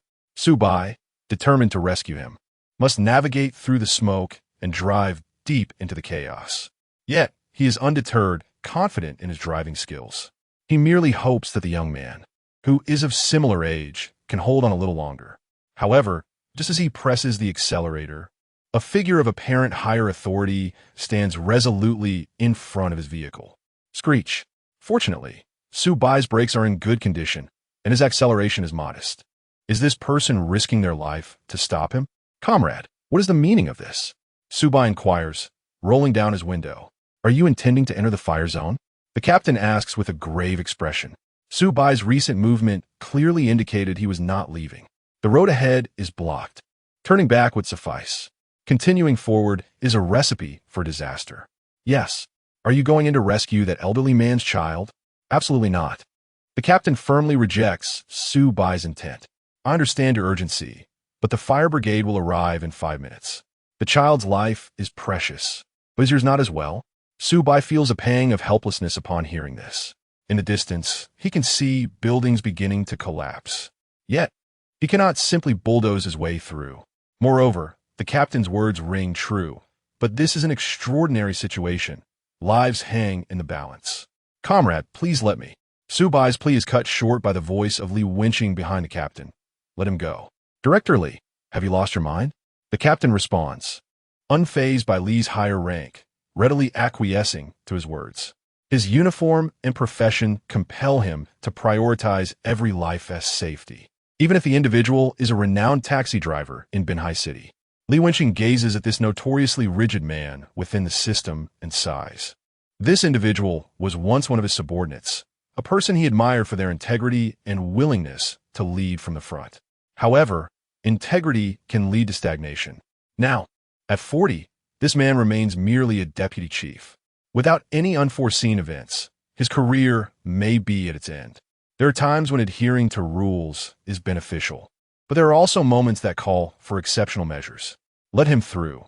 I will accept full responsibility for any consequences. Director Li, I must reiterate, should anything happen, I alone will bear the burden. Rare anger flickers across Li Wenqing's face. Yet, he firmly pulls the captain aside and turns to Su Bai, say, Master Su, go ahead. I have faith in you. Understood. This trust, one that gambles his career, prompts Su Bai to nod earnestly. Bang! On the other side, Shao Kai rushes over, panting heavily. Master Su, this is a disposable fire escape smoke mask. It is the first time that Shao Kai has been this close to Master Su. This also marks the first conversation she has had with him in quite a long time. With her long eyelashes and large eyes, her face bears the mature charm that comes from enduring life's trials. An inexplicable emotion resonates within her heart. However, this is clearly not the moment for reflection. You will undoubtedly find it useful once you enter. Since that incident with the mountain flood, as a frontline reporter, Shao Kai has replenished her gear extensively. Raincoats, rain boots, gas masks, disposable gas masks, and even acquired an AED from her father. There was no way for her to predict where she might report from, so she had to be fully prepared. Thank you. Su Bai revealed a smile he considered gentle as he accepted the reporter's kindness. No, it's nothing. A gust of wind swept by, lifting Shao Kai's black dress, leaving her standing alone, gazing at the retreating taxi, murmuring, Master Su, you must return safely. Chapter 62. Every individual is precious and rare, and so are you. Li Wenqing watched the taxi that sped away, finally exhaling a sigh of relief. He waved his hand at Xiao Zhang, who was entwined around the captain like a serpent. Let go. This lad, he mused, seemed to possess an astonishing strength that Li, with his aging limbs, could not contend with. Thankfully, Xiao Zhang's fitness regimen had come in handy. Wenqing, has my son not emerged yet? At that moment, the most unwelcome voice reached Li Wenqing from behind. Turning around, he regarded the bewildered expression on Feng Ying's face, his tone softening. Senior Feng, do you know who that taxi driver was? I don't know. Feng Ying was momentarily taken aback. What did this have to do with his son? Mentioning Su Bai brought a proud smile to Li Wenqing's face, and his voice grew louder. Senior Feng, he is the valiant rescuer who saved a passenger's mother during a flash flood, and the witness to a marriage that endured 5 years across 500 kilometers. He is also the hero who safely transported a heart attack patient to the hospital under dire circumstances. Senior Feng, if anyone holds the greatest hope of saving your son, It must be him. Is that so? Feng Ying absorbed Li Wenqing's words, realizing the sincerity behind them. For the first time in his life, he found himself interested in a child other than his own. If it were possible, he truly wished to meet this young man. Child, you have endured much. Listening to the sound of the fire truck, a glimmer of hope ignited within Feng Ying's heart. Dense black smoke obscured Su Bai's vision. Master Su, if you can survive this, I will give you a number 1 Douyin coin. Master Su, if you can survive this, you are like a father to me. But have you considered? It's impossible to see the road. How can Master Su drive? This is far more challenging than navigating through a flood. Indeed, at least in a flood, you can still discern the road ahead, but this black smoke conceals everything. One cannot predict what will emerge next. Su Bai could not afford to be distracted by the barrage of comments. He was completely focused on the road ahead. Upon entering the smoke, he swiftly closed all air vents in the vehicle to prevent the noxious fumes from infiltrating. Yet, if he could not save others, how could he risk his own life? At that moment, the true nature of the rewards he had previously earned began to reveal itself.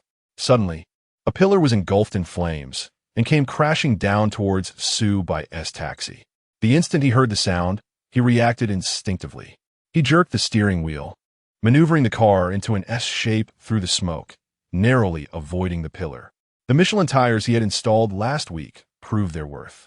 Even with the glass in place, Su Bai could surmise that the temperature outside was extraordinarily high.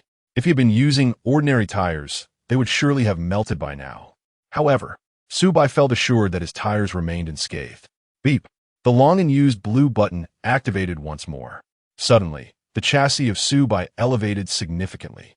Whoosh! A piece of gravel, crushed under the vehicle, was propelled into the smoke. Shortly thereafter, the ominous sound of collapsing walls echoed from the smoke. That fragment of stone had become the final straw. A right turn. Su Bai silently recalled the map of this area in his mind. As a seasoned local driver and former professional racer, it was his professional code to memorize every road he traversed. At this moment, he transformed into his own navigator, guiding himself along the path ahead. Proceed straight for 100 meters, then turn left. With each command issued, Su Bai deftly maneuvered his racing car as if it were an extension of his own body. Until, Virum, a surrounding wall materialized within Su Bai's line of sight, and he expertly halted the car before it, being situated deeper within. The visibility here was somewhat better. An upright building appeared to his right. 2 small flames flickered amidst the ashes, scattered on the ground were half-burnt buns and porcelain bowls, suggesting that mere moments ago, 2 households had been joyfully enjoying breakfast. Yet, this did not imply that the flames had subsided. The standing structure was already engulfed in flames. Through the window, a glimpse revealed a man with a leg in a cast, lying peacefully on the bed. Su Bai swiftly tore open the packaging, donned the mask over his head, and tightened the straps. With the remaining mask in place, he flung open the car door and rushed inside. Hang on, brother. I'm coming. Inside the house, the small flames had transformed into a raging inferno. Several supporting pillars had already been consumed by the flames. Fortunately, the collapsed pillars had formed a triangular shape above the person trapped within. Had this been an earthquake or another calamity, the individual would have felt a sense of relief. A stable triangle could prevent further injury, granting him more time to await rescue. Yet, the scene before them was far from such a scenario. The air was saturated with a lethal amount of carbon monoxide. Coupled with the man's leg injury, he found himself utterly immobilized. This triangular structure, which had once symbolized a glimmer of hope for survival, had now morphed into a tormenting demon. He would have preferred to be engulfed completely by the flames rather than endure this excruciating fate. Moreover, an overwhelming sense of dizziness and suffocation had begun to envelop his body. He recognized this as a precursor to poisoning. Even in death, there was no peace. A faint smile crossed his lips. Was he afraid? Terrified indeed. Death itself was not daunting, but the process of waiting for it was utterly horrifying. It was a small miracle he hadn't soiled himself in fear. Yet, what had he done? He merely hoped to preserve some semblance of dignity in his final moments. Just then, a sharp screech of brakes echoed from outside the house. Was this a hallucination in the face of death? He refrained from opening his eyes. What was this called again? Marquee light? That must mean he was nearing the end, then. Bang! The door to his room was forcefully kicked open, and a faint breeze swept into the room. At this very moment, the chill was magnified 100-fold, enveloping Feng Zhuo's body. The refreshing sensation invigorated his spirit slightly. Is this what it feels like to have one's soul leave the body? Feng Zhuo opened his eyes to see a figure, seemingly not very robust, donning a smoke mask as they rushed in. Su Bai? He had become aware of Master Su due to Cheng Chang's situation. After injuring his leg, Master Su became his sole source of spiritual sustenance. As he observed, he found himself becoming an ardent admirer of Su Bai. Little did he expect that in his final moments, he would encounter his idol. This life could be deemed complete. Closing his eyes, Feng Zhuo awaited the arrival of death, until a wave of coolness swept across his face. After removing the smoke mask, Su Bai placed it on Feng Zhuo's face. The sudden influx of fresh air compelled Feng Zhuo to take 2 greedy breaths, clearing his mind somewhat. I'm not dead. At that moment, Feng Zhuo finally comprehended that it was not an illusion. Su Bai had truly come to rescue him. Am I still alive? Yes, still alive. Hearing the familiar voice, Feng Zhuo managed a bitter smile. Master Su, you needn't take risks for someone as unworthy as I. As soon as the words left his lips, a calm voice resonated in his ear. Every individual is precious and rare. Thus you are too. Chapter 63. Unfortunately, I am uneducated, and a mere exclamation of wow traverses the world. Upon hearing this, Feng Zhuo was momentarily taken aback. Subsequently, an indescribable emotion surged within his heart. Throughout his life, only 2 individuals had ever placed such significance upon him, his father and mother. Su Bai was the third, and remarkably, a stranger. He finally comprehended why so many were drawn to Su Bai. Though they had never met, Su Bai had risked everything, charging into the flames without hesitation to rescue him. Thank you. Feng Zhuo found himself being carried on Su Bai's back. As he felt the not overly robust arms before him, an overwhelming sense of security enveloped him. Hold on tight. Su Bai placed Feng Zhuo's hands upon his chest. Then, with a slight exertion of strength, he hoisted Feng Zhuo onto his back. The sudden weight pressing against him caused the veins in Su Bai's arms to bulge. Those who have carried patients understand that carrying a patient differs greatly from carrying a healthy individual. A patient, particularly one who is unconscious or unable to move their limbs, tends to feel heavier. This is because a healthy person instinctively adjusts their weight, while a patient bears all their weight down. Moreover, Feng Zhuo's legs were encased in plaster. Fortunately, due to years of consistent training and the nourishment from the milk he had been drinking, Su Bai merely exerted a bit of effort and stood up. Donning a fireproof mask, he charged forth. Inside the vehicle, how long has Master Su been inside? Has it been 5 minutes? Oh no, could Master Su be trapped inside as well? Who knows how heavy the old gentleman's son is? Can Master Su's slight frame carry him? Perhaps Master Su looks slender in clothes, but has more muscle without them? Bang! Just as the discussion in the live stream grew fervent, a tremendous sound erupted from the building. The beams of the structure visibly began to crumble from the rear. Oh no, hurry, Master Su. It's over. What if he can't save the person and ends up trapped himself? One must possess self-awareness. Master Su is renowned for his driving skills, but can he truly save someone? With an influx of fans, all manner of commentators emerged. Yet before this barrage of comments could dissipate, a figure burst through the door. It was Su Bai. Oh no! Oh no! Unfortunately, I am uneducated, and a mere exclamation of wow reverses the world. Wow! Master Su's calves are remarkably strong. I wonder how strong they truly are. Goodness! Is that the old gentleman's son on his back? Such a hefty build must be quite a burden for Teacher Su. As Teacher Su emerged, the audience collectively exhaled in relief, and the comments brightened considerably. Su Bai's lower limbs revealed remarkably muscular calves, while the pants below his knees had been singed away by the heat. A scar faintly traced its way upward from his knee. Fortunately, the fabric at his thigh concealed the scar, revealing only a hint of it. Su Bai placed Feng Zhuo onto the rear seat, his breaths coming in heavy gasps. Perhaps the tension within Feng Zhuo had been released upon receiving rescue, for he unexpectedly lost consciousness. Fortunately, A quick glance from Su Bai confirmed that he sustained no serious injuries. At this moment, Su Bai was drenched in sweat, despite the modest size of the house. Measuring only 40 to 50 square meters, Fengzhu was situated in the innermost part. Moreover, Su Bai was encumbered by a thick gas mask. Coupled with Fengzhu's robust frame, weighing over 180 pounds, traversing this short distance exhausted Su Bai more than running 10 kilometers. However, there was no time to rest. Seizing the remaining strength, Su Bai promptly took his seat in the driver's position, made a U-turn, pressed the accelerator, and set off. The helicopter buzzed overhead, continuously dousing the flames with water. On the ground, firefighters wielded heavy hoses, bravely confronting the inferno with their mortal forms. Each second spent extinguishing the flames meant ensuring the safety of lives and property for the community. "Have you seen Master Su?" Li Wenqing inquired over the radio, handing a basin of water to Xiao Zhang before wiping the sweat from his brow, leaving a smudge of soot behind. "Director Li, the smoke is too thick. I can't see anything," came a resonant reply from the other end of the radio. The helicopter served not only to spray water, but also to observe Su Bai's whereabouts. Unfortunately, the view was obscured by thick black smoke. "Aside from Master Su, is there anyone else with Fengzhu?" "Report to Director Li, no one else. Everyone else has been safely evacuated."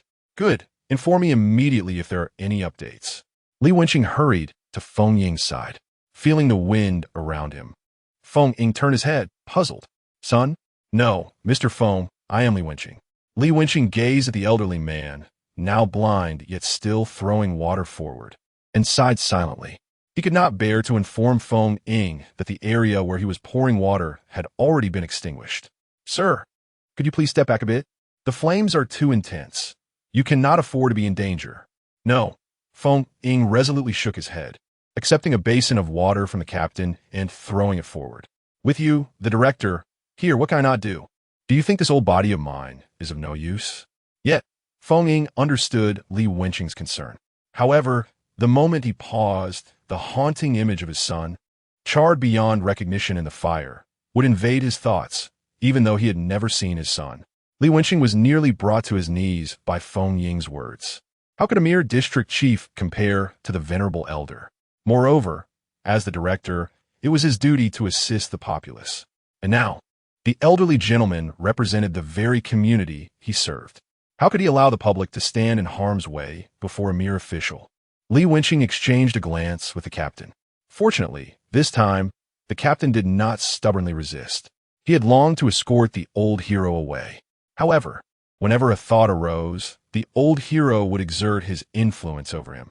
Now that the director could speak, he would no longer have any say in the matter. "I am truly sorry, old sir," the captain remarked as he prepared to take action and carry the old hero away. Just at that moment, an excited voice suddenly crackled through the intercom. Director Li, we have spotted Master Su. Master Su is still alive. What about my son?" Feng Ying's facade of composure finally crumbled. His intention had always been to avoid causing trouble for others, but that did not mean he was indifferent to his son's fate. With an anxious expression, he turned to Li Wenqing and implored, "Xiao Li, what of my son? Has he come out? Did you hear? What of Mr. Feng's son?" "Please hold on, Director Li," came the hesitant voice from the other end of the line. "Director Li, Mr. Feng's son has emerged, but it seems he has fainted." "What?" Feng Ying felt as if a thunderclap had struck his mind. Chapter 64. Su Bai is the beloved of my heart, however. Feng Ying understood that there was no point in panicking now. The fact that Master Su had found his son indicated that there was still hope. Perhaps her son fainted after being suddenly rescued due to a sense of relief. At that moment, all who were aware of the news directed their gazes towards the thick smoke. After a brief appearance, Master Su had vanished once more, leaving only the faint sound of an engine emanating from the obscurity. 1 second, 2 seconds, 3 seconds. The ordinarily inconsequential passage of time now felt excruciatingly prolonged. For Feng Ying, Li Wenqing, and the others present, each second stretched into an eternity. Feng Ying was worried for his son's life, while Li Wenqing was preoccupied with thoughts of Su Bai. It was not that he was indifferent to Fengzhu's safety. If Su Bai failed to emerge, it would effectively signal the demise of Fengzhu. Furthermore, Should anything happen to Su Bai, Li Wenqing would bear the brunt of the responsibility for this incident. This situation was markedly different from the previous flood. During that event, Li Wenqing had attempted to prevent Su Bai from entering, but Su Bai had disregarded his warning. In this instance, however, it was Li Wenqing who had actively permitted Su Bai to proceed. If even a minor mishap occurred, such as a slight burn, Li Wenqing would be left to face the consequences. The only sound that filled the air was the hissing of the water hoses. Fortunately, the collective anxiety did not linger for long. After half a minute, the engine noise grew increasingly closer, and the medical staff prepared themselves. Li Wenqing shouted into the intercom with urgency. They had received reassuring news. Su Bai was still alive. Yet, without seeing Su Bai emerge in full view, he could not afford to relax. Under the leadership of Director Kai, who had personally come to the site, the medical team arrived. This day was meant to be a rare respite for him, as he had no surgery scheduled. However, upon hearing the news of the fire early in the morning, and with his daughter once again rushing to the scene, he had abandoned his day off and hurried to the location. Fortunately, due to timely evacuation and the fact that the fire had occurred in the morning, no civilians had been harmed thus far. Most had merely sustained minor scrapes while fleeing. Before them, the taxi driver and the passengers within were the last two individuals who might require assistance from this conflagration. Virum! Virum! Virum! The thunderous roar resounded. Sunlight broke through the clouds, illuminating the immense vapor created by the firefighting efforts, resulting in a magnificent rainbow. Beneath the rainbow, a somewhat charred yellow taxi burst through the smoke. As the sound of brakes echoed, the majority of those present could not help but erupt in cheers. Su Bai was back. Yet, one person remained an exception. Son, my son, Feng Ying, upon hearing the screech of the brakes, stumbled toward Su Bai's taxi. Be careful. The captain quickly stepped forward, cautiously supporting Feng Ying. As the medical team lifted Feng Zhuo from the vehicle, the air was thick with anticipation. Feng Ying hurriedly arrived beside Feng Zhuo. His trembling hand hovered in the air, hesitant to descend. He was apprehensive, fearing that upon touching his son, he would not find the familiar sensation he longed for. The captain stood nearby, shaking his head with a sigh, gently guiding Mr. Feng's outstretched hand to the right. Dear sir, your hair may have suffered a bit, but you are otherwise unharmed. Carefully, Feng Ying placed his hand against his son's face, the only way he could perceive his presence. In his mind's eye, his son was the most dashing, the coolest child in the world. Feng Ying's hand delicately traced over his son's face, inch by inch, reminiscent of the moment his son was born. Forehead, nose, eyes. Only when the familiar sensation returned did Feng Ying exhale in relief. But suddenly, a thought struck him, and disregarding the crowd around him, he instinctively reached toward Feng Zhuo's trousers. This time, he accurately found his mark. The scene was so shocking that the women present turned away in embarrassment, while the men burst into hearty laughter. Upon encountering the unexpected, Feng Ying humorously chided, "What are you laughing at? Is it wrong for me to concern myself with my grandson's fate?" Laughter erupted once more, and for the first time, a smile graced the old gentleman's face, filling the atmosphere with joy. Su Bai inhaled deeply, relishing the sweetness of the fresh air. After confirming that Feng Zhuo was merely unconscious and unharmed, Feng Ying insisted on expressing his gratitude to Su Bai. Reluctantly, Su Bai agreed to the old man's request to gather once Feng Zhuo woke, which satisfied the elder as he left contentedly. Sweat streamed down Su Bai's cheeks as he gasped for fresh air, the sides of his face marked with red imprints from his straps. The live chat began to overflow with playful banter and comments. Yet Su Bai found himself devoid of the will to express gratitude for the gifts. All he desired was to return home, wash away the day's exertions, and rest. He felt as if the recent heat had nearly singed his leg hair. Nevertheless, after a moment of contemplation, he decided he ought to extend his thanks to the female reporter. Without that fireproof mask, no matter how skilled Su Bai was, he would be powerless. After all, toxic gas would not refrain from infiltrating his body simply because of his exceptional driving skills. That girl, if memory serves, was named Xiao Kai. Just as Su Bai was about to start the engine, he noticed the female journalist approaching him. Yet, there was an overwhelming sense of stealth in the air. At that moment, Xiao Kai's heart raced like never before, for she realized that Master Su was actually waiting for her. Surely, he must be waiting for her. Oh my goodness. 3 times. 3 instances. From a mountain flood to the heart attack patient. And now this. Was Master Su finally ready to grant her an interview? As a seasoned journalist, this was the first time Xiao Kai felt nervous while interviewing someone. There was no helping it. Master Su was not only her idol, but also the subject of her dreams, a renowned figure. To her knowledge, Master Su had never before participated in any interviews. Securing an interview with him would mean an exclusive scoop. As she drew closer to Su Bai, her anxiety intensified. She instinctively scratched her head, gazing at the distant scenery, making grand gestures to mask her nervousness. The photographer beside her could only smile wryly at the scene, sensing that Xiao Kai might not achieve her desired outcome today. Thus, it was not long before Xiao Kai finally arrived at Su Bai's vehicle. Before she could utter a word, Su Bai's gentle voice broke the silence. "Thank you."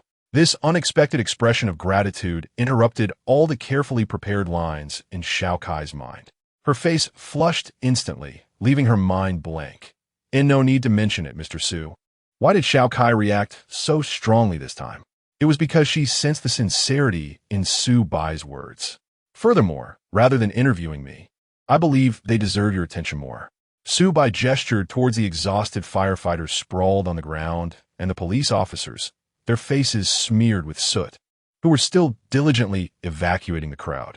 I am simply in danger today, while they face peril every single day. Chapter 65.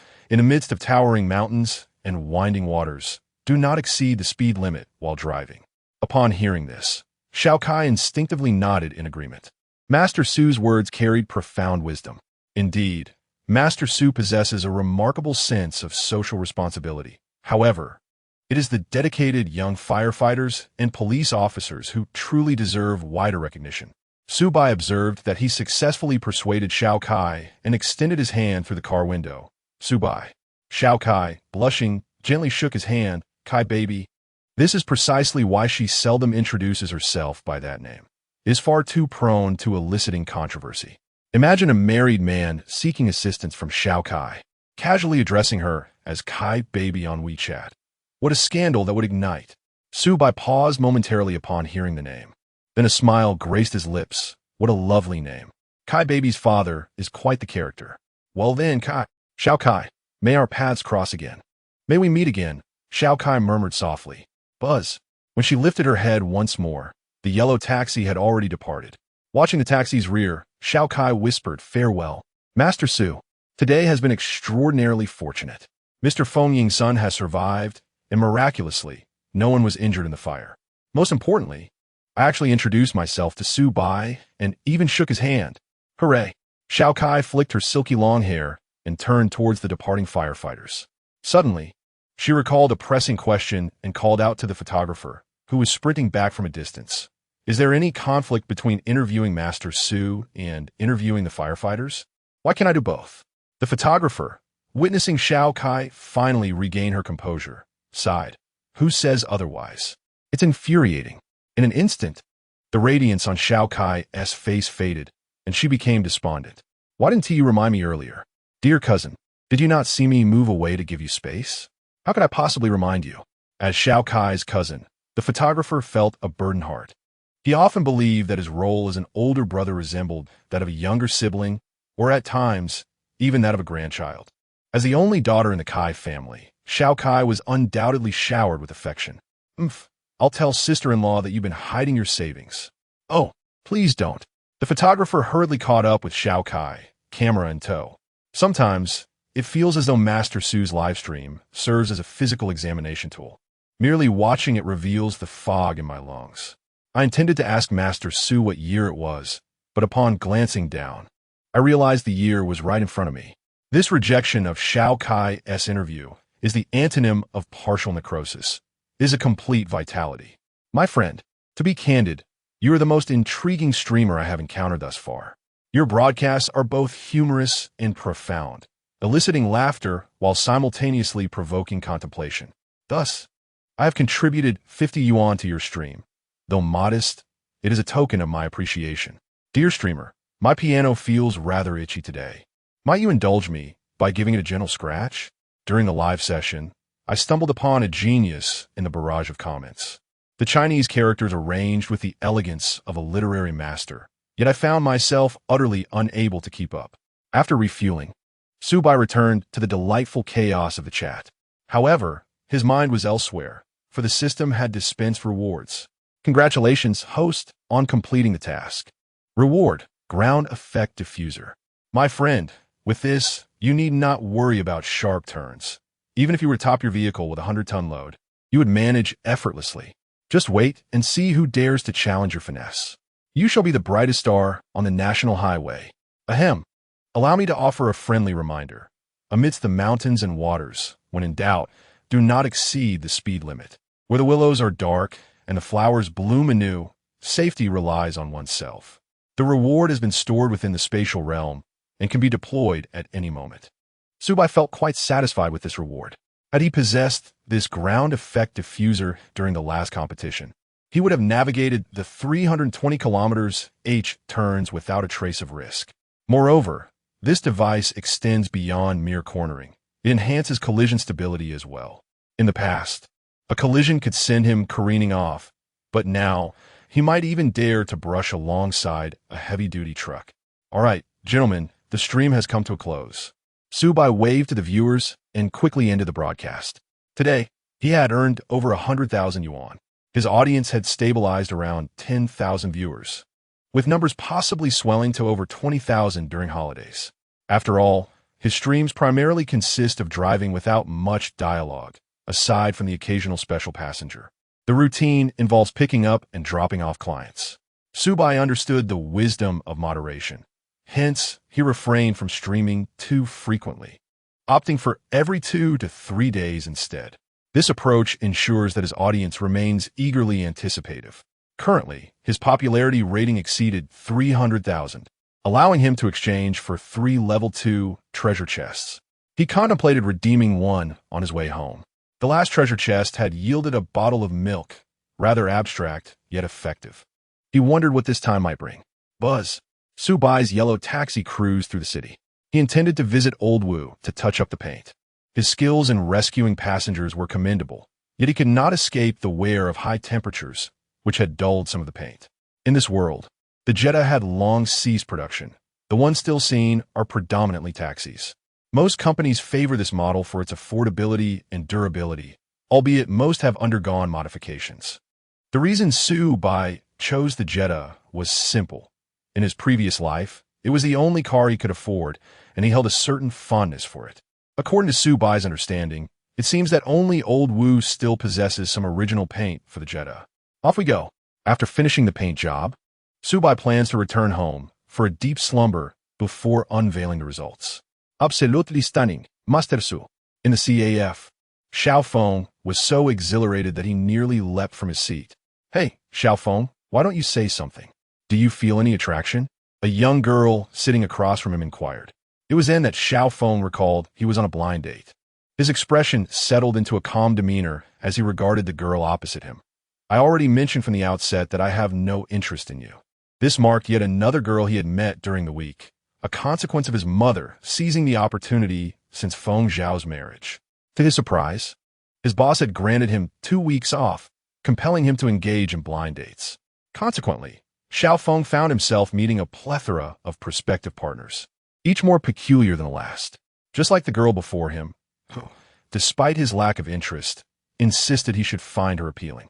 Are you truly not going to seize this opportunity to win me over? Xiaofeng shook his head. No, my dear. Haven't you heard that Sundra is out of fashion? Chapter 66. The Blind Date of Xiaofeng. Reward, a cup of hot water, and seizing the opportunity. How absurd.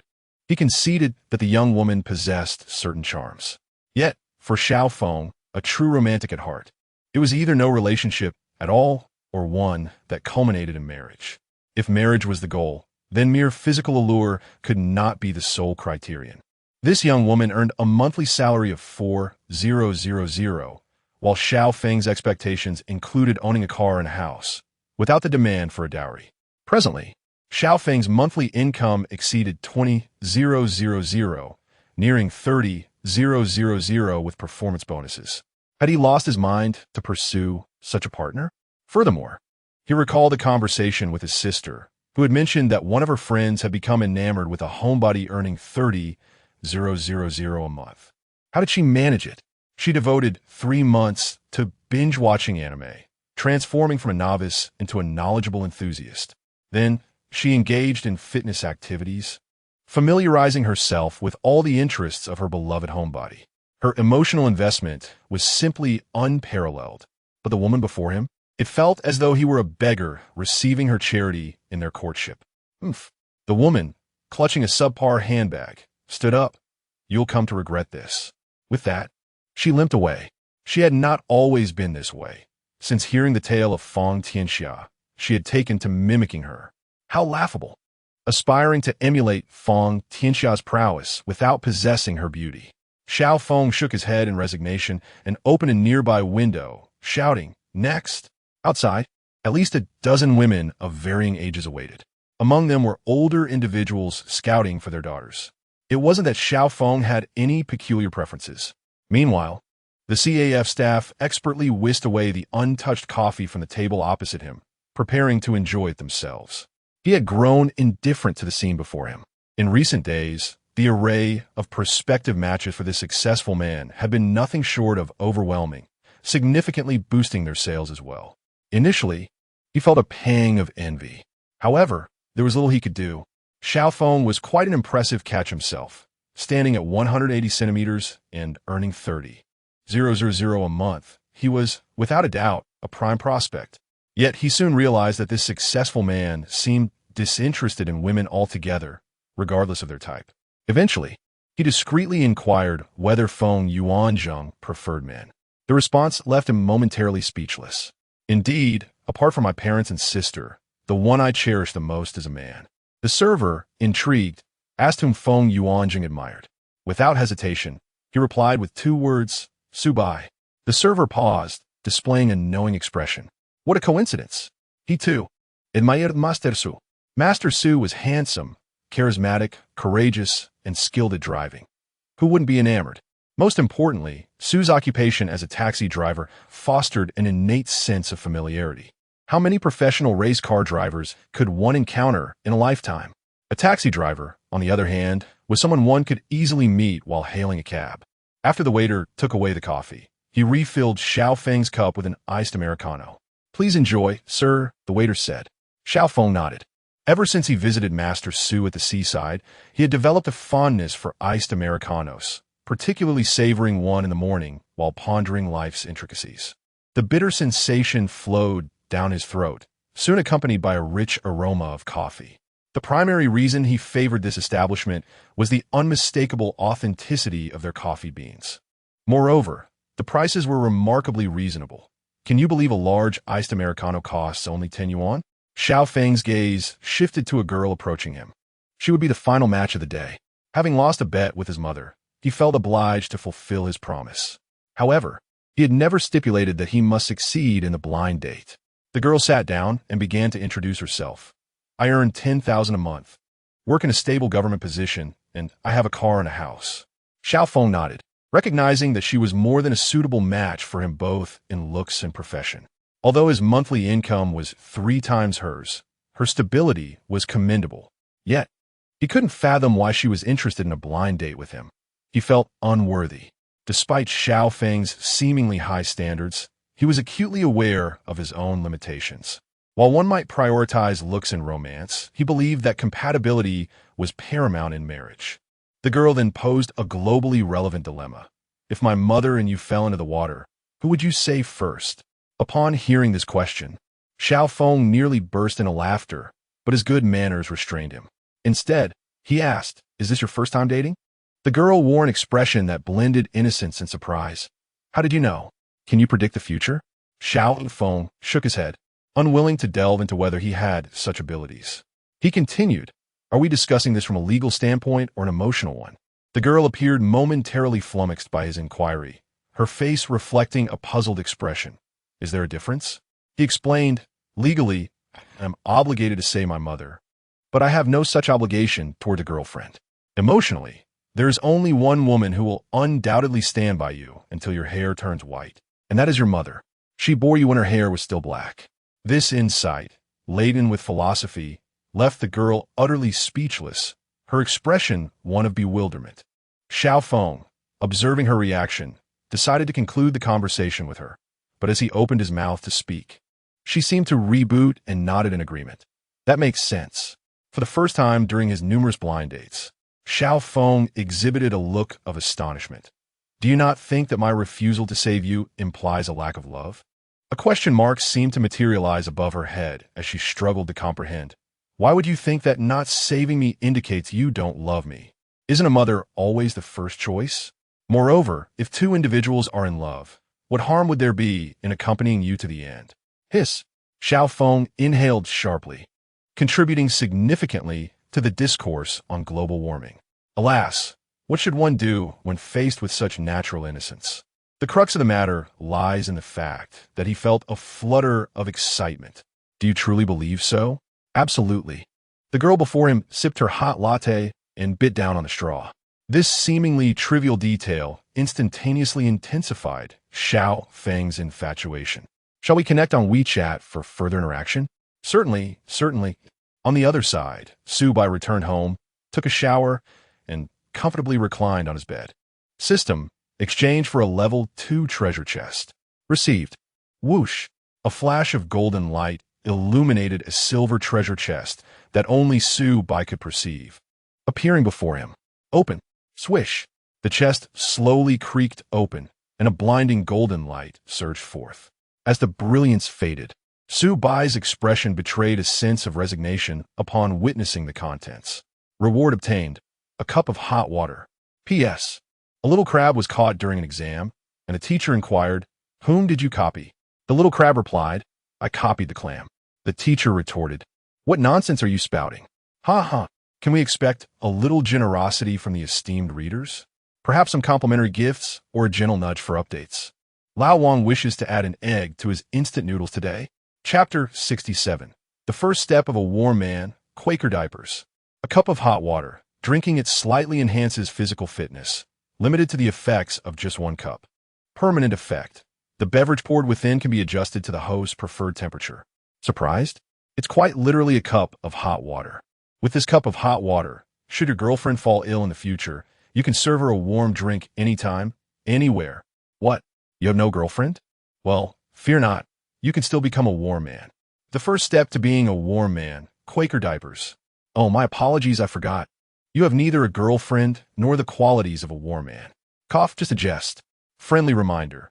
Do not pour any liquid indiscriminately into the cup. To prevent urban life from transforming into a realm of cultivation, the system has already patched the bugs. To others, this appears to be a magical thermos. Quite good. Su Bai nodded. Although it didn't yield any enhancements to physical strength, this cup of hot water proved quite beneficial. Imagine, on a frigid night, as a passenger boards the vehicle, Su Bai timely offers a cup of hot water. On a sweltering afternoon, as a new passenger enters, Su Bai presents a glass of ice water. Indeed, Su Bai is truly born to be a taxi driver. Where else could one find such a gentle and considerate chauffeur? As for passengers fearing toxicity and refusing to drink, that's no concern of his. All that matters is the 5-star reviews. Moreover, given Su Bai's current notoriety, he would have to be exceedingly bored to consider drugging a passenger. And this item is also for his own use. Drinking more hot water is good for health. Gulp. Su Bai tilted his head back and downed the hot water in one go. Though named hot water, its temperature was perfectly balanced. Su Bai let out a long sigh of relief.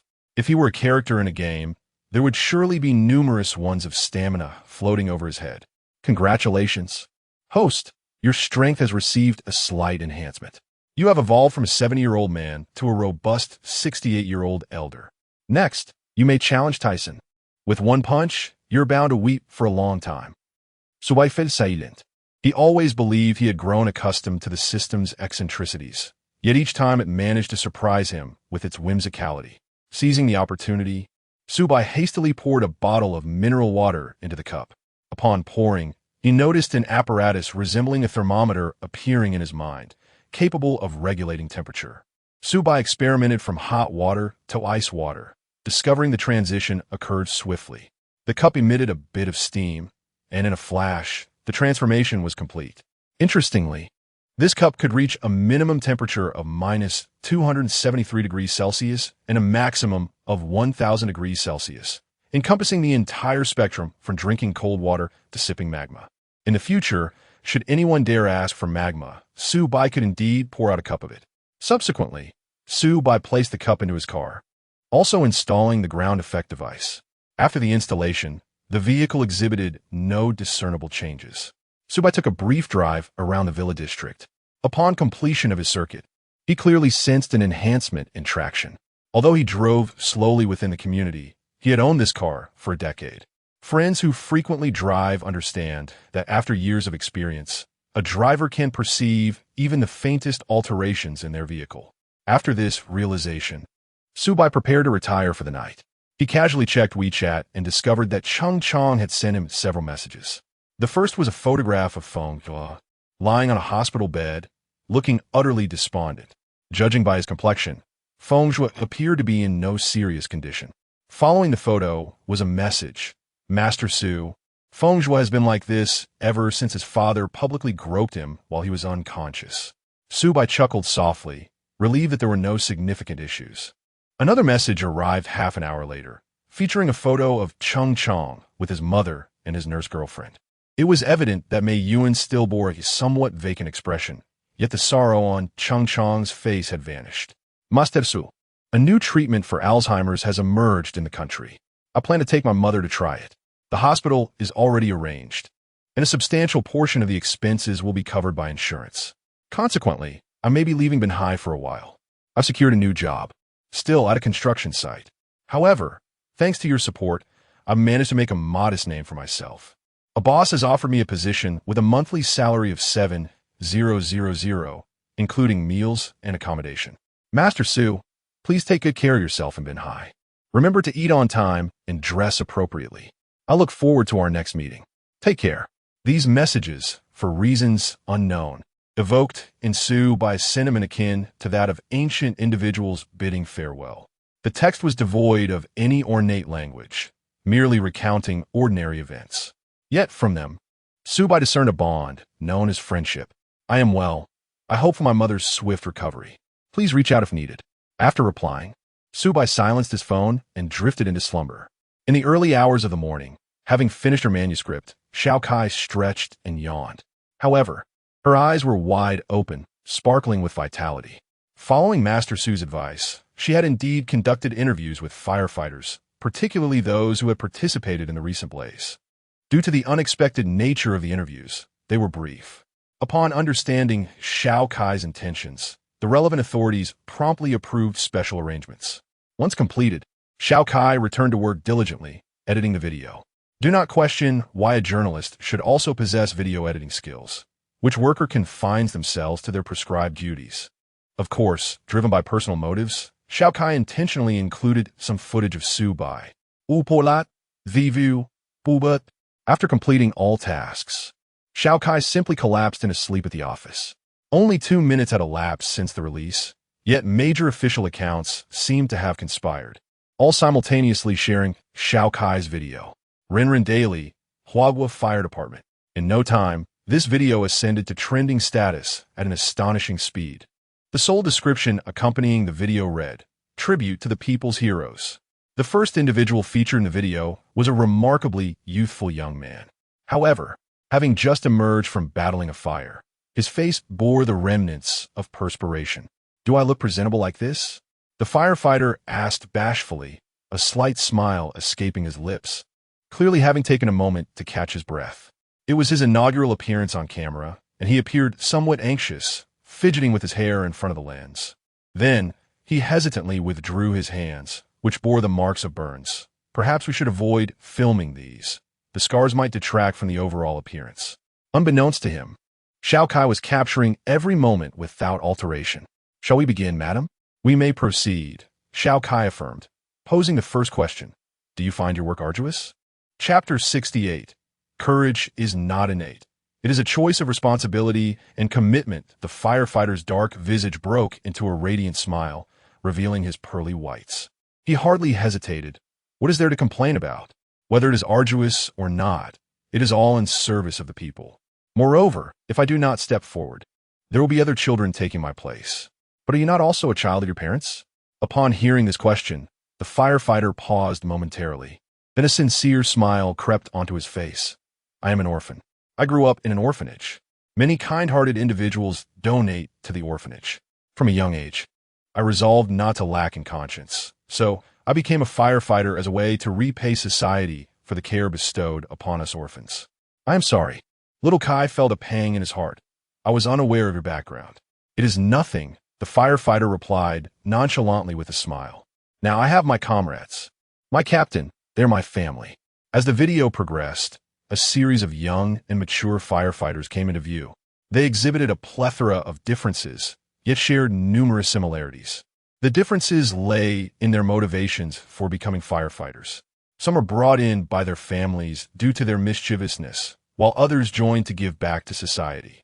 There were also those who, having been rescued by firefighters during a childhood blaze, found them admirable and aspired to follow in their footsteps.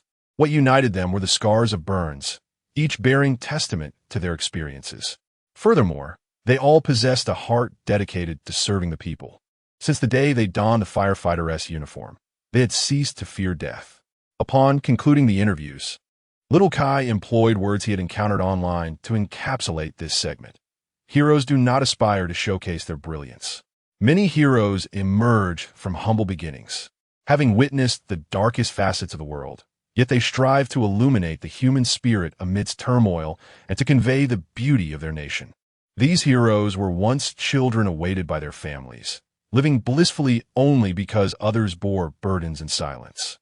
While we hope for your heroism, we also wish you were spared from such a fate. As these poignant words faded, the video concluded with a scene of a taxi emerging from billowing black smoke, beneath which arched a resplendent rainbow. Behind the taxi stood the brave firefighters battling the flames. Undoubtedly, with the official release, this video garnered increasing attention from the public. Salute to our national heroes. Courage is not innate. It is a choice of responsibility and commitment.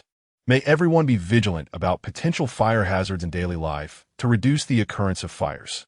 Having witnessed the horror of a fire scene firsthand, I can attest that such terror is not something an ordinary person can easily endure. I hope for the health of all those heroes who safeguard the tranquility of our lives. Alongside the firefighters, the video also featured the taxi driver, Su Bai, captured in its final moments. As a driver who frequently finds himself trending, Su Bai has become quite the regular on the hot search list. However, this time, the numerous retweets from official accounts have propelled Su Bai's long-accumulated fame to unprecedented heights. The following morning, Su Bai awoke promptly at 7.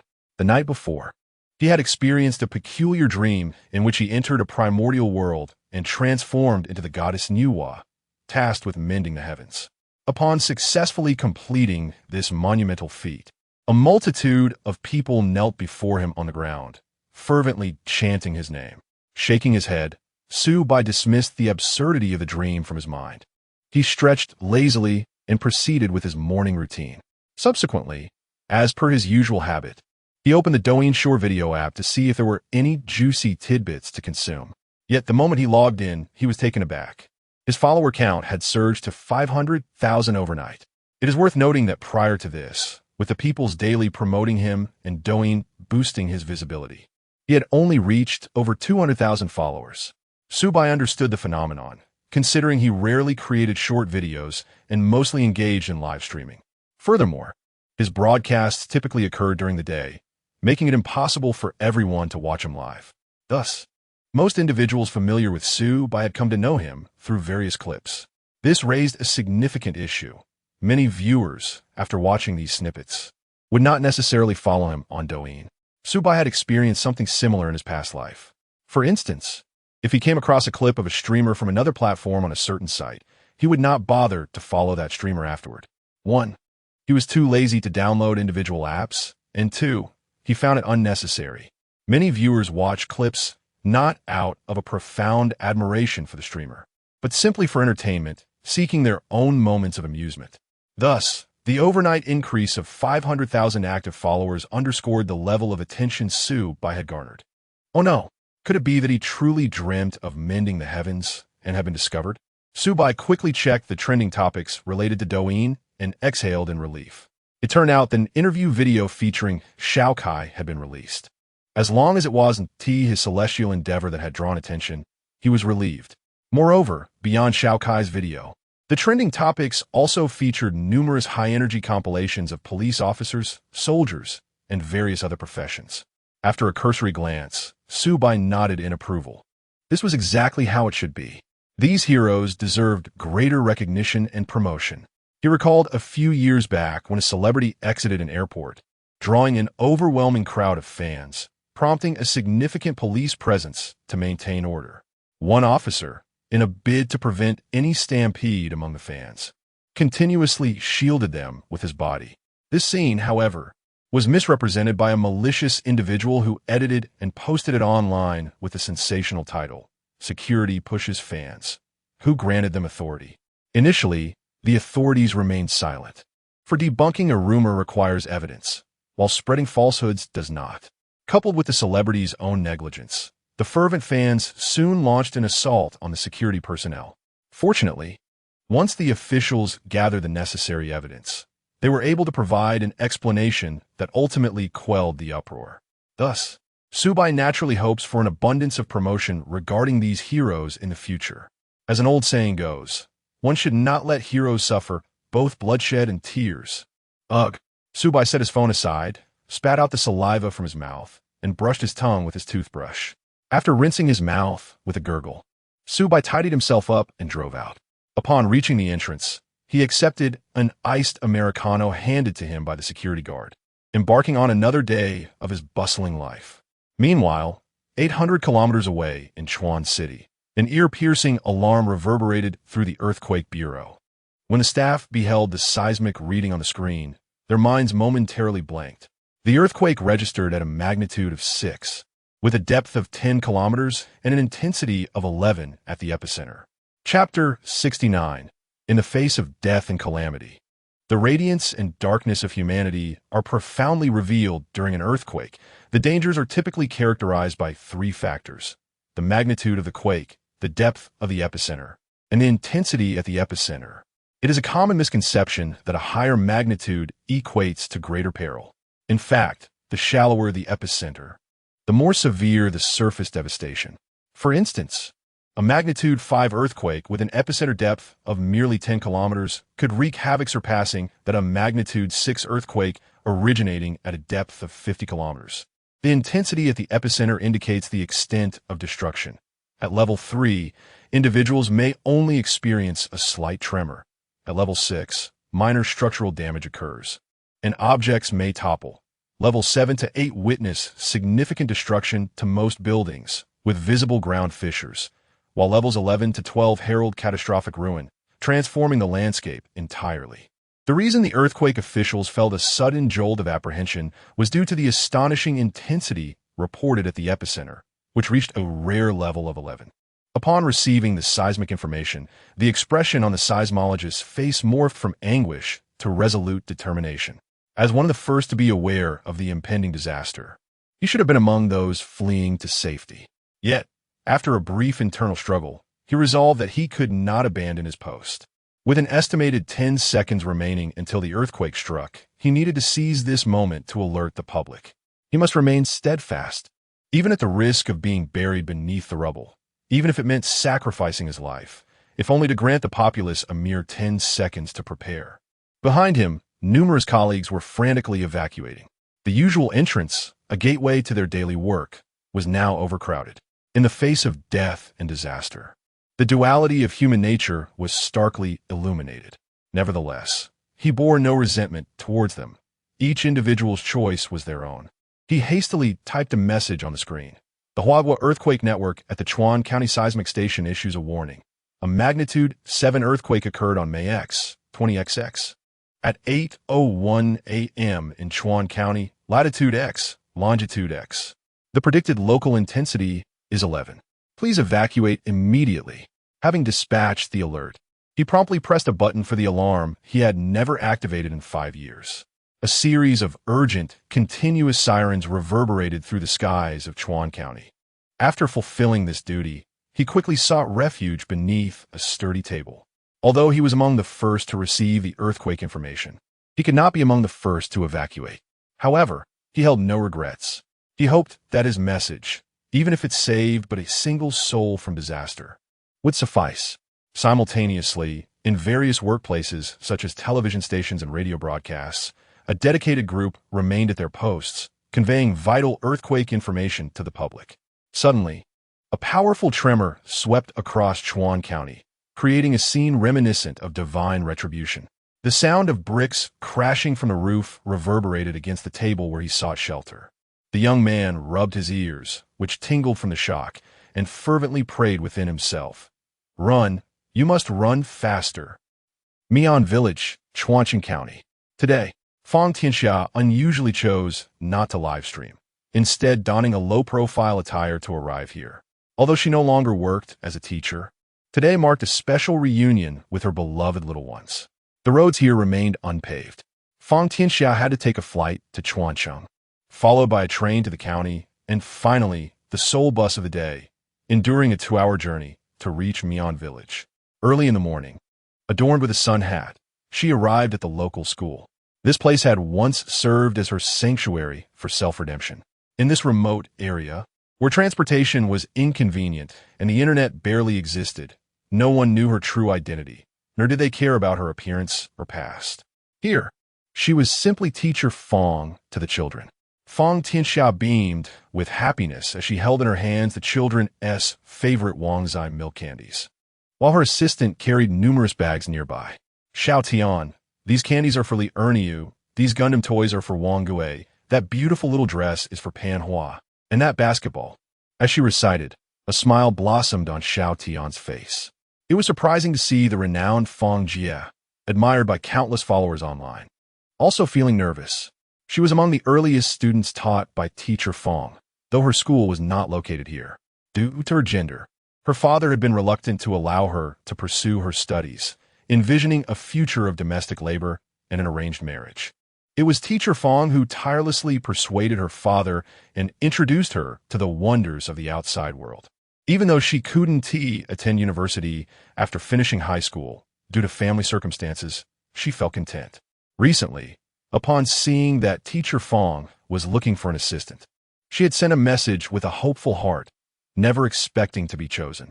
"All right, Teacher Fang, I've memorized everything," she said. "I've told you many times. Don't call me Teacher Fang, call me Fang Jie." Fang Tianxia playfully touched Xiao Tian's nose, dispelling her own anxiety. Upon entering the school gates, the harmonious sounds of students reading resonated from the second-floor classrooms.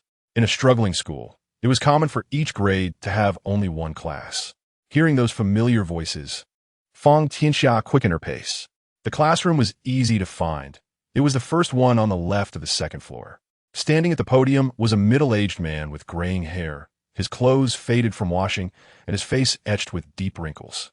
It would be hard to believe he was not yet 40 if one did not see him in person. He was the principal of this school and also the Chinese language teacher. Naturally, he bore the weight of being the head of school in a poverty-stricken mountainous region. He does not solely teach language, music, physical education, and mathematics. After all, there are not enough teachers, so they must learn whatever is available. When the principal caught sight of that familiar figure outside the door, a rare look of surprise graced his face. Typically, Teacher Fang arrives around 9 o'clock. Why had she come so early today? He had intended to wait until after this class to step outside and greet her. Fang Tianxia waved at the principal, took a deep breath, and stood at the classroom door with Xiao Tian. The moment her figure appeared, the children's gazes in the classroom converged upon her. Soon after, excitement radiated from their faces. Teacher Fang is here. Nevertheless, even in their enthusiasm, they refrained from making any noise, directing their attention entirely towards the principal at the podium. Observing the eager eyes below, the principal smiled warmly and nodded. "Go ahead."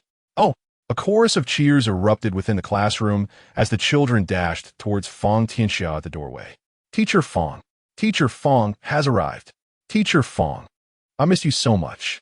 Fong Tianxia beamed at the vibrant children before her, saying, "Come, come, everyone line up. Teacher Fong has gifts for you." Then, she glanced towards a corner of the classroom, where a girl with limited mobility stood. "Pan Hua, I brought you a beautiful dress." Boom! As soon as the words left her mouth, a resounding noise echoed throughout the teaching building. In an instant, a sensation of upheaval enveloped everyone present. An earthquake. Chapter 70. Fong Tianxia. How can a teacher run ahead of the students?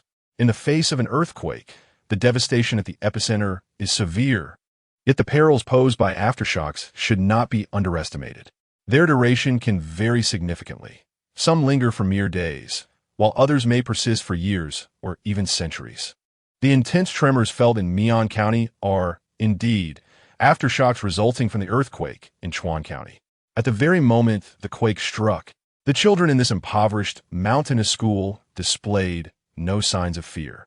The principal, standing at the podium, swiftly responded by initiating the evacuation drill.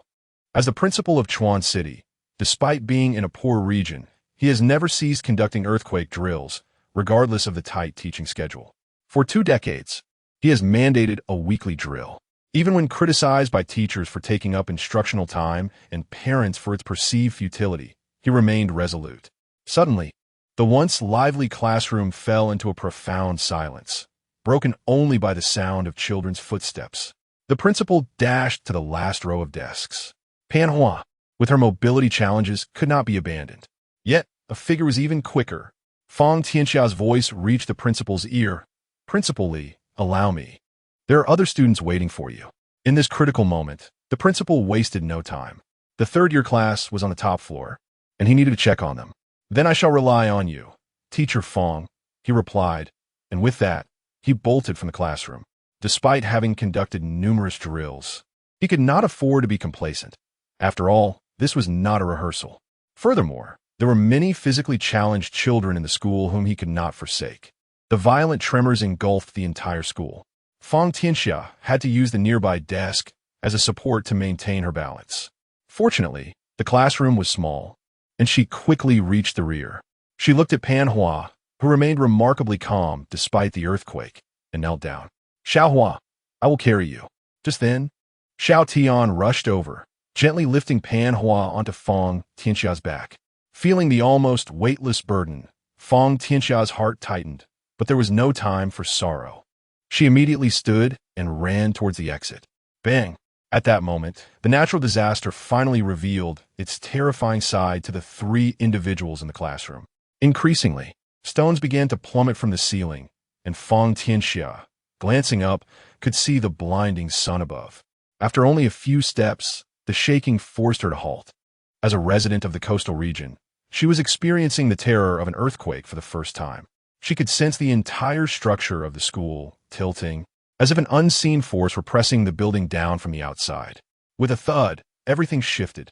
Fong Tianxia settled herself in a corner, cradling Pan Hua in her arms. "Xiao Tian, leave us something. You must run now." "Teacher Fong," Xiao Tian replied, her eyes brimming with tears. "Let me stay. My life is expendable. I cannot bear to see you remain here alone, especially when you have more students like me to save." "Xiao Tian." Fong Tianxia's voice rose sharply, her tone quickening. "You still possess resources. We are in dire need of supplies. What you take outside could save countless lives. You are younger than I, with a future ahead. Hurry." "Teacher Fong." Xiao Tian wiped her tears. She understood that Fong's words were grounded in truth. Yet, the thought of parting left her uncertain if she would ever see her teacher again. "Go now." Xiao Tian dried her face, discarding a large bundle of items. "Sister Fong, you must survive." With that, she dashed toward the stairs, carrying what remained. Bang! Bang! Bang! Debris continued to fall. This school, once a beacon of hope, now felt like a toy in the hands of a giant, toyed with mercilessly. After witnessing Xiao Tian's figure vanish, Fong Tianxia finally exhaled in relief. "Teacher, did I cause this?" Fong Tianxia gazed at the tear-streaked face of Pan Hua, wiping away her tears and smiling gently. "Do not fret. A teacher must never flee ahead of their students." Pan Hua remained silent, clinging tightly to Fong Tianxia. Suddenly, a loud crash. The beams in the classroom could no longer bear their weight and collapsed towards the two in the corner. Without hesitation, Fong Tianxia instinctively laid Pan Hua on the ground and quickly stood up, arms outstretched, shielding Pan Hua with her own body. Looking down at Pan Hua, she spoke softly, "Take a rest. When you awaken, all will be well." Bang! Meanwhile, in Binhai City, Master Su, here's your fare. Su Bai accepted the 50 yuan, expressing his gratitude. "No need for thanks, Master Su. Also, you're even more handsome in person than on the stream." After the passenger exited, Su Bai glanced at the money in the compartment. For some reason, business had been remarkably good that day. Although aside from this fare, the rest were all short rides starting at 8 yuan. The volume compensated abundantly. Some passengers, despite being only a kilometer or a few hundred meters from their destination, insisted on taking a ride. Typically, Su Bai would arrive in just 2 or 3 minutes. Soon enough, the same passengers would appear, seeking rides for similar reasons. Within just over an hour, he had earned over 100 yuan. I wonder what misfortunes might be lurking, Su Bai thought. He firmly believed in a principle: luck is conserved. When one's fortune peaks, somewhere, a misfortunate soul must bear the corresponding burden of adversity. Master Su is having a lucky day. It's only 8 o'clock, and he's already made 100. Surely, he'll earn 1,000 today. Who calculates salaries in such a manner? I would immediately change jobs, he remarked. It's quite normal. Now that Master Su has gained popularity, I'm willing to spend $8 just to meet him. Su Bai paid no heed to the barrage of comments in the live stream. He parked his car by the roadside, intending to take a short break. Such fortuitous circumstances. Who knows if something significant awaits him? The days leading up to his plunge off the cliff had been similarly serendipitous. After securing his vehicle, Su Bai turned on the radio to catch the news. Just then, he felt a sudden tremor in his body. Was it an illusion? Rubbing his eyes, he dismissed it as fatigue-induced hallucination. However, within 10 seconds, a more pronounced shaking ensued. Had he not been fastened in his seatbelt, he felt he might have toppled over. An earthquake? This time, Su Bai was certain it was no mere figment of his imagination. The livestream's comments had all transformed into 3 words: earthquake. Meanwhile, a grave voice emanated from the radio. A magnitude 7 earthquake has struck Chuan County. At that moment, Su Bai's phone rang, displaying only 3 characters. Li Wenqing. Chapter 71. You must return safely. My son and I await you at home. Li Wenqing rose early today. His recent performance had been commendable, and his wife had been urging him to retire early to bed each night. Indeed, one could say that happiness has invigorated his spirit. With the certainty of his impending relocation within a month, he felt a lightness in his heart. The first task upon waking was to prepare breakfast for his wife and son. He reheated the leftover garlic from the previous night, washed the rice, and placed it in the pot. He ground 2 cups of coffee using the coffee machine and prepared a cup of soy milk for his wife, who was soon to experience her monthly cycle and needed warmth. The 2 cups of coffee were for himself and his son, who had an interview that morning and would benefit from the caffeine. However, the mention of his son's job prospects dimmed Li Wenqing's spirits considerably. He had fervently encouraged his son to pursue a civil service examination while he still had influence, but his son stubbornly insisted on earning his own way through work. Reluctantly, Li Wenqing acquiesced to his son's wishes. While preparing, he picked up the documents that had been distributed the previous night and turned on the television. As a department head, soon to be promoted, it was imperative for him to stay informed about national affairs. The newspaper was from the day before, detailing recent developments in the country. The news broadcast focused on the latest happenings in Binhai City, though it often reiterated similar stories with varying phrasing, occasionally introducing new policies. Yet, Li Wenqing felt compelled to listen, fearing the miss of crucial updates. Suddenly, an urgent news alert broke through. The moment those words echoed, Li Wenqing set aside his newspaper, recognizing the gravity of the situation. At precisely 8:01 a.m., a magnitude 7 earthquake struck Chuan City County. The anchor's voice trembled, her eyes visibly reddening. Upon hearing this news, Li Wenqing felt a deafening silence fill his mind. The fewer the words, the greater the calamity. Such earthquakes were exceedingly rare in the history of Huagua.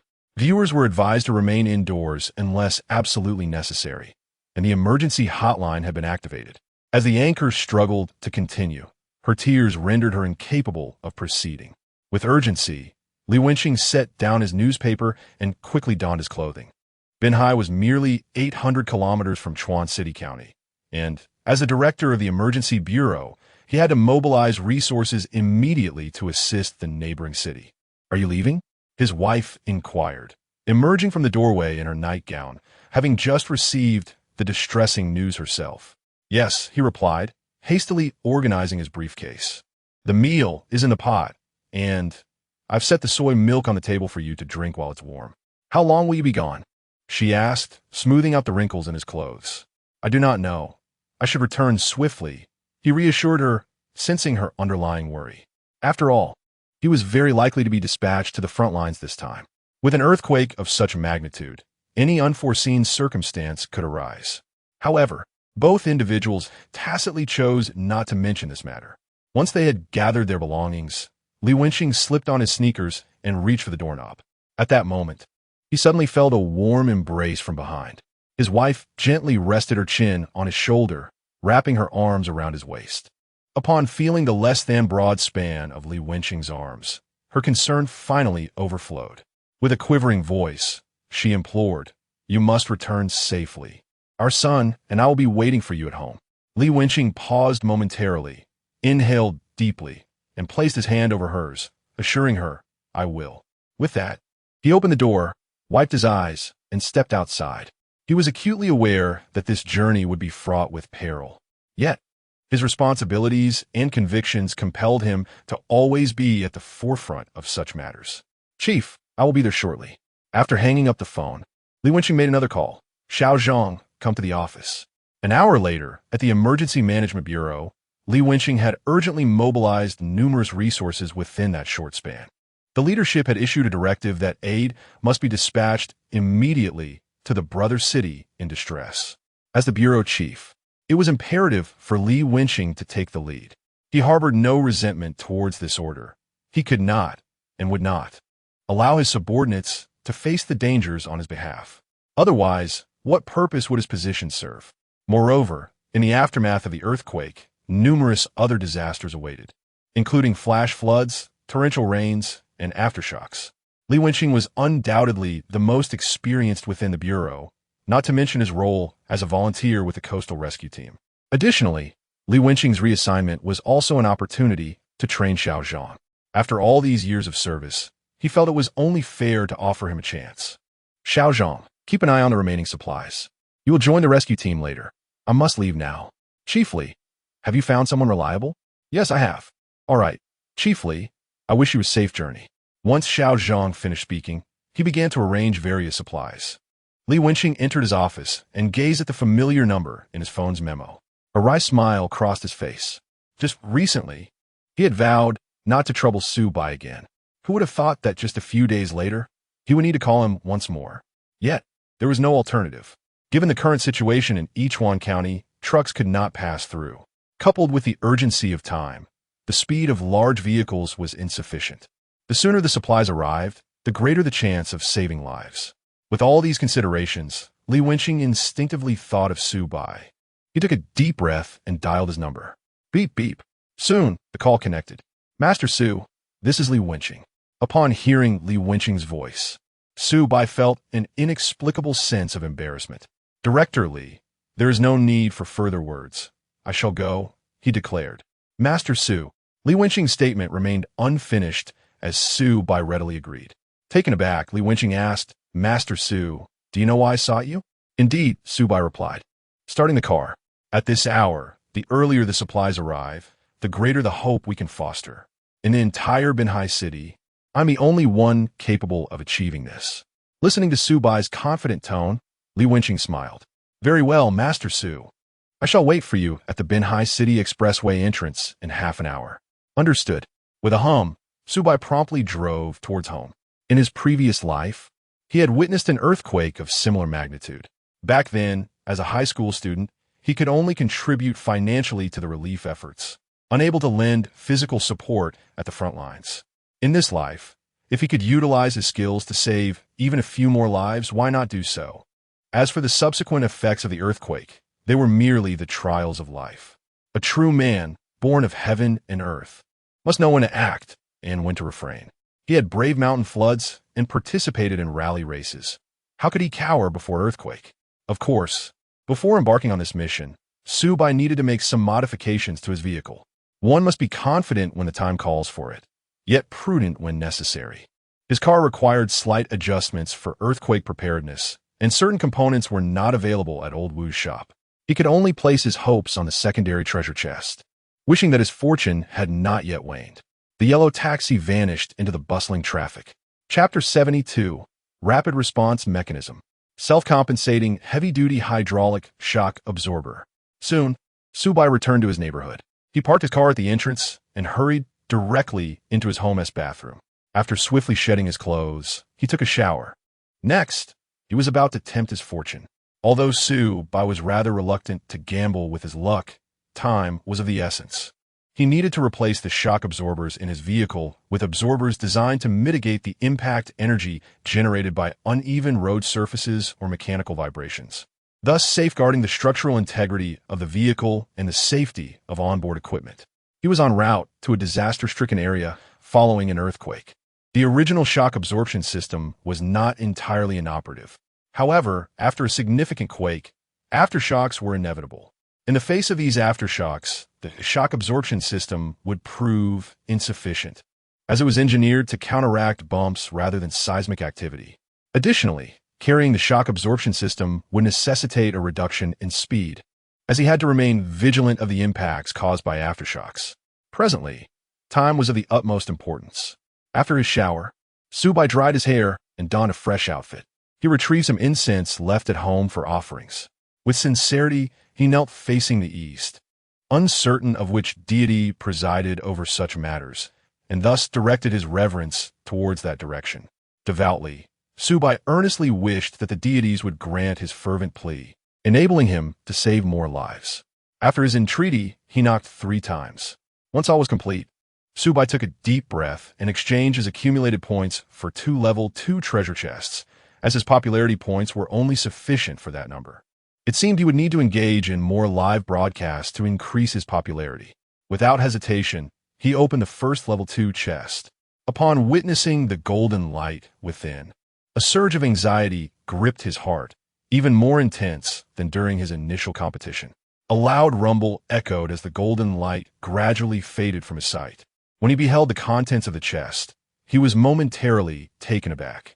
Rapid response mechanism can be applied to vehicles or individuals. In a lifetime, there will be moments when you feel your mind operating beyond its limits, transforming the impossible into the possible. Yet for the most part, even when your mind reacts, your hands may remain still.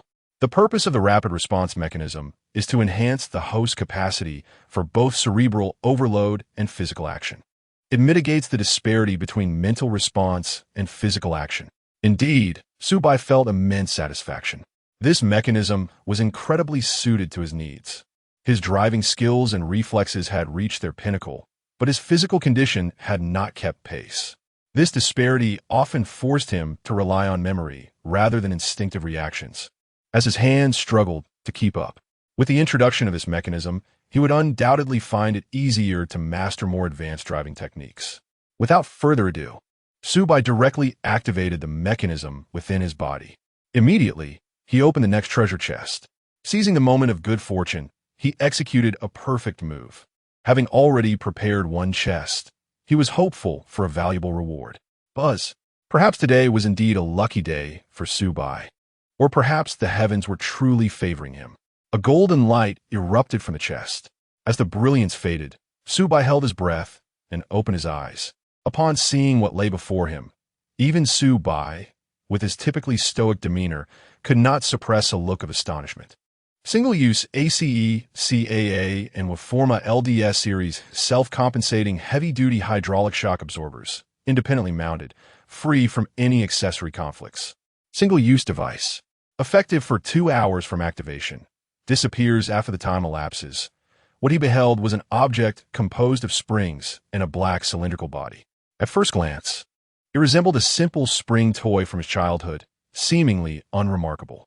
Yet to Su Bai, this item was akin to a timely gift from the heavens. The enhanced shock absorber boasted a core advantage of increased shock absorption capacity, capable of absorbing high-impact kinetic energy during linear or rotational high-speed movements. With a maximum energy absorption of 1,000,000 nm, this shock absorber could dynamically adjust its flow aperture in response to impact forces, eliminating the need for manual adjustments. It was suitable for unexpected impact scenarios, such as pavement cracks and collapses after an earthquake. Moreover, the steel body underwent black oxidation treatment, while the piston shaft was chrome-plated, ensuring durability and excellent heat dissipation. With a progressive damping characteristic, it effectively isolates high-frequency vibrations from the pavement following an earthquake, thereby protecting sensitive onboard equipment. This device seamlessly combined the advantages of both the CAA and LDS series. To put it plainly, its application scenarios included cranes, elevated warehouses, and other high-load environments. With this device, Su Bai would find himself much more adept at navigating the aftershocks, if not entirely at ease. The most crucial aspect was its independence. Su Bai could equip both shock-absorbing devices simultaneously. However, it was a single-use item. Nevertheless, Su Bai was thoroughly pleased. To obtain such a device from a second-tier treasure chest was beyond his expectations. 2 hours? Su Bai calculated. The distance from Binhai to Chuancheng was 800 kilometers, and from Chuancheng to Chuanxian, nearly 200 kilometers more. The difficulty of the latter 200 kilometers could not compare to the previous 800. Even without considering any variables, traveling at full speed, it would take him over 2 hours to reach Chuancheng. Then, to get to the disaster area would require at least another hour, assuming no aftershocks occurred. If aftershocks or flash floods were to impede his journey, achieving the destination in 3 hours would be a considerable feat. This meant he would need 5 hours. The 2-hour efficacy of the single-use shock absorber was simply insufficient. He could not restrict its use solely to the route between Chuancheng and Chuanxian. Dangers were likely to arise on the preceding roads, given the magnitude of the quake. Chuancheng, Chuanxian. Eureka! A thought flickered in Su Bai's mind, prompting him to hastily don his attire and rush outside.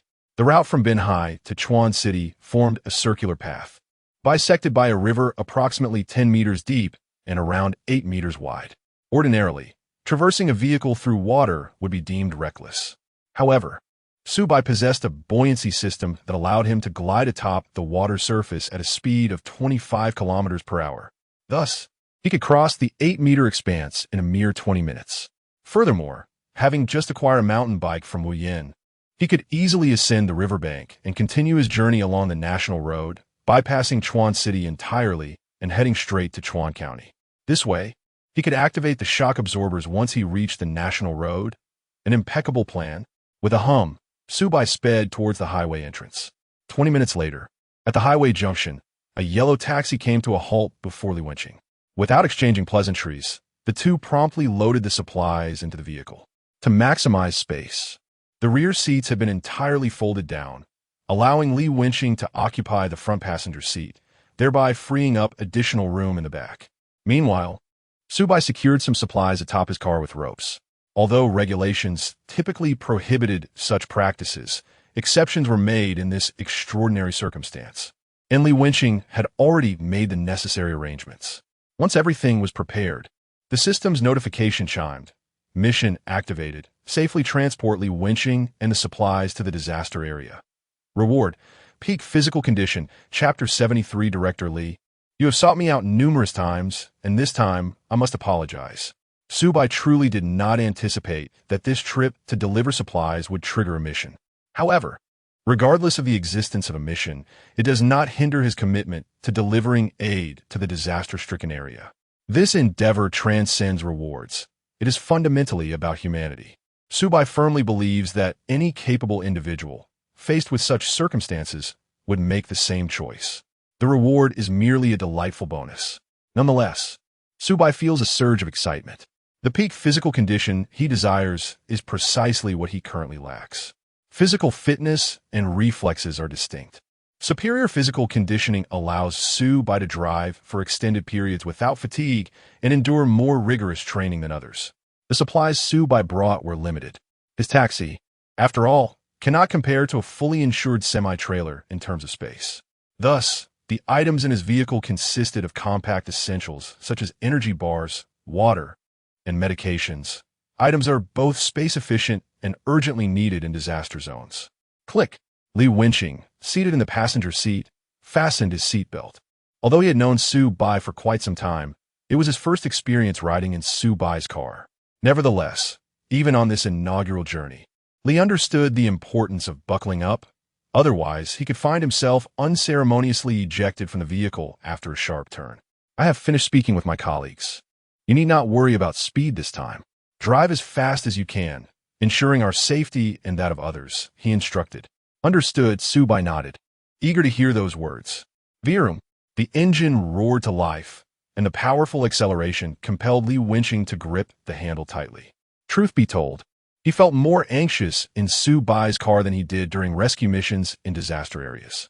Once the vehicle was in motion, Su Bai initiated a live stream. He had, to some extent, become a figure of renown, worthy of the title. Supply donation hotline, 114XXXXXXX. Contact, Mr. Wu Miz. Xia. Su Bai set the above information as the title of his live stream. This was the phone number for the county's relief center. He would not morally coerce his audience. Donating to the disaster area is an act of compassion, not an obligation. Yet, even if just one viewer felt inspired to extend their kindness due to Su Bai's influence, he would feel justified in his identity. Seeing the title, already donated. Brother Su, I'm a high school student with little money, but I can only donate 10 yuan. I hope the people in the disaster area can safely weather this crisis. Is that directly next to you? Given Master Su's demeanor, he must be heading to the disaster zone. Indeed, Master Su is still the same in my memory. Oh no, Master Su. On behalf of the people of Chuan County, I thank you.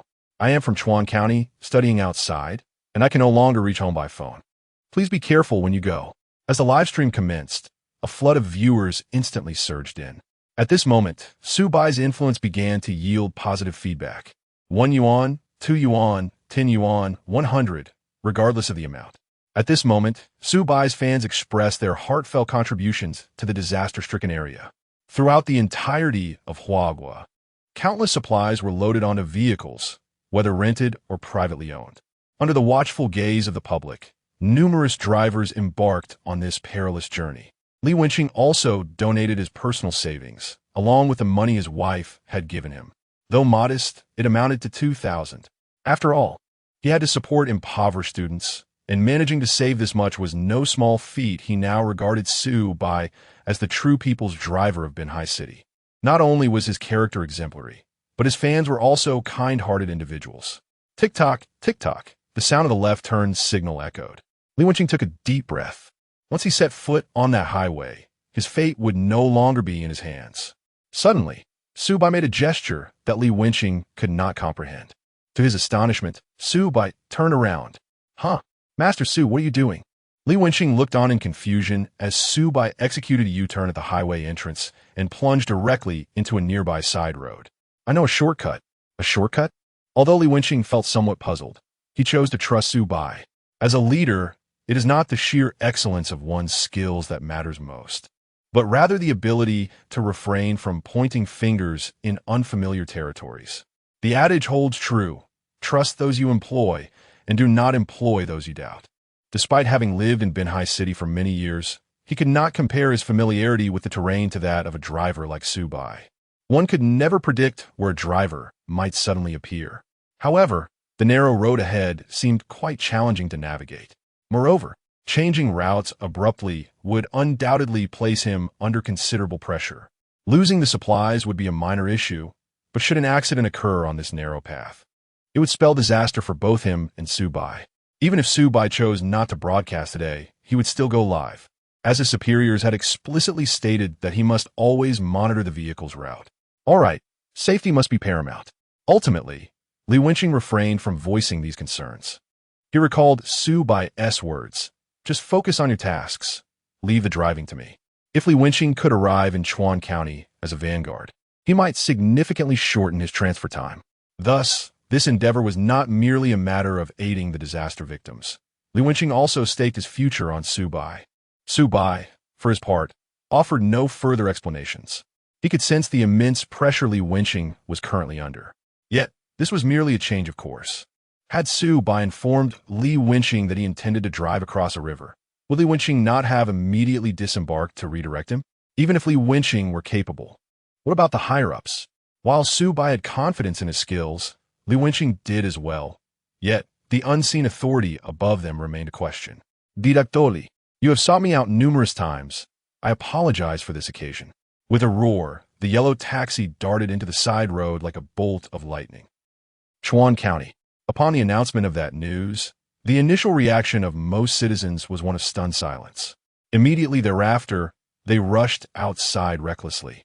Fortunately, the earthquake struck not in the dead of night, but rather in the early hours of the morning, around 8 o'clock. This was precisely the time when the majority of individuals were either at work or preparing to commence their day. Moreover, the local government of Chuan County had been rigorously enforcing earthquake drills for many years, which contributed to a sense of calm among the populace. Nevertheless, even amidst this preparedness, a magnitude 7 earthquake had ravaged the small town. Just 1 hour prior, the city was vibrant and full of life. Now, it lay in ruins. Grandfather, I told you not to take the money. Why didn't you listen?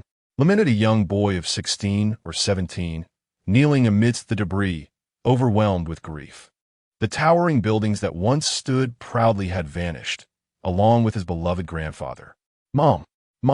On the other side, another boy of similar age, upon spotting a familiar figure in the distance, dashed forward without a second thought. The agony of losing loved ones and the ecstasy of reunion unfolded in every corner of this inferno. Meanwhile, in a tent within Chuan County, a weary middle-aged man with graying hair stood, issuing commands with a look of determination. Wanga, we have just received a sudden influx of donations into our account. Chapter 74. Master Su truly desires to cross the river, doesn't he? A middle-aged woman, adorned with spectacles, hurried into the tent. Her eyes were already swollen and red, a testament to the profound grief she bore. For it was evident that a beloved family member had perished in the recent earthquake. Yet, as a public servant, she found herself bereft of the luxury to mourn. For countless families awaited her assistance. Good, the silver-haired man repeated thrice, a prominent figure in the county. At the moment the earthquake struck, he had fortuitously been preparing to secure investments, thus evading the disaster's immediate effects. His wife and children, having long departed due to his unwavering dedication to work, were not present in the county, allowing Wang Fan to arrive here promptly.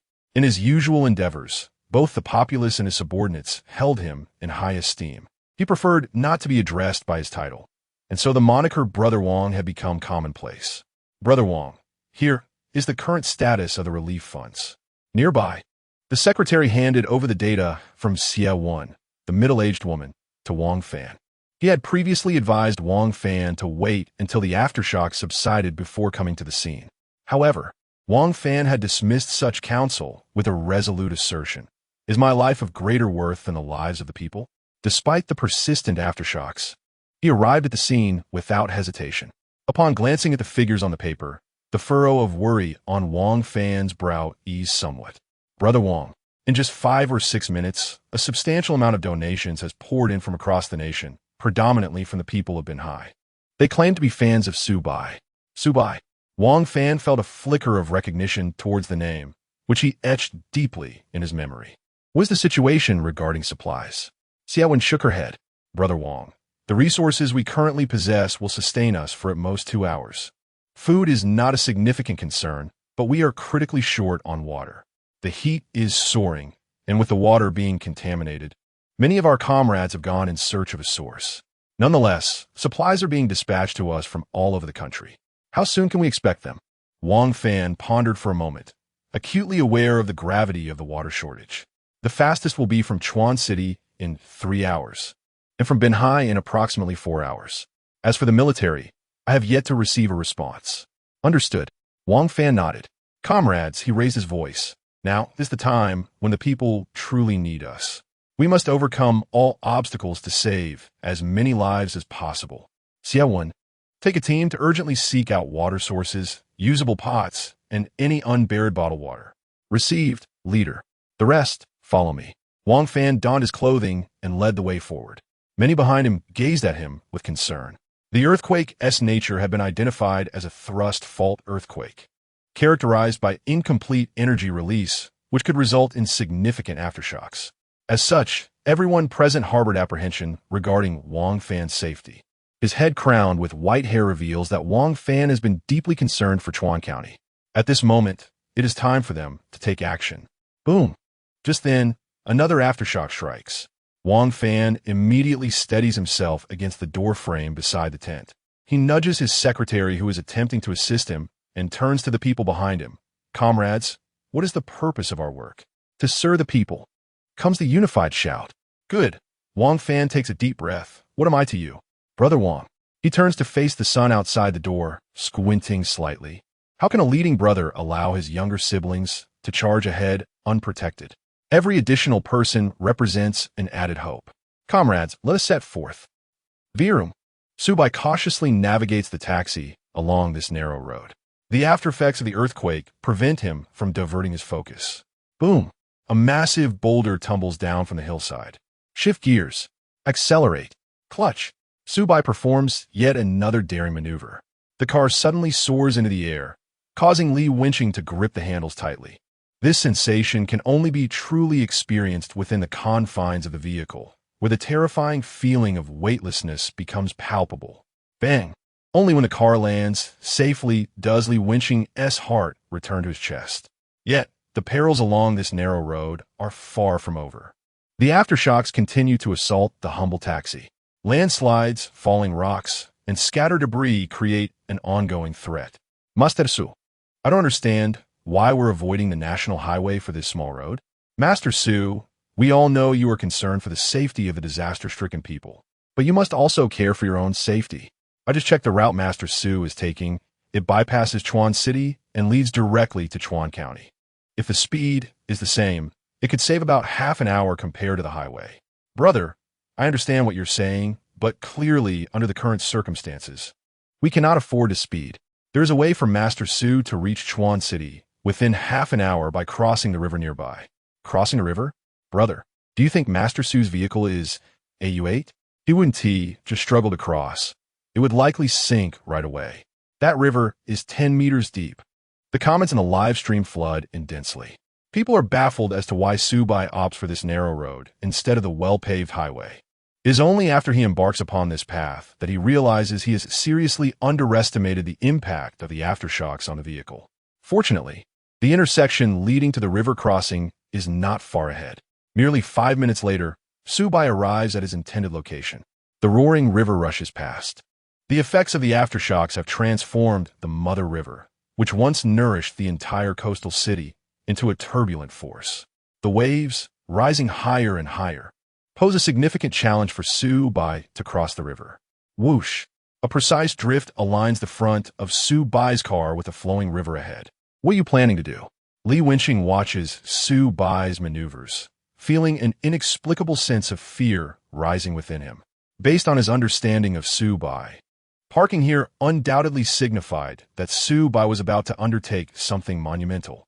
Master Su was certainly eager to cross the river, wasn't he?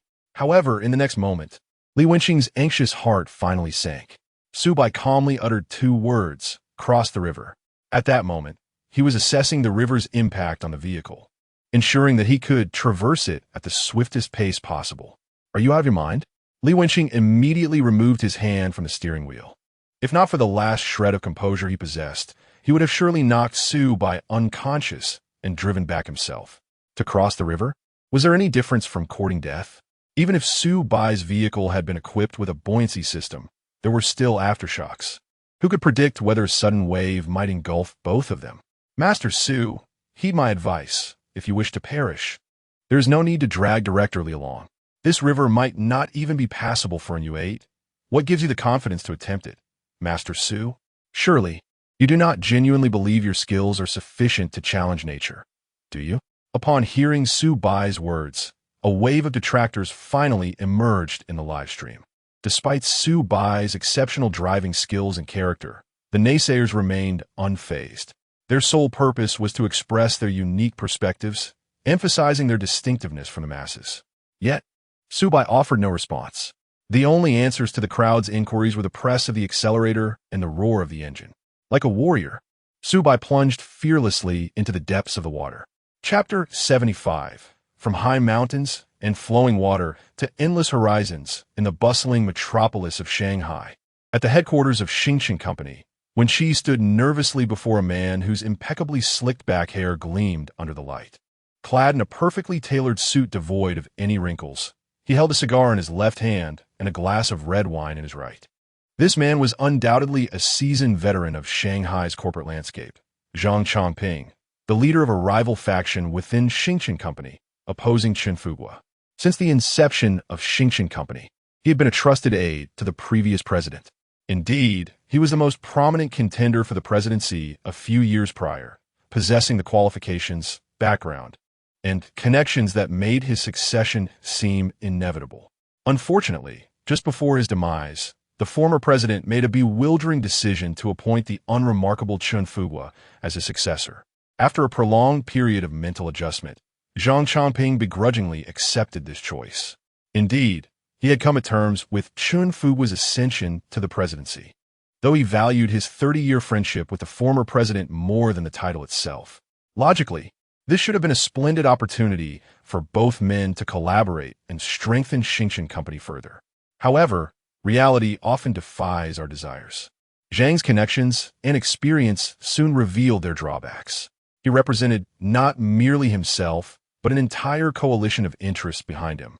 His emotional investment in the company he had devoted over 3 decades to did not imply that others shared his sentiments.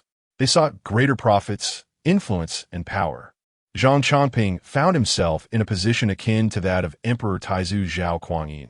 Ever since Chen Fuguo's arrival, his subordinates had been fervently vying for his favor, almost to the point of heralding him as their sovereign. Yet, Zhang could not simply replace his loyal followers, while the lower ranks were indifferent. A shift among the upper echelons would jeopardize his support. How could he expect loyalty from those who had followed him for years if they were to be discarded over ideological differences? Power is never bestowed from the top down.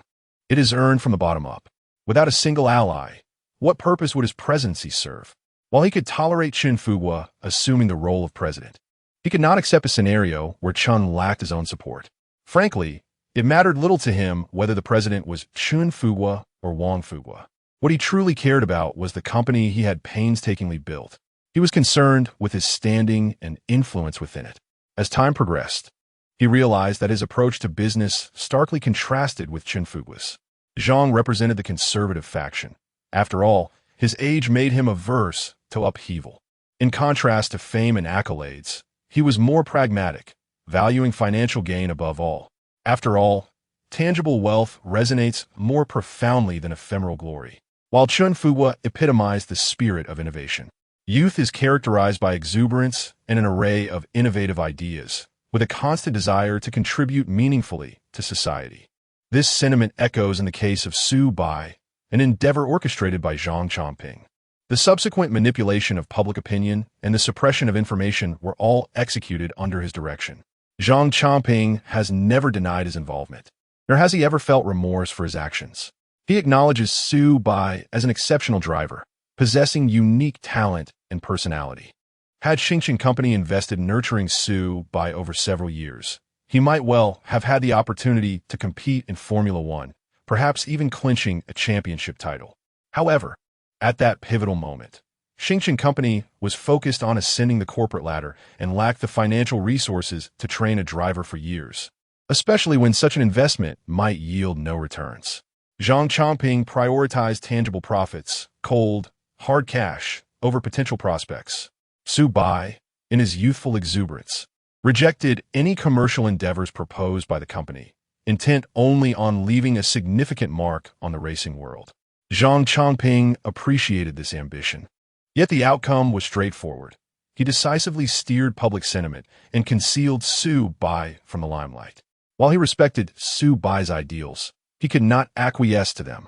This decision was not rooted in personal preference, but rather in the strategic interests of the company. Truth be told, Zhang Chongping felt a degree of apprehension when making this choice. Yet as the years progressed, his conviction in that decision only grew stronger. What value is there in winning a championship? It is not only time-consuming and labor-intensive, but may also yield no results. The cost of securing a driver and managing public relations far outweighed the investment required to cultivate a driver from the ground up. Yet the potential returns could be fivefold or even tenfold. There will always be fervent fans willing to support their favorite drivers unconditionally. Take Wen Qi, for instance. He has proven to be exceedingly accommodating. He understands the nuances of the industry and never resists the company's directives. Wherever he is told to go, he goes. Whenever asked to accompany someone, he complies. As a result, Wen Qi has garnered both wealth and fame. In his capacity as the nation's largest racing company, which event organizer would dare to overlook the influence of Xingchen Company? Who would refuse to extend Zhang Chongping the courtesy he deserves? Disregard his requests? I would withdraw my investment immediately. If a competition lacks the endorsement of Xingchen Company, who would attend? Zhang Chongping swirled the wine glass in his hand, gazing at the respectful Wen Qi, and smiled. You have no complaints about not participating in the races, do you, Wen Qi? None at all, brother Zhang. I shall heed your every instruction, Wen Qi replied, exuding outward respect while inwardly lamenting his fate. If there is one decision he regrets most in his life, it is that fateful night 2 years ago when he encountered Zhang Chongping and, in a moment of impulsiveness, joined Xingchen Company. What he had anticipated as a pathway to a bright future turned out to be a descent into hell. Despite his seemingly glamorous exterior, the struggles he endures are known only to him. Over the past 2 years, his primary occupation has not been racing, but rather accompanying clients. Traversing the spectrum from grandeur to simplicity and from heterosexual to homosexual relationships. At the tender ages of 18 and 19, one could still rely on youthful vigor. However, as the years have passed, he now finds himself struggling, compelled to depend on medication to sustain his once mighty prowess. Indeed, he has amassed considerable wealth, and Zhang Chongping is quite generous. Yet, this is not the path he desires. He has no intention of profiting from the sale of his own integrity, nor does he wish to earn in ways that contravene his principles. He has long sought an opportunity to undermine Zhang Chongping, for the latter may be oblivious to his own reputation within the competitive sports arena of Huahua, where he is known by the moniker Lord Zhang. Any driver Zhang Chongping wishes to elevate inevitably finds success, while those he seeks to conceal remain in obscurity.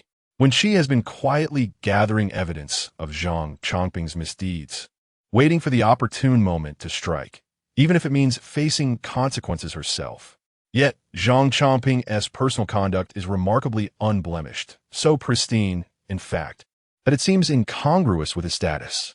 He is devoted to his wife, attentive to family, engages in charitable endeavors, drinks only in moderation, and smokes solely to project an image, never indulging otherwise. Even matters of bribery are entirely beneath him. Alas, the task is indeed daunting. With an increasingly respectful demeanor, Wen Qi inquired, Brother Zhang, is there anything else you require of me? Zhang Chongping placed his glass upon the table and replied with a calm expression. I need you to declare war on Su Bai. Me? Wen Qi responded, her face a picture of bewilderment as she gestured towards herself. Chapter 76. Not a bro. May I ask? Yes, you. Zhang Chongping's expression grew increasingly serene. Upon noticing his demeanor, Wen Qi promptly nodded in agreement. All right, Brother Zhang. Having followed Zhang Chongping for 2 years, he was well aware of a peculiar habit of his. The more anger Zhang Chongping felt, the more tranquil his countenance became. When his expression resembled that of a corpse, it signified that someone might be in for a reckoning. Very well. Zhang Chongping swirled the wine in his glass. I have already made arrangements for the upcoming event. Su Bai has set off for Chuan County. You must depart immediately to deliver our star team supplies. They are ready for you downstairs. Upon your arrival in Chuan County, ensure that our star company vehicle is parked in the most conspicuous location. Despite his wealth, Zhang Chongping never forgot his origins. His philanthropic endeavors were genuine, yet he also sought recognition, which was not an unreasonable desire. In due time, I will arrange for you to publicly compete against Su Bai. Zhang Chongping took a puff of his cigar, coughing a few times. This thing truly reeks. Were it not for maintaining a certain decorum, who in their right mind would indulge in such a vice? I require you to lose to Su Bai in the competition, but must not be an overt defeat. Understood. When she responded without hesitation. For a competent subordinate, the essence lay in executing the leader's directives without question, especially with a decisive figure like Zhang Chongping. Would it be shameful for a national champion to lose to Su Bai? Indeed, it would be a considerable disgrace. However, when she understood that failing to comply could result in far more than mere embarrassment. Moreover, he need not concern himself with how to lose, as Zhang Chongping would undoubtedly provide him with a method in due course. Very well. Zhang Chongping nodded. I am aware that you aspire to enter this year's F1 competition, but you still require a few more points to obtain your super license, correct? In return, you shall secure first place in the competition a month from now. When she had previously participated in F1, thanks to Zhang Chongping's intervention, he had invested a substantial sum to facilitate Wen Qi's entry. As F1 encompassed numerous events that did not necessitate a super license, such as young driver tests and promotional activities. Regardless of the nature of the event, Wen Qi was officially part of F1. He knew that Wen Qi had long desired a super license, yet Zhang Chongping had consistently withheld points from him over the years. However, such a tactic could not be maintained indefinitely. He understood the principle of rewarding effort. Thank you, Brother Zhang. A gleeful expression blossomed on Wen Qi's face. Let's go. Zhang Chongping waved him off, allowing Wen Qi to depart. Standing in his office on the 31st floor, he gazed at the skyline of the city, murmuring to himself, Su Bai. How could he be unaware of Su Bai's determination to compete? Yet, if he could conceal Su Bai once, he could certainly do so again. At what age should one abandon the notion of competition? Is it not preferable to focus on driving a taxi? Su Bai earns his own money, while Zhang Chongping earns his. Both individuals can prosper. What a splendid arrangement. He gazed at Su Bai's livestream on his phone, a profound smile gracing his face.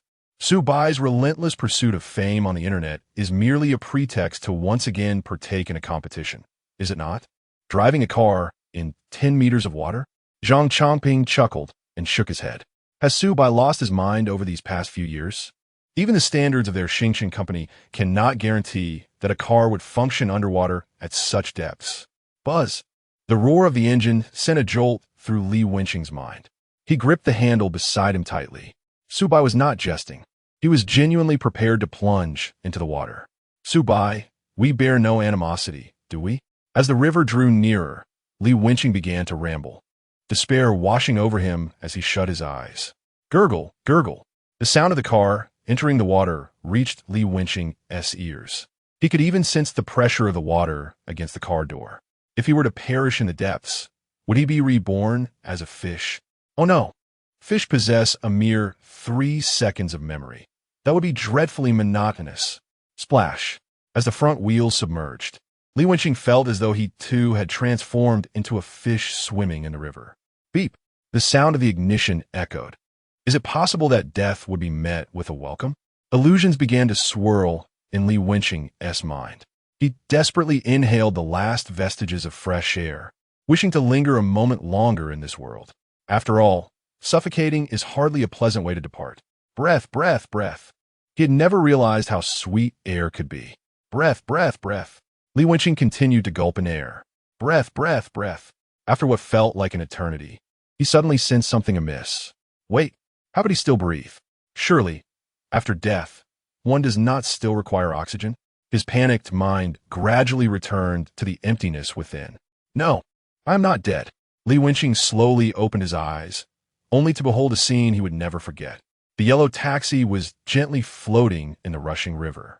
Through the vehicle's 3D surround display, he could see the 4 wheels had shifted from upright to parallel, rotating slowly beneath the surface.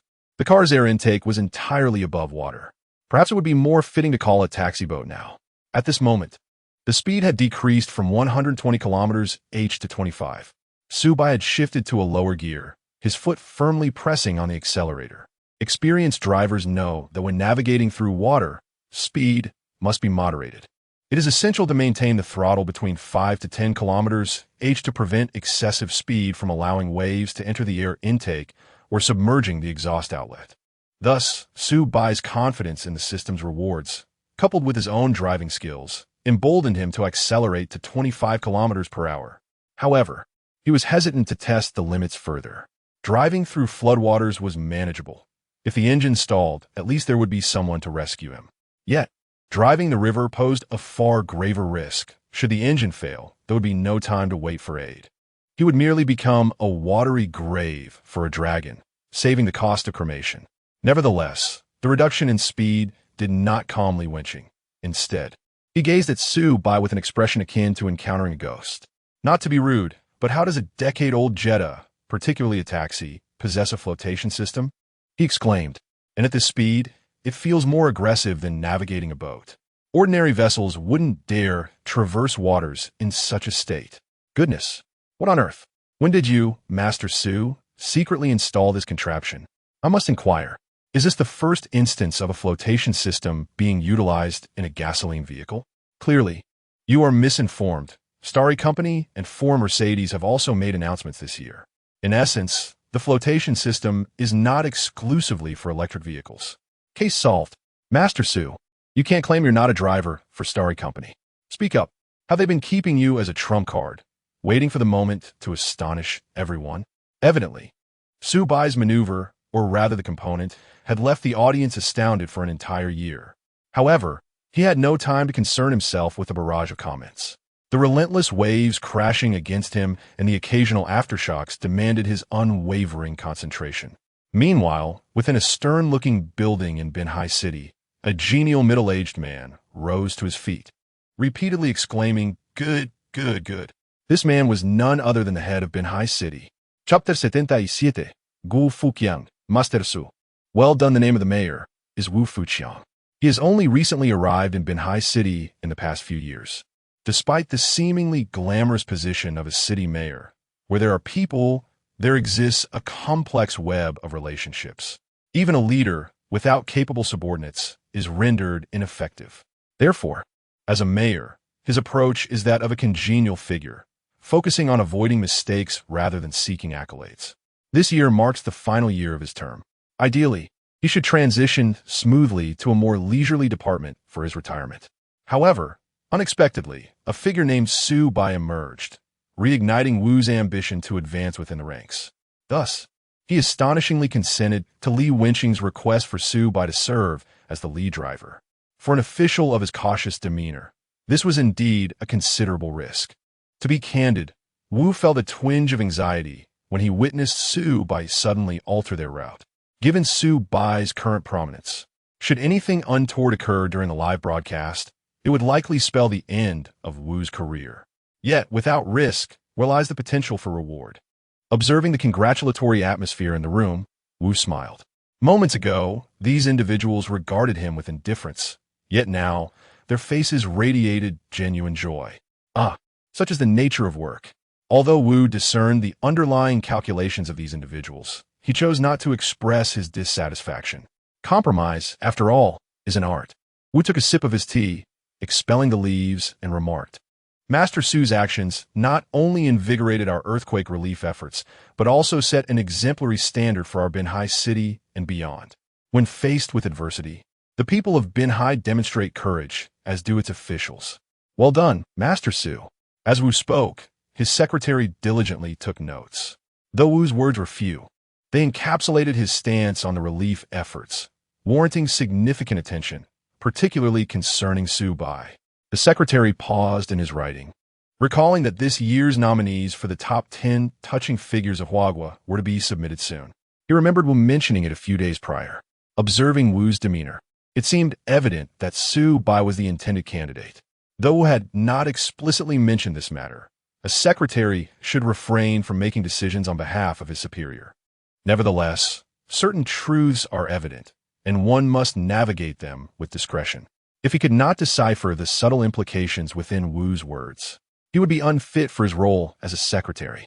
Despite his outward appearance of grandeur that compels admiration, little do people know the countless nights he has spent clandestinely studying. The pursuit of knowledge knows no bounds. Wu Fuqiang observed the expression of his secretary and the notes recorded, revealing a look of satisfaction. This secretary had been by his side for many years. Perhaps it was time for him to undergo some training as well. The drone of the engine drowned out the sound of the river's waves.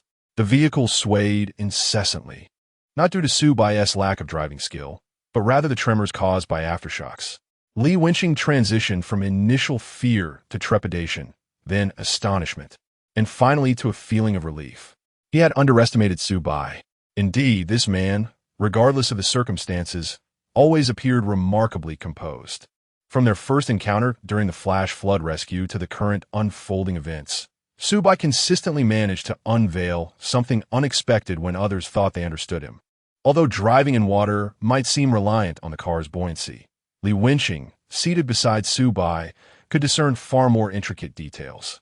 The precise control of the accelerator, the angle of the steering wheel, the familiarity with the vehicle, and the overall handling during the surges caused by aftershocks all contributed to Su Bai's ability to navigate so smoothly. This was undoubtedly a fusion of reflexes, driving prowess, and confidence. It appeared that his own prospects for advancement in the department were looking promising. Li Wenqing felt a surge of excitement. Previously, he had lamented why his family urged him to align with Wu Fuqiang, believing that following such a congenial figure would hinder his progress. Yet, he had not fully grasped why Wu Fuqiang insisted on his personal attendance this time. Had Wu Ge foreseen the current situation all along? Certainly, given his stature, he must possess a broader perspective. With his experience, he likely anticipated that Su Bai would once again execute something extraordinary. Should it succeed, Li Wenqing, having shadowed Su Bai throughout, would undoubtedly gain significant exposure, silencing any detractors and paving a more reasonable path for his advancement. Wu Ge truly lived up to his reputation. There was much for him to learn. With a familiar sensation reverberating through the chassis, Su Bai finally maneuvered the vehicle back onto solid ground. He exhaled deeply. Although it was merely a 20-minute journey, this driving experience had been more nerve-wracking than participating in a rally race.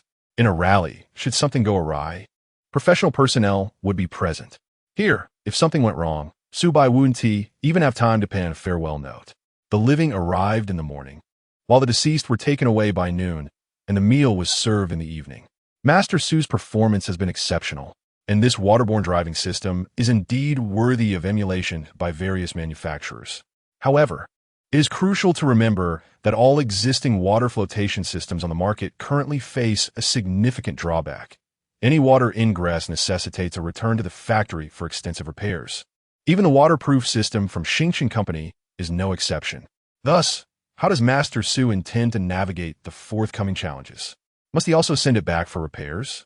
What will happen to the life-saving supplies then? The affected populace in disaster-stricken areas cannot afford to wait. Upon hearing this, the audience in the live stream began to ponder. Indeed, the most pressing issue faced when driving in water is the risk of water ingress. Regardless of the vehicle's performance, this remains an unavoidable predicament. Once water enters the vehicle, it can easily stall, and restarting it may not guarantee success. Yet, the only response to the skepticism comes from the roar of Su Bai's engine and the accelerating speed. Can one not drive when faced with water ingress? Su Bai shall dismantle these naysayers' assertions with undeniable evidence. Chapter 78. Third-rate enterprises produce products, second-rate enterprises build brands. First-rate enterprises establish standards, while top-tier enterprises sell buildings. With a resounding crash, Zhang Chongping's wine glass shattered on the floor. Why? How could Su Bai, a person blacklisted by numerous major corporations, manage to develop such an exceptional waterproof system? His anger was not rooted in Su Bai's newfound fame. In fact, the more renowned Su Bai became, the more gratifying it would be for Zhang Chongping when he ultimately fell from grace. What infuriated him was that a waterproof system painstakingly developed by his dedicated team paled in comparison to that of a retired taxi driver. Surely, even raising a herd of pigs would not result in such a disheartening outcome. Moreover, while pigs could be slaughtered for meat, people merely incited desire. Indeed, although Zhang Chongping had a penchant for quick profits, he was acutely aware of the core competencies that could ensure a company's resilience. Beyond star-making, technology was imperative. While creating stars might yield short-term gains, long-term success hinged on technological prowess to avoid being cornered by competitors. Despite the lack of an F1 champion from Huagua for many years, Xingchen Company maintained a commendable reputation within the racing industry. Zhang Chongping had diligently prepared for the global recognition of Xingchen Company, investing substantial resources into technology each year. This commitment was one of the rare points of agreement between him and Chen Fugui. Furthermore, Zhang Chongping's vision never fixated on mundane vehicle models. He aspired to create top-tier racing equipment. Although ordinary vehicles might offer greater profit margins, he believed that his earnings from star-making were already substantial. Xingchen Company was indeed the largest racing company in Huagua, possessing the capability and funds to monopolize the entire domestic automotive industry, from racing to automobiles. This reality necessitated his cautious approach, as a single misstep could jeopardize everything. It is said that severing someone's financial lifeline is akin to killing their parents. How had he managed to build stars without being targeted by rival companies? He understood that star-making had not encroached upon their fundamental interests. If he were to instruct Chen Fugui to announce that Xingchen Company would venture into tire production and home vehicle equipment, coupled with their near monopoly of the domestic high-end parts market, he would undoubtedly face treachery, leading to his downfall. The success of Xingchen Company was sustained by Zhang Chongping's acute sense of balance. He always knew precisely where that balance lay. He firmly believed in a principle. Third-rate enterprises produce products, second-rate enterprises build brands, first-rate enterprises establish standards, while top-tier enterprises sell buildings. The last statement was not yet a concern for him. However, with effort, he could aspire to elevate his company to first-rate status within his lifetime, ultimately establishing his standards as the global benchmark for racing. Why should he worry about domestic matters? Upon this realization, Zhang Chongping promptly contacted the head of the Research and Development Department. The message was succinct: pack your things and leave by tomorrow. Compensation will be according to N3. That is all I have to say. I wish you well. Upon receiving the call, the head of the RD department quickly expressed his gratitude to Zhang Chongping. He had been closely following Su Bai's live broadcasts. Since last month, a mandatory task had been incorporated into their department's work: watching Su Bai's live streams. Whether from a professional standpoint, as Su Bai's vehicle data analysis provided insights for their own development, or from a more leisurely perspective, watching the streams allowed them to indulge in a bit of harmless procrastination. They all found this arrangement rather agreeable. Therefore, when the minister saw Su Bai's live broadcast today, he realized that his time at the company had come to an end. He found Zhang Chongping's compensation completely acceptable, and he was fully convinced by his reasons for resigning. Such is the nature of research and development. If one excels, they become a titan in the industry. But if they falter, they are relegated to obscurity. However, he could not comprehend why, as a top-tier individual in this field, leading a department of industry leaders, he could not keep pace with Su Bai's waterproofing equipment for taxis. Was it possible that someone was assisting Su Bai in his development endeavors? However, to his knowledge, Su Bai seemed to operate solely out of Wu Yan's repair shop. Suddenly, a spark of realization illuminated the RD minister's mind. He understood. With this newfound clarity, he immediately envisioned his next destination, Binhai City, to old Wu's auto repair shop. The adage that learning knows no bounds rang true. The accomplished can indeed be taught. Though approaching 50, he felt no shame in pursuing his ideals. Wasn't he merely going to work for Wu Yan? He was already working here, so working for Wu Yan was really no different. Moreover, working for him might even enhance his skills. Was it merely a matter of lower pay? That was inconsequential. He had earned enough. His singular aspiration in this life was to advance the development of high-end hardware for racing cars in China. Initially, he would work under Wu Yan for a few days to familiarize himself, and once comfortable, he could request Wu Yan to impart his knowledge. Surely, it would come to fruition seamlessly. The more the RD minister contemplated this idea, the more reliable it seemed. Off he went. After completing the necessary procedures, he promptly booked a flight to Binhai. Meanwhile, Zhang Chongping was entirely unaware that his RD minister was preparing to embark on a journey to Binhai to work as a mechanic for an auto repair shop. At that moment, he was clumsily clearing up shards of glass from the floor. During the live stream, Su Bai's speed not only remained unimpeded, but seemed to accelerate further, infuriating Zhang Chongping to the point of shutting off the broadcast. Once he finished cleaning up, Zhang Chongping sat in his chair, contemplating for a moment before picking up the phone. He dialed a number he hadn't called in over a decade. His thoughts mirrored those of the RD minister. There was no way Su Bai had acquired such excellent equipment through purchase. Only one possibility remained. It was developed by Wu Yan. As Su Bai's navigator, Zhang Chongping was well acquainted with Wu Yan. He had heard whispers of Wu Yan's endeavors over the years and had never stifled his small business. After all, one mustn't be excessively ruthless. Even a cornered rabbit will bite, let alone a living human being. However, in the face of absolute profit, Zhang Chongping deemed these matters trivial. A businessman, after all, can engage in light-hearted banter with even the nemesis of his father, should there be substantial gain involved. Moreover, he did not consider Wu Yan and Su Bai as such adversaries. He possessed the one thing that stirred Wu Yan's deepest emotions: wealth. An abundance of wealth. He could not fathom that money would fail to sway Su Bai, or Wu Yan for that matter. Furthermore, were not their aspirations centered on returning to the arena?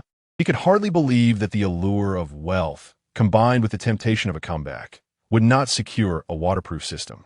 With this thought, a gentle smile graced Zhang Chongping's face.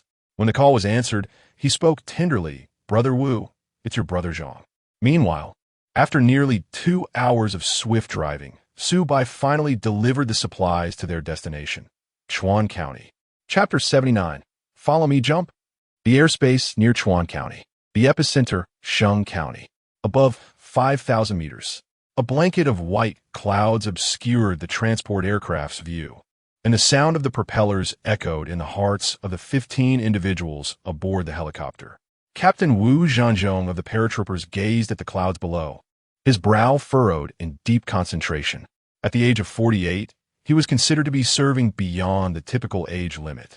Yet, his extensive experience as a paratrooper compelled him to volunteer for the command of this mission. This was his second visit to this location. On his first attempt, he had planned to parachute with 100 paratroopers, but the transport aircraft encountered icy rain clouds, and with visibility reduced to less than 50 meters. They were forced to return. Subsequently, he returned to select 14 of the finest elite soldiers to undertake this mission. Despite Chuan County also suffering from a severe earthquake, it was markedly different from the epicenter, Sheng County. As the very heart of the quake, Sheng County appeared as though nature itself had smoothed it down with an invisible hand. Ruins and debris were ubiquitous. All surrounding communication facilities had been obliterated, and transportation routes lay in ruin. No one currently knew what the epicenter, Sheng County, truly resembled.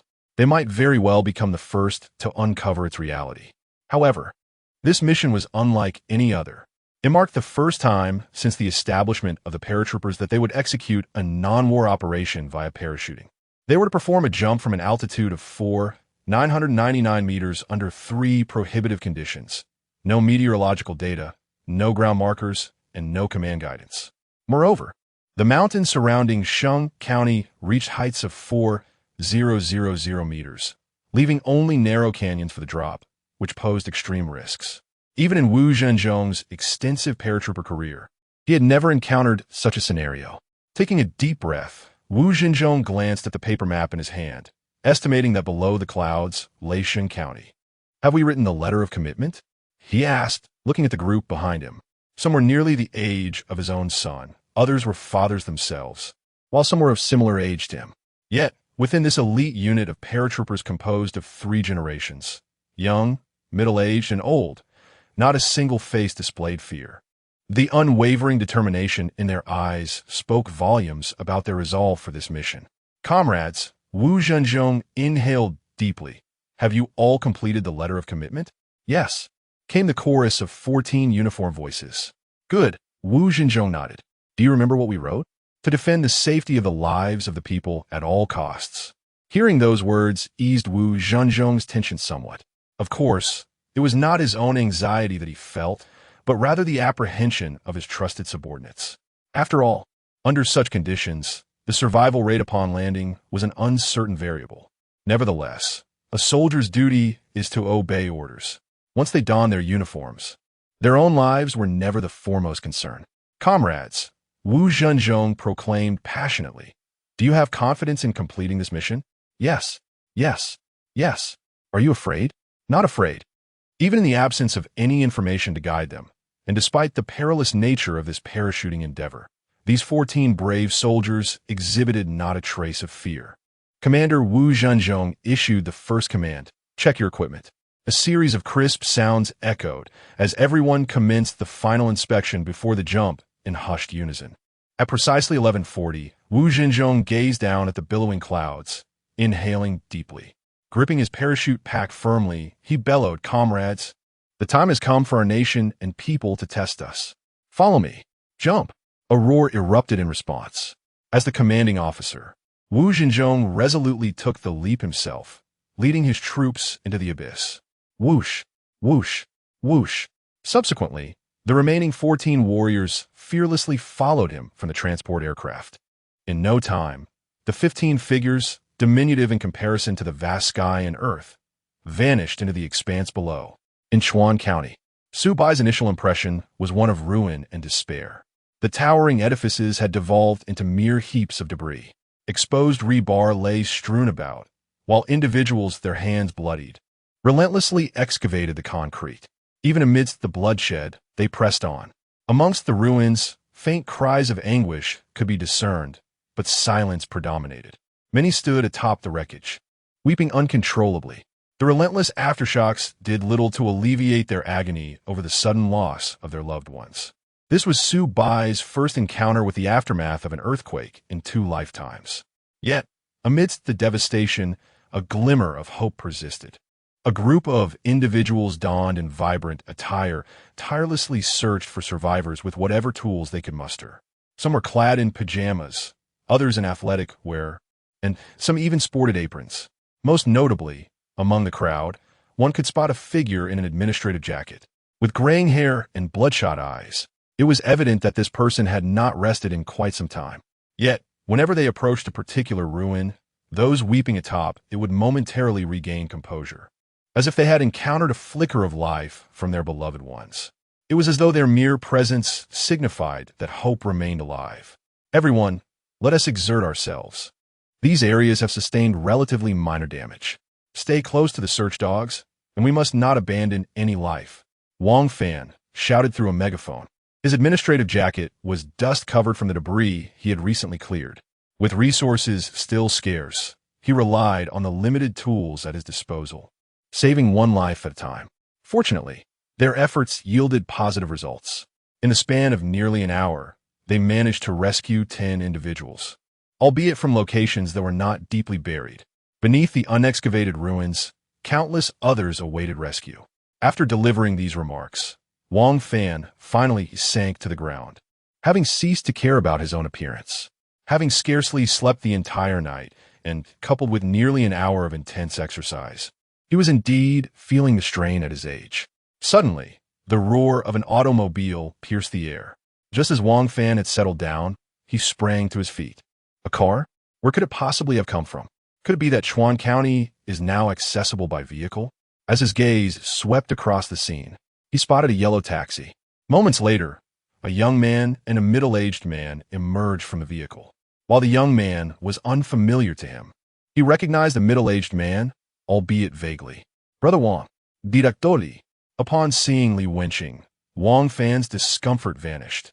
His arm no longer ached, his waist felt unburdened, and his legs regained their agility. He hurriedly closed the distance, nearly bounding towards Li Wenqing. "Director Li, what's the situation? Is the road open?" Li Wenqing shook his head. "No, Brother Wang, the road is not open. We have come as advance scouts." With that, Li Wenqing briefly recounted their journey thus far. "What on earth?" Wang Fan exclaimed, astonished as he turned to Su Bai. "Are you telling me you took half an hour to get here from Benhai?" Chapter 80. No one knows which will come first, tomorrow, or an accident. Li Wenqing nuda earnestly. To be precise, it was 29 minutes and 54 seconds. He distinctly recalled the moment he entered the water, for he initially believed it would mark the end of his life. Impressive. Wang Fan sincerely gave Su Bai a thumbs up. This admiration was not solely for Su Bai's driving skills, but also for his courage and the resources he had brought. A total of 10 boxes of mineral water, an unknown quantity of compressed biscuits, and several alcohol wipes for basic sanitation filled Su Bai's trunk and back seat to the brim. Wang Fan's expression brightened considerably. These supplies could save countless lives. However, he needed to strategize the distribution thoughtfully. With a snap, Wang Fan retrieved a cigarette and lighter from his pocket. He occasionally indulged in smoking, though it was not an addiction. The pressures of his position were considerable, and he maintained a clean conscience, necessitating some outlet for stress. Moreover, he occasionally entertained guests. "Don't smoke," Su Bai waved his hand. Wang Fan immediately discarded the lit cigarette onto the ground, extinguished it, and wrapped the stub in paper, placing it in his pocket. Since Su Bai refrained from smoking, he would abstain as well. After all, exposing others to secondhand smoke was rather inconsiderate. "Wang Gu, is there anything we can assist with?" Su Bai noted how Li Wenqing referred to Wang Fan as Wang Gu and followed suit, embracing the spirit of collaboration. He sought to contribute in any way possible. After all, they were all compatriots. Lending a hand was a noble endeavor, and it also served to compensate for his past regrets of not being on the front lines. No. Wang Fan quickly waved his hand. "Your delivery of supplies has already alleviated a significant burden for me. How could I ask you to assist further? Moreover, Master Su, your influence has garnered a substantial donation for our county. Then, Xiao Wang, please escort our esteemed guest to the tent for some rest," he instructed. "Wang Gu." Li Wenqing promptly restrained Wang Fan. "Every additional person contributes to our strength. Please, do not be so formal with us." Wang Fan looked at the sincerity etched on Li Wenqing's face, feeling somewhat moved. "Then, I must trouble you," he conceded. After a moment of reflection, he continued, "Master Su, I wonder how familiar you are with the route to Chuan City." Having decided to enlist Li Wenqing and Su Bai's help, Wang Fan quickly shifted into a work mindset. Naturally, he would assign Su Bai to the task he excelled at, a role only Su Bai could fulfill. "Familiar," Su Bai nodded. "Master Su, we have some individuals in urgent need of medical attention. Could I trouble you to take them to Chuan City?" Wang Fan explained. "Some individuals, even if rescued, cannot receive adequate care under the current conditions in Chuan County and must be transported to Chuan City. Additionally, there will be more individuals requiring assistance from the neighboring county. But previously, we lacked the manpower to drive the vehicles out. Even if we managed to get them out, I would never feel at ease allowing them to drive to Chuan City. Who could predict the perils that lie ahead on this journey? Yet, now Master Su has arrived. There are no concerns." After Su Bai spoke, he returned to the vehicle, urging, "Lead the way." He held no objections to this arrangement. Driving was a domain in which he felt far more adept than excavating in disaster-stricken areas to rescue individuals. Virum, the desolate ruins left by the earthquake, welcomed their first external vehicle, a harbinger of hope. "Congratulations, host, on completing the task. Reward, peak physical condition. Nature's retribution is always abrupt and unforeseen. No one can tell which will arrive first, tomorrow, or an accident. When calamity strikes, the majority succumb to panic and fear, often abandoning their duties solely to survive. This is understandable and should not be criticized. Their sole focus is on preserving life. Yet there are always a few who steadfastly remain in their posts, charging headlong towards disaster zones. They conquer the dread of death within their hearts. They bring hope to the despairing, issuing a challenge to the heavens from humanity. Throughout history, it has been these individuals who have propelled this nation forward, step by arduous step. In the past, and in the future, this will remain true. Upon accepting the reward, Su Bai felt an unprecedented wave of relaxation wash over him. In an instant, he seemed to be transported back to the vitality of his 20s, youthful, energetic, and fervent. He noticed that many of his old injuries had healed considerably. Yet this marked the second time he had received such a weighty reward. The first had been from Wang Chun, who bestowed upon him the water-floating system. And now, Su Bai had utilized that very system, arriving in Chuan County within half an hour, bringing renewed hope to countless lives. This was a relay of life. Su Bai wished for Wang Chun's spirit to witness this moment and smile with satisfaction. He had not squandered the reward bestowed upon him by Wang Chun's sacrifice. He had leveraged it to save many more.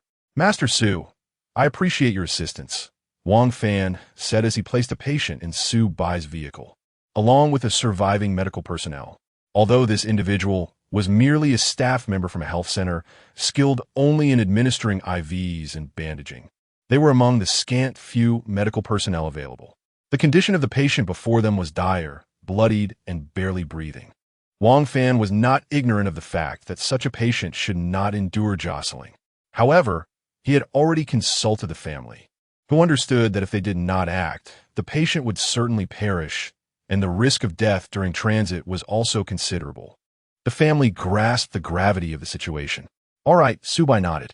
The back seat had been transformed into a bed-like configuration, a modification he had undertaken after transporting Fang Tianxia's godfather, preparing for any future emergencies involving passengers in need of urgent care.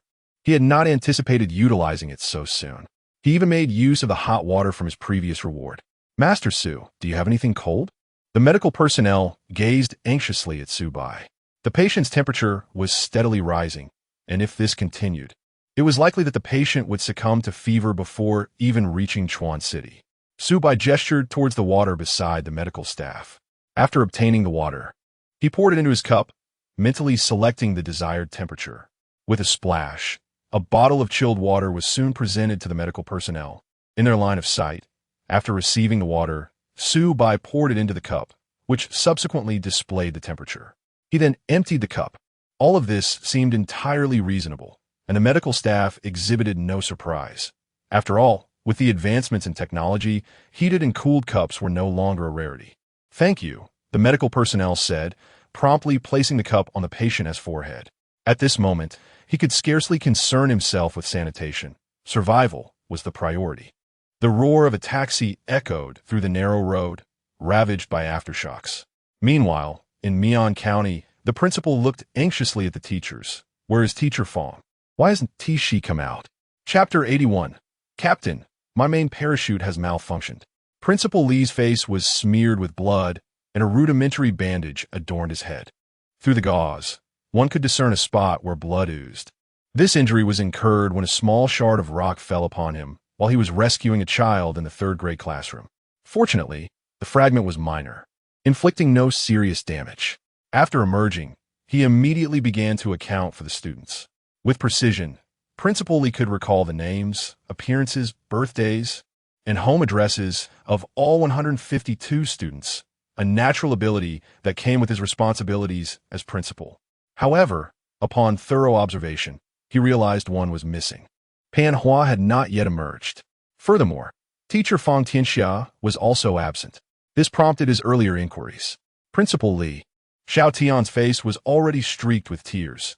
Teacher Fang stayed behind to protect Xiao Hua and did not escape. What? Principal Li was momentarily taken aback, then quickly pressed Xiao Tian for details. What happened? Xiao Tian carefully recounted the recent events to Principal Li, Teacher Fang. Principal Li clenched his fists tightly. A profound sense of guilt overwhelmed him. It was entirely his fault for being overly anxious, preoccupied with rescuing other students, which left Teacher Fang to shoulder the responsibilities he should have undertaken. Had Teacher Fang not come today, it would have been his duty to assist Pan Hua. He should have remained in that classroom. Teacher Wang, where's Teacher Wang? Hearing Principal Li's call, Teacher Wang hastened over. She was a long-serving female teacher at the school, fulfilling both the role of a mathematics instructor and acting vice principal.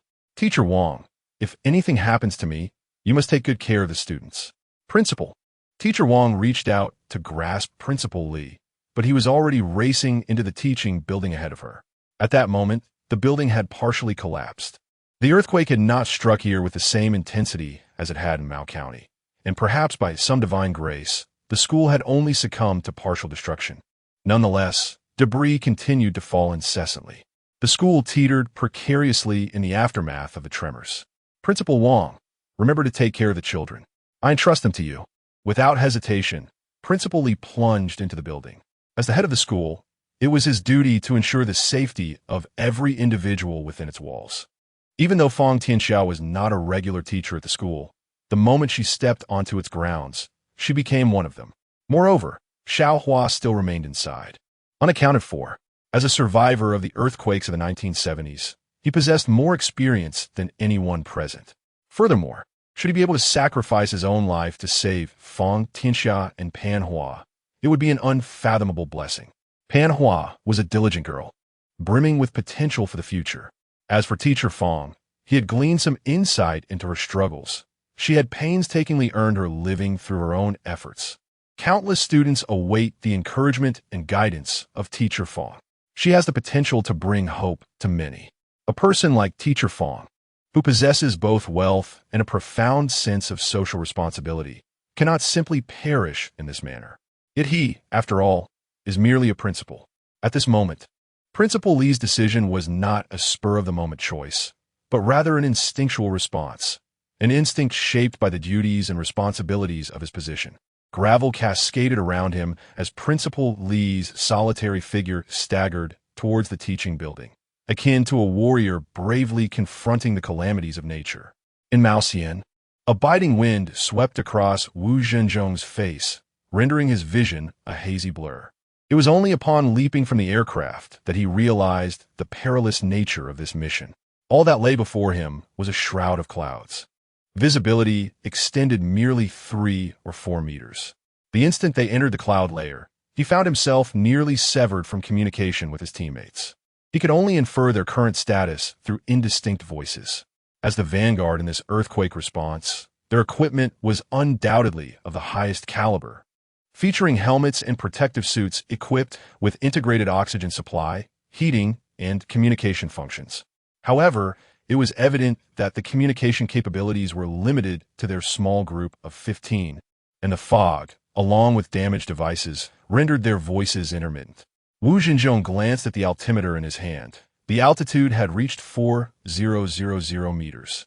The parachute could not be deployed at any moment, as the opening mechanism was only effective below 3,500 meters. They needed to free fall for at least 1,000 meters before they could deploy their chutes. Now, only 500 meters remained, a distance that seemed to vanish in an instant.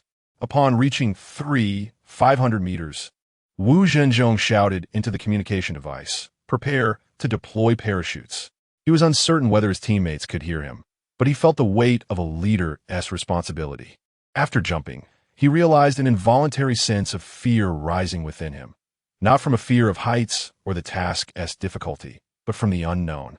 It is human nature to fear the uncertain, and if the leader felt this trepidation, one could only imagine the anxiety of his teammates. This could lead to a momentary lapse in remembering the parachute deployment altitude. Yet, he could not blame them. It was a fundamental human instinct. Once again, prepare to deploy parachutes.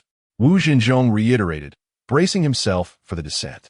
Paratroopers typically carry 2 types of parachutes, a main chute and a reserve.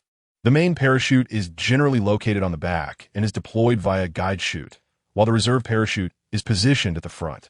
Both are connected through the same harness system, allowing for the automatic deployment of the main chute and the rapid manual activation of the reserve. Usually, the reserve parachute opens 2 seconds faster than the main one. Due to the unique requirements of this mission, Wu Zhenzhong and his team had adjusted their main parachutes to manual deployment, given the nature of their jump. Once offline for 4 seconds, the main parachute automatically deploys. But if one has not yet reached the proper altitude, it could prove exceedingly perilous. Manual assessment allows for a more precise control of the situation. Under the oxygen mask, Wu Zhenzhong inhaled deeply. He could faintly discern the ground beneath the clouds. It was time to deploy the parachute. Wu Zhenzhong vigorously pulled the handle situated at his back. Click! At that moment, an unexpected event unfolded. His parachute pack failed to open.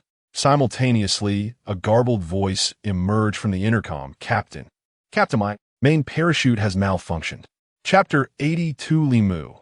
Can you overcome the aftershocks and complete this task? Mian County. Teacher Fong, Limu, also known as Principal Li, entered the school. A significant portion of the first floor had been ravaged, the ceiling shattered. He was unaware of Fong Tianxia's precise location, and thus could only search floor by floor. Small fragments of debris continued to fall. Limu evaded what he could, but those he could not were met with his hands shielding his head. Teacher Fong, Xiaohua, can you hear my voice? Li Mu called out, searching through every office and classroom. Unfortunately, debris lay strewn everywhere, and with no knowledge of Fang Tianxia's whereabouts, his efforts yielded no results. After enduring a few more blows from the falling debris, he resolved to ascend the remaining staircase to the second floor. Tick! At that moment, a drop of blood fell from above, landing on his arm. A chilling sensation coursed through Li Mu's body. He looked up to see the wooden beams of the school slanting down from a corner of the second floor. Below the beam, a rather intact platform came into view. Teacher Fang? Li Mu immediately recognized the origin of the blood. He dashed toward the staircase, racing toward the classroom. At this point, he could only pray that the worst had not come to pass.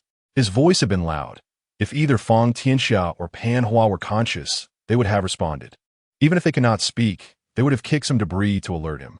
Given the current situation, it was all too likely that the worst had indeed occurred. In mere minutes, Li Mu reached the second floor. Perhaps fueled by adrenaline, he felt as though his speed had notably increased. Upon ascending the stairs, the classroom where he had just taught appeared before him. The wall had partially collapsed, and the remaining section was poised to give way. Teacher Fang. As Li Mu approached the back door of the classroom, he discerned two figures lying on the ground. One was Pan Hua, and the other was Fang Tianxia. Fang Tianxia lay on her back, her face marred by several scratches from the debris. A sizable wound on her back oozed blood.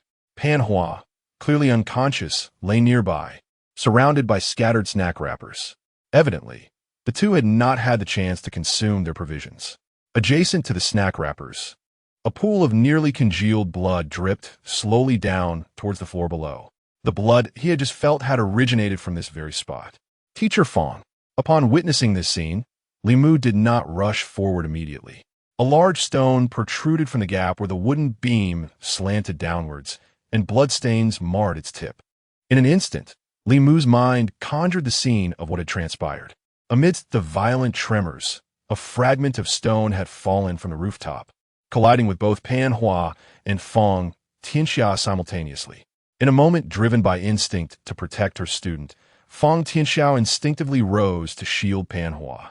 Just as the jagged stone pierced Fang Tianxia's back, it became lodged in a crevice of the wall, thanks to a fallen beam. However, the stone's sharp tip still managed to puncture her back, unleashing a wave of excruciating pain that caused her to lose consciousness. Witnessing this, Pan Hua felt that Fang Tianxia had perished while safeguarding her, and she too succumbed to unconsciousness. After all, she was merely a middle school student, and maintaining composure during an earthquake was commendable in itself. Fortunately, it seemed that Teacher Fang was still alive.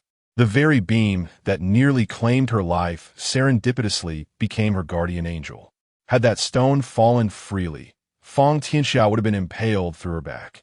Now, Li Mu faced the daunting challenge of extricating both Pan Hua and Fang Tianxia without disturbing that precarious beam.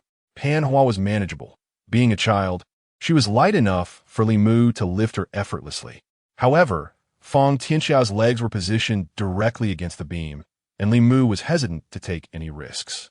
The aftershocks still lingered, and he feared that even the slightest movement could destabilize the already fragile structure, leading to more debris falling.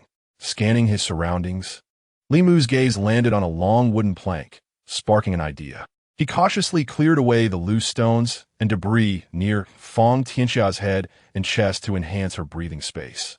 He then positioned the plank as a support, carefully placing it beside the beam. Taking a deep breath, he angled the beam toward the edge of the stone. 1 second, 2 seconds, 5 seconds passed without any movement from the debris. Li Mu finally exhaled in relief. "I'm sorry, Teacher Fang," he murmured, then crouched down and gently hoisted Fang Tianxia onto his back, inching his way out with utmost care. 10 minutes later, Teacher Wang anxiously peered in the direction of the classroom building. Thanks to Principal Li, nearly all students had emerged unscathed from the tremors, with only a few sustaining minor scrapes. To these children, Li Mu was a steadfast anchor amidst the chaos. Whenever they caught sight of the prematurely gray-haired principal, a sense of inexplicable reassurance washed over them. Yet, 10 minutes had elapsed, and apart from the initial cries, there had been no word from Li Mu. "Teacher Wang! Teacher Wang!" Principal Li is coming out. At that moment, Xiao Tian spotted a figure emerging from the shattered school gate. The hunched silhouette bore Fang Tianxiao on his back and cradled Pan Hua in his arms. Each cautious step he took was resolute. Teacher Fang. Xiao Tian dashed forward, with Teacher Wang closely following. Xiao Tian, can you drive? Li Mu immediately inquired after handing Fang Tianxia over to Xiao Tian. I can. Certainly. Here is the refined translation. Here are the keys to my willing vehicle. You must promptly transport Fang Tianxia and Pan Hua to Chuan County, while also updating them on our situation. Are you capable of overcoming the aftershocks to accomplish this task? Absolutely. Xiao Tian responded with unwavering determination. The reason Li Mu entrusted this mission to Xiao Tian was twofold. First, he needed to remain here to supervise the children and could not leave. Second, the aftershocks had diminished, and the distance to Chuan County was approximately 30 kilometers. Given the conditions in Chuan County, the medical treatment would undoubtedly surpass that available here. Although both are counties, the differences between them are significant.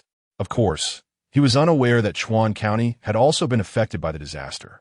With Fang Tianxia's condition, prompt medical attention was imperative. Let us set off. Understood, principality. Subsequently, after Li Mu and Xiao Tian had assisted Fang Tianxia and Pan Hua into the vehicle, Xiao Tian swiftly drove away. In Chuan County, upon returning from dropping off a patient, Su Bai was immediately presented with another case. He paused momentarily as he regarded the injured individual before him. Despite the multiple lacerations marring their face and a layer of dust covering them, he recognized this person at once. It was one of his regular clients. Fang Tianxia? How did she end up here? Chapter 83, The Only Certainty is the Uncertainty of Risks regarding Fang Tianxia.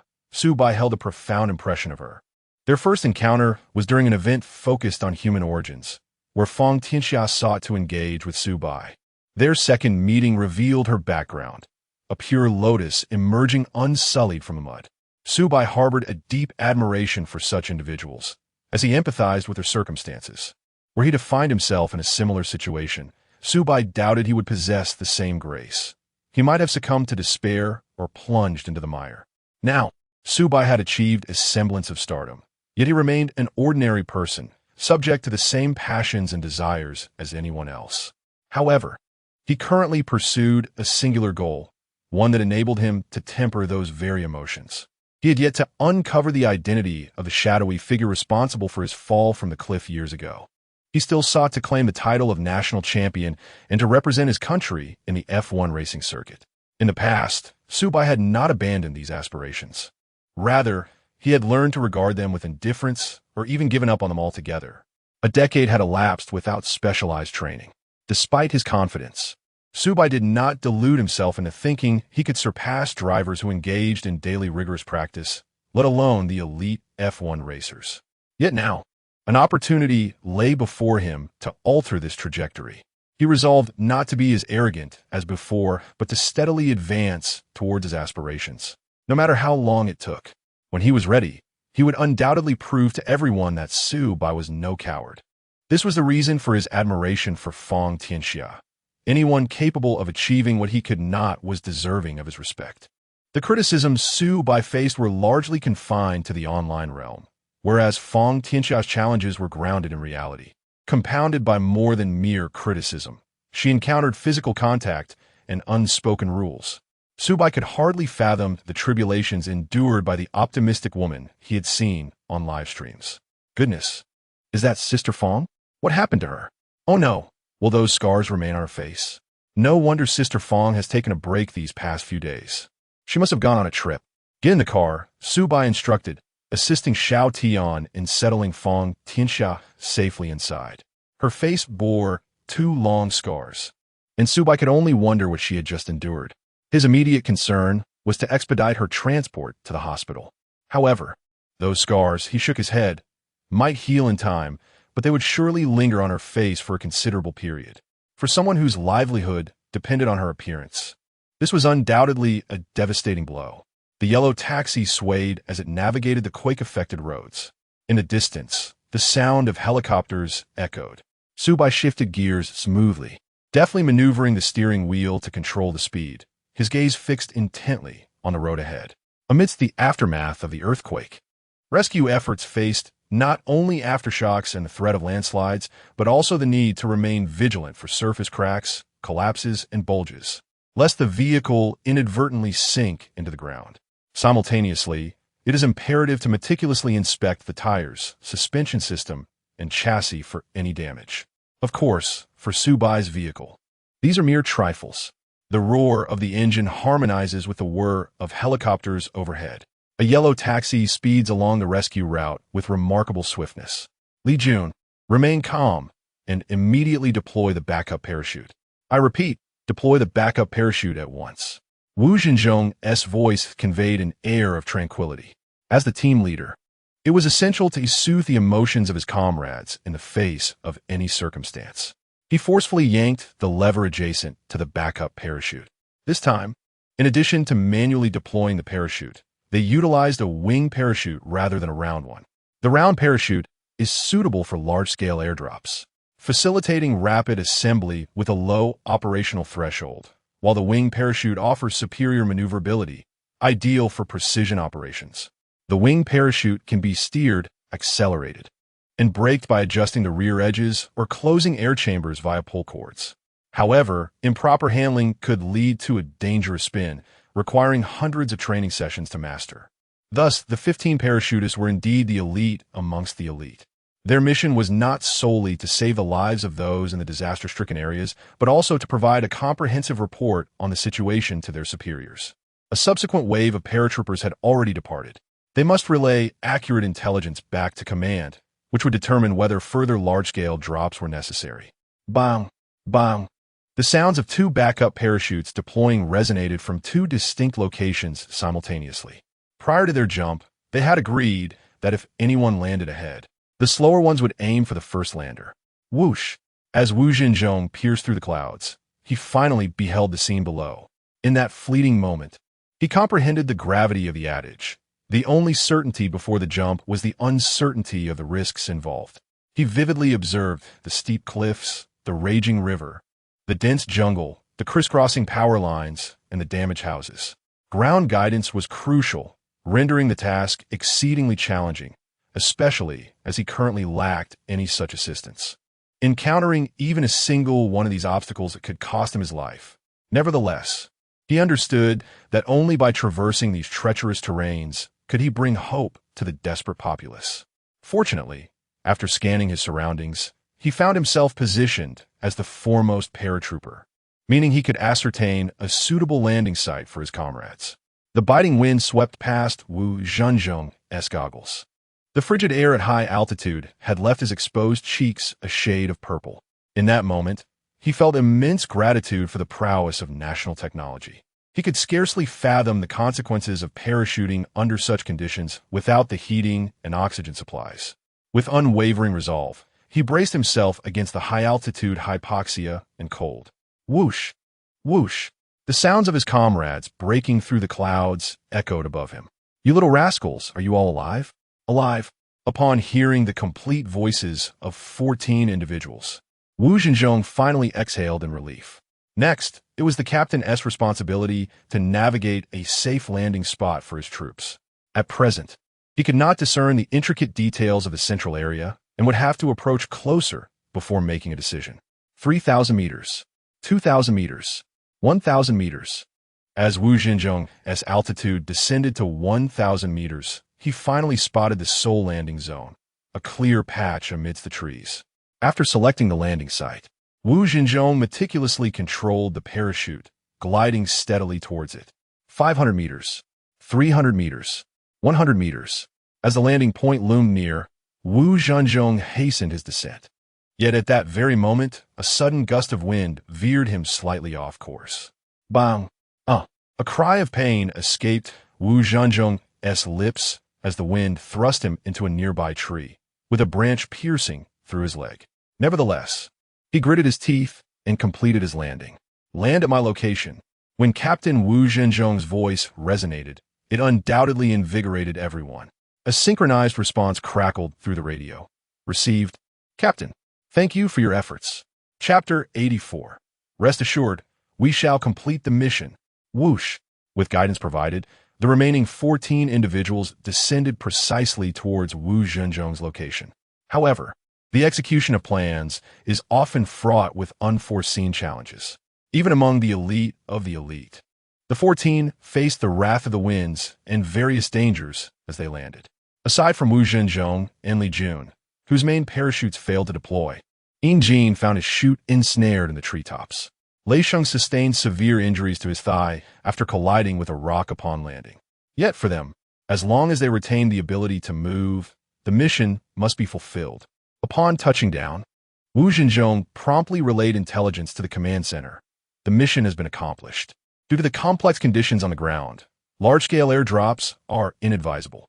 Furthermore, the remaining personnel are equipped with round canopies, which possess poor wind resistance. It is recommended that subsequent airdrop operations be canceled. Though it may seem merely a report, the cancellation of the airdrop would thrust the responsibility of reconnaissance on the earthquake's aftermath and guiding aerial rescue efforts solely upon their 15 shoulders. Nevertheless, they pressed on resolutely. Bang! A small stone plummeted, striking Wu Zhenzhong's helmet. Shaking his head, he stood upright. "Hey, you rascals, how are you faring?" "We're alive, Captain." "Ah, had I known you would reveal where I hid my stash to my wife," a comrade quipped. "No worries, Captain, my legs are still functional. Nothing serious," came the reassuring voices of his comrades. "Gather swiftly at my location," Wu Zhenzhong commanded. Understood. After setting down the radio, he began to survey the terrain. While parachuting from the sky posed significant dangers, the true peril began upon landing. Landslides were rampant, and aftershocks continued to rattle the earth. Beside him flowed the tumultuous river, threatening to engulf them at any moment. Stones occasionally tumbled from above, clattering against his helmet. In the distance, he spotted a boulder that dwarfed a house, having fallen to the ground. Suddenly, a rustling sound emerged from the nearby woods. "Who goes there?" Wu Zhenzhong instinctively placed his hand on his belt, where a curved knife was sheathed, an essential provision from the higher-ups to defend against any wild beasts they might encounter. Just as the thought crossed his mind, a figure emerged from the thicket. The man appeared to be around 40 years of age, his calloused hands betraying a life of labor. His sweat-stained shirt bore several tears, and his darkened face was marred with remnants of dried tears and blood, indicating he had lost loved ones in the earthquake. Cautiously stepping out of the woods, the man froze in place. As the dappled light filtered through the trees and illuminated Wu Zhenzhong, the man's eyes glistened with unshed tears. With every ounce of strength, he bellowed, "The soldiers have arrived. We are saved. The soldiers are here. We are saved." His voice crescendoed, trembling with emotion as he spoke. The passage of half a day felt longer than a lifetime for the man. His beloved daughter lay trapped beneath the rubble, her fate uncertain. With no source of water and the relentless sun beating down, his lips had long since become parched. The ever-present aftershocks left him in a constant state of uncertainty about his survival. Thankfully, he finally glimpsed the sun. At the sound of his call, a disheveled crowd surged towards him. "You have finally arrived," exclaimed a middle-aged woman, trembling as she grasped his hand. The tremor in her grip resonated within him, rendering him momentarily silent. In that moment, he truly comprehended the significance of his attire and his vocation. It symbolized the unconditional trust of the people. It embodied hope in times of despair. It represented light in moments of darkness. With a crisp salute, he uttered no words, but conveyed a profound promise. "Leave it to us." This solemn vow brought an immense sigh of relief from everyone present. Footsteps echoed as the remaining 14 individuals reached his side, witnessing the scene before them. A synchronized salute resounded, accompanied by a voice that seemed capable of overshadowing the calamity. "Rest assured, we will accomplish our mission." As time progressed, the effects of the earthquake reverberated throughout the nation. In the face of this natural disaster, the people of Huagua demonstrated a remarkable unity. Those with means donated money, while others contributed supplies. In no time, Chuan County received diverse aid from all directions. The 15 valiant warriors immediately commenced their work after the earth-shattering leap. Over the ensuing 7 days and nights, they traversed 4 peaks exceeding 3,000 meters in altitude, covering 220 kilometers on foot, assessing the disaster across 7 townships and 55 villages, and reporting over 30 batches of critical information. They also established 6 drop zones along the route, facilitating more than 20 airdrops, thereby alleviating the plight of approximately 100,000 affected individuals and injured patients in the vicinity. Moreover, Rwan Siki contributed his share of compassion. Without hesitation, he pledged $5 million in resources, using his own funds rather than the company's. From tents to water, from cookware to compressed biscuits, as an industrial magnate, his complete supply chain encompassed every necessary item. Regardless of whether Rwan Siki sought personal recognition, he demonstrated the principle that a gentleman is judged by actions, not intentions. A capitalist he may be, but he acknowledged that sometimes it was imperative for someone like him to take the lead. Meanwhile, Wen Qi from Xingqian Company, under Zhang Chongping's directive, set off within the expected time frame. Unaccustomed to rally races, she encountered significant delays on the road.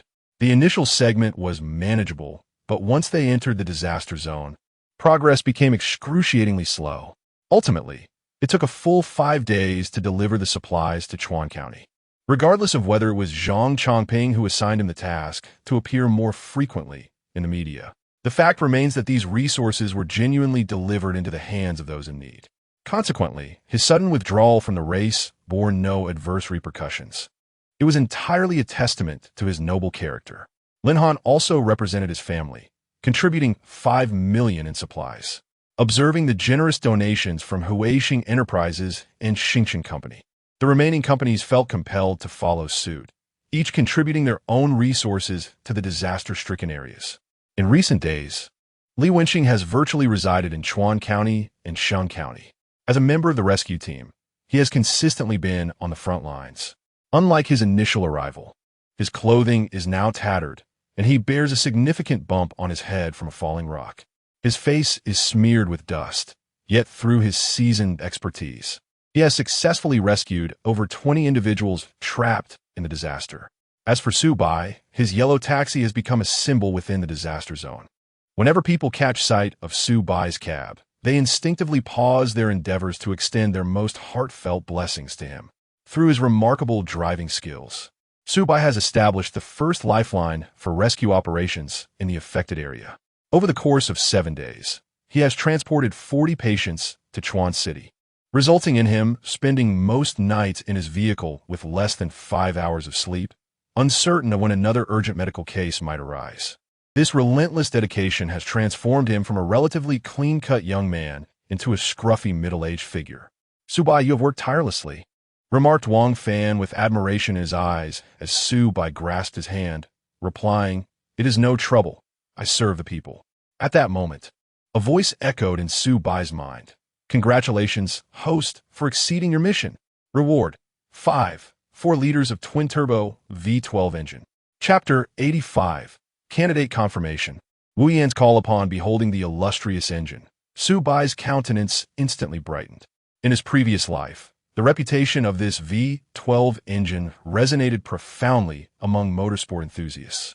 Developed by Porsche, this engine emerged in response to the FIA's displacement restrictions on Le Mans prototype cars in 1970, compelling Porsche to pivot towards the unrestricted Can-Am series, where they face competitors equipped with 8.0L V8 engines. The Le Mans prototype is a racing car category meticulously designed for the 24 hours of Le Mans endurance race and its derivative events.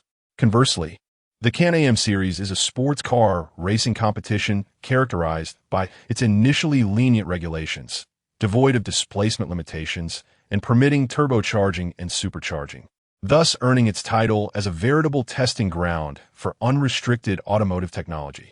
It was not until Porsche's 917 series dominated the tracks, securing every round championship within a year, that regulations were instituted to impose fuel consumption limits to curb technological excesses.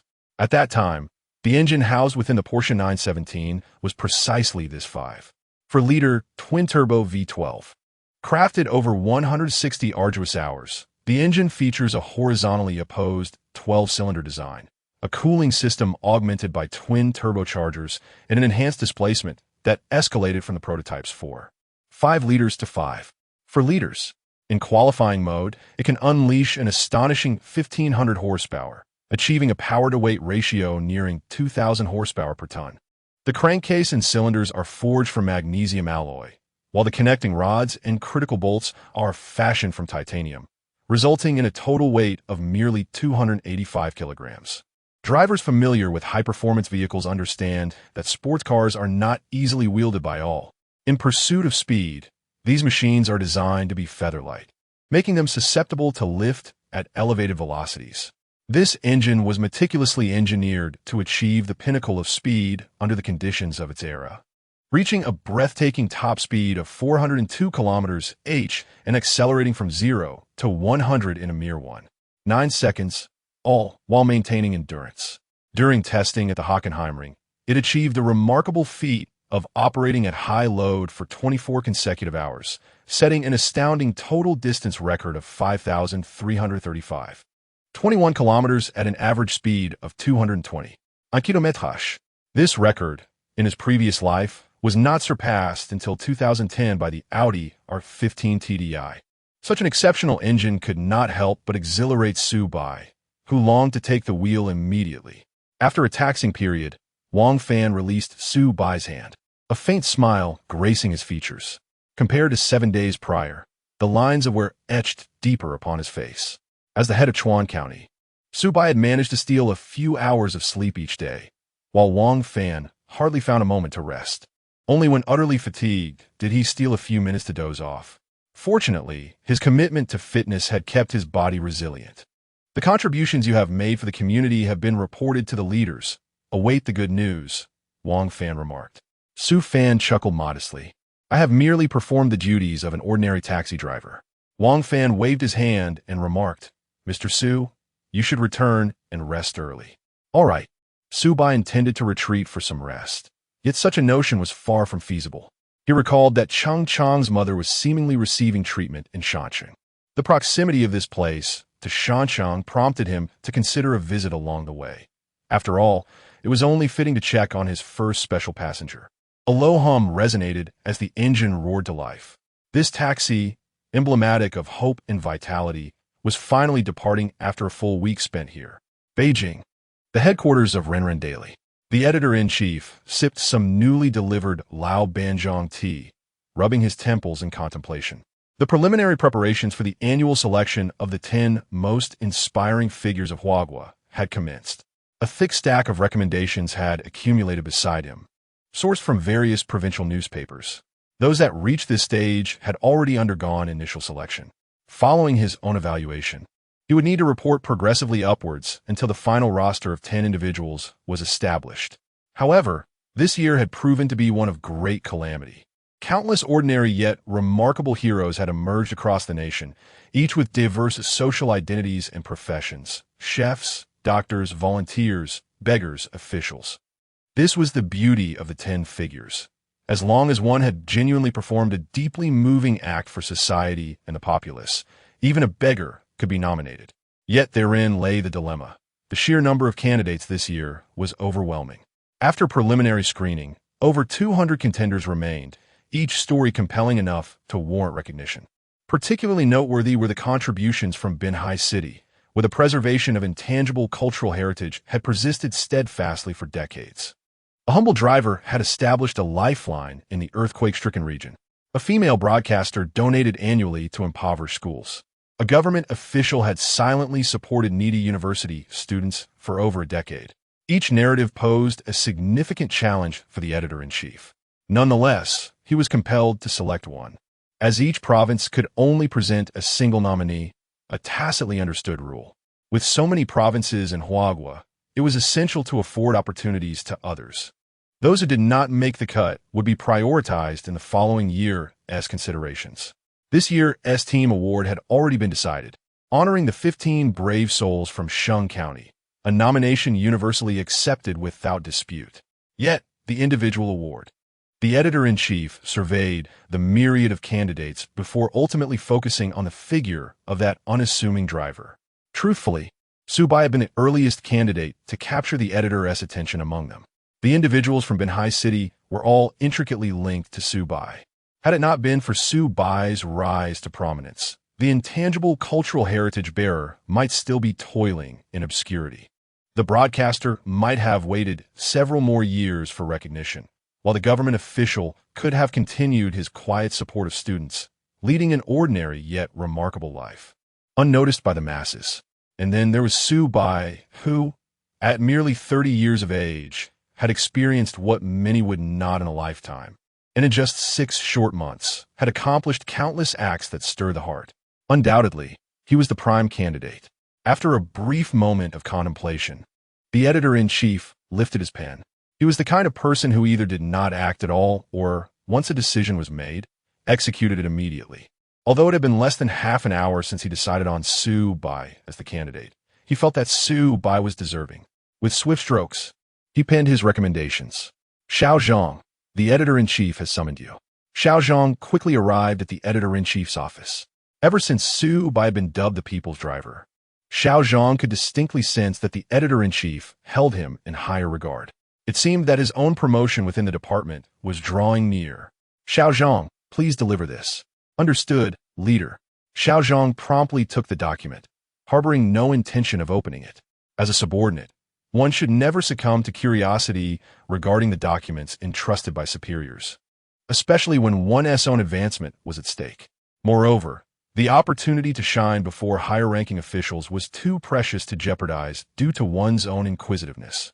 With a light step, Xiao Zhang departed from headquarters. In the mountain city, the sound of a ringtone echoed. Just as Su Bai was about to install his V12 engine in a secluded corner, his phone rang. Glancing at the caller ID, he was surprised to see it was Wu Yan. What gossip could this fellow possibly have to share with him now? Chapter 86. The Elderly Lady's Divorce. The past abandoned Su Bai glanced at the weather outside. It was midday, the hottest part of the day. He presumed Mei Ruan and was likely taking a nap, and he was in no particular hurry. It had been a while since he last connected with Wu Yan. Engaging in some gossip would serve as a delightful diversion. Su Bai parked his car in a shaded area and distanced his phone slightly before answering the call. Hey, old Wu. My dear heavens, old Su, you finally answered.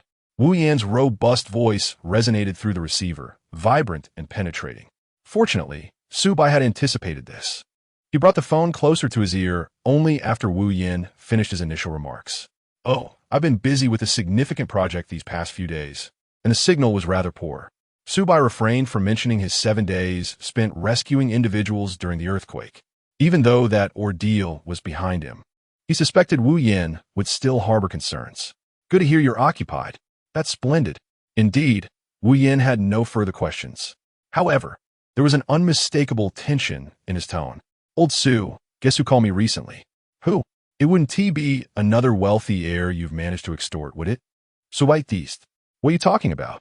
That is not extortion, Wu Yan replied, his face flushing with indignation. I simply made contributions for our shared aspirations. All right. Su Bai languidly reclined in his seat. No more jokes. What is the matter? Zhang Chongping. Upon hearing those 3 syllables, Su Bai instantly straightened his posture. Zhang Chongping from Xingchen Company, that old scoundrel? Indeed, the very same. The name Zhang Chongping was all too familiar to Su Bai. He and Wu Yan had been recruited into the company by him. For the 18-year-old Su Bai, Xingchen Company was the ideal venue to showcase his talents. Regrettably, this blissful period lasted a mere 2 years. Zhang Chongping soon embarked on a path of negligence. A plethora of events came crashing down upon Su Bai. Initially, he believed that the company required revenue, so he tolerated the demands. He attended several events, convinced that once sufficient profits were amassed, he would be allowed to return to his rigorous training. To his dismay, the events not only failed to diminish, but multiplied exponentially. Contemplating his future, Su Bai realized that if he were to confront Xingchen Company at this juncture, it would be akin to a divorce for the elderly lady, a complete abandonment of the past. Thus, he endured. However, as time passed, Zhang Chongping's impositions grew increasingly outrageous, even insisting that Su Bai accompany clients, including men. This was an intolerable demand, prompting Su Bai to refuse outright. At first, Zhang Chongping appeared to understand Su Bai's stance, leading him to believe the matter had concluded, allowing him to focus on his competitions. Little did he know, a far more significant confrontation was looming, one that nearly shattered Su Bai's resolve. Indeed, the primary suspect in Su Bai's mind is Zhang Chongping. Yet he finds himself devoid of any substantial evidence. What could he possibly want from us? You would never guess. Wu Yin tantalizingly revealed. That old Deng actually wishes to purchase your floating system. I raised the price to 10 million, and he did not counter. He even promised that within a year, we would participate in the national competition and secure the championship. Oh, Su Bai inquired with curiosity. What was your response? Concise and straightforward. Wu Yin recalled his tone at that moment, reminiscent of the relief one feels after expelling a long-held kidney stone. Since his retirement, he had not expressed himself so candidly for many years. I simply replied with 2 words, fool, haha. Upon hearing this, Su Bai couldn't help but laugh. Wu Yan's directness was refreshing, cutting straight to the essence. Yet I truly admire Zhang Chongping. Wu Yin continued, his tone turning serious. I insulted him, and he remained calm, encouraging me to consider it further.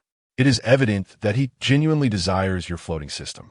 However, I informed him that unless he could transfer Star Company to us free of charge, he might as well not bother dreaming. Wu Yin was well aware of Zhang Chongping's intentions. He likely believed that Su Bai's floating system was his creation. After all, it would be quite easy to trace their movements over the past few years. Su Bai only ever visited his repair shop. Yet, Zhang Chongping was grievously mistaken. How could Wu Yin possess such technical skills?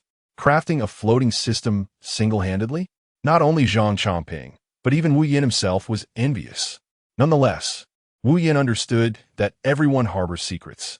Su Bai had his own secrets, and he too held one. He was not curious about the origin of Su Bai's floating system.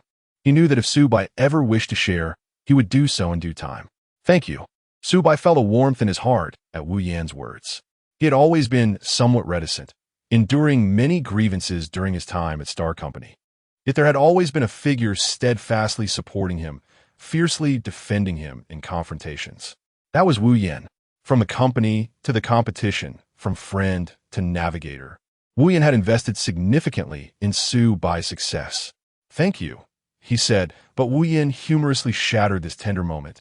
If all else fails, just call me good brother, and I shall accept your gratitude. Get lost. Su Bai laughed, playfully scolding him. You go ahead and keep busy. Wu Yin chuckled in return. By the way, when you return, I'll introduce you to a new recruit. We hired someone at the repair shop. All right, then I shall hang up. Su Bai ended the call. Wu Yan's repair shop appeared modest. Yet ever since Su Bai shared that Douyin post, business had flourished, making it high time to hire an employee. This was also a good thing. After a lifetime of hard work, Wu Yin deserved a respite. As time pressed on, Su Bai accelerated towards the hospital. Shancheng City Hospital, even at noon, is teeming with crowds. The hospital has always been a sacred space, filled with the joy of new life and the sorrow that accompanies its departure. Su Bai, donning a hat and clutching a bag of apples and bananas, entered the hospital. Having neglected to shave for several days and lacking the time for proper grooming, he had almost transformed his appearance entirely. However, this was advantageous, as it ensured that no one recognized him. Bam! A man, also wearing a hat, accidentally collided with Su Bai. My apologies, the man quickly exclaimed, showing no concern for the apples that had fallen to the ground. His expression tense as he hurriedly exited the hospital. Su Bai squinted at the man, and years of experience as a driver told him that the man was grappling with indecision, likely concerning something of great significance. Yet, this was of no concern to Su Bai. He proceeded to the staircase, swiftly ascending to the 3rd floor. Meanwhile, the man who had bumped into Su Bai, after hastily leaving the hospital, cast a glance towards a distant bank. He fumbled in his pocket, his face a canvas of uncertainty, until, with a resolute expression, he strode purposefully towards the bank. Chapter 87. Chung Chong's girlfriend. Meanwhile, a video featuring Su Bai was released online by an unfamiliar account. The content depicted the incessant journey of a yellow taxi traversing the earthquake-stricken areas. After the network was restored following the earthquake, the video was posted, albeit slightly edited for viewing convenience. After all, a single trip for Su Bai could take 2 to 3 hours. Incorporating such lengthy footage would require considerable time for upload. with uncertain prospects of successful transmission. The moment the video was uploaded, it spread like wildfire across the internet, garnering immense attention. Titles such as "An Ordinary Yet Great Driver" and "A Brave Soul Racing Against Death" adorned the comment section, overflowing with accolades for Su Bai. His name quickly proliferated during this nationally observed earthquake event. As a result, many who had previously been unaware of Su Bai became acquainted with him for the first time amidst this calamity. Coupled with the impact of prior events, Su Bai had undeniably achieved nationwide recognition for the first time. Tears welling up. If I were Mr. Su, I would find it incredibly hard to suppress my deep-seated fear of the earthquake. It is precisely because of selfless contributors like Mr. Su that our nation and society can improve. Support. Weibi is finally making strides. Though not yet number one, it's far better than before. We should promote these individuals instead of the usual celebrity nonsense. Assassin is here. Weibi management, I hope you heed this, or I might just come after you. In stark contrast to earlier sentiments, negative commentary towards Su Bai vanished in the wake of the earthquake. A wave of praise surged towards him. Naturally, elong sa Su Bai. The 15 valiant warriors, Wang Fan, Li Wenqing, and others who contributed during this disaster were also featured in the video. Wang Fan's head of silver hair. Li Wenqing collapsed in exhaustion atop the rubble, and the 15 warriors limping through one disaster zone after another were all captured. The sight of rescue personnel braving the scorching sun to aid the victims formed a poignant tableau, encapsulated in the phrase, "Unity is strength." In the face of this natural calamity, the slumbering lion of our nation revealed its cohesion to the world for the first time. Despite its flaws, it remains our homeland, our nurturing motherland. Compared to the world, it is still a nascent child, and what child does not err? Unbeknownst to Su Bai, the center of public discourse, he stood at the door of a hospital room with 2 bags of fruit in hand. Through the window, an elderly gentleman lay peacefully in bed. From Mei Yuan's visage, it was hard to fathom that this man was afflicted with Alzheimer's disease. Cheng Chang and his girlfriend stood silently by the bedside, gazing at Mei Yuan. This was Su Bai's first real encounter with Cheng Chang's girlfriend, markedly different from her beauty-enhanced photographs. Her girlfriend's complexion was not particularly fair. Instead, it bore a hint of a wheatish hue. She wore her hair in a long ponytail, adorned in a simple white short-sleeve top and jeans. While not strikingly beautiful, she exuded an air of competence and vitality. However, the crow's feet at the corners of her eyes betrayed her not-so-youthful age.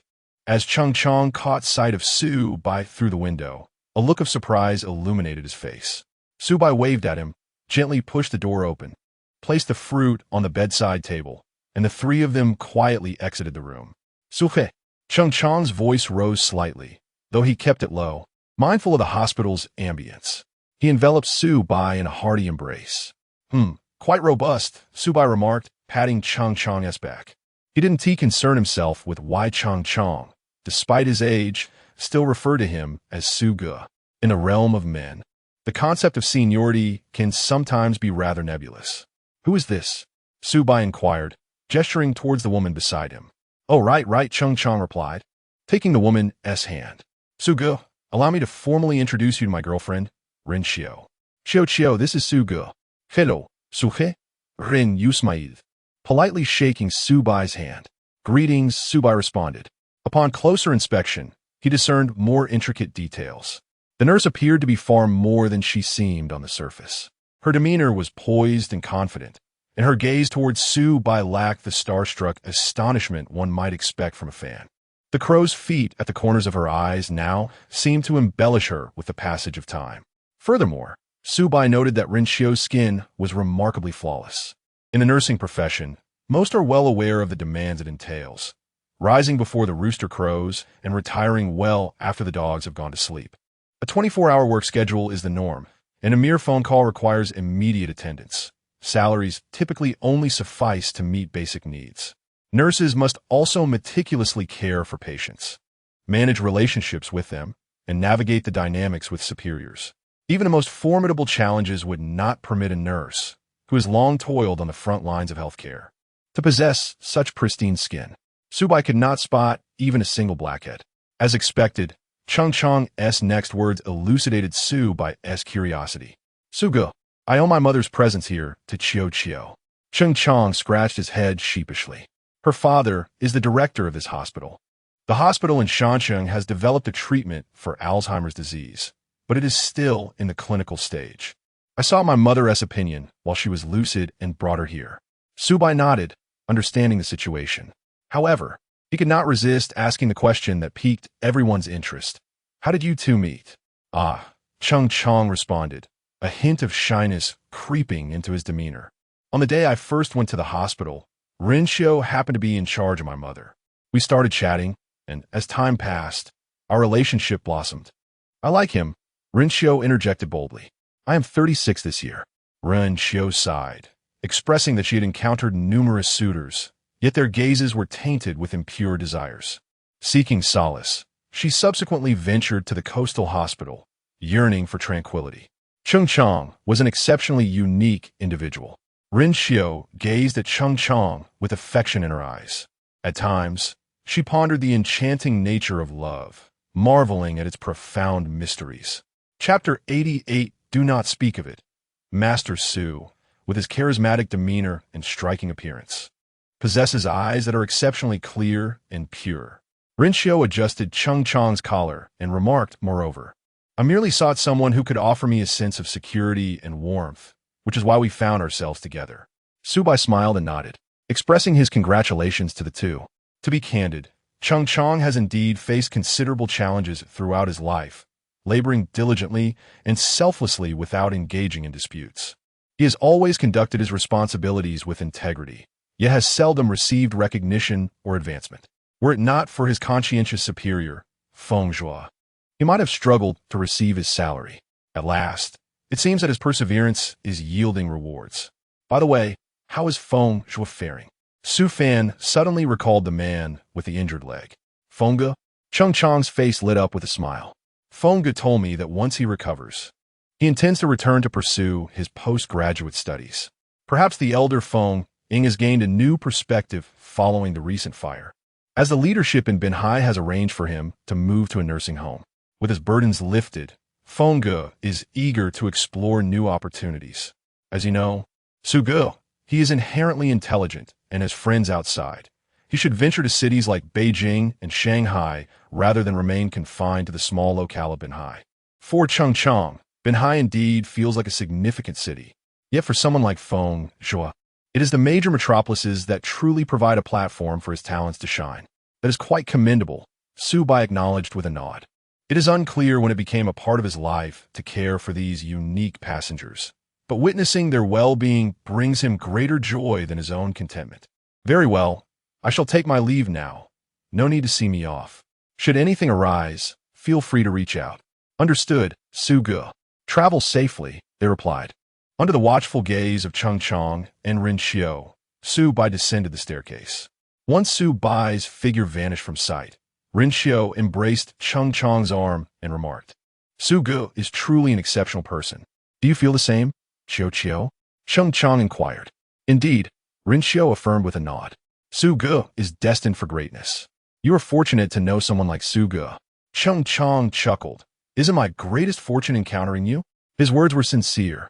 Without Rinshio, he would have been at a loss regarding how to care for his mother's illness. You troublesome person, Rinshio playfully pinched Chang's arm, causing him to wince in pain, yet his affection for her only deepened. Downstairs, as Su Bai sat in the car, he recalled the system's notification sound. The engine has been automatically installed. As the saying goes, real men drive V8s, as a V12 engine equivalent to one 5V8s is undoubtedly an essential companion for your journeys. Throughout the history of engine development, it may not be the finest, but it is certainly quite swift. And you, my esteemed host, it is precisely because you have conquered the aftermath of the earthquake with remarkable speed that you have brought vitality to so many families. Only this engine, a precious gem in the annals of racing history, deserves to be included in your collection. Go forth and allow it to radiate its brilliance. Suddenly, Su Bai discovered a blind spot in the system's prompt. The final instruction was to let it shine. When is it necessary for something to shine? It is when this entity first makes its appearance. could it be? Su Bai immediately turned to a search engine to investigate the history of the engine. To his surprise, he found nothing. The results displayed a plethora of dental advertisements, with the remaining entries merely offering various pieces of knowledge related to engines. Yet this particular model was conspicuously absent. After a moment of contemplation, Su Bai reached a conclusion.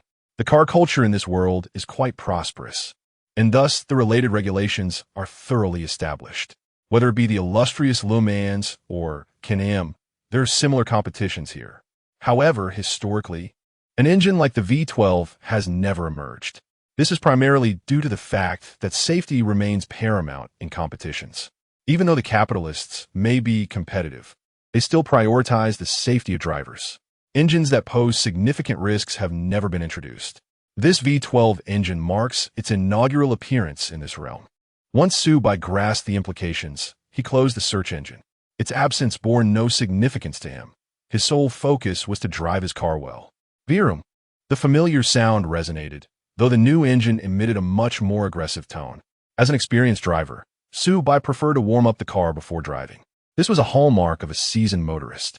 One must gently transition from first gear while pressing the clutch, ensuring not to exceed 2,000 RPM. It is advisable to linger a bit longer in second and third gears. If one is discreetly driving someone else's vehicle, there is no need to rush. A steady approach suffices. One should not leap into fourth or fifth gear right away. While operating in second and third gears, it is prudent to intermittently apply the brakes. When the car begins to shake or the engine sound starts to wheeze, one may shift directly from third to fifth gear. After approximately 3 minutes disregarding the clutch, a sudden hard brake will result in the car shaking vigorously, accompanied by the engine's roar, and it may even continue to sputter fuel. At this juncture, a few firm presses of the accelerator will produce a symphony of engine sounds, gradually diminishing before one releases the throttle. Of course, this is the conventional way for a rational person to drive. However, Su Bai typically opts for a direct approach, engaging fifth gear and continuously pressing the accelerator until the engine falls silent before coming to a stop. With a click, Su Bai initiated a live stream. During the rescue efforts over the past few days, he occasionally streamed live. The popularity had become quite significant. Through his relentless endeavors, he had surpassed 1 million followers. He could now purchase a level 3 treasure chest. It turns out I was skeptical about Master Su spending 7 days in the disaster area, but seeing this, I am convinced. Greetings. May I inquire about the identity of this unkempt savage? Have you devoured Master Su? It must be said, Master Su possesses an alluring charm, with his captivating eyes exuding a roguish appeal. Dear Su, your profile may not be particularly flattering, yet your visage surely possesses an undeniable allure. It is worth noting that newcomers might indeed struggle to recognize Master Su. Indeed, once the tremors subsided, the usual banter of his live stream audience resumed. Su Bai found himself quite nostalgic as he gazed at his own reflection in the video, his face adorned with stubble, dark circles accentuating his eyes, and a disheveled mane that bore testament to neglect. Remarkably, Cheng Chong, despite his disheveled appearance, managed to recognize Su Bai at first glance. Without hesitation, Su Bai donned a hat, preparing to meander through the mountain city to engage in some local charm. In this realm, there exists an unspoken rule that forbids outsiders from soliciting passengers, though it is rather lenient. One could operate for a day without consequence. Just as Su Bai was about to start his vehicle, the blaring of sirens pierced the air around him. As a mere bystander, Su Bai's curiosity was piqued. Peering through the car window, he observed a man, clad in a cap and carrying a large bag, brandishing a knife against a young woman's throat as they exited the bank. Wait, isn't that the fellow who just collided with me? Su Bai induced, refraining from the impulsive urge to fling open the car door and witness the unfolding drama. Arrange for a vehicle immediately. I must vacate this place, or I shall take her life. The man bellowed, his voice laced with desperation, as if concealing a deeper turmoil. However, as he continued his retreat, Su Bai suddenly discerned an unsettling coincidence. The direction in which the man was heading seemed to be towards his own vehicle. P.S. A heartfelt thank you to the esteemed Master of Dreams for the generous updates. May the master endure eternally, remain in good health, and forever retain the spirit of youth. Today's jest. How can one distinguish between real and fake elephants? Simply cast them into water, and the genuine ones will rise to the surface. Ha ha ha. Chapter 89. Confronting an armed assailant. There are only two solutions, evidently. The police in Shanshang City had also located Su Bai's vehicle. The chief's brow furrowed with concern upon witnessing the situation. The assailant was in a highly agitated state. Should he recklessly enter the taxi? It could potentially endanger the driver as well. The chief, holding a megaphone, called out, "Young man, we have acquiesced to your request. The vehicle is en route to this location. Please ensure the safety of the female companion." Unfortunately, the man's agitation had reached a fever pitch. He had noticed the taxi behind him. With a loud bang, he pressed himself against the vehicle, declaring, "I demand to take this taxi and leave. You cannot follow me or monitor my movements. Only when I am safe will I release her. Driver, open the door immediately, or I will kill her." The blade he wielded pressed menacingly against the girl's neck, a thin line of blood appearing. It was evident to all that he was not jesting. Should the driver refuse to comply, the threat was all too real. "Please, driver, I beg you. I do not want to die." The girl, tears streaming down her face, had already succumbed to despair. She had merely sought a small sum of money from her lover that morning, never anticipating she would become a hostage. The icy touch of the blade against her skin made death feel alarmingly imminent. Given the gravity of her predicament, her ability to refrain from losing control was a testament to her resilience. "Young man, our vehicle is on its way, and it is armored," the chief continued, clearly attempting to seize any opportunity. The vehicle dispatched would undoubtedly not be an ordinary taxi. It was driven by trained personnel disguised as regular drivers, far more equipped to handle such crises. Moreover, he could not ascertain whether the suspect might take further actions while in the car, nor could he predict if the driver's words would incite the assailant's wrath. Above all, if the taxi driver remained unyielding, there was a genuine possibility that the assailant would resort to violence against the hostage. The chief would rather sacrifice himself than see the hostage suffer even a scratch. At that moment, the unmistakable sound of a door unlocking resonated. Click! Su Bai adjusted his cap, activated the car door control, and swiftly terminated the live broadcast. He had become somewhat of a public figure, which bore both advantages and disadvantages. The advantage lay in his ability to leverage his influence to provide aid during disasters. However, the current scenario illustrated the downside. If the robber discovered Su Bai was broadcasting live, who could predict whether a comment from the audience might provoke the assailant into a fatal frenzy? One must not underestimate the reckless nature of individuals online. There were plenty who fancied themselves negotiation experts, eager to showcase their misguided expertise to the criminal.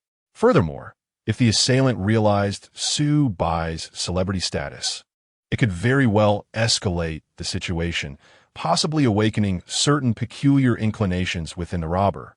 Su Bai had no desire to become a casualty. Moreover, he recollected a particular moment. He had recently encountered the robber at the hospital. During their meeting, the robber appeared somewhat distracted, indicating that this act of crime was spontaneous rather than premeditated. This suggests that the robber likely harbored some relatable story. Should these circumstances circulate online, many would undoubtedly feel sympathy for the robber, potentially influencing certain legal verdicts. Su Bai wished to avert such an occurrence. He could empathize with the anguish of feeling utterly cornered. However, desperation does not justify transferring one's suffering onto others. Even in his own despair, he should not endanger another's life. Having committed a crime, one must face the appropriate consequences. Even though the robber's identity would likely be revealed eventually, delaying that moment, if only for a while, was preferable. "Get in the car," Su Bai urged as he opened the back door, then turned around to obediently take his seat in the driver's position. The robber first shoved the woman into the vehicle, then immediately occupied the back seat, tossing the money through the gap between the seats into the trunk. "Take off your hat." "All right." Su Bai spread his arms, signaling that he bore no weapons, before finally removing his hat. Fortunately, he had been a bit lazy that day, and given the circumstances, he had merely brushed his teeth without washing his hair or shaving. Thus, he was not easily recognizable. Indeed, After scrutinizing Su Bai's features, the robber found him somewhat familiar, yet posed no significant threat. He also inspected the hat, which contained nothing amiss. The car had been chosen entirely at random. The police could not possibly have anticipated his arrival to intercept him. He then confidently instructed, "Head to the Binkyuan Expressway. Follow my directions precisely. Should you entertain any ill intentions, this girl may suffer the consequences." Understood. Su Bai nodded with a feigned air of terror. Of course, it was merely an act. What was Su Bai best at? Driving. Once in the vehicle, he possessed countless strategies to save this girl. However, initially, he needed to allow the robber to let down his guard. Su Bai had briefly contemplated escaping as well. He was, after all, a normal individual. Despite his peak physical condition, which suggested he could fight effectively, such perceptions were misleading. One should not be deceived by online depictions of self-defense techniques. Those strategies presuppose that the opponent was unarmed. Do not assume that having learned a few moves would enable one to confront an armed and agitated assailant barehanded. When faced with an armed criminal, there are only two viable solutions. The first, if the robber is motivated by greed, one should throw their possessions away from themselves and make a run for it. Typically, at such moments, a robber's interest in money surpasses their interest in human life. Most individuals, unless driven to desperation, are generally reluctant to commit murder. When faced with that dire situation, one must prioritize their life over the trifles in their pockets. The second option, he encountered a perpetrator, consumed by a desire for societal retribution and plagued by emotional instability. In such dire circumstances, the only viable escape is to flee. The sole benefit of self-defense training lies in the enhancement of physical fitness, enabling one to run with greater swiftness. One must never be deluded into believing that a mere acquaintance with a few rudimentary techniques renders them invincible, compelling them to confront the assailant directly. The likelihood remains high that the assailant will emerge unscathed, while the individual may face dire consequences. Su Bai is an ordinary individual, and like any sane person, he initially contemplated escape, even with police vehicles surrounding him. Yet, his moral compass compelled him to remain. Had he chosen to drive away, the sudden noise of the vehicle would likely trigger a reaction from the assailant. Su Bai was certain that if he departed, there was a 90% chance that the assailant would resort to lethal force. He could not bear the thought that his actions could lead to another's demise. This was his unwavering principle. Thus, he chose to stay, believing that, compared to a vulnerable woman, he stood a better chance of subduing the criminal. Congratulations, host, on encountering a special passenger. Rescue the female passenger from the clutches of the assailant. Reward, carbon fiber composite body. Chapter 90. Director. The driver is Su Bai outside the vehicle. The director felt a sudden heaviness in his heart as he witnessed the criminal entering the car. It dawned on him that his worst fears had materialized. The assailant's swift actions indicated that there was no possibility of dialogue. Consequently, the final outcome could very well result in both the driver and the hostage meeting with misfortune. At that moment, the director felt his phone vibrate. He hastily retrieved it, revealing a document regarding the criminal's identity. Upon reading it, his brow furrowed even more tightly. The criminal's name was Huang Shan, aged 35. Until last month, Huang had been a diligent and hard-working middle-aged man, enjoying a stable job, a beautiful wife, and a child with exemplary academic performance. However, just a few days prior, he had been abruptly dismissed from his position for a ludicrous reason: insufficient execution during project completion. What a grandiloquent excuse. If they deemed him too old, they should have stated it plainly instead of cloaking it in terms of execution inadequacy. How could a project manager lack execution when handling a project? Yet, Huang did not respond with anger. He accepted the outcome with remarkable composure, perhaps having anticipated it all along. At least he received compensation, did he not? After receiving his severance, Huang returned home, preparing to search for new employment. However, the very next day, two devastating pieces of news shattered his world. His wife, hurrying to work, failed to notice the right turn signal of a large truck, and while riding her electric bike without a helmet, she entered the truck's blind spot. The tragic result was catastrophic. Simultaneously, his child collapsed during class and, upon being rushed to the hospital, was diagnosed with leukemia. Suppressing the anguish of losing his wife, Huang took his son to the hospital. Fortunately, a compatible bone marrow match was available, allowing for an immediate transplant. Yet, during the procedure, a pivotal figure emerged. The attending physician at the Mountain City Orthopedic Hospital abruptly left the operating room, citing high blood pressure as the reason. A doctor abandoning the operating room mid-procedure. Moreover, after leaving, the physician raised the cost unexpectedly. For the sake of his child's life, Huang endured this indignity. He acquiesced to the physician's demands and sought ways to procure the necessary funds. This ultimately led to the physician returning to the operating room after a 20-minute absence. The director speculated that it was at this moment that Huang's mindset began to shift. However, one piece of news became the final straw that broke the camel's back.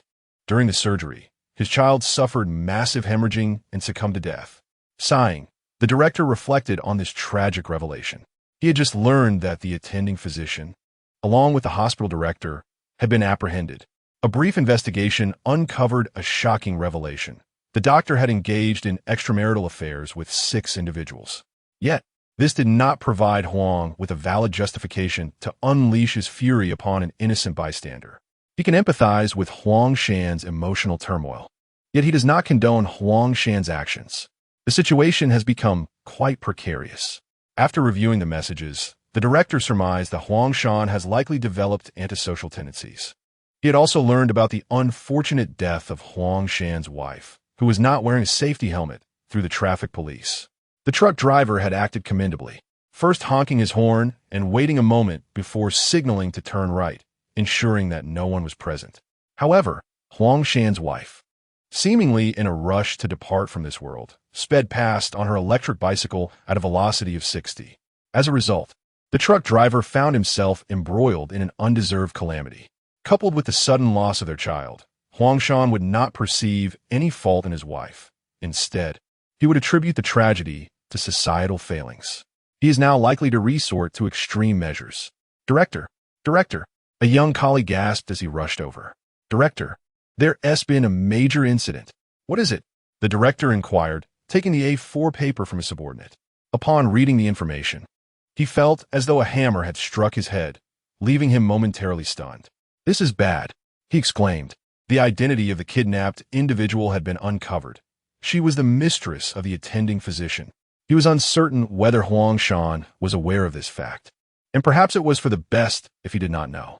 If that young woman divulged the truth under duress, Huang Shan might very well unleash his wrath upon her, directing all his hatred towards the physician onto her.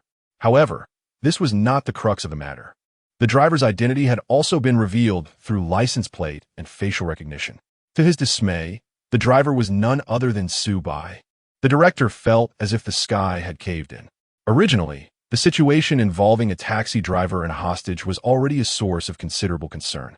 Now, the driver turned out to be Su Bai, a figure of considerable notoriety. The director was well acquainted with this celebrated driver, having even seen news about him earlier that day before the operation. He had hoped for an opportunity to meet the esteemed driver, to inspire the drivers of the Mountain City with his spirit. Those who have driven in the Mountain City understand the perilous nature of the profession. It is not merely driving, but a dance with danger.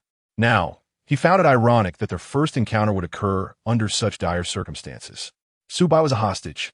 The most critical aspect was that incidents involving celebrities as hostages are notoriously complex, especially with Su Bai, who had recently garnered attention from the People's Daily.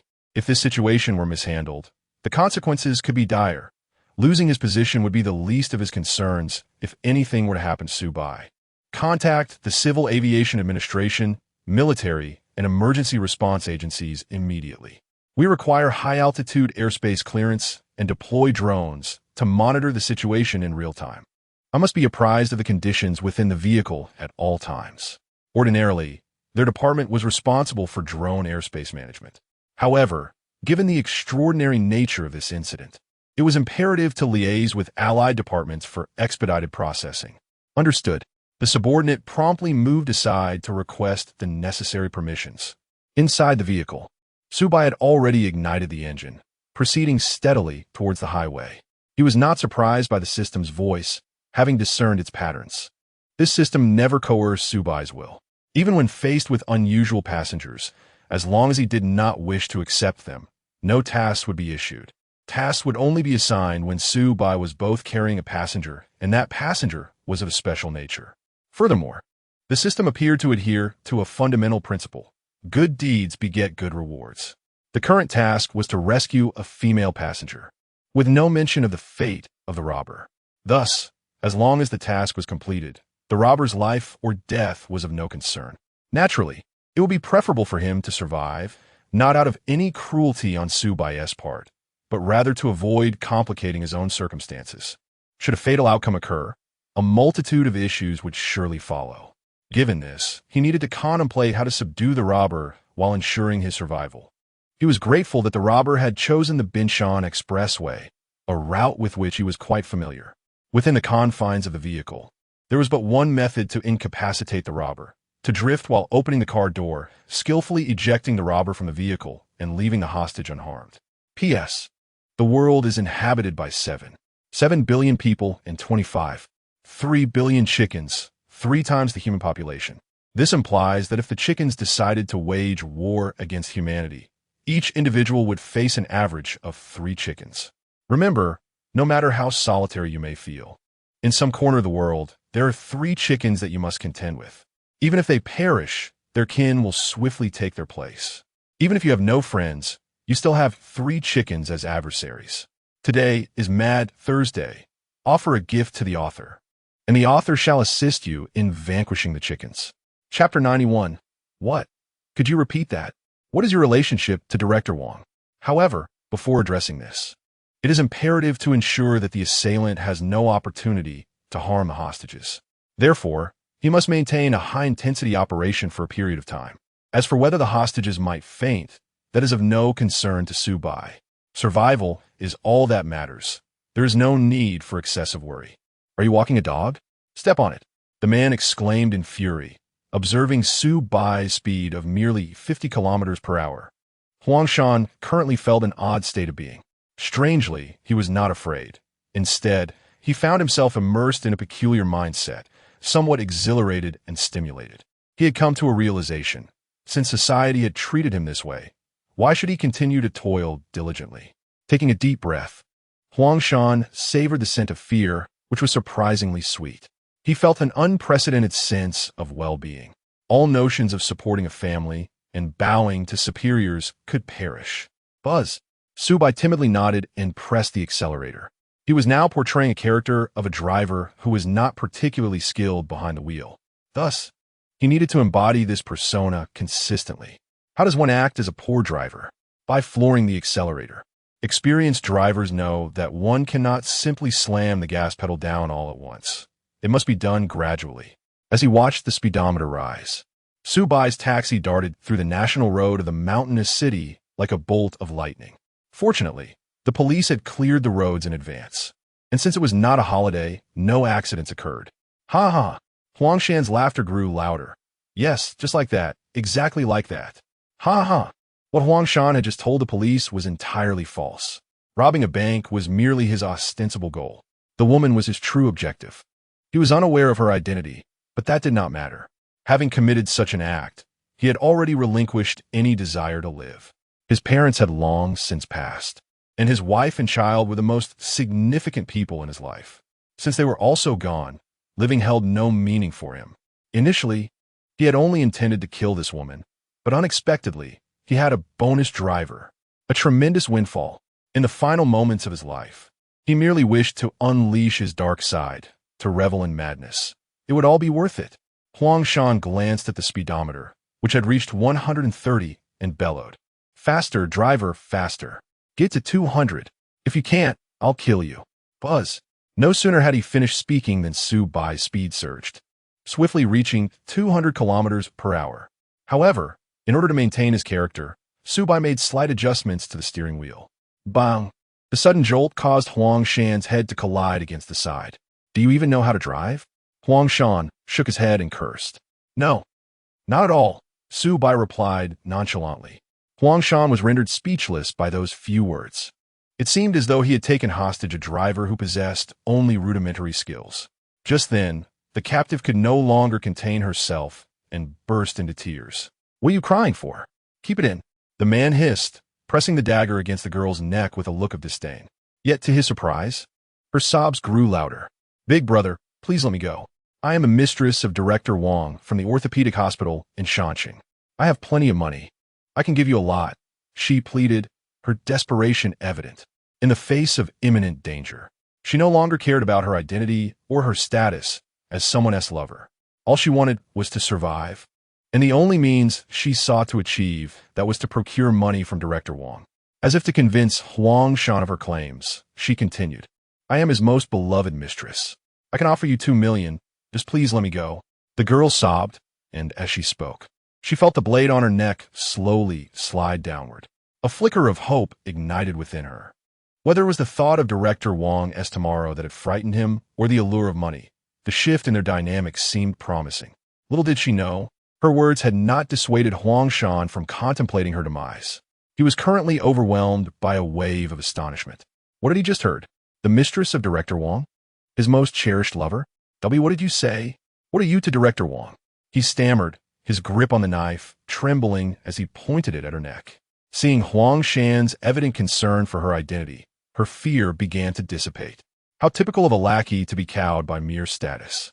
She straightened her posture, casting a condescending glance at him, and declared, I am Director Wong's favorite mistress. I have a substantial amount of money. If you spare me, you will also gain Director Wong's friendship. Upon hearing this, Su Bai felt a sense of helplessness wash over him.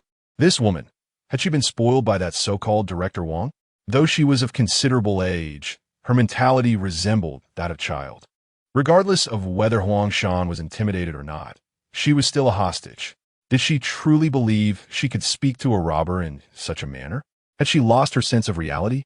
As expected, Huang Shan became even more agitated upon hearing her precise assertion. Ha ha ha. He swiftly drew the knife downward. With a tearing sound, a harmonious scene unfolded before his eyes. Ah! The woman gasped, instinctively covering her upper body, her fear evident as she looked at Huang Shan. Wasn't he supposed to take the money and release her? Wasn't he supposed to be trembling in fear? Wasn't that how these stories always went? Why was it different now?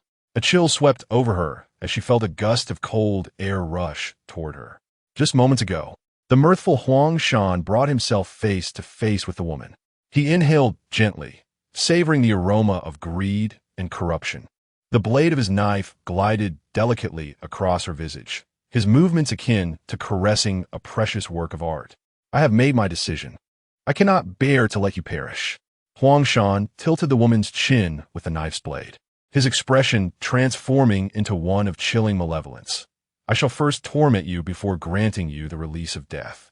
I wish for Director Wong to comprehend the anguish of witnessing his most cherished one perish before his very eyes.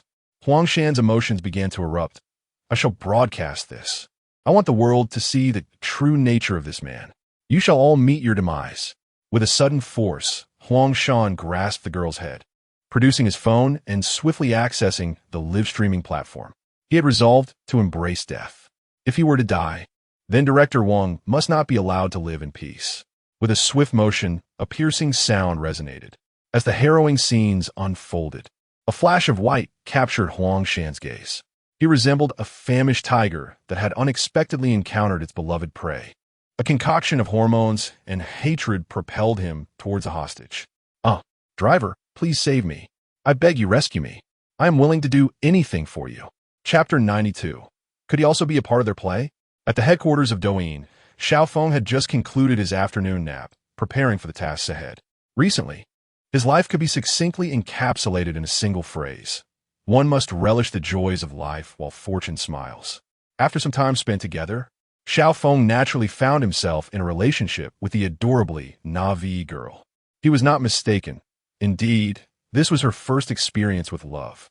Since they had become a couple, Xiaofeng discovered that he was living a veritable fairy tale existence. He had no need to prepare meals, as his girlfriend took care of that entirely. Whenever he faced difficulties at work, she always offered incisive advice. Each evening after work, the two would stroll through the streets, indulge in snacks, and enjoy a movie together. Reflecting on this, Xiaofeng promptly sent a message to his girlfriend. Baby, I love you. I love you too, baby, came the instant reply.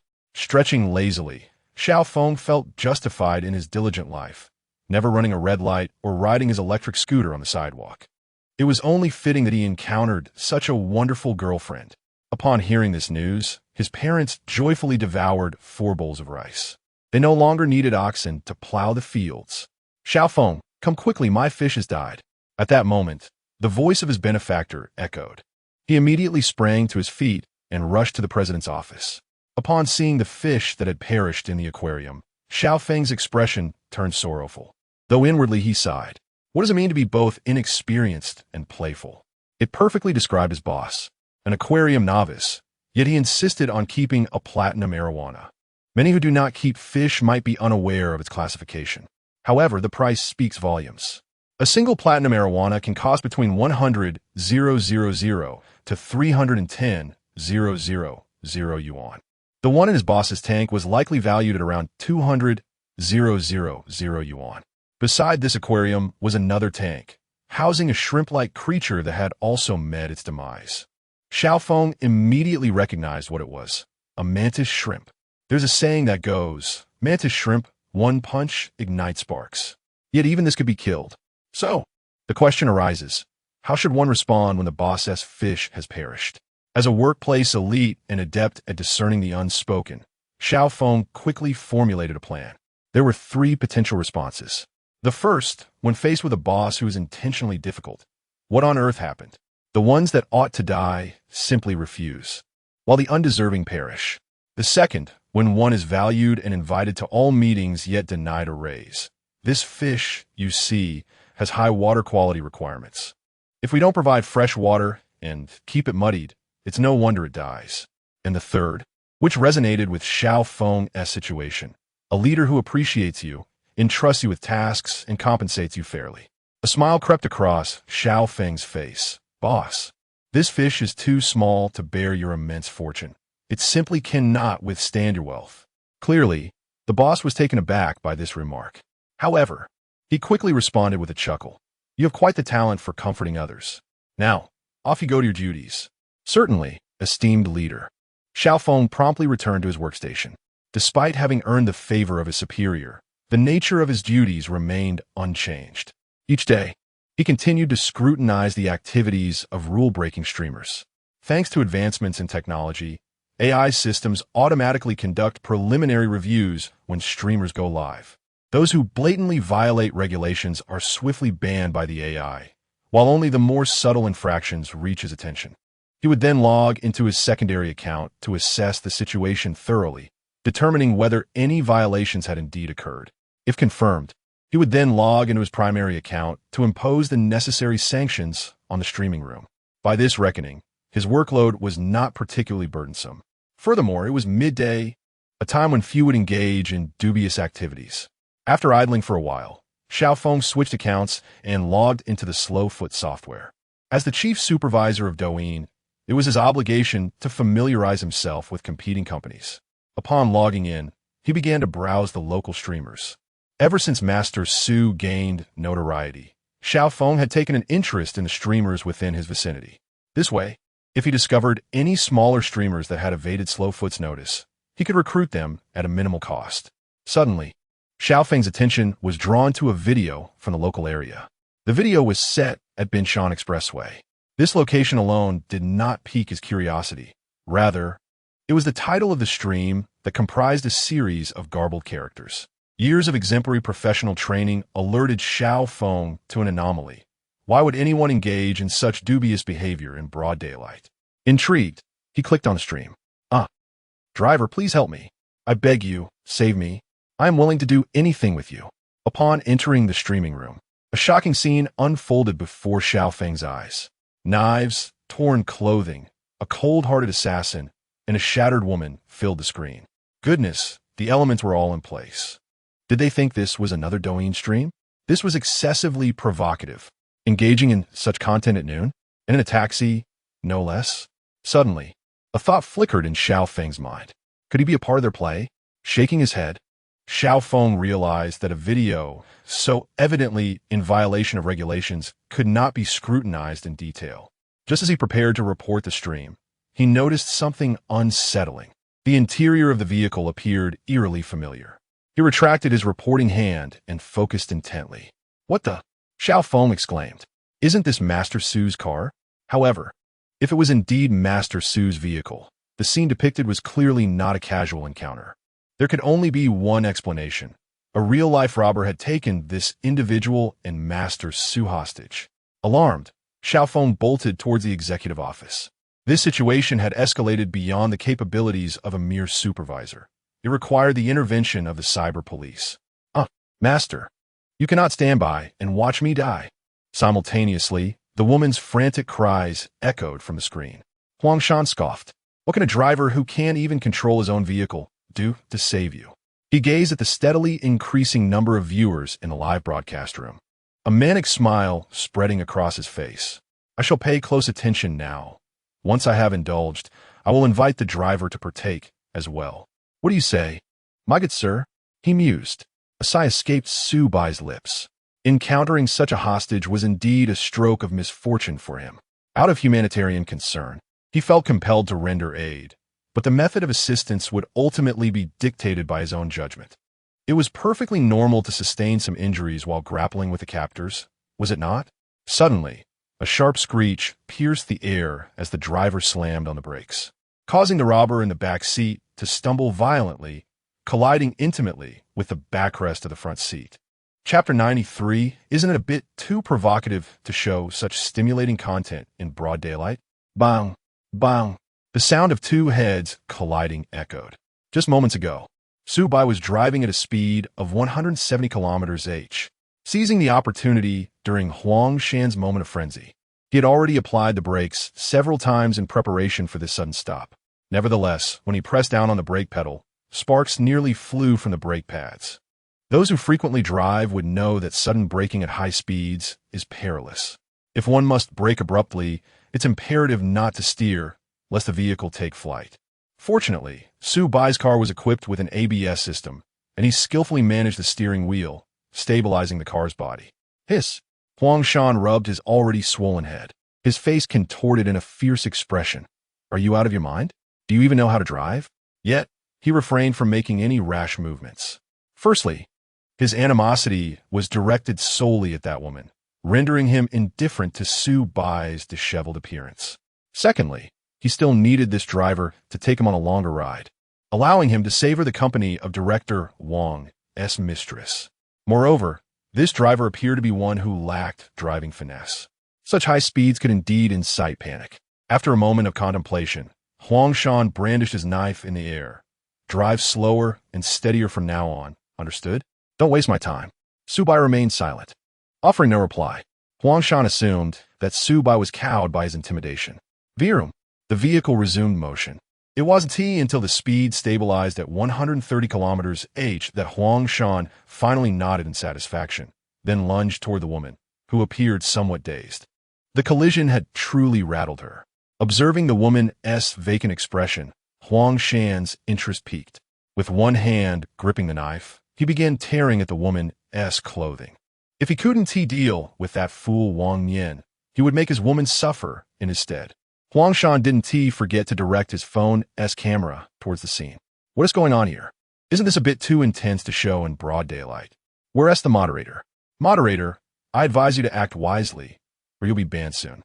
"Hey, that knife looks quite realistic, and this actress is performing rather well, better than many celebrities." The audience who had just entered the live stream were clearly unaware of the unfolding events. Most assumed this was yet another abstract influencer seeking attention. Huang Shan paid no mind to the viewers' comments. He needed these people. The higher the engagement, the better. The greater the attention, the closer he would be to achieving his goals. Wang Yin from the orthopedic hospital in Shansheng, I do not know if you're watching this live broadcast. However, I hope you understand that even if I cannot end your life, someone will undoubtedly avenge me. Abandoning your post during surgery, keeping a mistress, and arbitrarily raising medical fees. Scum like you do not deserve to exist in this world. After Huang Shan finished speaking, the bewildered audience in the live stream began to chatter excitedly. As two comments appeared on the screen, the live broadcast room fell into an instant hush. with each viewer reaching for their phones to investigate the individual named Wang Yin. Two alarming news reports came into focus. Wang Yin from a Mountain City orthopedic hospital was taken away by the police at noon. A kidnapping incident occurred in front of the Mountain City Orthopedic Hospital. The police are currently pursuing leads in a desperate attempt to prove that this was not mere theatrics. Huang Shan brandished a knife and lightly grazed the leg of the hostage. With a tearing sound, the denim fabric was sliced open, revealing the soft skin beneath. As this scene unfolded, coupled with the two reports from official media, it became clear to all viewers that this was no act. This was a genuine and harrowing crime unfolding live. Hey, buddy, if you have something to say, please do so calmly. Don't act rashly. My friend, Wang Yin has already been captured. Trust that the law will deliver justice. Do not harm innocent people. What strength do you possess to unleash your wrath upon a woman? Dozens of voices echoed the sentiments of hundreds within the chat room. A torrent of comments flooded the screen, some condemning Huang Shan, others attempting to reason with him. Yet, this chaotic display significantly heightened the live stream's popularity, drawing in an ever-increasing audience. Huang Shan remained indifferent to the opinions surrounding him. He had already resigned himself to his fate. If he could not be remembered in glory, then why not be notorious throughout history? The swelling crowd only fueled Huang Shan's fervor. Since Wang Yin had brought ruin to his family, he would ensure that Wang Yin's reputation lay in tatters, never to rise again. With a ripping sound, the last article of clothing was torn from the woman's body, leaving only her pale skin and the final piece of lingerie. Tears streamed down her face. She was filled with regret for having destroyed another's family for the sake of money. Justice, she realized, was merely delayed. It was only as her life hung in the balance that she comprehended the weight of that truth. Yet, just as Huang Shan lunged toward the woman, the familiar screech of brakes pierced the air. Thud! He collided with the roof of a car, causing the knife in his hand to fly from his grasp. The silver blade spun through the air, narrowly missing the woman's face, leaving a thin line of blood in its wake. The woman, jolted by the pain, momentarily regained her senses. She had endured the injury to her leg, knowing it could be concealed by her pants, but this was a different matter altogether. Yet she has relied on her beauty throughout her life. Now, with her face marred by a wound, the mere thought of such a calamity is unbearable to her. How could she possibly demand money from Wang Yin if her visage is forever altered? Even if Wang Yin were apprehended, how could she solicit funds on behalf of others? With little education and having just turned 20, she has struggled to find employment until she stumbled upon videos on a short video platform that inspired her to monetize her appearance and physique. Now, with her means of survival obliterated, an intense fury surged through her mind. The woman, fueled by an unknown strength, found herself unperturbed by the prospect of exposure. Having long since cast aside her earlier regrets, she did not even retrieve the knife within reach, but instead lunged at Huang Shan with both hands, exclaiming, "Ah, I shall end you." The only response was Huang Shan's fist, which, fueled by his own wrath, struck her, shattering her beauty and rendering her unconscious. In the ensuing chaos, Huang Shan bent down to retrieve the knife, turning his darkened gaze toward Su Bai.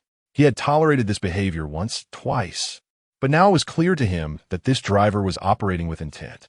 Chapter 94. It was not intentional before, but now it is. Inside the taxi. It was not deliberate earlier when a cow passed by. Su Bai raised his hand and pointed to the side. Huang Shan was taken aback and followed the direction of Su Bai's finger. At that moment, the highway was enveloped in a layer of mist. It did not hinder Huang Shan from spotting a cow. Moo! A startled cow stood innocently in the emergency lane. Huang Shan took a deep breath. Cows on the highway were not an unusual sight. Very well. Huang Shan's chest heaved with intensity. I shall grant you one more chance, should there be another incident. I shall not care whether it was unintentional. Buzz. Before Huang Shan could finish speaking, he felt the roar of the engine. It was as if the previous speed was merely a fade of the engine, revealing the true nature of the vehicle at this moment. 100 km/h, 200 km/h, 300 km/h. Su Bai accelerated from 0 to 300 km/h in just 7 seconds. Huang Shan was thrust back against his seat by the tremendous force. Do not inquire why he did not fasten his seatbelt. A robber fastening his seatbelt? That would be madness. Su Bai's expression finally returned to calm, no longer the submissive demeanor he had previously exhibited. It was not intentional before, but now it is. At the headquarters of Slowfoot, as a senior executive of Slowfoot, Mo Cho was sipping tea, smoking a cigarette, and lounging with his feet propped on the desk. In his private office, he leisurely watched the streamers perform grand stunts. Slowfoot had once been a leading live streaming and short video company in China. Unfortunately, the erratic behavior of the owner combined with the rapid rise of Douyin threw Slowfoot into disarray. Although it still ranked among the top tier domestically, disparities existed even within the first echelon. Despite being the second to Douyin in the realm of short videos, the gap between them had widened significantly over time. Behind Slowfoot, the third competitor, Xiaopozen, was ever poised to overtake it. Moreover, once Xiaopozen surpassed Slowfoot, catching up would prove exceedingly difficult. Firstly, Xiaopozen was not merely a short video platform. It primarily focused on long videos in the ACG, anime, comic, and games community, leading to a highly engaged user base. Secondly, Xiaopozen did not run advertisements, a behavior that the president of Slowfoot found utterly perplexing. Was it not customary for everyone to insert an advertisement at pivotal moments in films or variety shows? Why did Xiaopozen refrain from doing so? Yet its download numbers increased year by year. Subsequently, to delve deeper into the market, refine user profiles, and accurately target user needs, the president of Slowfoot devised an ingenious strategy. This involved shifting the focus of their user demographic from the youth to the elderly. Remarkably, this tactic proved to be effective. Within 6 months, thanks to down-to-earth short dramas, Slowfoot's user base experienced a genuine resurgence. Yet just at this moment, Douyin has experienced a remarkable surge, with a prodigious talent emerging unexpectedly. The slow-footed CEO was introduced to the concept of a phenomenon-level streamer for the first time. Not only the ordinary populace, but even his wife has taken to spending the gold coins he earned to shower gifts upon this talent. He finds himself perplexed by why this individual is so adored by the middle-aged and elderly demographics. Consequently, he witnessed a rapid loss of a user base he had painstakingly built. This unadorned yet fierce commercial battle left him utterly defeated. In desperation, the slow-footed CEO resorted to a questionable strategy, permitting certain borderline activities to reclaim users. He also invested a substantial sum to lure away the former talent's agent and super administrator from Douyin, hoping to resurrect his stagnant enterprise. This individual was Mo Cho.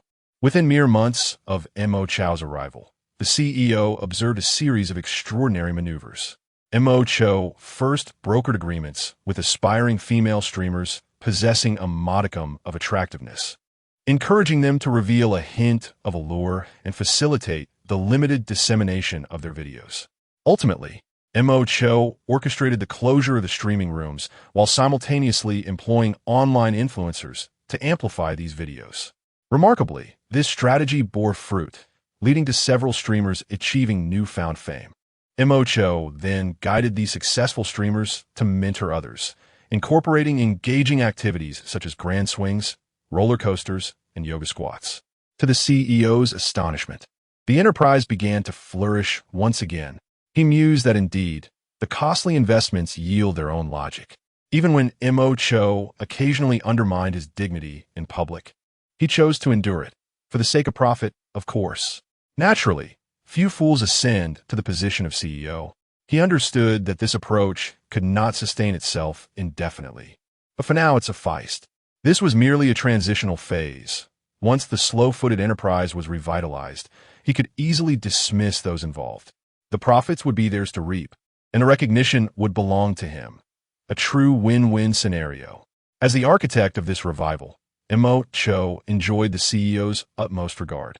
His daily responsibilities were far less demanding than those of Xiao Feng, who still had to monitor several borderline streamers. Mo Cho, on the other hand, welcomed the prospect of small streamers seeking attention. After all, any notoriety was still notoriety. Mo Cho gazed at the screen, captivated by the streamer performing exuberant dances. He pressed a button on his remote, causing the streamer to exhibit a slight, unnatural tremor. This reaction thrilled Mo Cho further. This was a streamer he had nurtured, and naturally, There existed unspoken rules governing their interactions. He was aware that the expressions of the female streamers during intimate moments were merely feigned. But what of it? Each party had their needs, and no one should harbor grievances against the other. Mocho sometimes found himself reflecting on how splendid his current work was. Unlike his days at Douyin, where he was compelled to monitor borderline female streamers under strict orders to avoid any private interactions, he now felt liberated from the constant frustration. At Slow-Footed, he no longer had to worry about significant upheavals. After all, the CEO had granted him considerable autonomy. What was there to fear? Setting down the remote, Mo Cho began to select whom he would indulge tonight, with no restrictions on gender. Sometimes, a change of pace is essential. Just then, a series of incessant notifications rang out. Mo Cho set aside his phone and deftly glanced at the live stream's thumbnail in the bottom right corner. A knife, torn clothing, and a woman. How thrilling! Such excitement in broad daylight. He had witnessed many such live streams. Some lesser-known hosts often resorted to sensational antics in hopes of overnight fame. Not to mention the last time he encountered someone broadcasting a rather indecorous act on campus. Mo Cho did not hesitate to initiate the stream. His character for the night had yet to be selected, and there was no need to dwell on trivial matters. If they craved attention, why not lend a hand? The more exhilarating, the better. The more thrilling the content, the greater the influx of viewers, thus enhancing his earnings. Why did Mo Cho opt for this profession? Because he relished the power of influencing another's fate with merely a flick of his finger. At times, he felt akin to an emperor, with individuals attempting to curry favor in myriad ways. All he needed to do was select who to elevate based on his whims. Ding, ding, ding. Just as Mo Cho released the mouse, his phone rang. A glance at the contact revealed it was the CEO, notorious for his explosive demands. Without hesitation, he declined the call. During work hours, he refrained from answering anyone's calls. Ding, ding, ding. Hardly had he hung up when the CEO's call came through again. With a scowl of irritation, he rejected it once more. He had ignored the CEO's calls before. Usually, after 2 rejections, the incessant ringing would cease. Yet, not even a second had passed before the CEO called once more. How bothersome. Reluctantly, Mo Cho answered the phone, his tone laced with annoyance. Hello, my esteemed leader. Are you not on a business trip? Is there nothing pressing at the company? Or do you have a directive? However, from the other end, the CEO's furious voice erupted. Nothing pressing? Check the trending topics. The company may be fine, but we have a monumental issue at hand. Chapter 95. Blessings do not come in pairs. Misfortunes never come alone in the police station's conference room. A large screen projected